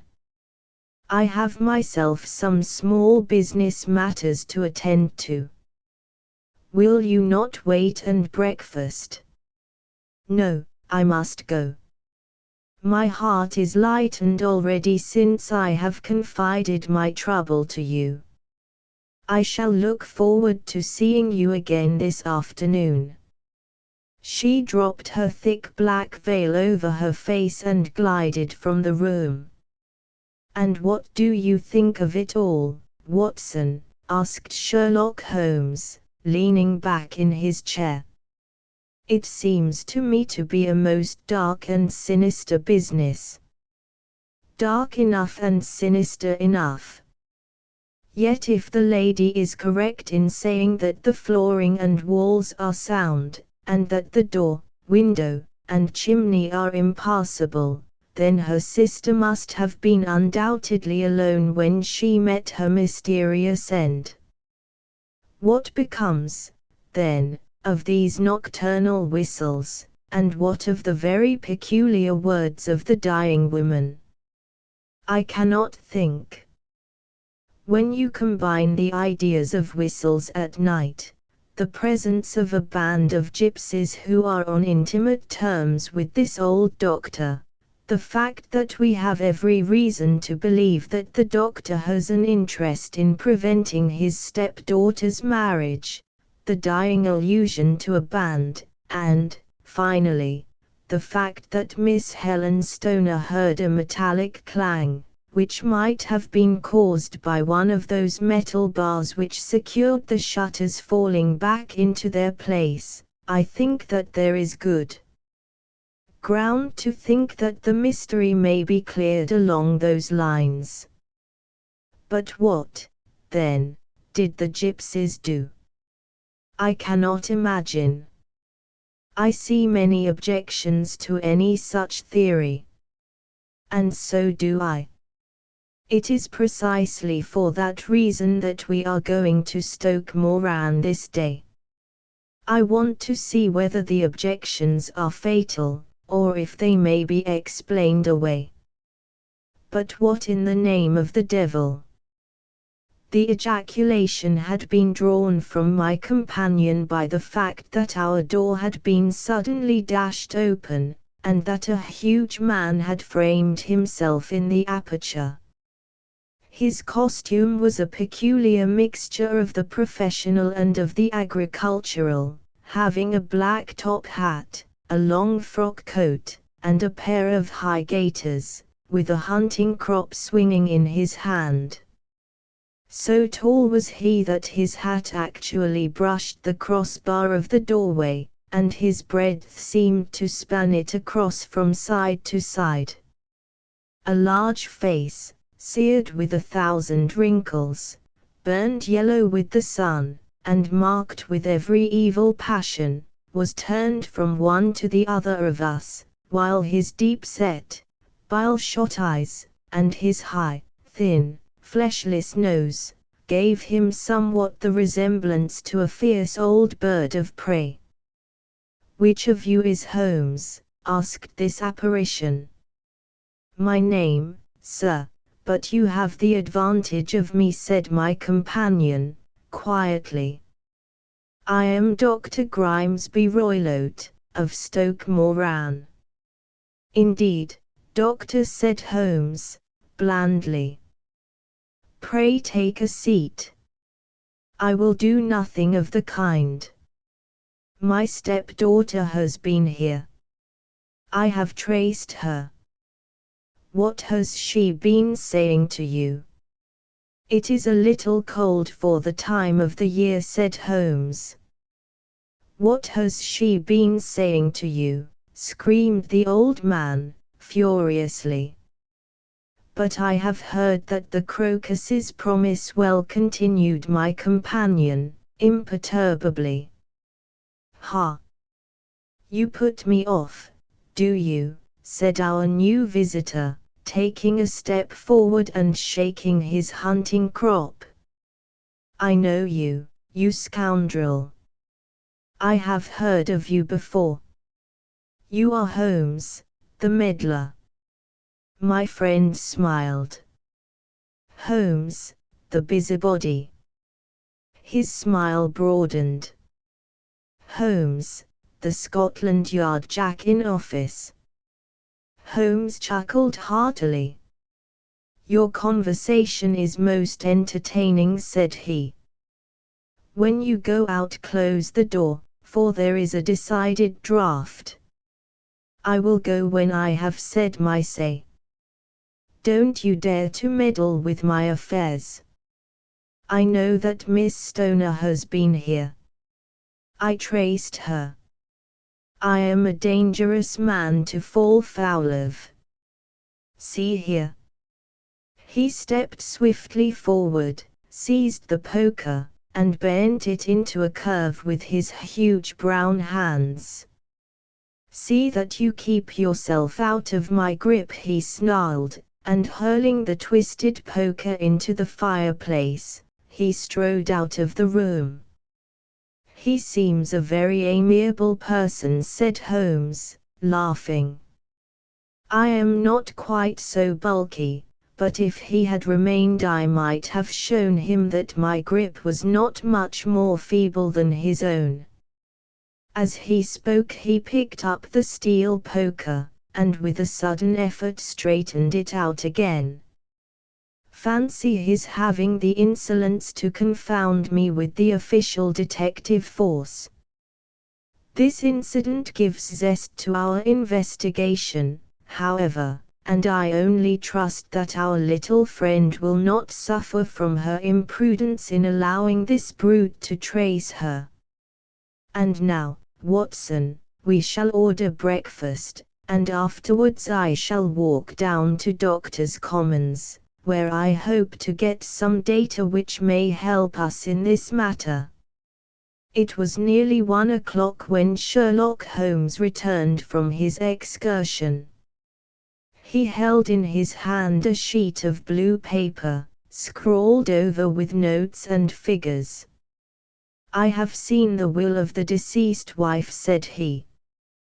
"To determine its exact meaning I have been obliged to work out the present prices of the investments with which it is concerned.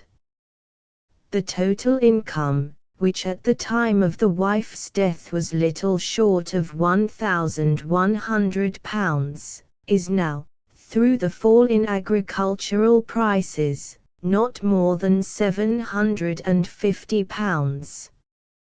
Each daughter can claim an income of £250, in case of marriage.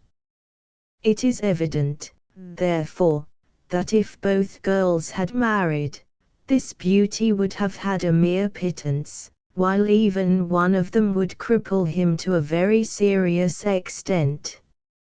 My morning's work has not been wasted, since it has proved that he has the very strongest motives for standing in the way of anything of the sort.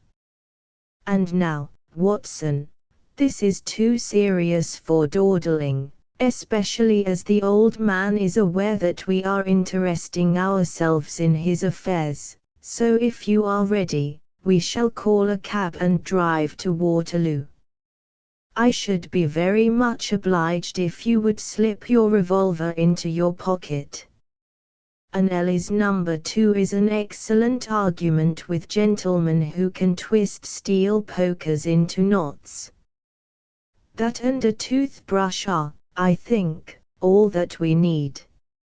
At Waterloo we were fortunate in catching a train for Leatherhead, where we hired a trap at the station inn, and drove for 4 or 5 miles through the lovely Surrey lanes. It was a perfect day, with a bright sun and a few fleecy clouds in the heavens. The trees and wayside hedges were just throwing out their first green shoots, and the air was full of the pleasant smell of the moist earth. To me at least there was a strange contrast between the sweet promise of the spring and this sinister quest upon which we were engaged. My companion sat in the front of the trap, his arms folded, his hat pulled down over his eyes, and his chin sunk upon his breast, buried in the deepest thought. Suddenly, however, he started, tapped me on the shoulder, and pointed over the meadows. "Look there," said he. A heavily timbered park stretched up in a gentle slope, thickening into a grove at the highest point. From amid the branches there jutted out the grey gables and high roof tree of a very old mansion. "Stoke Moran," said he. "Yes, sir, that be the house of Dr. Grimesby Roylott," remarked the driver. "There is some building going on there," said Holmes, that is where we are going. There's the village, said the driver, pointing to a cluster of roofs some distance to the left, but if you want to get to the house, you'll find it shorter to get over this stile, and so by the footpath over the fields. There it is, where the lady is walking. And the lady, I fancy, is Miss Stoner, observed Holmes, shading his eyes. Yes, I think we had better do as you suggest. We got off, paid our fare, and the trap rattled back on its way to Leatherhead. I thought it as well, said Holmes, as we climbed the stile, that this fellow should think we had come here as architects, or on some definite business. It may stop his gossip. Good afternoon, Miss Stoner. You see that we have been as good as our word. Our client of the morning had hurried forward to meet us with a face which spoke her joy. I have been waiting so eagerly for you, she cried, shaking hands with us warmly. All has turned out splendidly. Dr. Roylott has gone to town, and it is unlikely that he will be back before evening. We have had the pleasure of making the doctor's acquaintance, said Holmes, and in a few words he sketched out what had occurred. Miss Stoner turned white to the lips as she listened. Good heavens, she cried, he has followed me, then. So it appears. He is so cunning that I never know when I am safe from him. What will he say when he returns?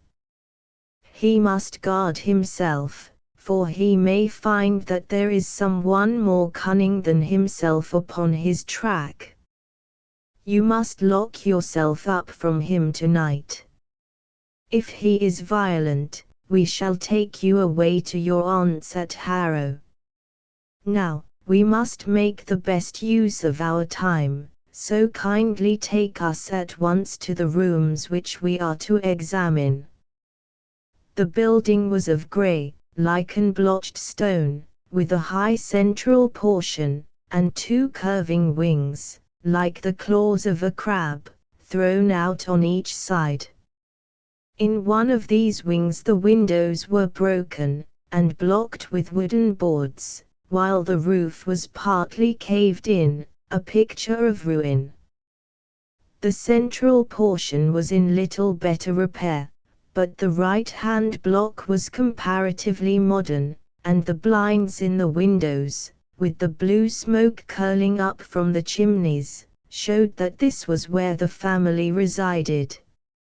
Some scaffolding had been erected against the end wall, and the stonework had been broken into, but there were no signs of any workmen at the moment of our visit. Holmes walked slowly up and down the ill-trimmed lawn, and examined with deep attention the outsides of the windows.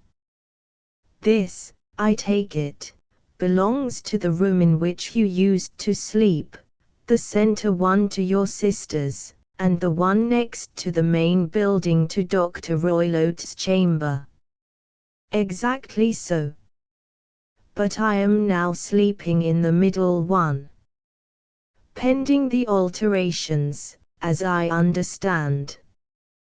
By the way, there does not seem to be any very pressing need for repairs at that end wall. There were none. I believe that it was an excuse to move me from my room. Ah, that is suggestive. Now, on the other side of this narrow wing runs the corridor from which these three rooms open. There are windows in it, of course. Yes, but very small ones. Too narrow for anyone to pass through. As you both locked your doors at night, your rooms were unapproachable from that side. Now, would you have the kindness to go into your room and bar your shutters?" Miss Stoner did so, and Holmes, after a careful examination through the open window, endeavored in every way to force the shutter open, but without success. There was no slit through which a knife could be passed to raise the bar. Then with his lens he tested the hinges, but they were of solid iron, built firmly into the massive masonry. Said he, scratching his chin in some perplexity, "my theory certainly presents some difficulties. No one could pass these shutters if they were bolted." "Well, we shall see if the inside throws any light upon the matter." A small side door led into the whitewashed corridor from which the 3 bedrooms opened. Holmes refused to examine the 3rd chamber, so we passed at once to the 2nd, that in which Miss Stoner was now sleeping, and in which her sister had met with her fate. It was a homely little room, with a low ceiling and a gaping fireplace, after the fashion of old country houses. A brown chest of drawers stood in one corner, a narrow white counterpaned bed in another, and a dressing table on the left-hand side of the window. These articles, with 2 small wickerwork chairs, made up all the furniture in the room, save for a square of Wilton carpet in the center. The boards round and the paneling of the walls were of brown, worm-eaten oak, so old and discolored that it may have dated from the original building of the house. Holmes drew one of the chairs into a corner and sat silent, while his eyes traveled round and up and down, taking in every detail of the apartment. "Where does that bell communicate with?" he asked, at last, pointing to a thick bell rope which hung down beside the bed, the tassel actually lying upon the pillow. "It goes to the housekeeper's room." "It looks newer than the other things." "Yes, it was only put there a couple of years ago." "Your sister asked for it, I suppose?" "No, I never heard of her using it. We used always to get what we wanted for ourselves. Indeed, it seemed unnecessary to put so nice a bell pull there. You will excuse me for a few minutes while I satisfy myself as to this floor." He threw himself down upon his face with his lens in his hand, and crawled swiftly backward and forward, examining minutely the cracks between the boards. Then he did the same with the woodwork with which the chamber was paneled. Finally he walked over to the bed, and spent some time in staring at it, and in running his eye up and down the wall. Finally he took the bell rope in his hand and gave it a brisk tug. "Why, it's a dummy," said he. "Won't it ring?" "No, it is not even attached to a wire." "This is very interesting. You can see now that it is fastened to a hook just above where the little opening for the ventilator is." "How very absurd. I never noticed that before." "Very strange," muttered Holmes, pulling at the rope. "There are 1 or 2 very singular points about this room. For example, what a fool a builder must be to open a ventilator into another room, when, with the same trouble, he might have communicated with the outside air." "That is also quite modern," said the lady. "Done about the same time as the bell rope," remarked Holmes. "Yes, there were several little changes carried out about that time." They seem to have been of a most interesting character, dummy bell ropes, and ventilators which do not ventilate. With your permission, Miss Stoner, we shall now carry our researches into the inner apartment. Dr. Grimesby Roylote's chamber was larger than that of his stepdaughter, but was as plainly furnished. A camp bed, a small wooden shelf full of books, mostly of a technical character, an armchair beside the bed, a plain wooden chair against the wall, a round table, and a large iron safe were the principal things which met the eye. Holmes walked slowly round and examined each and all of them with the keenest interest. "What's in here?" he asked, tapping the safe. "My stepfather's business papers."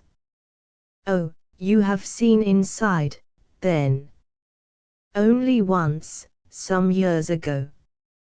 I remember that it was full of papers." "There isn't a cat in it, for example?" "No." "What a strange idea." "Well, look at this." He took up a small saucer of milk which stood on the top of it. "No, we don't keep a cat. But there is a cheetah and a baboon." "Ah, yes, of course." "Well, a cheetah is just a big cat, and yet a saucer of milk does not go very far in satisfying its wants, I dare say. There is one point which I should wish to determine." He squatted down in front of the wooden chair, and examined the seat of it with the greatest attention. "Thank you. That is quite settled," said he, rising and putting his lens in his pocket. "Hullo! Here is something interesting." The object which had caught his eye was a small dog lash hung on one corner of the bed. The lash, however, was curled upon itself, and tied so as to make a loop of whipcord. "What do you make of that, Watson?" "It's a common enough lash. But I don't know why it should be tied." "That is not quite so common, is it?" "Ah, me. It's a wicked world, and when a clever man turns his brains to crime it is the worst of all. I think that I have seen enough now, Miss Stoner, and with your permission we shall walk out upon the lawn." I had never seen my friend's face so grim or his brow so dark as it was when we turned from the scene of this investigation. We had walked several times up and down the lawn, neither Miss Stoner nor myself liking to break in upon his thoughts before he roused himself from his reverie. "It is very essential, Miss Stoner," said he, "that you should absolutely follow my advice in every respect." "I shall most certainly do so. The matter is too serious for any hesitation. Your life may depend upon your compliance. I assure you that I am in your hands.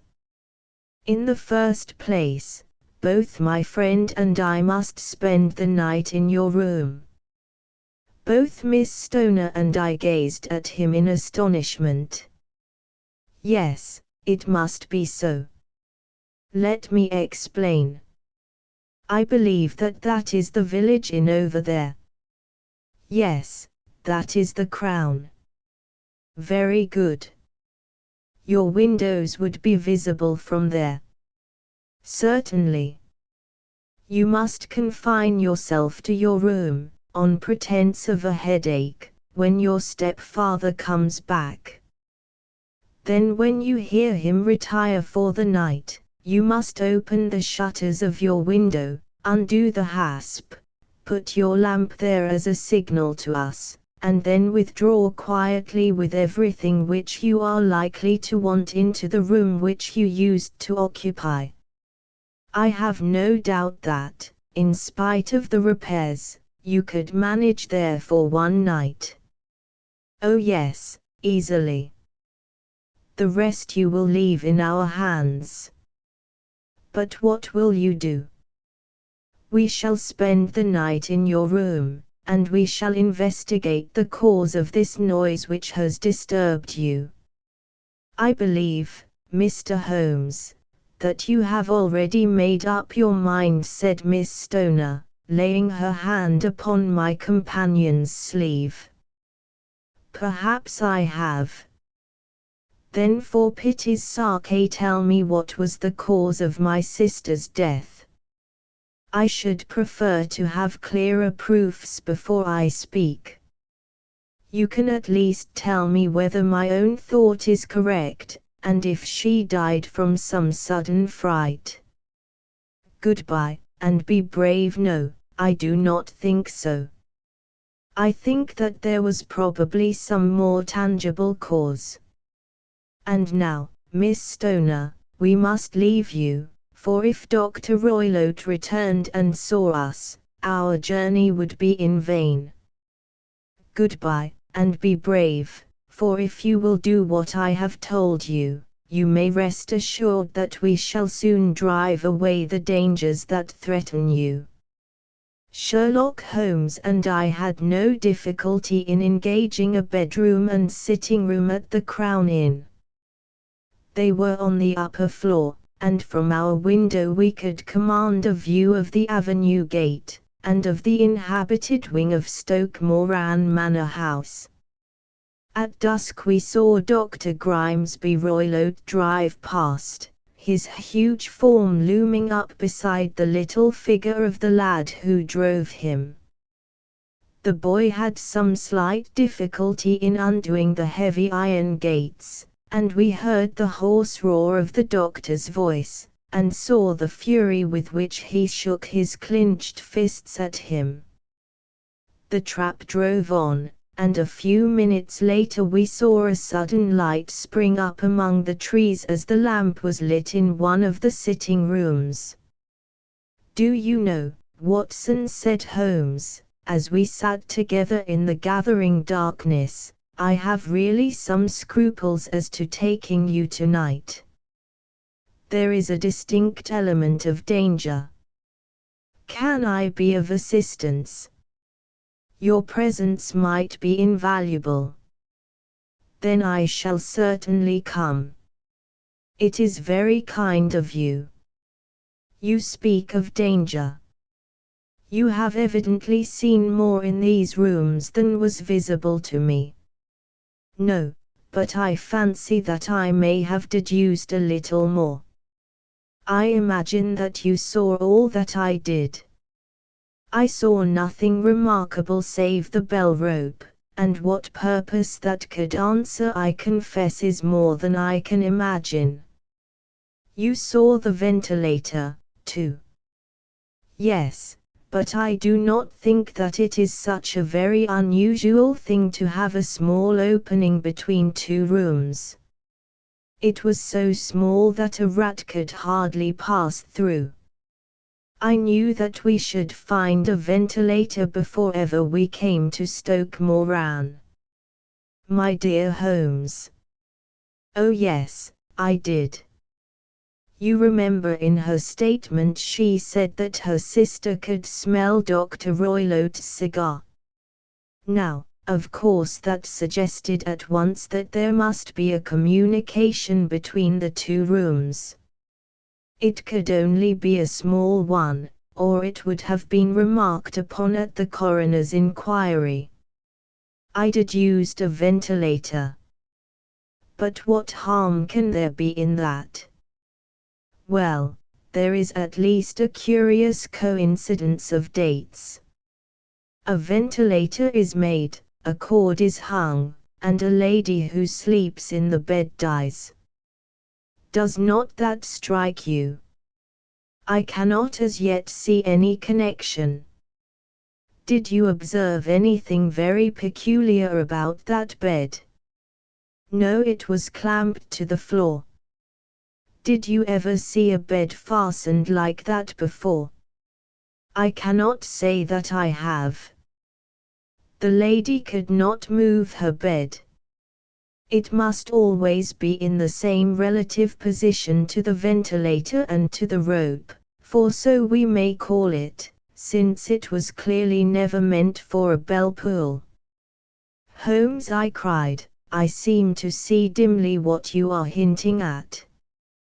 We are only just in time to prevent some subtle and horrible crime.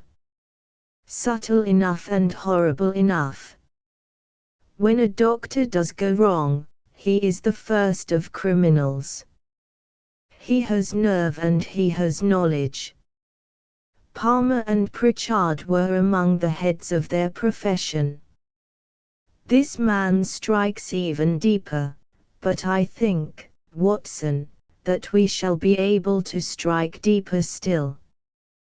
But we shall have horrors enough before the night is over. For goodness sake, let us have a quiet pipe, and turn our minds for a few hours to something more cheerful.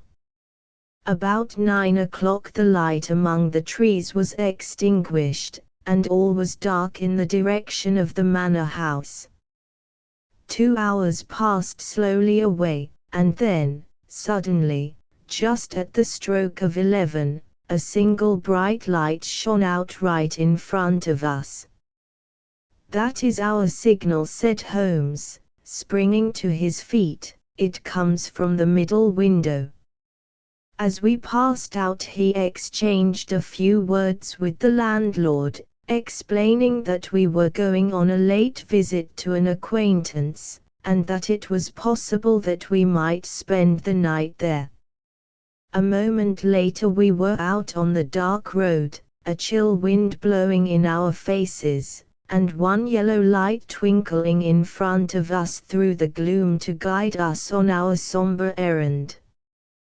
There was little difficulty in entering the grounds, for unrepaired breaches gaped in the old park wall. Making our way among the trees, we reached the lawn, crossed it, and were about to enter through the window, when out from a clump of laurel bushes there darted what seemed to be a hideous and distorted child, who threw itself upon the grass with writhing limbs, and then ran swiftly across the lawn into the darkness. My God! I whispered, did you see it? Holmes was for the moment as startled as I. His hand closed like a vice upon my wrist in his agitation. Then he broke into a low laugh, and put his lips to my ear. It is a nice household, he murmured. That is the baboon. I had forgotten the strange pets which the doctor affected. There was a cheetah, too. Perhaps we might find it upon our shoulders at any moment. I confess that I felt easier in my mind when, after following Holmes's example and slipping off my shoes, I found myself inside the bedroom. My companion noiselessly closed the shutters, moved the lamp onto the table, and cast his eyes round the room.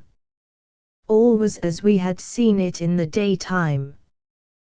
Then creeping up to me and making a trumpet of his hand, he whispered into my ear again so gently that it was all that I could do to distinguish the words.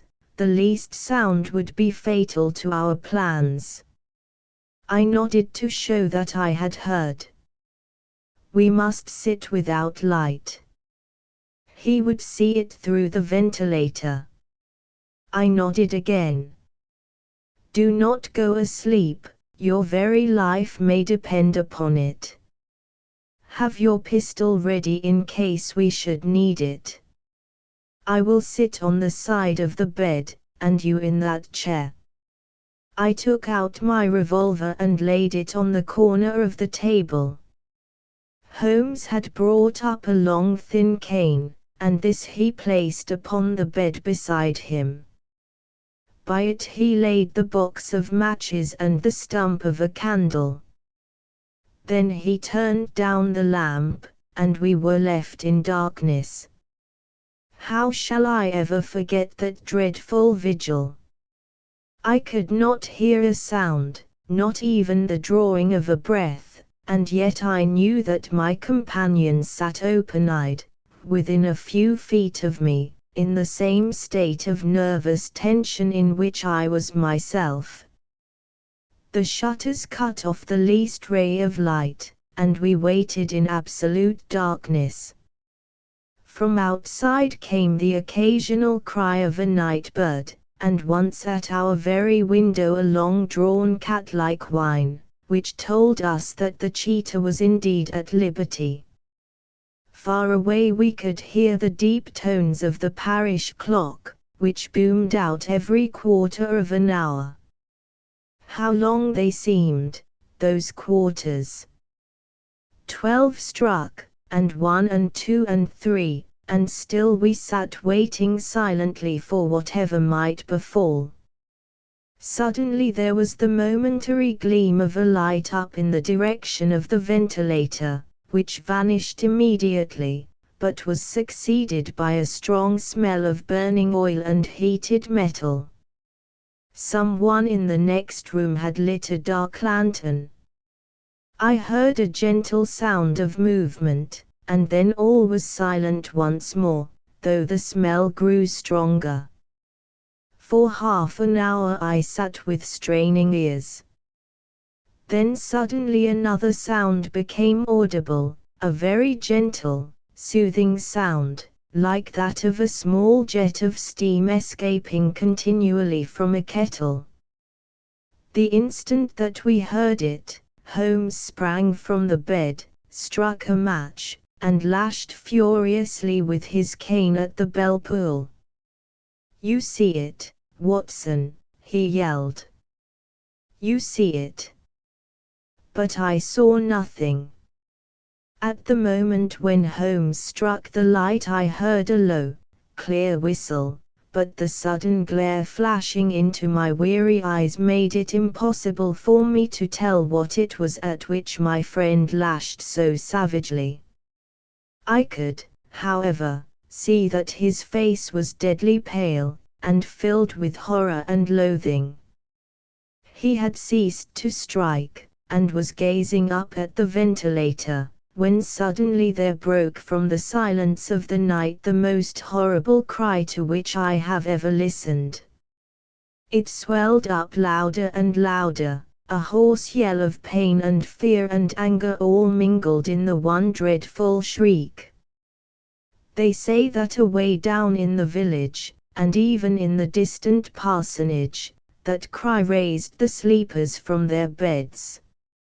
It struck cold to our hearts, and I stood gazing at Holmes, and he at me, until the last echoes of it had died away into the silence from which it rose. "What can it mean?" I gasped. "It means that it is all over," Holmes answered. "And perhaps, after all, it is for the best. Take your pistol, and we will enter Dr. Roylote's room." With a grave face he lit the lamp and led the way down the corridor. Twice he struck at the chamber door without any reply from within. Then he turned the handle and entered, I at his heels, with the cocked pistol in my hand. It was a singular sight which met our eyes. On the table stood a dark lantern with the shutter half open, throwing a brilliant beam of light upon the iron safe, the door of which was ajar. Beside this table, on the wooden chair, sat Dr. Grimesby Roylott, clad in a long grey dressing gown, his bare ankles protruding beneath, and his feet thrust into red heelless Turkish slippers. Across his lap lay the short stock with the long lash which we had noticed during the day. His chin was cocked upward and his eyes were fixed in a dreadful, rigid stare at the corner of the ceiling. Round his brow he had a peculiar yellow band, with brownish speckles, which seemed to be bound tightly round his head. As we entered he made neither sound nor motion. "The band, the speckled band," whispered Holmes. I took a step forward. In an instant his strange headgear began to move, and there reared itself from among his hair the squat diamond-shaped head and puffed neck of a loathsome serpent. "It is a swamp adder," cried Holmes, "the deadliest snake in India. He has died within 10 seconds of being bitten." Violence does, in truth, recoil upon the violent, and the schemer falls into the pit which he digs for another. Let us thrust this creature back into its den, and we can then remove Miss Stoner to some place of shelter, and let the county police know what has happened. As he spoke he drew the dogwhip swiftly from the dead man's lap, and throwing the noose round the reptile's neck, he drew it from its horrid perch, and carrying it at arm's length, threw it into the iron safe, which he closed upon it. Such are the true facts of the death of Dr. Grimesby Roylott, of Stoke Moran. It is not necessary that I should prolong a narrative which has already run to too great a length, by telling how we broke the sad news to the terrified girl, how we conveyed her by the morning train to the care of her good aunt at Harrow, of how the slow process of official inquiry came to the conclusion that the doctor met his fate while indiscreetly playing with a dangerous pet. The little which I had yet to learn of the case was told me by Sherlock Holmes as we travelled back next day. I had, said he, come to an entirely erroneous conclusion, which shows, my dear Watson, how dangerous it always is to reason from insufficient data. The presence of the gypsies, and the use of the word band which was used by the poor girl, no doubt to explain the appearance which she had caught a hurried glimpse of by the light of her match, were sufficient to put me upon an entirely wrong scent. I can only claim the merit that I instantly reconsidered my position when, however, it became clear to me that whatever danger threatened an occupant of the room could not come either from the window or the door. My attention was speedily drawn, as I have already remarked to you, to this ventilator, and to the bell rope which hung down to the bed. The discovery that this was a dummy, and that the bed was clamped to the floor, instantly gave rise to the suspicion that the rope was there as bridge for something passing through the hole, and coming to the bed. The idea of a snake instantly occurred to me, and when I coupled it with my knowledge that the doctor was furnished with a supply of creatures from India, I felt that I was probably on the right track. The idea of using a form of poison which could not possibly be discovered by any chemical test was just such a one as would occur to a clever and ruthless man who had had an Eastern training. The rapidity with which such a poison would take effect would also, from his point of view, be an advantage. It would be a sharp-eyed coroner, indeed, who could distinguish the two little dark punctures which would show where the poison fangs had done their work. Then I thought of the whistle. Of course he must recall the snake before the morning light revealed it to the victim. He had trained it, probably by the use of the milk which we saw, to return to him when summoned. He would put it through this ventilator at the hour that he thought best, with the certainty that it would crawl down the rope and land on the bed. It might or might not bite the occupant, perhaps she might escape every night for a week, but sooner or later she must fall a victim. I had come to these conclusions before ever I had entered his room.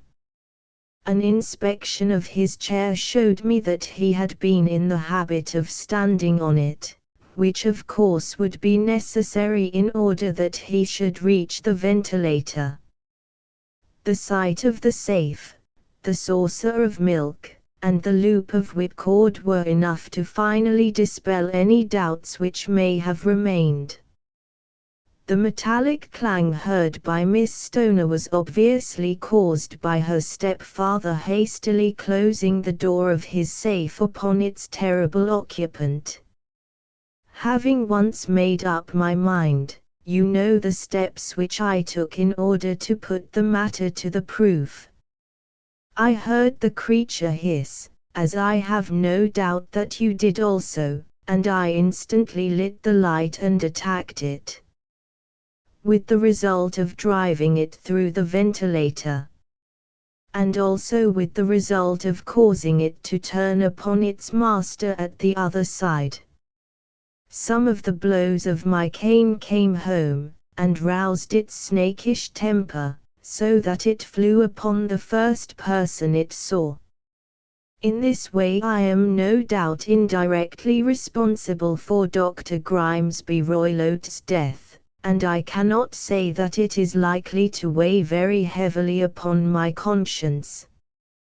Adventure 9. The adventure of the engineer's thumb. Of all the problems which have been submitted to my friend Mr. Sherlock Holmes for solution during the years of our intimacy, there were only two which I was the means of introducing to his notice, that of Mr. Hatherley's thumb, and that of Colonel Warburton's madness. Of these the latter may have afforded a finer field for an acute and original observer, but the other was so strange in its inception and so dramatic in its details, that it may be the more worthy of being placed upon record, even if it gave my friend fewer openings for those deductive methods of reasoning by which he achieved such remarkable results.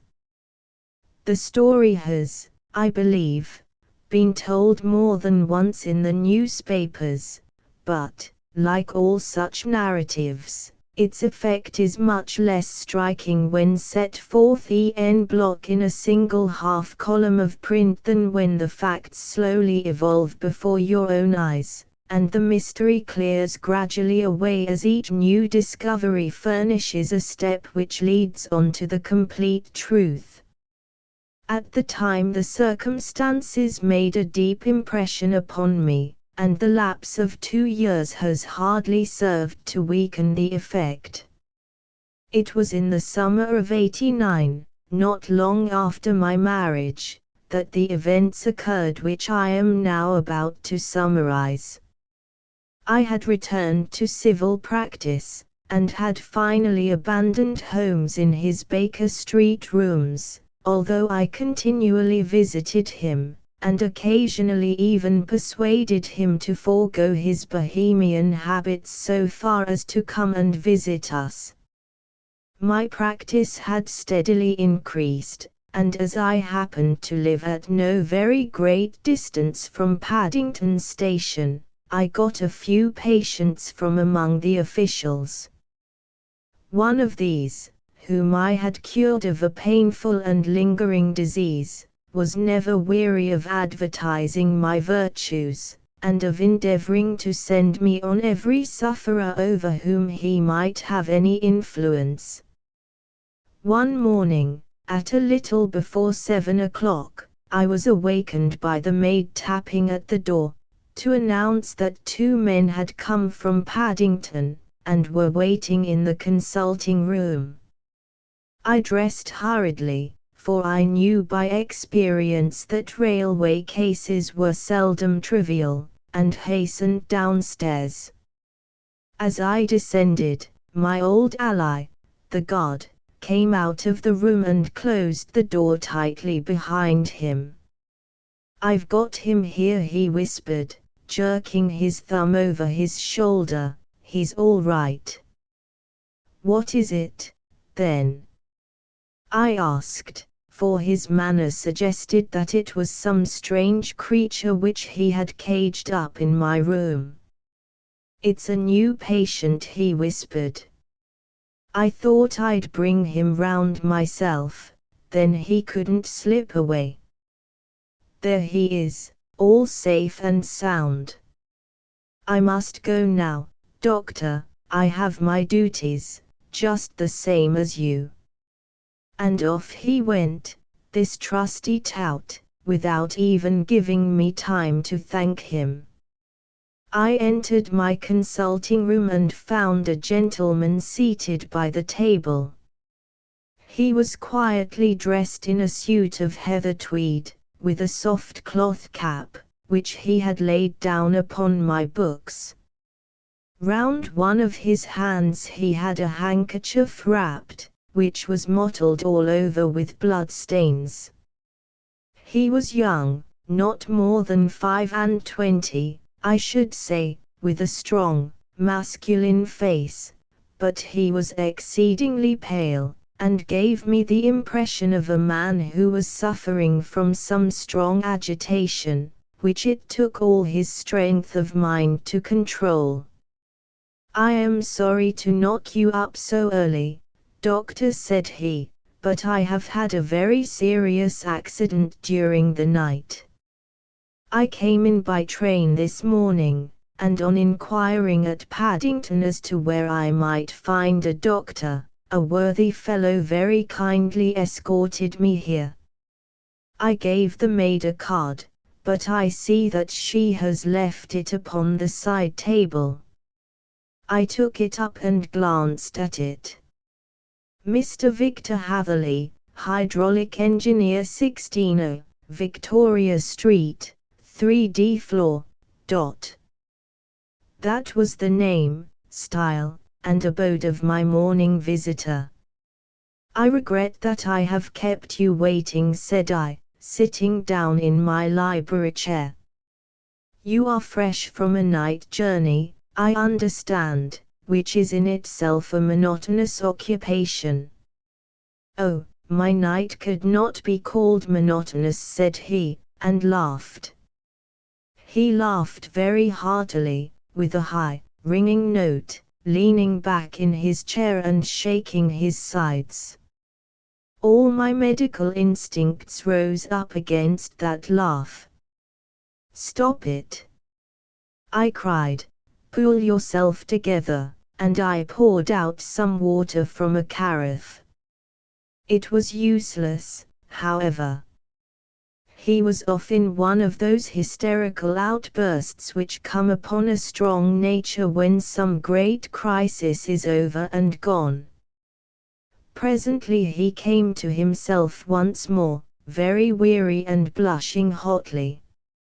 "I have been making a fool of myself," he gasped.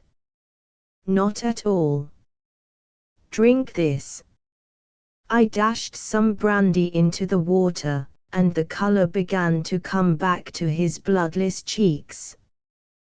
"That's better," said he.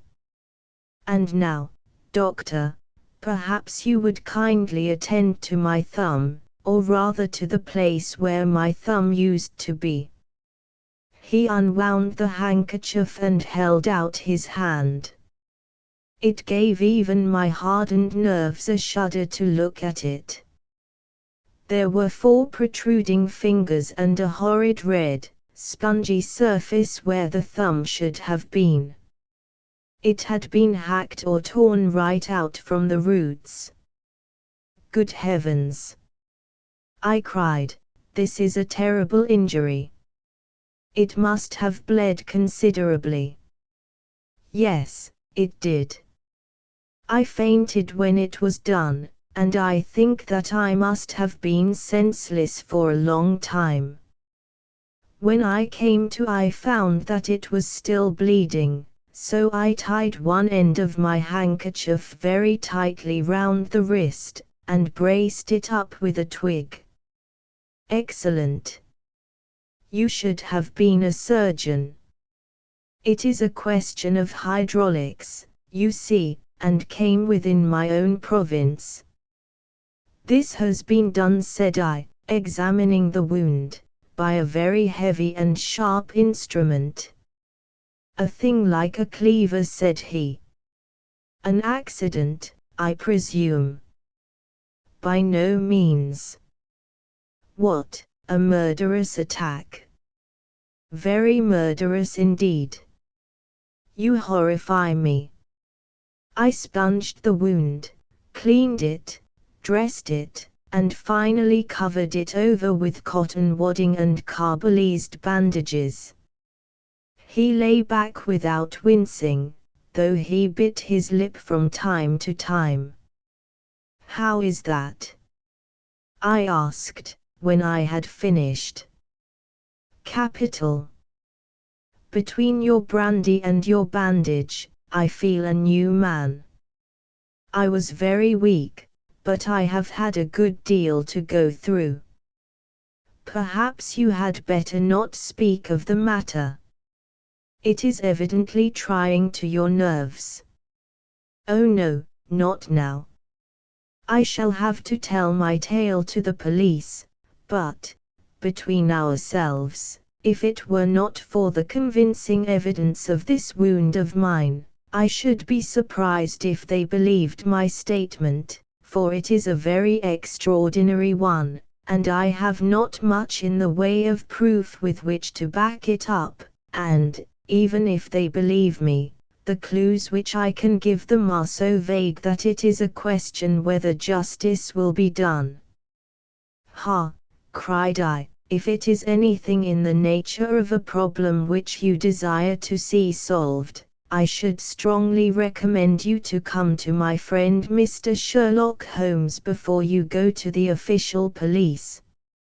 Oh, I have heard of that fellow, answered my visitor, and I should be very glad if he would take the matter up, though of course I must use the official police as well. Would you give me an introduction to him? I'll do better. I'll take you round to him myself. I should be immensely obliged to you. We'll call a cab and go together. We shall just be in time to have a little breakfast with him. Do you feel equal to it? Yes, I shall not feel easy until I have told my story. Then my servant will call a cab, and I shall be with you in an instant. I rushed upstairs, explained the matter shortly to my wife, and in 5 minutes was inside a hansom, driving with my new acquaintance to Baker Street. Sherlock Holmes was, as I expected, lounging about his sitting room in his dressing gown, reading the agony column of the Times, and smoking his before-breakfast pipe, which was composed of all the plugs and dottles left from his smokes of the day before, all carefully dried and collected on the corner of the mantelpiece. He received us in his quietly genial fashion, ordered fresh rashers and eggs, and joined us in a hearty meal.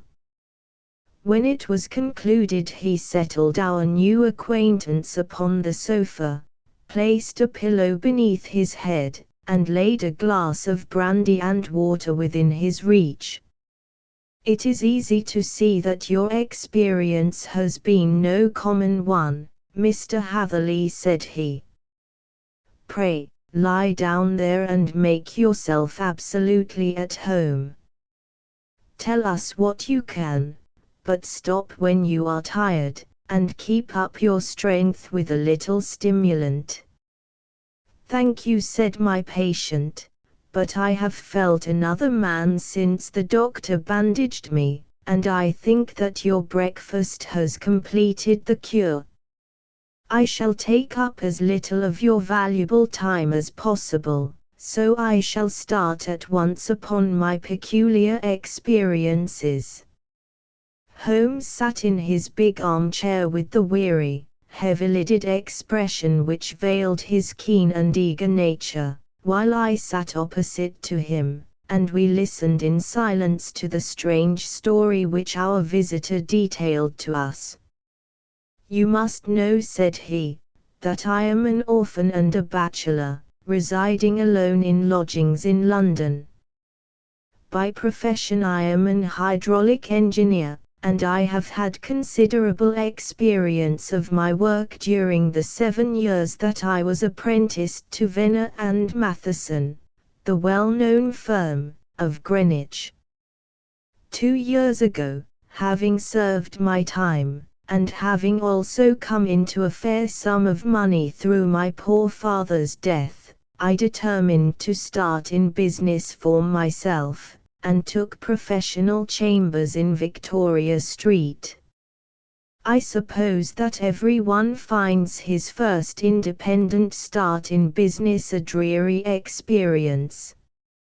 To me it has been exceptionally so.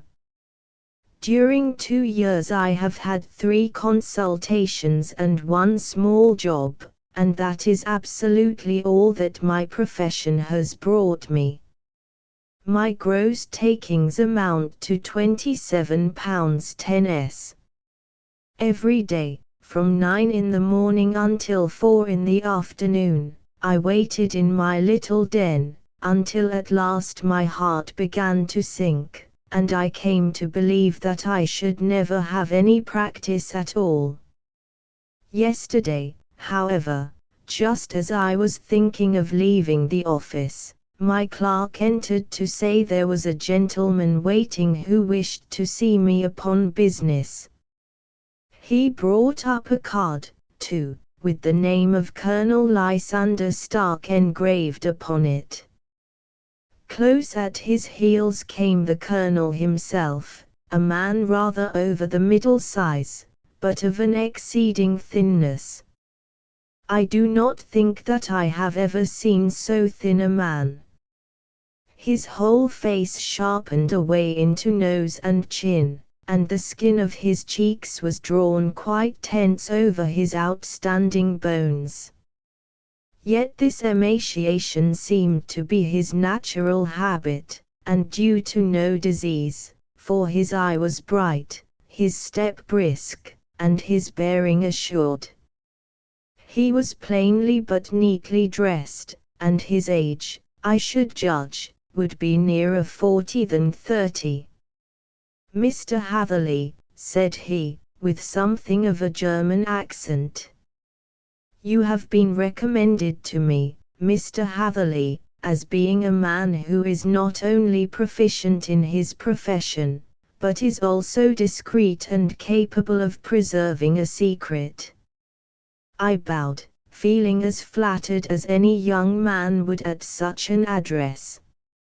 "May I ask who it was who gave me so good a character?" "Well, perhaps it is better that I should not tell you that just at this moment. I have it from the same source that you are both an orphan and a bachelor, and are residing alone in London." "That is quite correct," I answered, "but you will excuse me if I say that I cannot see how all this bears upon my professional qualifications. I understood that it was on a professional matter that you wished to speak to me." "Undoubtedly so. But you will find that all I say is really to the point. I have a professional commission for you, but absolute secrecy is quite essential. Absolute secrecy, you understand, and of course we may expect that more from a man who is alone than from one who lives in the bosom of his family." "If I promise to keep a secret," said I, you may absolutely depend upon my doing so. He looked very hard at me as I spoke, and it seemed to me that I had never seen so suspicious and questioning an eye. "Do you promise, then?" said he, at last. "Yes, I promise." Absolute and complete silence before, during, and after. No reference to the matter at all, either in word or writing. "I have already given you my word." "Very good." He suddenly sprang up, and darting like lightning across the room, he flung open the door. The passage outside was empty. "That's all right," said he, coming back. "I know that clerks are sometimes curious as to their master's affairs. Now we can talk in safety." He drew up his chair very close to mine, and began to stare at me again with the same questioning and thoughtful look. A feeling of repulsion, and of something akin to fear had begun to rise within me at the strange antics of this fleshless man. Even my dread of losing a client could not restrain me from showing my impatience. "I beg that you will state your business, sir," said I. "My time is of value." Heaven forgive me for that last sentence, but the words came to my lips. "How would 50 guineas for a night's work suit you?" he asked. "Most admirably."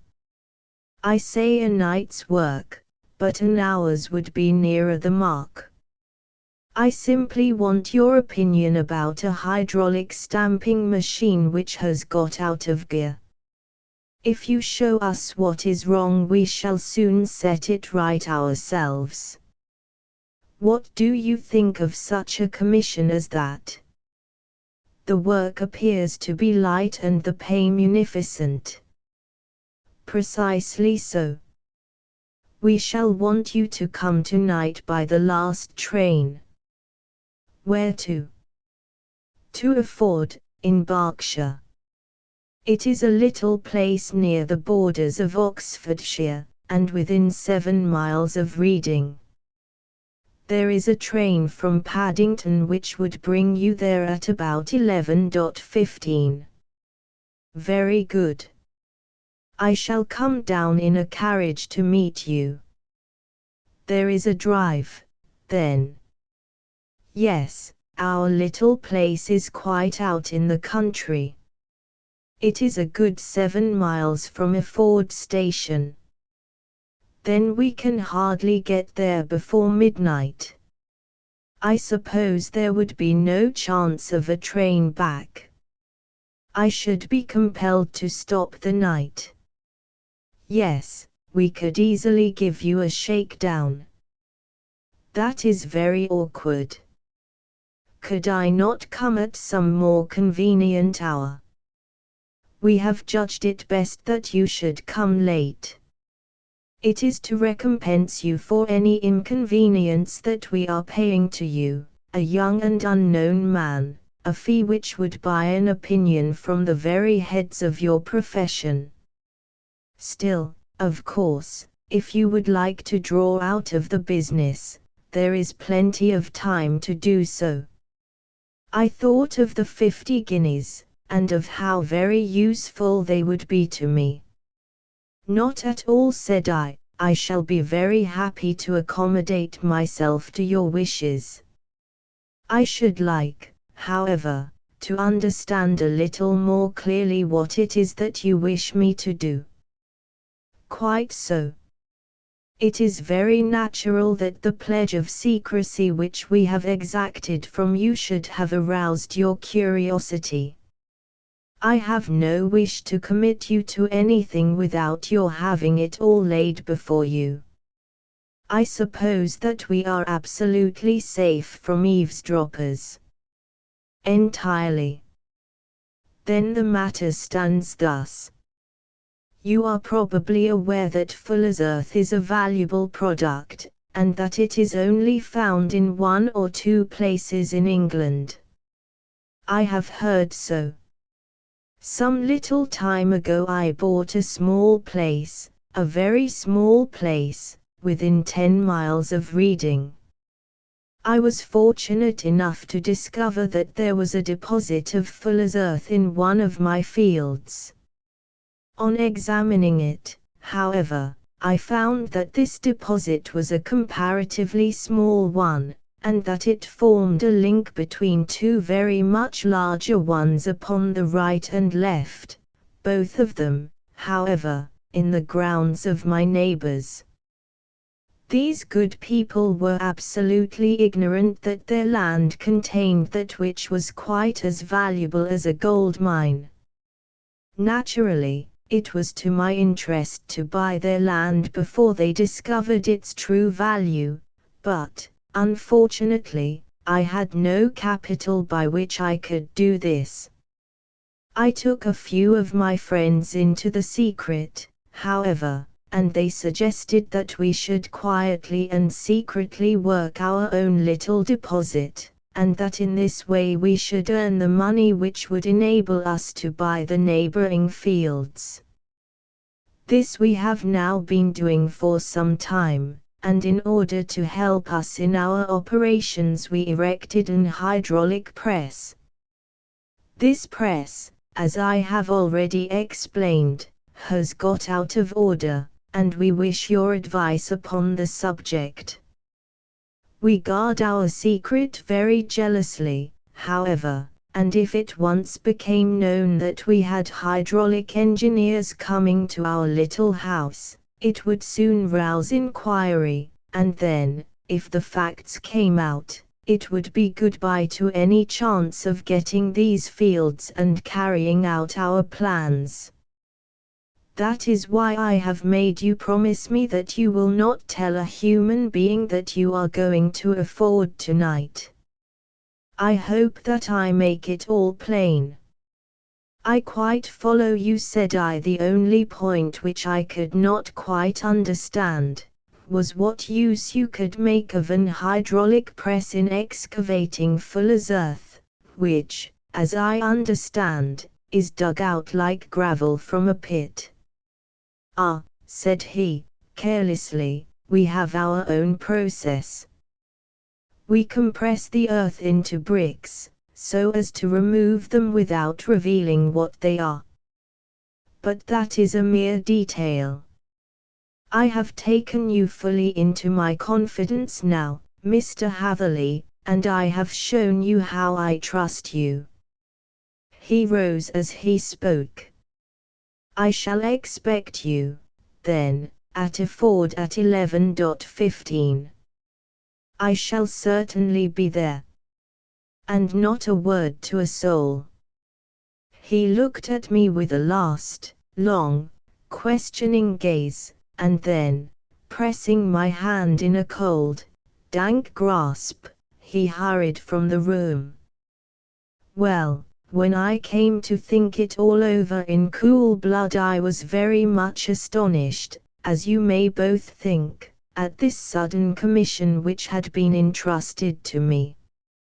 On the one hand, of course, I was glad, for the fee was at least tenfold what I should have asked had I set a price upon my own services, and it was possible that this order might lead to other ones.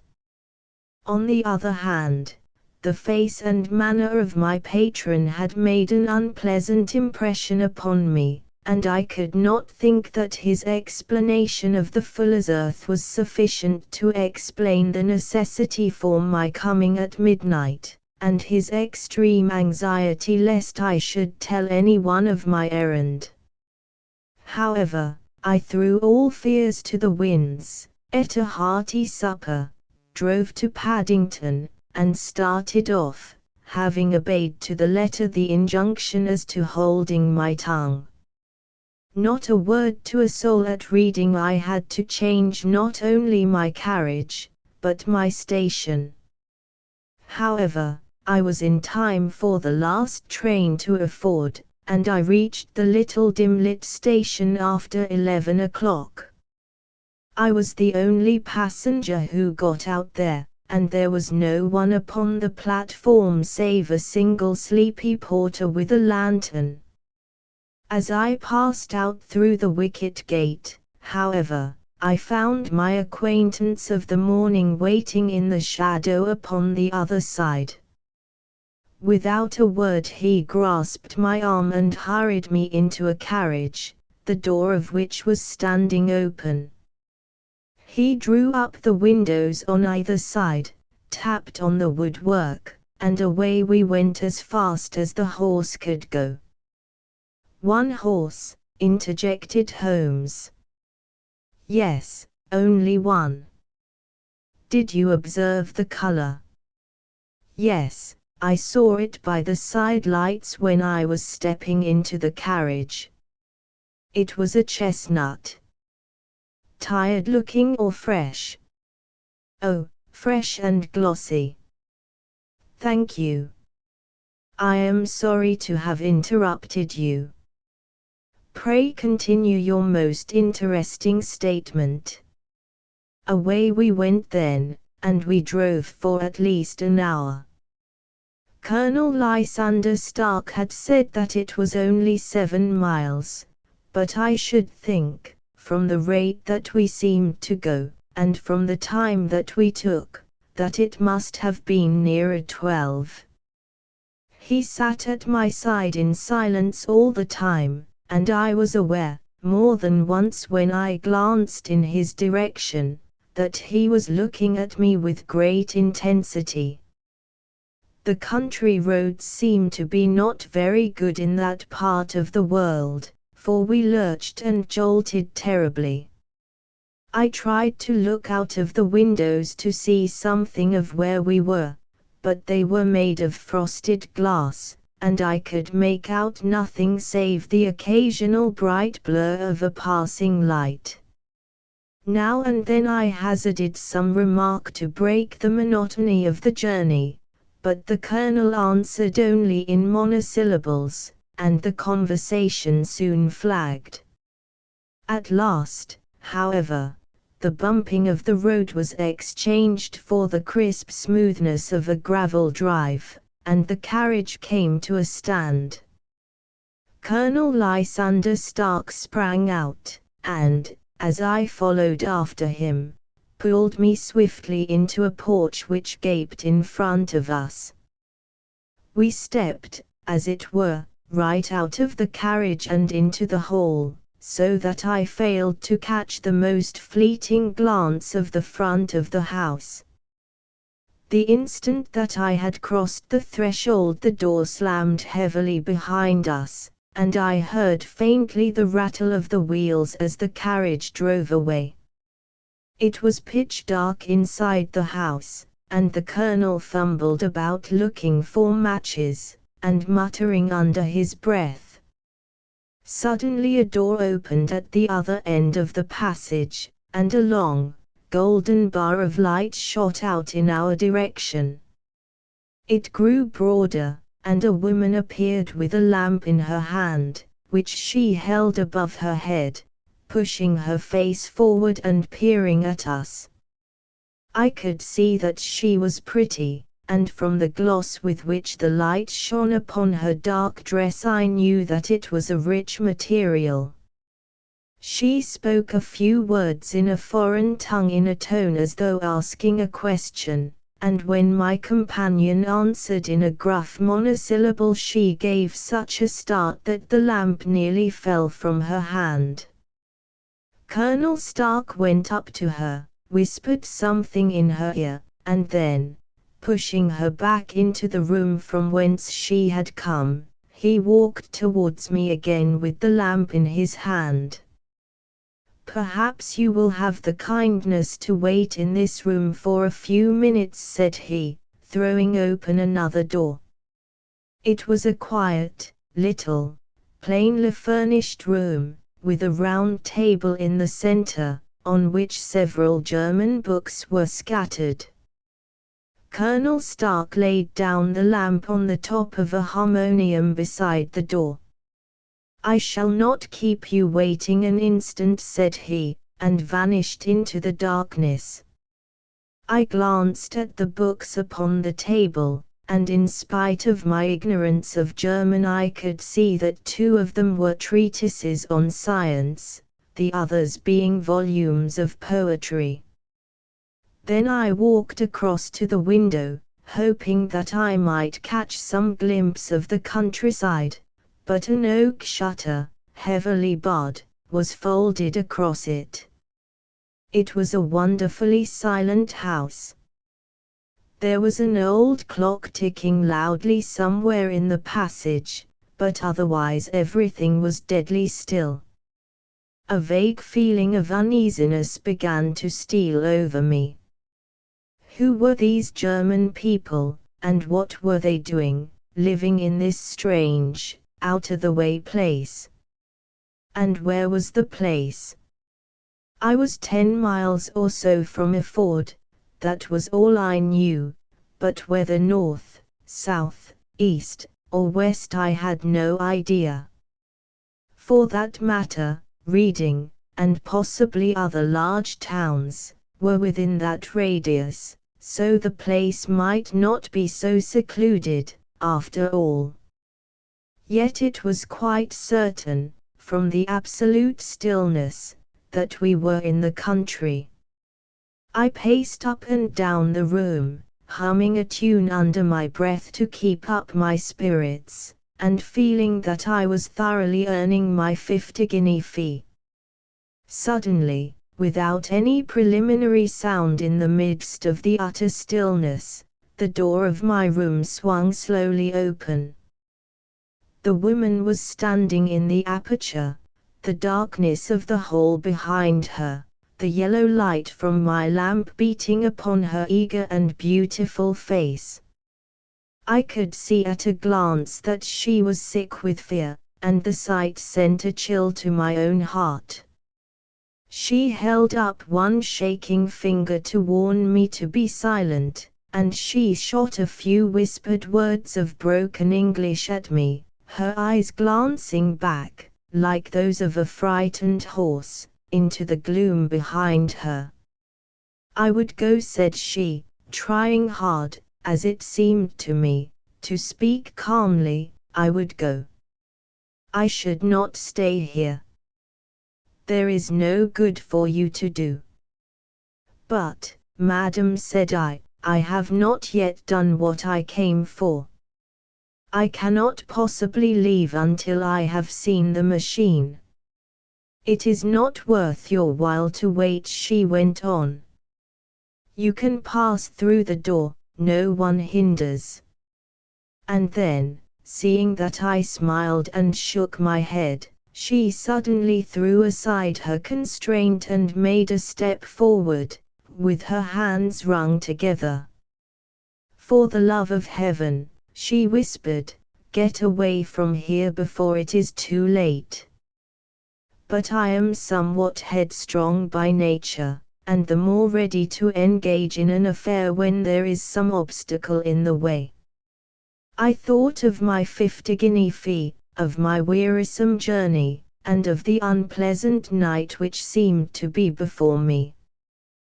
Was it all to go for nothing? Why should I slink away without having carried out my commission, and without the payment which was my due? This woman might, for all I knew, be a monomaniac. With a stout bearing, therefore, though her manner had shaken me more than I cared to confess, I still shook my head, and declared my intention of remaining where I was. She was about to renew her entreaties, when a door slammed overhead, and the sound of several footsteps were heard upon the stairs.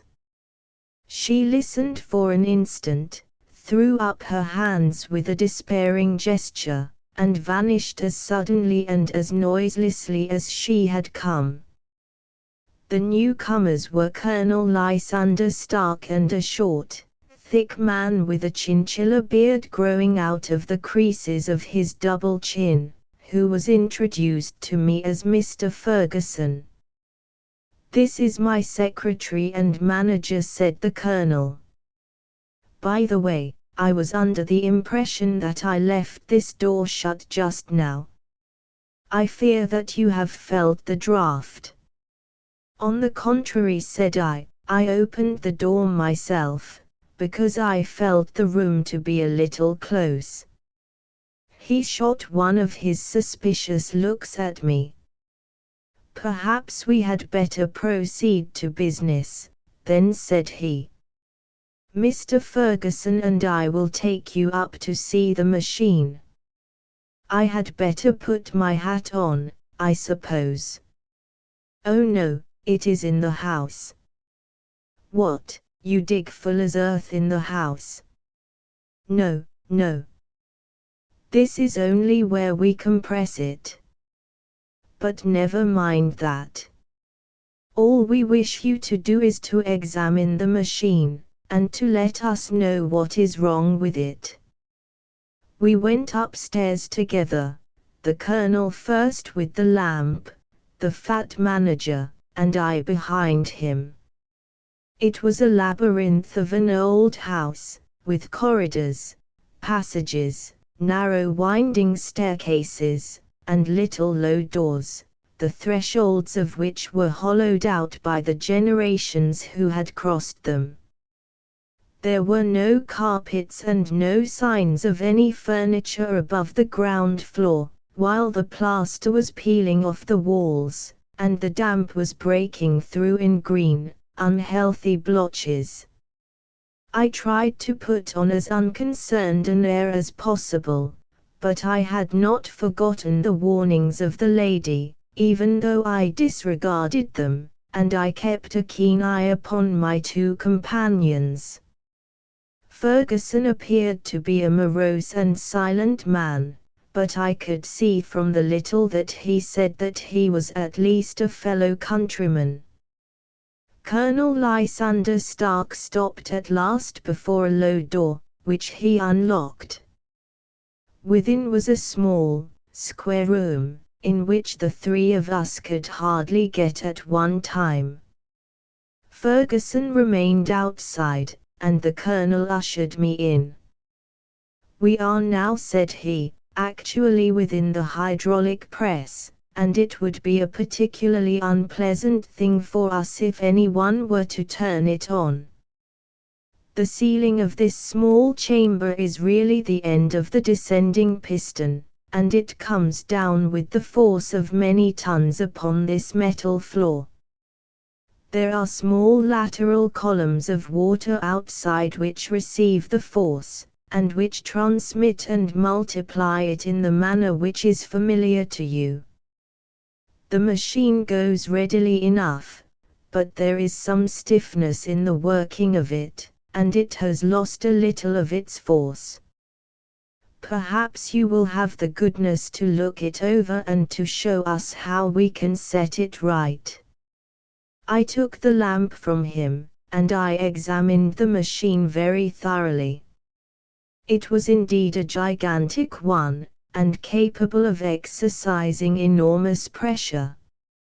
When I passed outside, however, and pressed down the levers which controlled it, I knew at once by the whishing sound that there was a slight leakage, which allowed a regurgitation of water through one of the side cylinders. An examination showed that one of the india rubber bands which was round the head of a driving rod had shrunk so as not quite to fill the socket along which it worked. This was clearly the cause of the loss of power, and I pointed it out to my companions, who followed my remarks very carefully, and asked several practical questions as to how they should proceed to set it right. When I had made it clear to them, I returned to the main chamber of the machine and took a good look at it to satisfy my own curiosity. It was obvious at a glance that the story of the fuller's earth was the merest fabrication, for it would be absurd to suppose that so powerful an engine could be designed for so inadequate a purpose. The walls were of wood, but the floor consisted of a large iron trough, and when I came to examine it I could see a crust of metallic deposit all over it. I had stooped and was scraping at this to see exactly what it was, when I heard a muttered exclamation in German, and saw the cadaverous face of the colonel looking down at me. "What are you doing there?" he asked. I felt angry at having been tricked by so elaborate a story as that which he had told me. "I was admiring your fuller's earth," said I. "I think that I should be better able to advise you as to your machine if I knew what the exact purpose was for which it was used." The instant that I uttered the words I regretted the rashness of my speech. His face set hard, and a baleful light sprang up in his grey eyes. "Very well," said he, "you shall know all about the machine." He took a step backward, slammed the little door, and turned the key in the lock. I rushed towards it and pulled at the handle, but it was quite secure, and did not give in the least to my kicks and shoves. "Hullo!" I yelled. "Hullo, Colonel! Let me out!" And then suddenly in the silence I heard a sound which sent my heart into my mouth. It was the clank of the levers and the swish of the leaking cylinder. He had set the engine at work. The lamp still stood upon the floor where I had placed it when examining the trough. By its light I saw that the black ceiling was coming down upon me, slowly, jerkily, but, as none knew better than myself, with a force which must within a minute grind me to a shapeless pulp. I threw myself, screaming, against the door, and dragged with my nails at the lock. I implored the colonel to let me out, but the remorseless clanking of the levers drowned my cries. The ceiling was only a foot or two above my head, and with my hand upraised I could feel its hard, rough surface.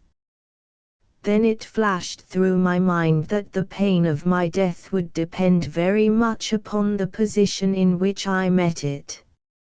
If I lay on my face the weight would come upon my spine, and I shuddered to think of that dreadful snap. Easier the other way, perhaps, and yet, had I the nerve to lie and look up at that deadly black shadow wavering down upon me? Already I was unable to stand erect, when my eye caught something which brought a gush of hope back to my heart. I have said that though the floor and ceiling were of iron, the walls were of wood. As I gave a last hurried glance around, I saw a thin line of yellow light between two of the boards, which broadened and broadened as a small panel was pushed backward. For an instant I could hardly believe that here was indeed a door which led away from death. The next instant I threw myself through, and lay half fainting upon the other side. The panel had closed again behind me, but the crash of the lamp, and a few moments afterwards the clang of the two slabs of metal, told me how narrow had been my escape. I was recalled to myself by a frantic plucking at my wrist, and I found myself lying upon the stone floor of a narrow corridor, while a woman bent over me and tugged at me with her left hand, while she held a candle in her right. It was the same good friend whose warning I had so foolishly rejected. "Come, come," she cried, breathlessly. "They will be here in a moment. They will see that you are not there. Oh, do not waste the so precious time, but come." This time, at least, I did not scorn her advice. I staggered to my feet and ran with her along the corridor and down a winding stair. The latter led to another broad passage, and, just as we reached it, we heard the sound of running feet and the shouting of two voices, one answering the other, from the floor on which we were and from the one beneath. My guide stopped and looked about her like one who is at her wit's end. Then she threw open a door which led into a bedroom, through the window of which the moon was shining brightly. "It is your only chance," said she. "It is high, but it may be that you can jump it." As she spoke, a light sprang into view at the further end of the passage, and I saw the lean figure of Colonel Lysander Stark rushing forward with a lantern in one hand and a weapon like a butcher's cleaver in the other. I rushed across the bedroom, flung open the window, and looked out. How quiet and sweet and wholesome the garden looked in the moonlight, and it could not be more than 30 feet down. I clambered out upon the sill, but I hesitated to jump until I should have heard what passed between my saviour and the ruffian who pursued me. If she were ill-used, then at any risks I was determined to go back to her assistance. The thought had hardly flashed through my mind before he was at the door, pushing his way past her, but she threw her arms round him and tried to hold him back. "Fritz! Fritz!" she cried, in English, "remember your promise after the last time. You said it should not be again." "He will be silent." "Oh, he will be silent." "You are mad, Elise," he shouted, struggling to break away from her. "You will be the ruin of us. He has seen too much. Let me pass, I say." He dashed her to one side, and, rushing to the window, cut at me with his heavy weapon. I had let myself go, and was hanging by the hands to the sill, when his blow fell. I was conscious of a dull pain, my grip loosened, and I fell into the garden below. I was shaken but not hurt by the fall, so I picked myself up and rushed off among the bushes as hard as I could run, for I understood that I was far from being out of danger yet. Suddenly, however, as I ran, a deadly dizziness and sickness came over me. I glanced down at my hand, which was throbbing painfully, and then, for the first time, saw that my thumb had been cut off and that the blood was pouring from my wound. I endeavored to tie my handkerchief round it, but there came a sudden buzzing in my ears, and next moment I fell in a dead faint among the rose bushes. How long I remained unconscious I cannot tell. It must have been a very long time, for the moon had sunk, and a bright morning was breaking when I came to myself. My clothes were all sodden with dew, and my coat sleeve was drenched with blood from my wounded thumb. The smarting of it recalled in an instant all the particulars of my night's adventure, and I sprang to my feet with the feeling that I might hardly yet be safe from my pursuers. But, to my astonishment, when I came to look round me, neither house nor garden were to be seen. I had been lying in an angle of the hedge close by the high road, and just a little lower down was a long building, which proved, upon my approaching it, to be the very station at which I had arrived upon the previous night. Were it not for the ugly wound upon my hand, all that had passed during those dreadful hours might have been an evil dream. Half dazed, I went into the station and asked about the morning train. There would be one to Reading in less than an hour. The same porter was on duty, I found, as had been there when I arrived. I inquired of him whether he had ever heard of Colonel Lysander Stark. The name was strange to him. Had he observed a carriage the night before waiting for me? No, he had not. Was there a police station anywhere near? There was one about 3 miles off. It was too far for me to go, weak and ill as I was. I determined to wait until I got back to town before telling my story to the police. It was a little past 6 when I arrived, so I went first to have my wound dressed, and then the doctor was kind enough to bring me along here. I put the case into your hands, and shall do exactly what you advise. We both sat in silence for some little time after, listening to this extraordinary narrative. Then Sherlock Holmes pulled down from the shelf one of the ponderous commonplace books in which he placed his cuttings. "Here is an advertisement which will interest you," said he. "It appeared in all the papers about a year ago. Listen to this: lost, on the 9th inst., Mr. Jeremiah Hayling, aged 26, an hydraulic engineer. Left his lodgings at 10 o'clock at night, and has not been heard of since. Was dressed in etc., etc."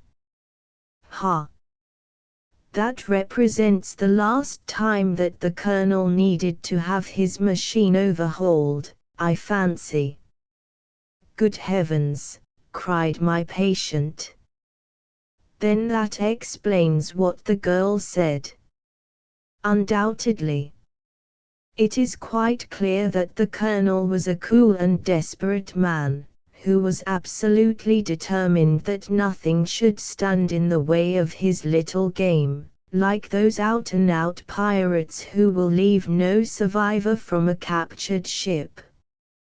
Well, every moment now is precious, so if you feel equal to it, we shall go down to Scotland Yard at once as a preliminary to starting for a ford. Some 3 hours or so afterwards we were all in the train together, bound from Reading to the little Berkshire village. There were Sherlock Holmes, the hydraulic engineer, Inspector Bradstreet, of Scotland Yard, a plainclothes man, and myself. Bradstreet had spread an ordnance map of the county out upon the seat, and was busy with his compasses drawing a circle with a ford for its center. "There you are," said he. "That circle is drawn at a radius of 10 miles from the village. The place we want must be somewhere near that line. You said 10 miles, I think, sir. It was an hour's good drive. And you think that they brought you back all that way when you were unconscious?" "They must have done so. I have a confused memory, too, of having been lifted and conveyed somewhere." "What I cannot understand," said I, "is why they should have spared you when they found you lying fainting in the garden." Perhaps the villain was softened by the woman's entreaties. I hardly think that likely. I never saw a more inexorable face in my life. "Oh, we shall soon clear up all that," said Bradstreet. "Well, I have drawn my circle, and I only wish I knew at what point upon it the folk that we are in search of are to be found. I think I could lay my finger on it, said Holmes, quietly. Really, now, cried the inspector, you have formed your opinion. Come, now, we shall see who agrees with you. I say it is south, for the country is more deserted there. And I say east, said my patient. I am for west, remarked the plainclothes man. There are several quiet little villages up there. And I am for north, said I, because there are no hills there, and our friend says that he did not notice the carriage go up any. Come, cried the inspector, laughing, it's a very pretty diversity of opinion. We have boxed the compass among us. Who do you give your casting vote to? You are all wrong. But we can't all be. Oh yes, you can. This is my point. He placed his finger in the center of the circle. This is where we shall find them. But the 12-mile drive, gasped Hatherley. 6 out and 6 back. Nothing simpler. You say yourself that the horse was fresh and glossy when you got in.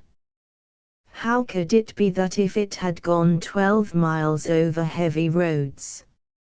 Indeed, it is a likely ruse enough, observed Bradstreet, thoughtfully. Of course there can be no doubt as to the nature of this gang. None at all, said Holmes. They are coiners on a large scale, and have used the machine to form the amalgam which has taken the place of silver. We have known for some time that a clever gang was at work, said the inspector. They have been turning out half-crowns by the thousand. We even traced them as far as Reading, but could get no farther, for they had covered their traces in a way that showed that they were very old hands. But now, thanks to this lucky chance, I think that we have got them right enough. But the inspector was mistaken, for those criminals were not destined to fall into the hands of justice. As we rolled into a Ford station, we saw a gigantic column of smoke which streamed up from behind a small clump of trees in the neighborhood, and hung like an immense ostrich feather over the landscape. A house on fire? Asked Bradstreet, as the train steamed off again on its way. Yes, sir, said the station master. When did it break out? I hear that it was during the night, sir, but it has got worse, and the whole place is in a blaze. Whose house is it? Dr. Becher's. Tell me, broke in the engineer, is Dr. Becher a German, very thin, with a long, sharp nose? The station master laughed heartily. No, sir, Dr. Becher is an Englishman, and there isn't a man in the parish who has a better lined waistcoat. But he has a gentleman staying with him, a patient, as I understand, who is a foreigner, and he looks as if a little good Berkshire beef would do him no harm. The station master had not finished his speech before we were all hastening in the direction of the fire. The road topped a low hill, and there was a great widespread whitewashed building in front of us, spouting fire at every chink and window, while in the garden in front 3 fire engines were vainly striving to keep the flames under. That's it, cried Hatherley, in intense excitement. There is the gravel drive, and there are the rose bushes where I lay. That second window is the one that I jumped from." "Well, at least," said Holmes, "you have had your revenge upon them. There can be no question that it was your oil lamp which, when it was crushed in the press, set fire to the wooden walls, though no doubt they were too excited in the chase after you to observe it at the time. Now keep your eyes open in this crowd for your friends of last night, though I very much fear that they are a good 100 miles off by now." And Holmes's fears came to be realized, for from that day to this no word has ever been heard either of the beautiful woman, the sinister German, or the morose Englishman. Early that morning a peasant had met a cart containing several people and some very bulky boxes driving rapidly in the direction of Reading, but there all traces of the fugitives disappeared, and even Holmes's ingenuity failed ever to discover the least clue as to their whereabouts. The firemen had been much perturbed at the strange arrangements which they had found within, and still more so by discovering a newly severed human thumb upon a window-sill of the second floor. About sunset, however, their efforts were at last successful, and they subdued the flames, but not before the roof had fallen in, and the whole place been reduced to such absolute ruin that, save some twisted cylinders and iron piping, not a trace remained of the machinery which had cost our unfortunate acquaintance so dearly. Large masses of nickel and of tin were discovered stored in an outhouse, but no coins were to be found, which may have explained the presence of those bulky boxes which have been already referred to. How our hydraulic engineer had been conveyed from the garden to the spot where he recovered his senses might have remained forever a mystery were it not for the soft mould, which told us a very plain tale. He had evidently been carried down by two persons, one of whom had remarkably small feet and the other unusually large ones. On the whole, it was most probable that the silent Englishman, being less bold or less murderous than his companion, had assisted the woman to bear the unconscious man out of the way of danger. "Well," said our engineer ruefully, as we took our seats to return once more to London, "it has been a pretty business for me. I have lost my thumb and I have lost a 50-guinea fee, and what have I gained?" "Experience," said Holmes, laughing. "Indirectly it may be of value, you know. You have only to put it into words to gain the reputation of being excellent company for the remainder of your existence. Adventure X, the adventure of the noble bachelor, the Lord St. Simon marriage, and its curious termination, have long ceased to be a subject of interest in those exalted circles in which the unfortunate bridegroom moves. Fresh scandals have eclipsed it, and their more piquant details have drawn the gossips away from this 4-year-old drama.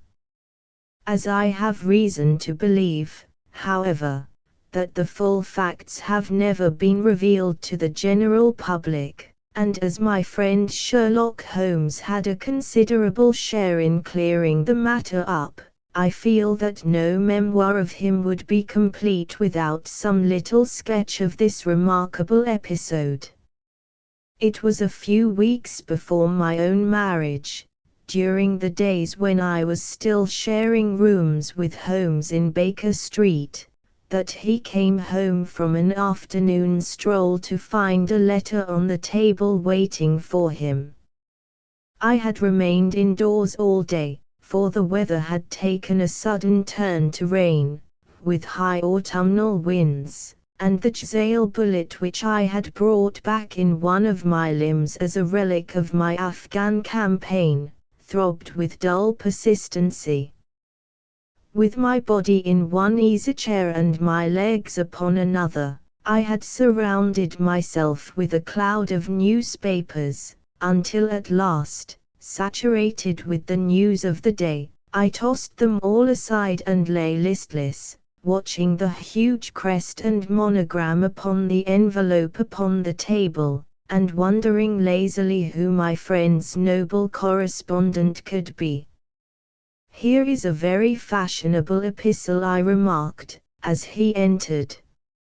"Your morning letters, if I remember right, were from a fishmonger and a tide-waiter." "Yes, my correspondence has certainly the charm of variety," he answered, smiling, "and the humbler are usually the more interesting. This looks like one of those unwelcome social summonses which call upon a man either to be bored or to lie." He broke the seal and glanced over the contents. "Oh, come, it may prove to be something of interest after all." "Not social, then?" "No, distinctly professional." "And from a noble client?" "One of the highest in England." "My dear fellow, I congratulate you. I assure you, Watson, without affectation, that the status of my client is a matter of less moment to me than the interest of his case. It is just possible, however, that also may not be wanting in this new investigation. You have been reading the papers diligently of late, have you not?" "It looks like it," said I, ruefully, pointing to a huge bundle in the corner. "I have had nothing else to do." "It is fortunate, for you will perhaps be able to post me up." "I read nothing except the criminal news and the agony column." "The latter is always instructive. But if you have followed recent events so closely, you must have read about Lord St. Simon and his wedding." "Oh yes, with the deepest interest." "That is well. The letter which I hold in my hand is from Lord St. Simon. I will read it to you, and in return you must turn over these papers and let me have whatever bears upon the matter. This is what he says: 'My dear Mr. Sherlock Holmes, Lord Backwater tells me that I may place implicit reliance upon your judgment and discretion.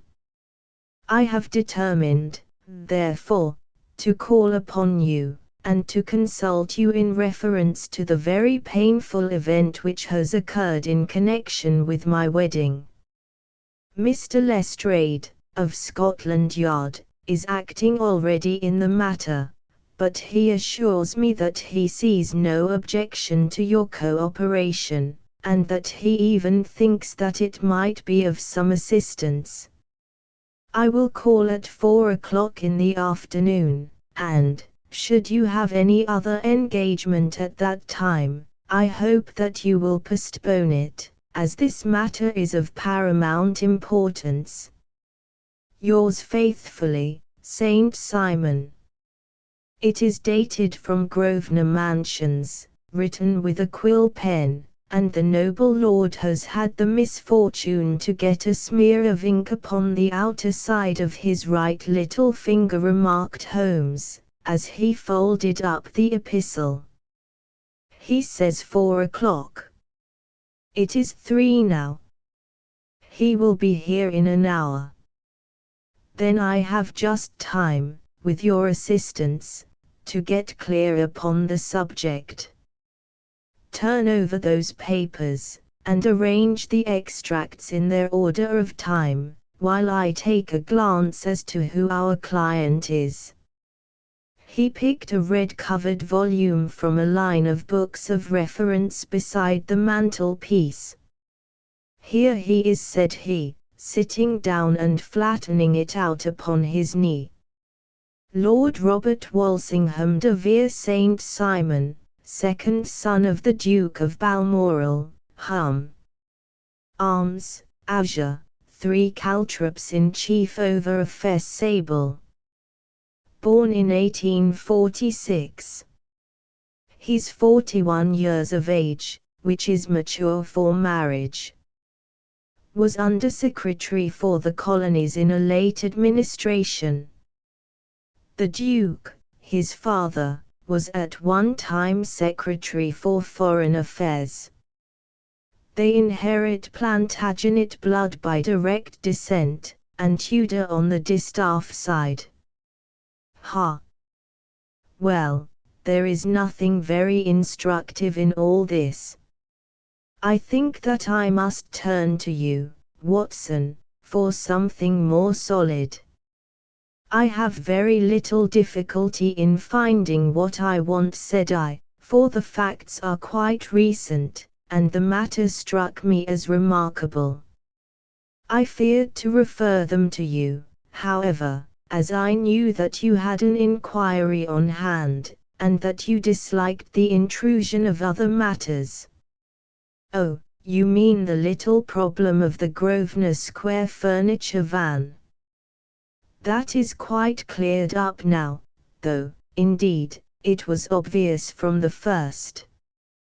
Pray give me the results of your newspaper selections. Here is the first notice which I can find.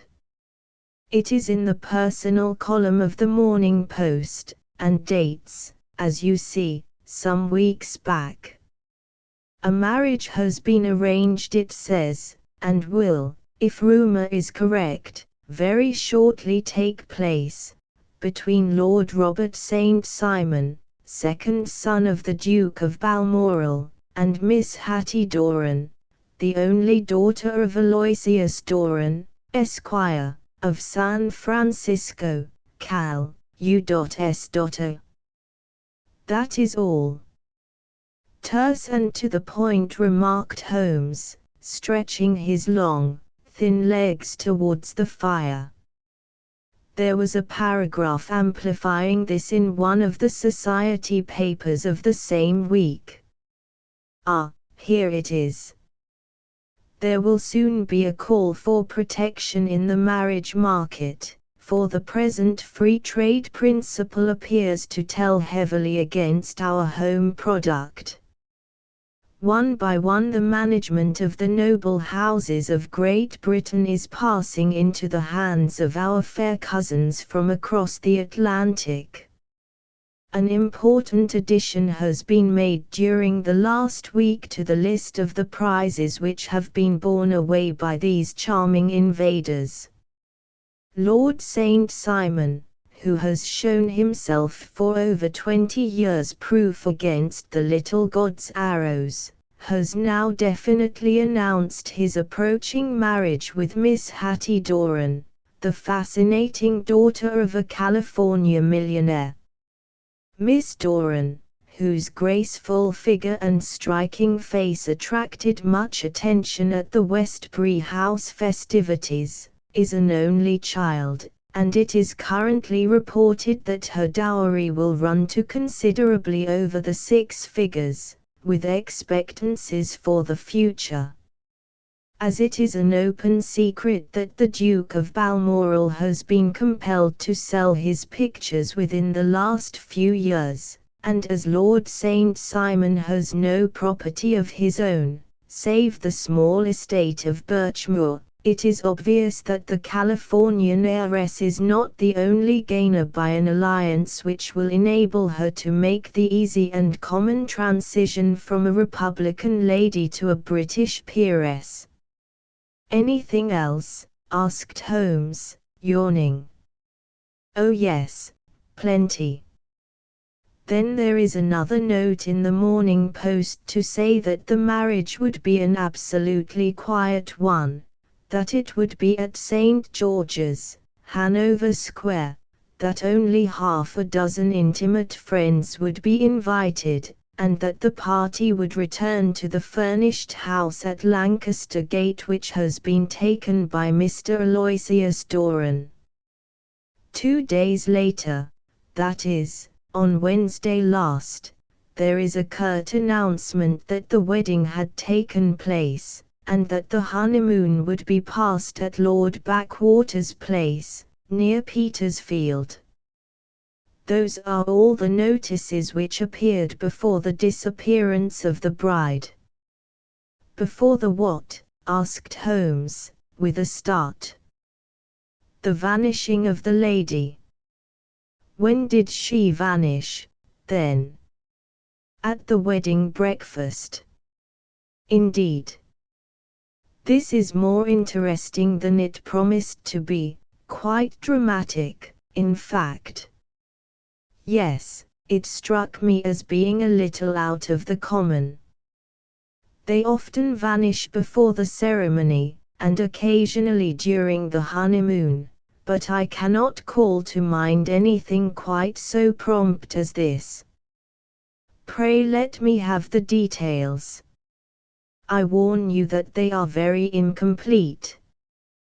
Perhaps we may make them less so. Such as they are set forth in a single article of a morning paper of yesterday, which I will read to you. It is headed, Singular Occurrence at a Fashionable Wedding. The family of Lord Robert St. Simon has been thrown into the greatest consternation by the strange and painful episodes which have taken place in connection with his wedding. The ceremony, as shortly announced in the papers of yesterday, occurred on the previous morning, but it is only now that it has been possible to confirm the strange rumors which have been so persistently floating about.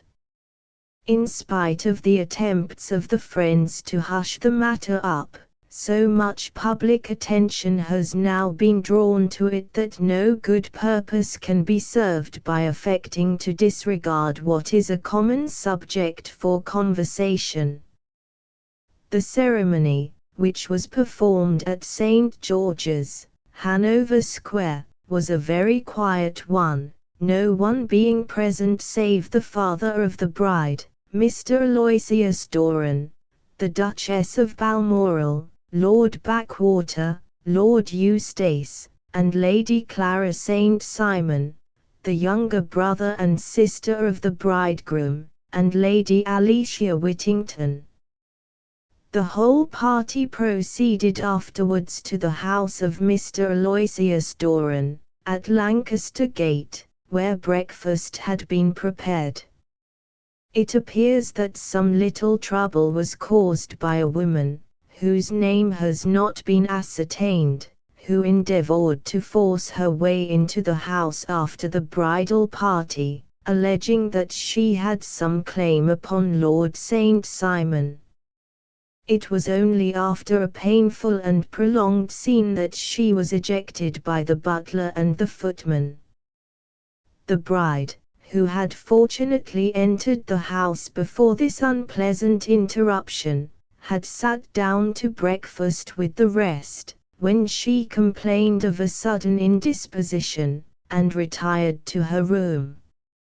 Her prolonged absence having caused some comment, her father followed her, but learned from her maid that she had only come up to her chamber for an instant, caught up an ulster and bonnet, and hurried down to the passage. One of the footmen declared that he had seen a lady leave the house thus apparelled, but had refused to credit that it was his mistress, believing her to be with the company.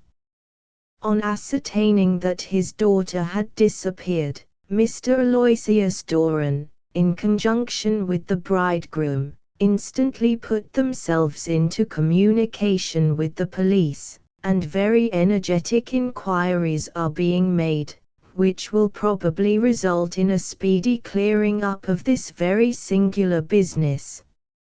Up to a late hour last night, however, nothing had transpired as to the whereabouts of the missing lady. There are rumors of foul play in the matter, and it is said that the police have caused the arrest of the woman who had caused the original disturbance, in the belief that, from jealousy or some other motive, she may have been concerned in the strange disappearance of the bride. And is that all? Only one little item in another of the morning papers, but it is a suggestive one. And it is, that Miss Flora Miller, the lady who had caused the disturbance, has actually been arrested. It appears that she was formerly a danseuse at the Allegro and that she has known the bridegroom for some years. There are no further particulars, and the whole case is in your hands now, so far as it has been set forth in the public press. And an exceedingly interesting case it appears to be. I would not have missed it for worlds.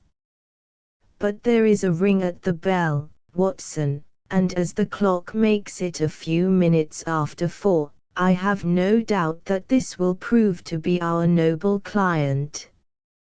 Do not dream of going, Watson, for I very much prefer having a witness, if only as a check to my own memory. Lord Robert St. Simon announced our page boy, throwing open the door. A gentleman entered, with a pleasant, cultured face, high-nosed and pale, with something perhaps of petulance about the mouth, and with the steady, well-opened eye of a man whose pleasant lot it had ever been to command and to be obeyed. His manner was brisk, and yet his general appearance gave an undue impression of age, for he had a slight forward stoop and a little bend of the knees as he walked. His hair, too, as he swept off his very curly-brimmed hat, was grizzled round the edges and thin upon the top. As to his dress, it was careful to the verge of foppishness, with high collar, black frock coat, white waistcoat, yellow gloves, patent leather shoes, and light-colored gaiters. He advanced slowly into the room, turning his head from left to right, and swinging in his right hand the cord which held his golden eye-glasses. "Good day, Lord St. Simon," said Holmes, rising and bowing. "Pray take the basket chair. This is my friend and colleague, Dr. Watson.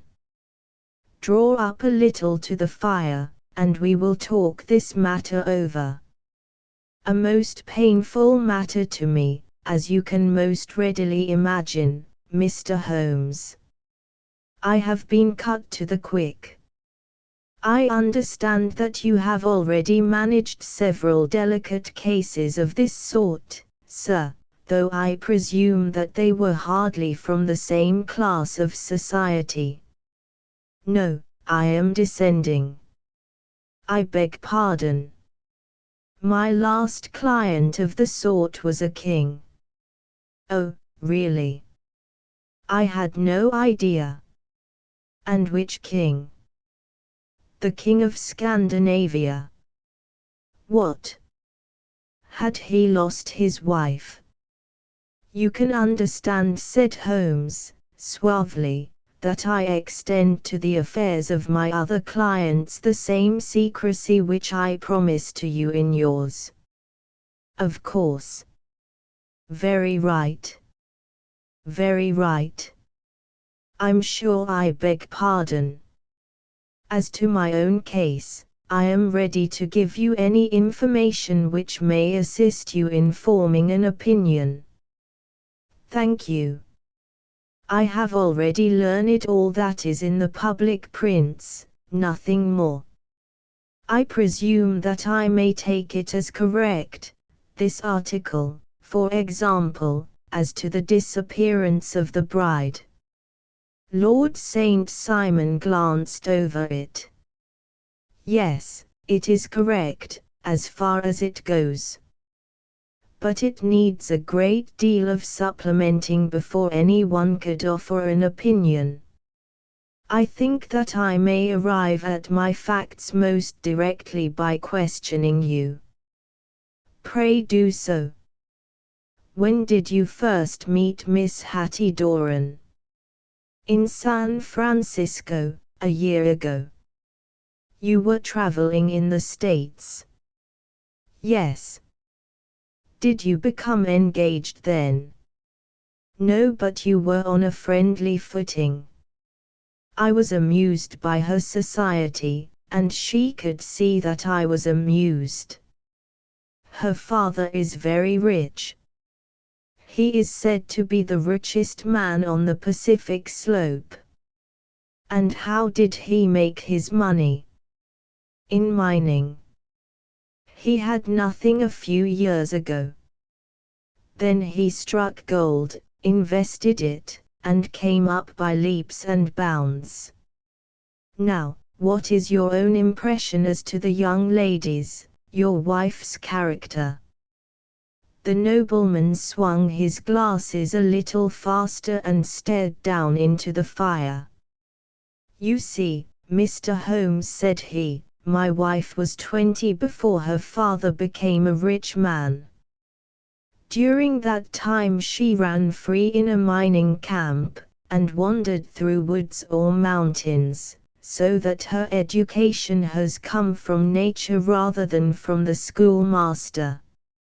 She is what we call in England a tomboy, with a strong nature, wild and free, unfettered by any sort of traditions. She is impetuous, volcanic, I was about to say. She is swift in making up her mind, and fearless in carrying out her resolutions. On the other hand, I would not have given her the name which I have the honor to bear. He gave a little stately cough, had not I thought her to be at bottom a noble woman. I believe that she is capable of heroic self-sacrifice, and that anything dishonorable would be repugnant to her. Have you her photograph? I brought this with me. He opened a locket, and showed us the full face of a very lovely woman. It was not a photograph, but an ivory miniature, and the artist had brought out the full effect of the lustrous black hair, the large dark eyes, and the exquisite mouth. Holmes gazed long and earnestly at it. Then he closed the locket and handed it back to Lord St. Simon. The young lady came to London, then, and you renewed your acquaintance? Yes, her father brought her over for this last London season. I met her several times, became engaged to her, and have now married her. She brought, I understand, a considerable dowry. A fair dowry. Not more than is usual in my family. And this, of course, remains to you, since the marriage is a fait accompli. I really have made no inquiries on the subject. Very naturally not. Did you see Miss Doran on the day before the wedding? Yes. Was she in good spirits? Never better. She kept talking of what we should do in our future lives. Indeed. That is very interesting. And on the morning of the wedding, she was as bright as possible, at least, until after the ceremony. And did you observe any change in her then? Well, to tell the truth, I saw then the first signs that I had ever seen that her temper was just a little sharp. The incident, however, was too trivial to relate, and can have no possible bearing upon the case. Pray let us have it, for all that. Oh, it is childish. She dropped her bouquet as we went towards the vestry. She was passing the front pew at the time, and it fell over into the pew. There was a moment's delay, but the gentleman in the pew handed it up to her again, and it did not appear to be the worse for the fall. Yet, when I spoke to her of the matter, she answered me abruptly, and in the carriage, on our way home, she seemed absurdly agitated over this trifling cause. Indeed. You say that there was a gentleman in the pew. Some of the general public were present, then? Oh yes. It is impossible to exclude them when the church is open. This gentleman was not one of your wife's friends. No, no, I call him a gentleman by courtesy, but he was quite a common-looking person. I hardly noticed his appearance. But really I think that we are wandering rather far from the point. Lady St. Simon, then, returned from the wedding in a less cheerful frame of mind than she had gone to it. What did she do on re-entering her father's house? I saw her in conversation with her maid. And who is her maid? Alice is her name. She is an American, and came from California with her. A confidential servant. A little too much so. It seemed to me that her mistress allowed her to take great liberties. Still, of course, in America they look upon these things in a different way. How long did she speak to this Alice? Oh, a few minutes. I had something else to think of. You did not overhear what they said. Lady St. Simon said something about jumping a claim. She was accustomed to use slang of the kind. I have no idea what she meant. American slang is very expressive sometimes. And what did your wife do when she finished speaking to her maid? She walked into the breakfast room. On your arm? No, alone. She was very independent in little matters like that. Then, after we had sat down for 10 minutes or so, she rose hurriedly, muttered some words of apology, and left the room. She never came back.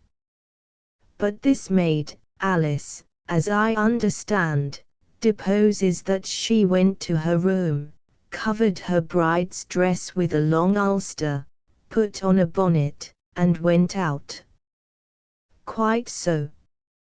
And she was afterwards seen walking into Hyde Park in company with Flora Miller, a woman who is now in custody, and who had already made a disturbance at Mr. Doran's house that morning. Ah, yes. I should like a few particulars as to this young lady, and your relations to her. Lord St. Simon shrugged his shoulders and raised his eyebrows. We have been on a friendly footing for some years, I may say on a very friendly footing. She used to be at the Allegro. I have not treated her ungenerously, and she has no just cause of complaint against me, but you know what women are, Mr. Holmes. Flora was a dear little thing, but exceedingly hot-headed, and devotedly attached to me. She wrote me dreadful letters when she heard that I was about to be married, and, to tell the truth, the reason why I had the marriage celebrated so quietly was that I feared lest there might be a scandal in the church. She came to Mr. Doran's door just after we returned, and she endeavored to push her way in, uttering very abusive expressions towards my wife, and even threatening her. But I had foreseen the possibility of something of the sort, and I had 2 police fellows there in private clothes, who soon pushed her out again. She was quiet when she saw that there was no good in making a row. Did your wife hear all this? No, thank goodness, she did not. And she was seen walking with this very woman afterwards. Yes. That is what Mr. Lestrade, of Scotland Yard, looks upon as so serious. It is thought that Flora decoyed my wife out, and laid some terrible trap for her. Well, it is a possible supposition. You think so, too? I did not say a probable one. But you do not yourself look upon this as likely. I do not think Flora would hurt a fly. Still, jealousy is a strange transformer of characters. Pray, what is your own theory as to what took place? Well, really, I came to seek a theory, not to propound one. I have given you all the facts. Since you ask me, however, I may say that it has occurred to me as possible that the excitement of this affair, the consciousness that she had made so immense a social stride, had the effect of causing some little nervous disturbance in my wife. In short, that she had become suddenly deranged. Well, really, when I consider that she has turned her back, I will not say upon me, but upon so much that many have aspired to without success, I can hardly explain it in any other fashion. Well, certainly that is also a conceivable hypothesis, said Holmes, smiling. And now, Lord St. Simon, I think that I have nearly all my data. May I ask whether you were seated at the breakfast table so that you could see out of the window? We could see the other side of the road and the park. Quite so. Then I do not think that I need to detain you longer. I shall communicate with you. Should you be fortunate enough to solve this problem, said our client, rising. I have solved it. Eh? What was that? I say that I have solved it. Where, then, is my wife? That is a detail which I shall speedily supply. Lord St. Simon shook his head. I am afraid that it will take wiser heads than yours or mine, he remarked, and bowing in a stately, old-fashioned manner, he departed. It is very good of Lord St. Simon to honour my head by putting it on a level with his own, said Sherlock Holmes, laughing. I think that I shall have a whisky and soda and a cigar after all this cross-questioning. I had formed my conclusions as to the case before our client came into the room. My dear Holmes, I have notes of several similar cases, though none, as I remarked before, which were quite as prompt. My whole examination served to turn my conjecture into a certainty.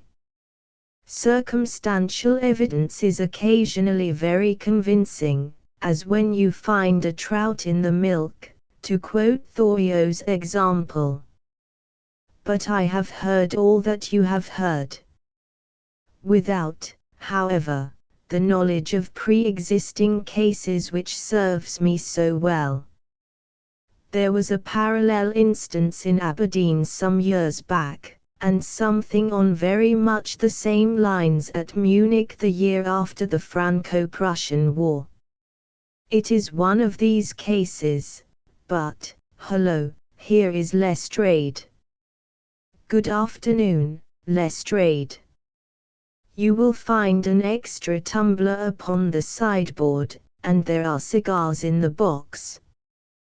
The official detective was attired in a pea jacket and cravat, which gave him a decidedly nautical appearance, and he carried a black canvas bag in his hand. With a short greeting he seated himself and lit the cigar which had been offered to him. "What's up, then?" asked Holmes, with a twinkle in his eye. "You look dissatisfied." "And I feel dissatisfied. It is this infernal Saint Simon marriage case. I can make neither head nor tail of the business. Really. You surprise me. Who ever heard of such a mixed affair? Every clue seems to slip through my fingers. I have been at work upon it all day. And very wet it seems to have made you," said Holmes, laying his hand upon the arm of the pea jacket. "Yes, I have been dragging the Serpentine." "In heaven's name, what for?" "In search of the body of Lady Saint Simon." Sherlock Holmes leaned back in his chair and laughed heartily. "Have you dragged the basin of Trafalgar Square fountain?" he asked. "Why? What do you mean?" "Because you have just as good a chance of finding this lady in the one as in the other." Lestrade shot an angry glance at my companion. "I suppose you know all about it," he snarled. "Well, I have only just heard the facts, but my mind is made up." "Oh, indeed. Then you think that the Serpentine plays no part in the matter?" "I think it very unlikely." "Then perhaps you will kindly explain how it is that we found this in it." He opened his bag as he spoke, and tumbled onto the floor a wedding dress of watered silk, a pair of white satin shoes, and a bride's wreath and veil, all discolored and soaked in water. "There," said he, putting a new wedding ring upon the top of the pile. "There is a little nut for you to crack, Master Holmes." "Oh, indeed," said my friend, blowing blue rings into the air. "You dragged them from the Serpentine?" "No. They were found floating near the margin by a park keeper. They have been identified as her clothes, and it seemed to me that if the clothes were there the body would not be far off. By the same brilliant reasoning, every man's body is to be found in the neighborhood of his wardrobe. And pray what did you hope to arrive at through this?"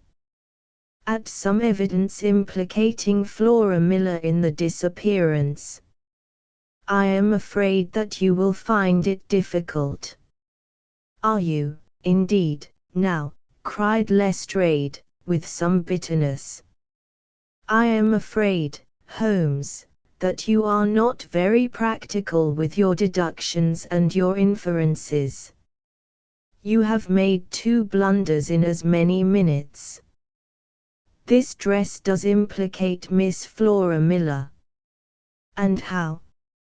"In the dress is a pocket. In the pocket is a card case. In the card case is a note. And here is the very note."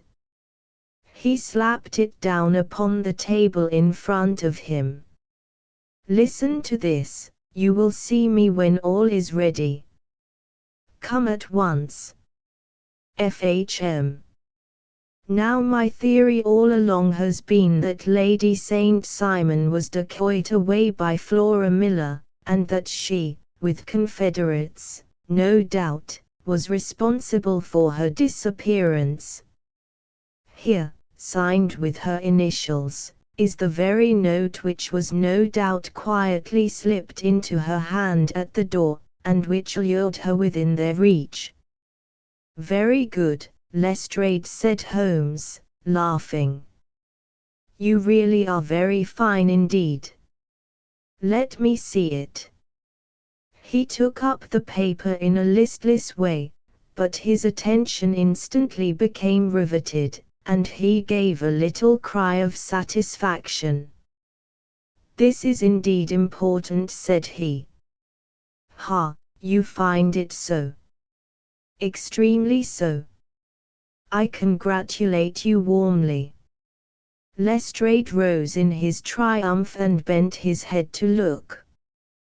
Why, he shrieked, you're looking at the wrong side. On the contrary, this is the right side. The right side. You're mad.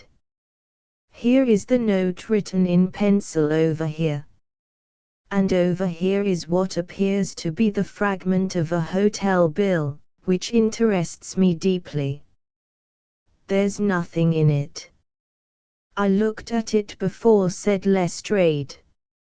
October 4th, rooms 8S, breakfast 2S6D, cocktail 1S, lunch 2S6D, glass sherry 8D.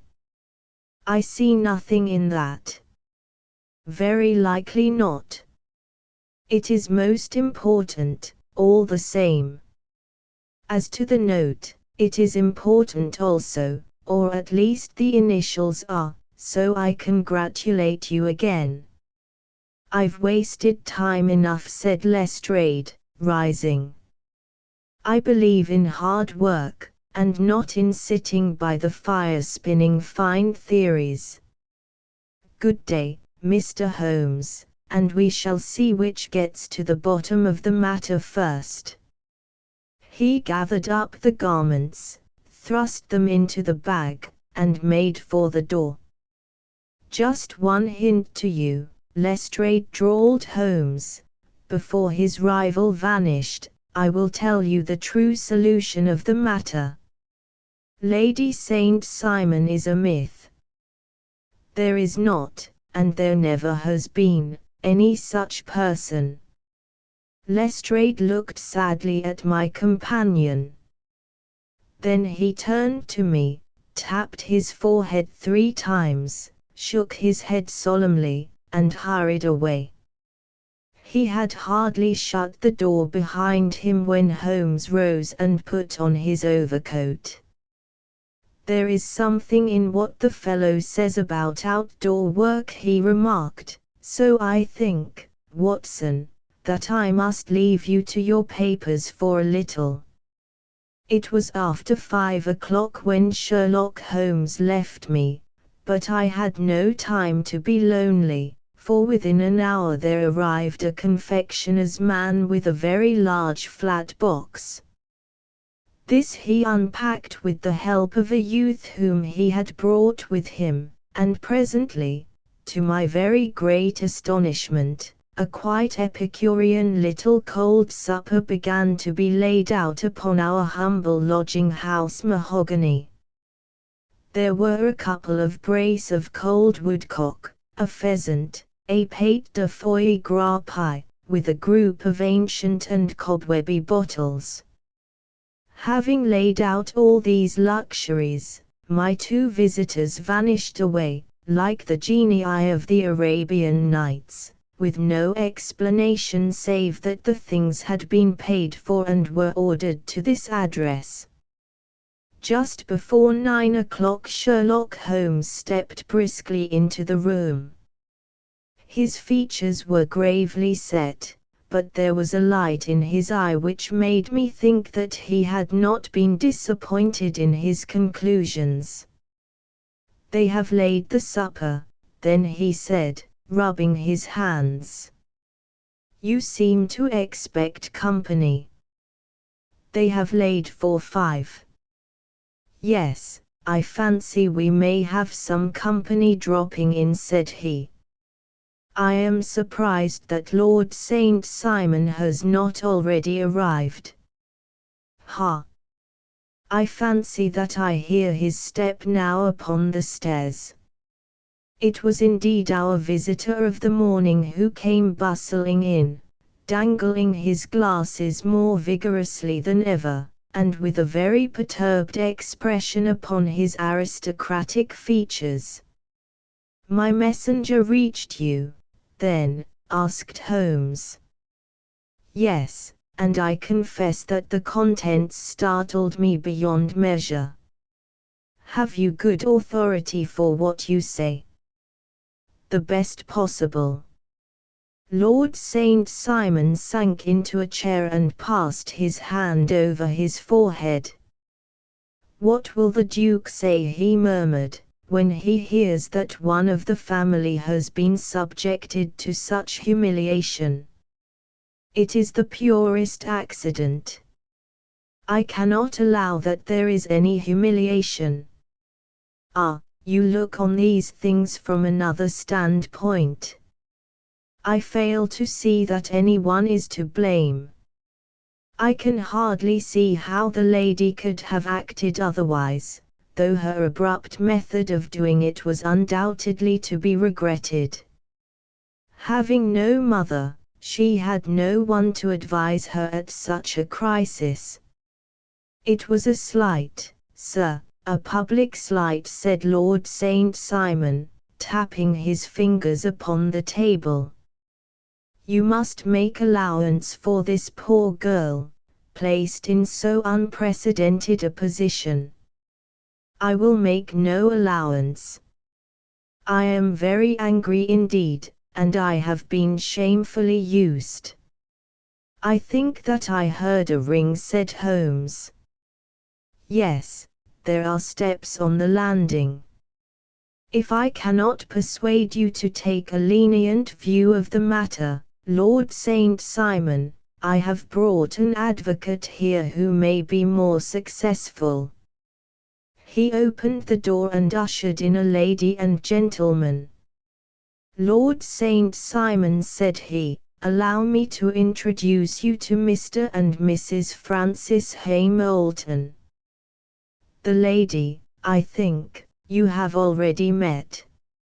At the sight of these newcomers our client had sprung from his seat and stood very erect, with his eyes cast down and his hand thrust into the breast of his frock coat, a picture of offended dignity. The lady had taken a quick step forward and had held out her hand to him, but he still refused to raise his eyes. It was as well for his resolution, perhaps, for her pleading face was one which it was hard to resist. "You're angry, Robert," said she. "Well, I guess you have every cause to be." "Pray make no apology to me," said Lord St. Simon, bitterly. "Oh yes, I know that I have treated you real bad, and that I should have spoken to you before I went, but I was kind of rattled, and from the time when I saw Frank here again I just didn't know what I was doing or saying. I only wonder I didn't fall down and do a faint right there before the altar. Perhaps, Mrs. Moulton, you would like my friend and me to leave the room while you explain this matter." "If I may give an opinion," remarked the strange gentleman, "we've had just a little too much secrecy over this business already. For my part, I should like all Europe and America to hear the rights of it." He was a small, wiry, sunburnt man, clean-shaven, with a sharp face and alert manner. "Then I'll tell our story right away," said the lady. "Frank here and I met in '84, in McQuire's camp, near the Rockies, where Pa was working a claim.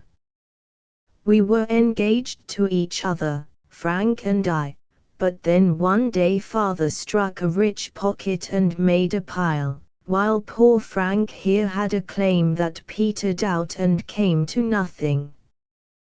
The richer Pa grew, the poorer was Frank, so at last Pa wouldn't hear of our engagement lasting any longer, and he took me away to Frisco.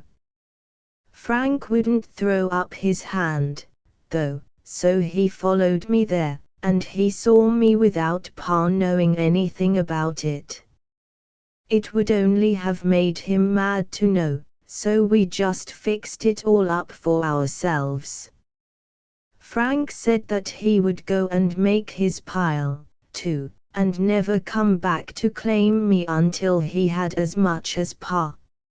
So then I promised to wait for him to the end of time, and pledged myself not to marry anyone else while he lived. "Why shouldn't we be married right away?" then said he, "and then I will feel sure of you, and I won't claim to be your husband until I come back." Well, we talked it over, and he had fixed it all up so nicely, with a clergyman already in waiting, that we just did it right there, and then Frank went off to seek his fortune, and I went back to Pa. The next I heard of Frank was that he was in Montana, and then he went prospecting in Arizona, and then I heard of him from New Mexico. After that came a long newspaper story about how a miners' camp had been attacked by Apache Indians, and there was my Frank's name among the killed. I fainted dead away, and I was very sick for months after. Pa thought I had a decline, and took me to half the doctors in Frisco. Not a word of news came for a year and more, so that I never doubted that Frank was really dead. Then Lord St. Simon came to Frisco, and we came to London, and a marriage was arranged, and Pa was very pleased, but I felt all the time that no man on this earth would ever take the place in my heart that had been given to my poor Frank. Still, if I had married Lord St. Simon, of course I'd have done my duty by him. We can't command our love, but we can our actions. I went to the altar with him with the intention to make him just as good a wife as it was in me to be. But you may imagine what I felt when, just as I came to the altar rails, I glanced back and saw Frank standing and looking at me out of the first pew. I thought it was his ghost at first, but when I looked again, there he was still, with a kind of question in his eyes as if to ask me whether I were glad or sorry to see him. I wonder I didn't drop. I know that everything was turning round, and the words of the clergyman were just like the buzz of a bee in my ear. I didn't know what to do. Should I stop the service and make a scene in the church? I glanced at him again, and he seemed to know what I was thinking, for he raised his finger to his lips to tell me to be still. Then I saw him scribble on a piece of paper, and I knew that he was writing me a note. As I passed his pew on the way out, I dropped my bouquet over to him, and he slipped the note into my hand when he returned me the flowers. It was only a line asking me to join him when he made the sign to me to do so. Of course I never doubted for a moment that my first duty was now to him, and I determined to do just whatever he might direct. When I got back I told my maid, who had known him in California, and had always been his friend. I ordered her to say nothing, but to get a few things packed and my ulster ready. I know I ought to have spoken to Lord St. Simon, but it was dreadful hard before his mother and all those great people. I just made up my mind to run away and explain afterwards. I hadn't been at the table 10 minutes before I saw Frank out of the window at the other side of the road. He beckoned to me, and then began walking into the park. I slipped out, put on my things, and followed him. Some woman came talking something or other about Lord St. Simon to me. Seemed to me from the little I heard as if he had a little secret of his own before marriage also, but I managed to get away from her, and soon overtook Frank. We got into a cab together, and away we drove to some lodgings he had taken in Gordon Square, and that was my true wedding after all those years of waiting. Frank had been a prisoner among the Apaches, had escaped, came on to Frisco, found that I had given him up for dead and had gone to England, followed me there, and had come upon me at last on the very morning of my second wedding. I saw it in a paper, explained the American. It gave the name and the church, but not where the lady lived. Then we had a talk as to what we should do, and Frank was all for openness, but I was so ashamed of it all that I felt as if I should like to vanish away and never see any of them again, just sending a line to Pa, perhaps, to show him that I was alive. It was awful to me to think of all those lords and ladies sitting round that breakfast table and waiting for me to come back. So Frank took my wedding clothes and things and made a bundle of them, so that I should not be traced, and dropped them away somewhere where no one could find them. It is likely that we should have gone on to Paris tomorrow, only that this good gentleman, Mr. Holmes, came round to us this evening, though how he found us is more than I can think, and he showed us very clearly and kindly that I was wrong and that Frank was right, and that we should be putting ourselves in the wrong if we were so secret. Then he offered to give us a chance of talking to Lord St. Simon alone, and so we came right away round to his rooms at once. Now, Robert, you have heard it all, and I am very sorry if I have given you pain, and I hope that you do not think very meanly of me. Lord St. Simon had by no means relaxed his rigid attitude, but had listened with a frowning brow and a compressed lip to this long narrative. "Excuse me," he said, "but it is not my custom to discuss my most intimate personal affairs in this public manner." "Then you won't forgive me? You won't shake hands before I go?" "Oh, certainly, if it would give you any pleasure." He put out his hand and coldly grasped that which she extended to him.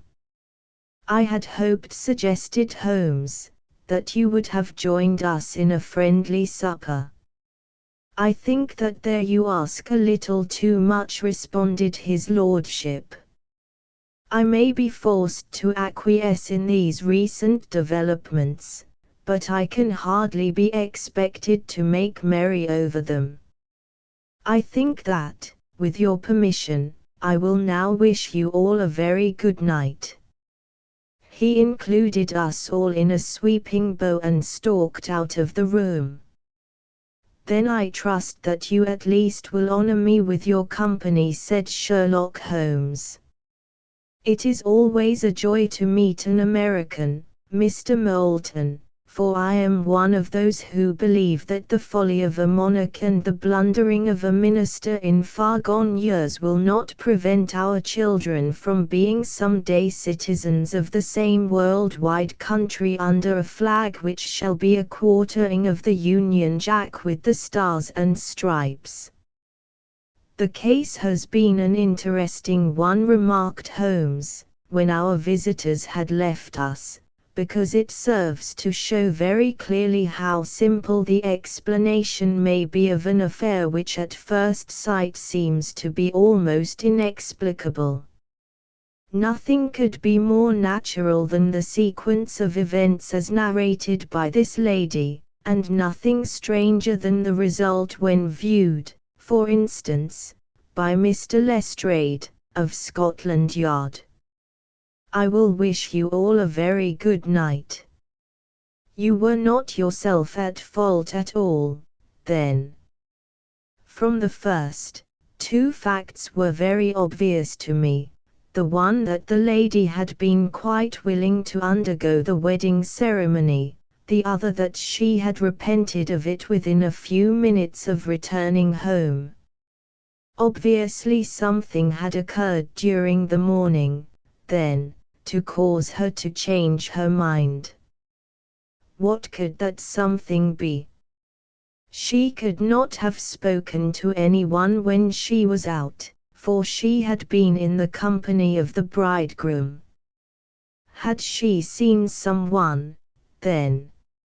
If she had, it must be someone from America, because she had spent so short a time in this country that she could hardly have allowed anyone to acquire so deep an influence over her that the mere sight of him would induce her to change her plans so completely.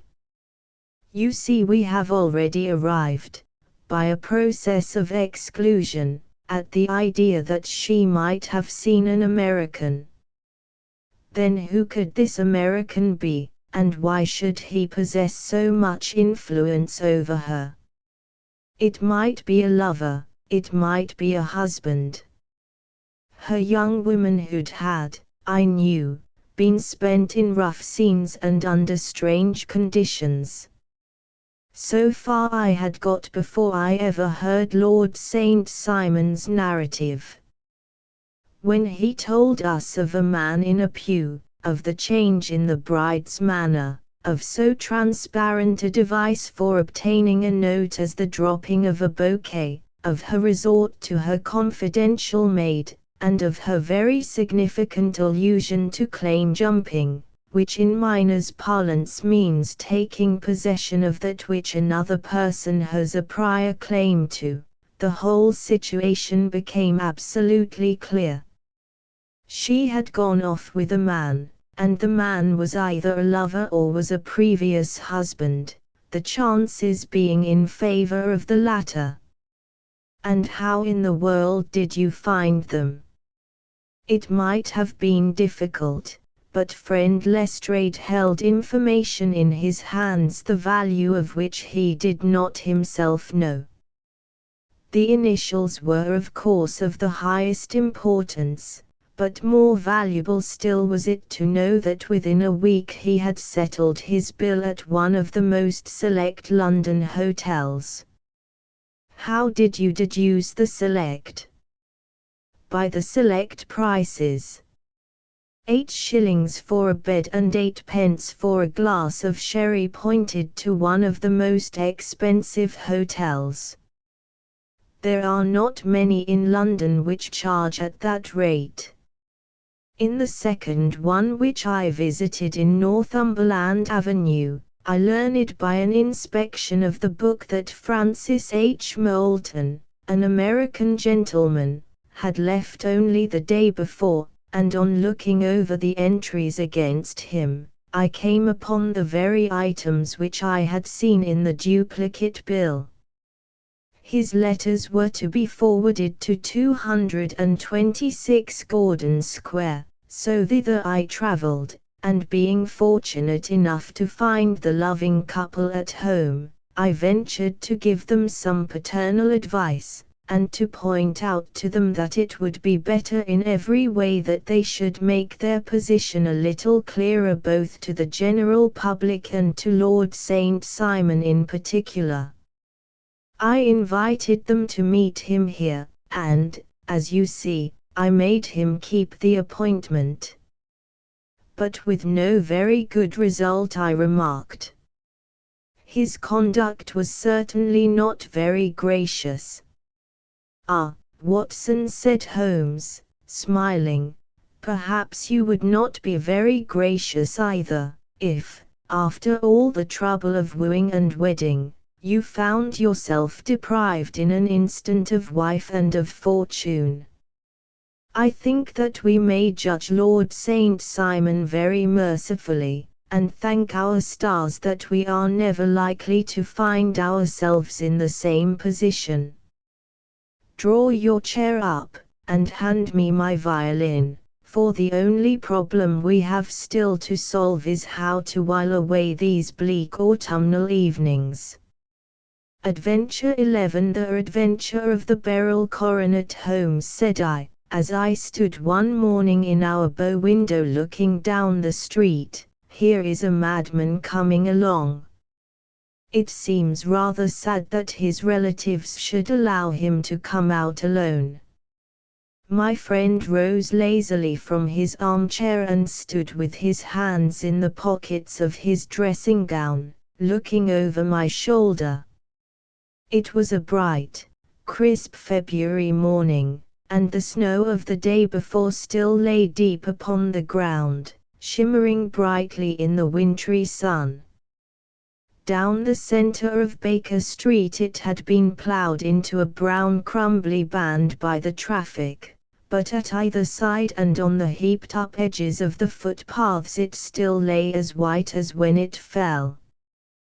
The grey pavement had been cleaned and scraped, but was still dangerously slippery, so that there were fewer passengers than usual. Indeed, from the direction of the Metropolitan Station no one was coming save the single gentleman whose eccentric conduct had drawn my attention. He was a man of about 50, tall, portly, and imposing, with a massive, strongly marked face and a commanding figure. He was dressed in a somber yet rich style, in black frock coat, shining hat, neat brown gaiters, and well-cut pearl grey trousers. Yet his actions were in absurd contrast to the dignity of his dress and features, for he was running hard, with occasional little springs, such as a weary man gives who is little accustomed to set any tax upon his legs. As he ran he jerked his hands up and down, waggled his head, and writhed his face into the most extraordinary contortions. "What on earth can be the matter with him?" I asked. "He is looking up at the numbers of the houses." "I believe that he is coming here," said Holmes, rubbing his hands. "Here?"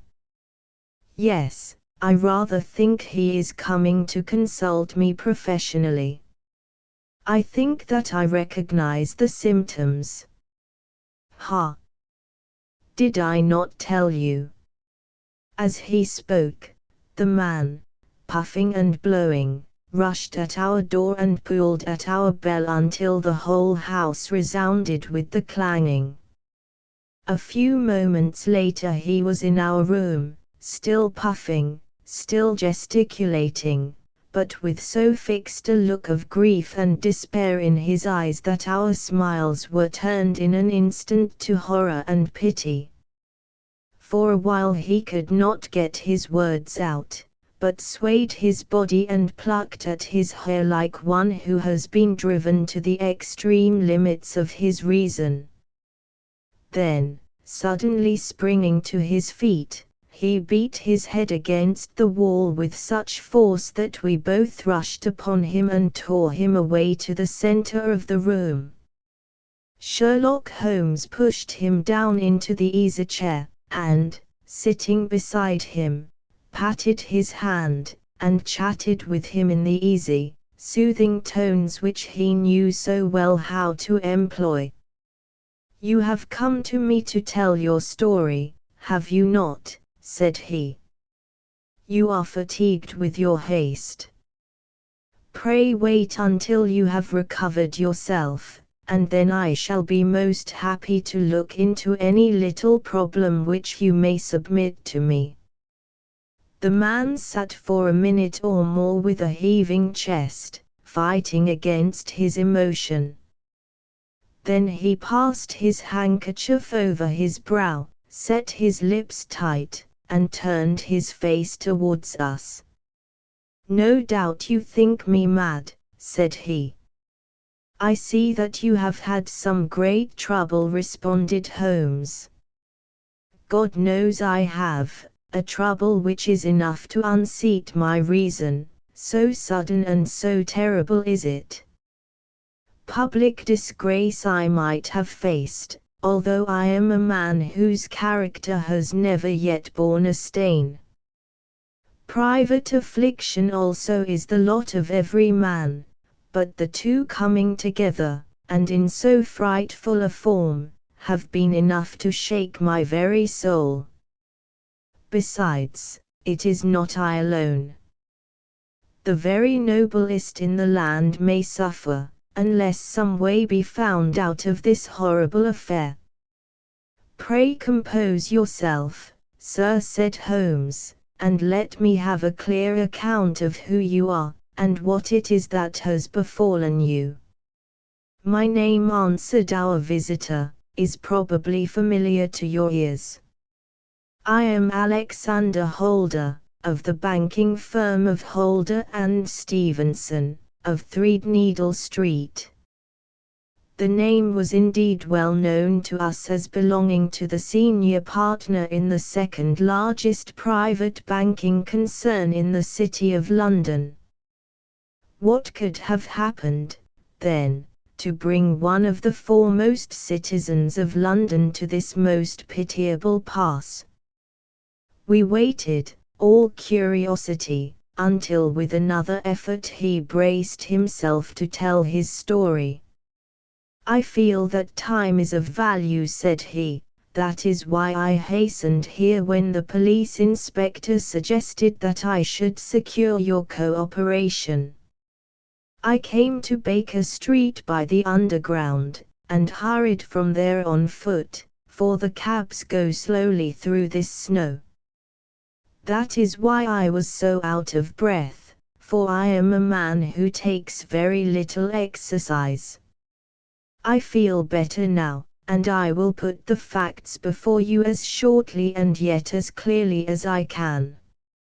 It is, of course, well known to you that in a successful banking business as much depends upon our being able to find remunerative investments for our funds as upon our increasing our connection and the number of our depositors. One of our most lucrative means of laying out money is in the shape of loans, where the security is unimpeachable. We have done a good deal in this direction during the last few years, and there are many noble families to whom we have advanced large sums upon the security of their pictures, libraries, or plate. Yesterday morning I was seated in my office at the bank when a card was brought in to me by one of the clerks. I started when I saw the name, for it was that of none other than, well, perhaps even to you I had better say no more than that it was a name which is a household word all over the earth, one of the highest, noblest, most exalted names in England. I was overwhelmed by the honor, and attempted, when he entered, to say so, but he plunged at once into business with the air of a man who wishes to hurry quickly through a disagreeable task. "Mr. Holder," said he, "I have been informed that you are in the habit of advancing money." "The firm do so when the security is good," I answered. "It is absolutely essential to me," said he, "that I should have £50,000 at once. I could of course borrow so trifling a sum 10 times over from my friends, but I much prefer to make it a matter of business, and to carry out that business myself. In my position you can readily understand that it is unwise to place one's self under obligations. For how long, may I ask, do you want this sum? I asked. Next Monday I have a large sum due to me, and I shall then most certainly repay what you advance, with whatever interest you think it right to charge. But it is very essential to me that the money should be paid at once. I should be happy to advance it without further parley from my own private purse, said I, were it not that the strain would be rather more than it could bear. If, on the other hand, I am to do it in the name of the firm, then in justice to my partner I must insist that, even in your case, every business-like precaution should be taken. I should much prefer to have it so, said he, raising up a square, black morocco case which he had laid beside his chair. You have doubtless heard of the beryl coronet. One of the most precious public possessions of the empire, said I. Precisely. He opened the case, and there, embedded in soft, flesh-colored velvet, lay the magnificent piece of jewelry which he had named. There are 39 enormous beryls, said he, and the price of the gold chasing is incalculable. The lowest estimate would put the worth of the coronet at double the sum which I have asked. I am prepared to leave it with you as my security. I took the precious case into my hands and looked in some perplexity from it to my illustrious client. You doubt its value? He asked. Not at all. I only doubt the propriety of my leaving it. You may set your mind at rest about that. I should not dream of doing so were it not absolutely certain that I should be able in 4 days to reclaim it. It is a pure matter of form. Is the security sufficient? Ample. You understand, Mr. Holder, that I am giving you a strong proof of the confidence which I have in you, founded upon all that I have heard of you. I rely upon you not only to be discreet and to refrain from all gossip upon the matter, but, above all, to preserve this coronet with every possible precaution, because I need not say that a great public scandal would be caused if any harm were to befall it. Any injury to it would be almost as serious as its complete loss, for there are no beryls in the world to match these, and it would be impossible to replace them. I leave it with you, however, with every confidence, and I shall call for it in person on Monday morning. Seeing that my client was anxious to leave, I said no more, but, calling for my cashier, I ordered him to pay over £51,000 notes. When I was alone once more, however, with the precious case lying upon the table in front of me, I could not but think with some misgivings of the immense responsibility which it entailed upon me. There could be no doubt that, as it was a national possession, a horrible scandal would ensue if any misfortune should occur to it. I already regretted having ever consented to take charge of it. However, it was too late to alter the matter now, so I locked it up in my private safe, and turned once more to my work. When evening came I felt that it would be an imprudence to leave so precious a thing in the office behind me. Bankers' safes had been forced before now, and why should not mine be? If so, how terrible would be the position in which I should find myself. I determined, therefore, that for the next few days I would always carry the case backward and forward with me, so that it might never be really out of my reach. With this intention, I called a cab, and drove out to my house at Streatham, carrying the jewel with me. I did not breathe freely until I had taken it upstairs and locked it in the bureau of my dressing room. And now a word as to my household, Mr. Holmes, for I wish you to thoroughly understand the situation. My groom and my page sleep out of the house, and may be set aside altogether. I have 3 maid-servants who have been with me a number of years, and whose absolute reliability is quite above suspicion. Another, Lucy Parr, the second waiting maid, has only been in my service a few months. She came with an excellent character, however, and has always given me satisfaction. She is a very pretty girl, and has attracted admirers who have occasionally hung about the place. That is the only drawback which we have found to her, but we believe her to be a thoroughly good girl in every way. So much for the servants. My family itself is so small that it will not take me long to describe it. I am a widower, and have an only son, Arthur. He has been a disappointment to me, Mr. Holmes, a grievous disappointment.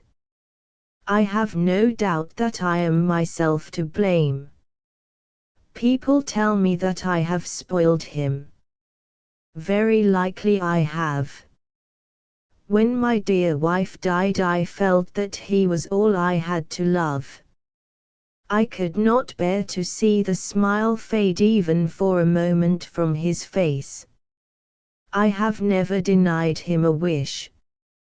Perhaps it would have been better for both of us had I been sterner, but I meant it for the best. It was naturally my intention that he should succeed me in my business, but he was not of a business turn. He was wild, wayward, and, to speak the truth, I could not trust him in the handling of large sums of money. When he was young he became a member of an aristocratic club, and there, having charming manners, he was soon the intimate of a number of men with long purses and expensive habits. He learned to play heavily at cards and to squander money on the turf, until he had again and again to come to me and implore me to give him an advance upon his allowance, that he might settle his debts of honor.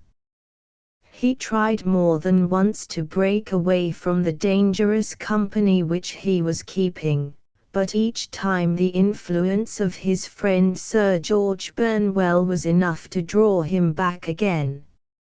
And, indeed, I could not wonder that such a man as Sir George Burnwell should gain an influence over him, for he has frequently brought him to my house, and I have found myself that I could hardly resist the fascination of his manner. He is older than Arthur, a man of the world to his fingertips, one who had been everywhere, seen everything, a brilliant talker, and a man of great personal beauty. Yet when I think of him in cold blood, far away from the glamour of his presence, I am convinced from his cynical speech, and the look which I have caught in his eyes, that he is one who should be deeply distrusted. So I think, and so, too, thinks my little Mary, who has a woman's quick insight into character. And now there is only she to be described. She is my niece, but when my brother died 5 years ago and left her alone in the world, I adopted her, and have looked upon her ever since as my daughter. She is a sunbeam in my house, sweet, loving, beautiful, a wonderful manager and housekeeper, yet as tender and quiet and gentle as a woman could be. She is my right hand. I do not know what I could do without her. In only one matter has she ever gone against my wishes. Twice my boy has asked her to marry him, for he loves her devotedly, but each time she has refused him. I think that if anyone could have drawn him into the right path it would have been she, and that his marriage might have changed his whole life, but now, alas! It is too late, forever too late. Now, Mr. Holmes, you know the people who live under my roof, and I shall continue with my miserable story. When we were taking coffee in the drawing-room that night, after dinner, I told Arthur and Mary my experience, and of the precious treasure which we had under our roof, suppressing only the name of my client. Lucy Parr, who had brought in the coffee, had, I am sure, left the room, but I cannot swear that the door was closed. Mary and Arthur were much interested, and wished to see the famous coronet, but I thought it better not to disturb it. "Where have you put it?" asked Arthur. "In my own bureau." "Well, I hope to goodness the house won't be burgled during the night," said he. "It is locked up," I answered. "Oh, any old key will fit that bureau. When I was a youngster I have opened it myself with the key of the box-room cupboard." He often had a wild way of talking, so that I thought little of what he said. He followed me to my room, however, that night with a very grave face. "Look here, Dad," said he, with his eyes cast down, "can you let me have £200? "No, I cannot," I answered, sharply. "I have been far too generous with you in money matters." "You have been very kind," said he, "but I must have this money, or else I can never show my face inside the club again." "And a very good thing, too," I cried. "Yes, but you would not have me leave it a dishonored man," said he. "I could not bear the disgrace. I must raise the money in some way, and if you will not let me have it, then I must try other means." I was very angry, for this was the third demand during the month. "You shall not have a farthing from me," I cried, on which he bowed and left the room without another word. When he was gone I unlocked my bureau, made sure that my treasure was safe, and locked it again. Then I started to go round the house to see that all was secure, a duty which I usually leave to Mary, but which I thought it well to perform myself that night.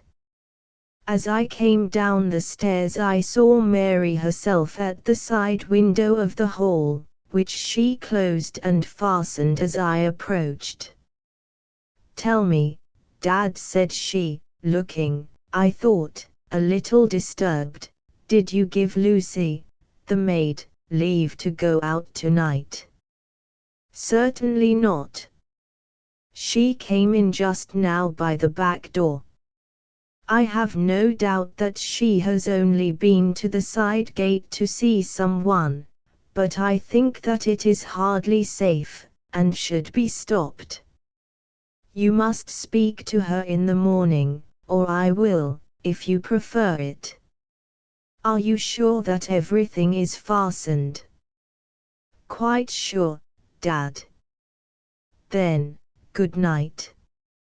I kissed her, and went up to my bedroom again, where I was soon asleep. I am endeavoring to tell you everything, Mr. Holmes, which may have any bearing upon the case, but I beg that you will question me upon any point which I do not make clear. On the contrary, your statement is singularly lucid. I come to a part of my story now in which I should wish to be particularly so. I am not a very heavy sleeper, and the anxiety in my mind tended, no doubt, to make me even less so than usual. About 2 in the morning, then, I was awakened by some sound in the house. It had ceased ere I was wide awake, but it had left an impression behind it as though a window had gently closed somewhere. I lay listening with all my ears.